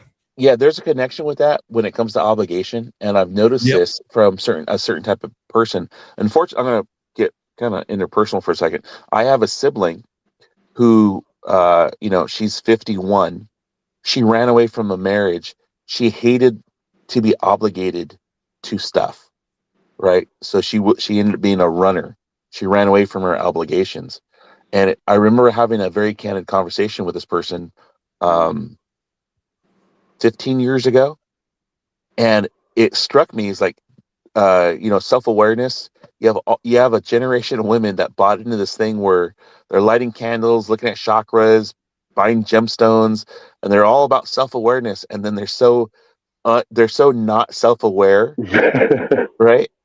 Right. And so it's like they don't want to be obligated to stuff. They don't want to be forced to do stuff. I'll go back to the parent and the child thing. He goes, yeah, you know what? Raising kids are hard, and kids will give you white hairs. But you know what? You're obligated to take care of your kids. You're obligated to society to raise a fully functional adult that can operate in society, And there's all these little things that I've noticed that women will do. And unfortunately, I don't mean this to bag on all women, but it seems like they've been sold a lie. And as a broader context, because we talked earlier about how things are. We sold this lie that everything has to be perfect, and you have to do stuff, and you have to do stuff. You talked about it. That's a prescription, almost leading to self-deletion. So you have all these young kids that don't know how to deal with, what life throws at you. They don't understand the difference between having a hardship, being unhappy as a temporary mode in life, or they've never learned to deal with adversity. They're part of the concession ribbon just for showing up, the participation, not for actually just. It's okay to lose if you learn something from it. You try your best, but you're going to lose. Well, it's You like you want to don't lose win. when you have You a want to have the lesson. mentality as a winner. But a lot of the guys that are winners is like, yeah, I lost 9,999 times, and now I'm finally a winner. I got it. See, I never say not I everyone lost. hits it. I always had lessons. I may have never won, but I had a lot of lessons on how not to win. But then eventually I learned how to win. So I had a lesson. L's are lessons. They're not losses. They're only losses when you quit. Yep. But like people seem to forget something too. Anything worth having is not going to be easy. Oh, of course. And like, when I hear all these guys like, well, yeah, all these women today, they're all whores. Who made them? You know what? The women that we have today are the women that we've created. Yeah. As men in society over the last 40, 60 years, whatever you want to say, the hookup culture, I contributed to it. I was part of it at one point. I cannot say anything bad like all the how dare they? I made them. I was part of it. I was part of the problem. Until men actually acknowledge that we are actually part of the very problem that we are complaining about, we can't. We have to take some accountability here. Yeah, I do want to say a really something good real point. quick. So I let this go on for a long time, against my better judgment. But I do want to say this, and this is. Are you gonna clap at me right now? No, I'm not saying that. I agree with you totally that we do create hoes, and you know my argument on that. We basically agree. Yeah. But, so I will say this: I have school in the next 4 hours. Oh shit! I want to get some sleep because I'm going to diesel tech school, and it's going to be tough. So, 5 more minutes, okay, gentlemen. Wrap it up. Yeah, wrap it up, guys. Yeah, 5 minutes, man, because I'm going to be hurting tomorrow, bro, or today. Yeah, it's today already. Yeah. So, Martae, I wrote a new book that's coming out. I use James Sexton's books. He's read it. He's read the manuscript. He liked it a lot. Nice. I'll send it to you. Even though last time I sent you something to read and you never gave me feedback on. It's not like anything. I'll even admit to you, man. I gotta really step my game up on doing more multitasking, or at least getting to things. Yeah, bro, you're going to school. Like, you have a lot of workload on your shoulders. I give you grace for that one. I'm actually training to get back on stage 2 again too. I actually just signed up for my 2026 pro card, so they're sending me that. The league's sending me that again too. Nice. I was just talking with Aaron yesterday. Aaron Reed. We had him on the show. Good guy. Yeah. So I was telling him a little bit about you too. I didn't know how deep of a Christian he was in. He's really into it right now. So I'm gonna plug him in with you. If you don't already got his contact, I'll plug you guys in. Yeah. We talked before. We competed against each other Super League before. He's good people, man. Yeah. Yeah. So he's kind of helping me gear up so I could make another run for my pro card next year. Like, I want to take this whole year to just condition, get back down into shape, and then 2027 at some point make a run for it. So I'll ask you a question though, because this is extremely important. Do you actually want to be competitive in the pro ranks? Yeah. Like, I mean, when I got my pro card back in 2018, I didn't compete because I had knee surgery. I blew out my knee. I had my meniscus tore, and then got in the motorcycle accident. So I couldn't do anything for like a couple years. So you did turn pro. I got my pro card back in 2018. Nice. Oh, I didn't know you were a pro bodybuilder. That's crazy. I never did anything with it. I never competed as a pro. I earned it. Like when you go like junior nationals and you place. Oh, you're still a pro if you're in the league. Yeah, but I've never done anything with it for since 2018. That's crazy. Yeah, What pro show are you injuries gonna will do do next? that. So I right now I'm just trying to get back into it. Just get back into conditioning shape, get back into competition shape, put on a little bit more size because I lost a lot of size in my chest and shoulders. So I want to add some size. I'm doing basically like a 5x5 right now. Getting back into the system. And what class are you gonna compete in? Well, I was classic physique. D division. I don't know. 6 foot, I don't know if and they up. have those divisions at the pro rank, but No, they don't. It's just classic. oh, okay. See, okay. Yeah, so I'm just doing the classic physique. And like Tangi Johnson. Yeah, she's cool. She's short, man. She's cool. She was my coach. That took me to junior nationals. Yeah, she's cool people. I'm gonna be doing the 212 class. Mike Spencer too, right? Michael Spencer from up in Washington, black guy. No, I don't know him. I do know Tangi. Okay, yeah, he worked with Tangi a lot. So he was like the posing coach that I worked with Tangi. All right. No, Yeah, that's cool, man. Yes, I just didn't know you're a pro. That's cool, man. So yeah, like I want to go in like the Arnold, like do the Arnold circuit. That's ideally what I want to do, and I want to do it as a master because I'll be a master now. Because I'm old, Gotcha. Not like be doing the regular 212. Yeah, I'm like, so I'll be 42 this year. So I think I hit the master. You ain't that old. Yeah, but like quote in bodybuilding, we're old. We're called the master division. Fair. We're like the senior citizen, the geriatric team.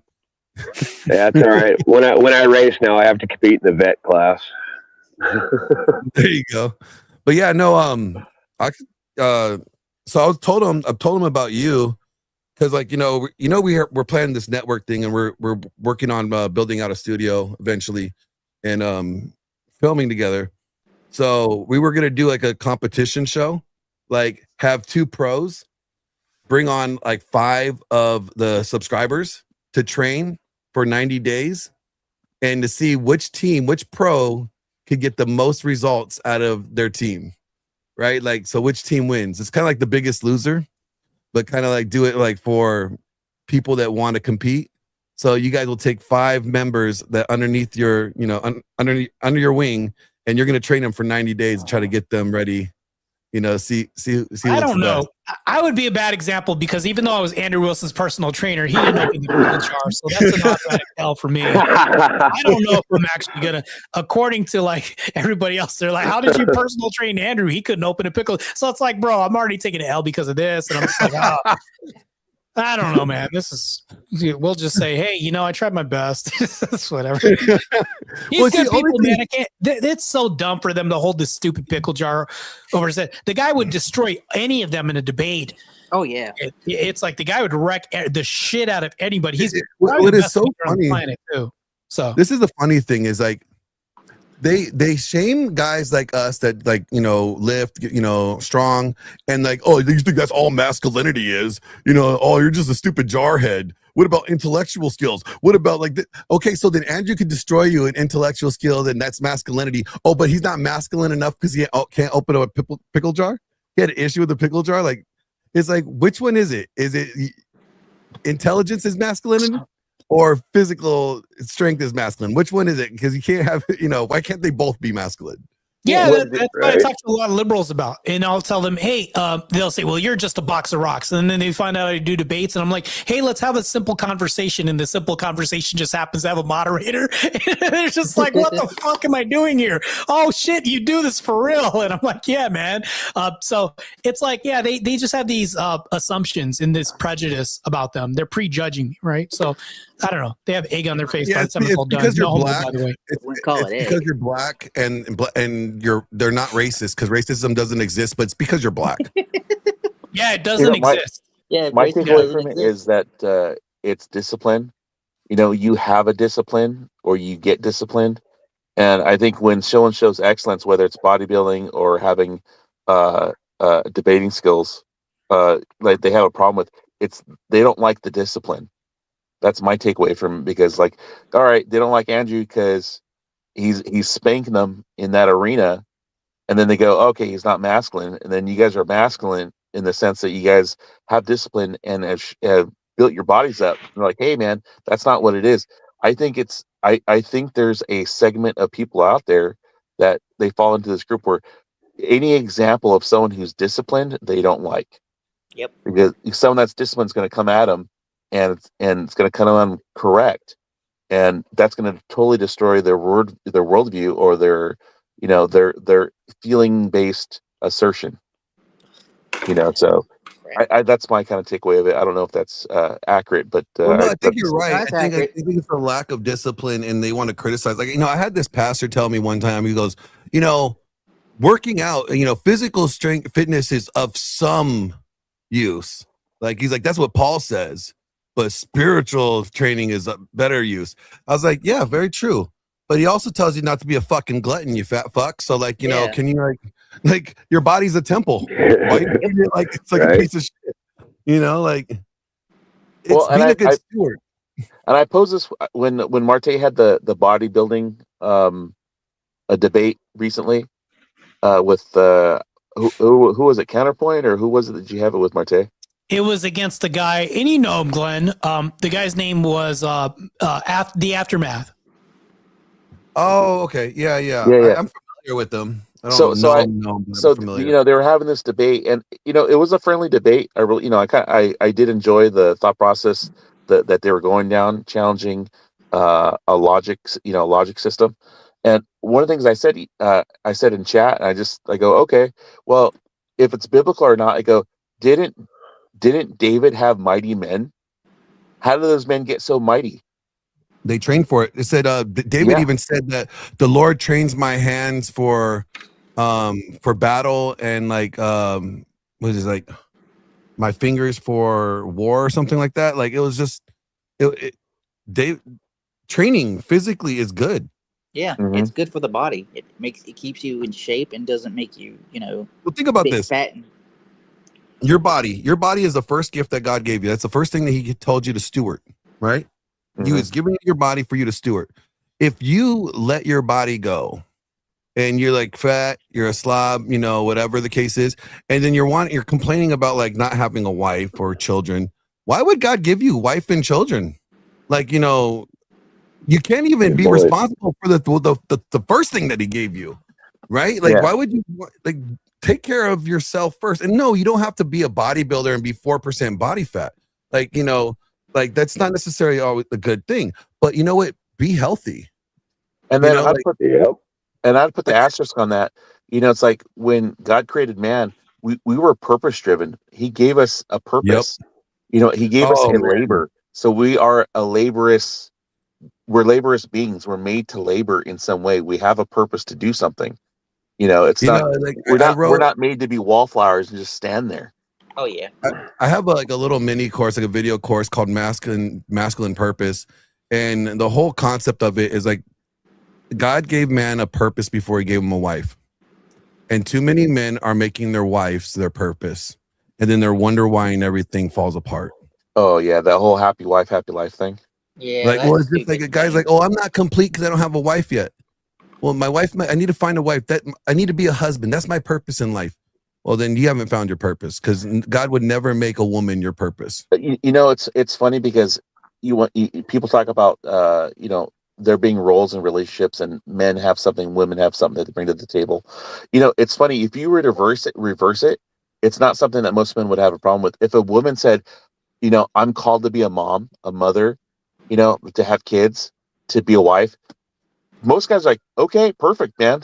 What wife you love? No guy would complain about it. I don't know any guys would be like, yeah, I really don't want that. I really want you to be a boss bitch. You know what I mean? Like, be I want someone to have to come home and have to handle every night. Yeah, that's not worth it. Yeah, no, forget that. But here's the other thing on the other side of that, though. The reality that most men today cannot afford to be the patriarchs in the sense of the sole provider. Because I think what it is statistically, there's only 18% of couples, both married and unmarried, can survive off one income. That's like from, I forgot what study that was. It was like in 2022. But so if that's the case, so the majority of couples require a dual income. So all these guys are like, oh yeah, I want to have a stay-at-home woman. Can you afford that though? And here's the thing: our idea of poverty has changed too. You know, you go back to the 50s. You know, the people that had survived, that grew up in the era of the Depression, went through the war, and post-war started to get these families together. Now they're in the 50s. You know, you have a group of people that they lived off of very thin means. Yeah, You know, I mean they were minimalists in the sense, like we would call them minimalists today, right? Like what me and James Sexton agreed upon was one of the big things was we think there should be a bigger barrier to entry to get married, right? Like you have to take a driving test to get your driver's license. Like any type of professional license, you have to prove that you are competent and you could operate, you know, in this world or in this field, so you can have this license. So marriage a 2-year course, husband school for the first year, wife school for the first year, and then couple school for the second year. So here's my small pushback on that. I like where you're going with this, but here's my small pushback on it is, okay, so it's going to be state run or it's going to be church run. Because churches do that right now, where they have like newlyweds. Church run. Yeah, but they have like growing up. You know, so we grew up Pentecostal. Then my dad ended up taking me to like a non-denominational church in Green Valley in Watsonville, California. We went to that church and we noticed they had classes on Sunday that were for people that were engaged. And then when they got married, they had different classes for people that just got married. Yes. You know? And I would agree to that. I think there should be 2 years, like, you know, and your clergy, your pastor, or, you know, whoever your spiritual leader is, he's the one that has to sign off on, yes, these two can get married, right? Like they have completed the course. They did the 2 years premarital counseling, and we feel confident that they'll be good. I think that's what we should do. You know, there'll be less marriages, I think, for one, because if you have to prove that you're competent, there's not a lot of people that are competent getting married, right? They just shouldn't get married. And if there was a standard bearer, like say, like, hey, you have to meet this threshold, you as a couple have to pass this in order for our pastor or the pastor of this church to marry you guys. I think regardless of how much education you have in the marriage arena, I think you're going to learn as you go, right? One thing to study it, then one thing to live it and do it, right? To walk that path, right? I think I'd ask the question in regards to that, like, okay, so you think everyone should be required to take these classes, you know, marriage wise, if they're religious to do that, and you said there'd be less marriages. Where does the out of wedlock child stand as far as that goes? Like, should people have kids outside of marriage? And I would say best not. I don't think it's good for the. I don't think it's good for the child to do that. You know, I think you set up your kid for, you know, a really complicated and difficult life. If you care about your children or your future children, you would do your due diligence and make sure that you do not have a child out of wedlock, because the parent that you end up having that child with may not be the person you end up marrying. Aren't taught about with kids growing up anymore. You know, I know, like I'm only 43. I'm going to be 44 this year.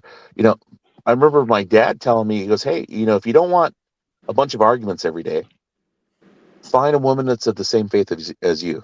Like, he'd like these small nuggets. He didn't have to pound it out. Especially, you know, certain concepts are, you know, for kids to understand. You got to piecemeal it out. Yeah. So the time you become an adult, it's like, okay, I know I should find a woman who has the same faith as me, has the same value system as me, that we're on the same page. You know, I think it's even deeper than that. Like, you know, you can't just take like the whole, like, oh yeah, I share the same faith as you. We're both Christians. Okay.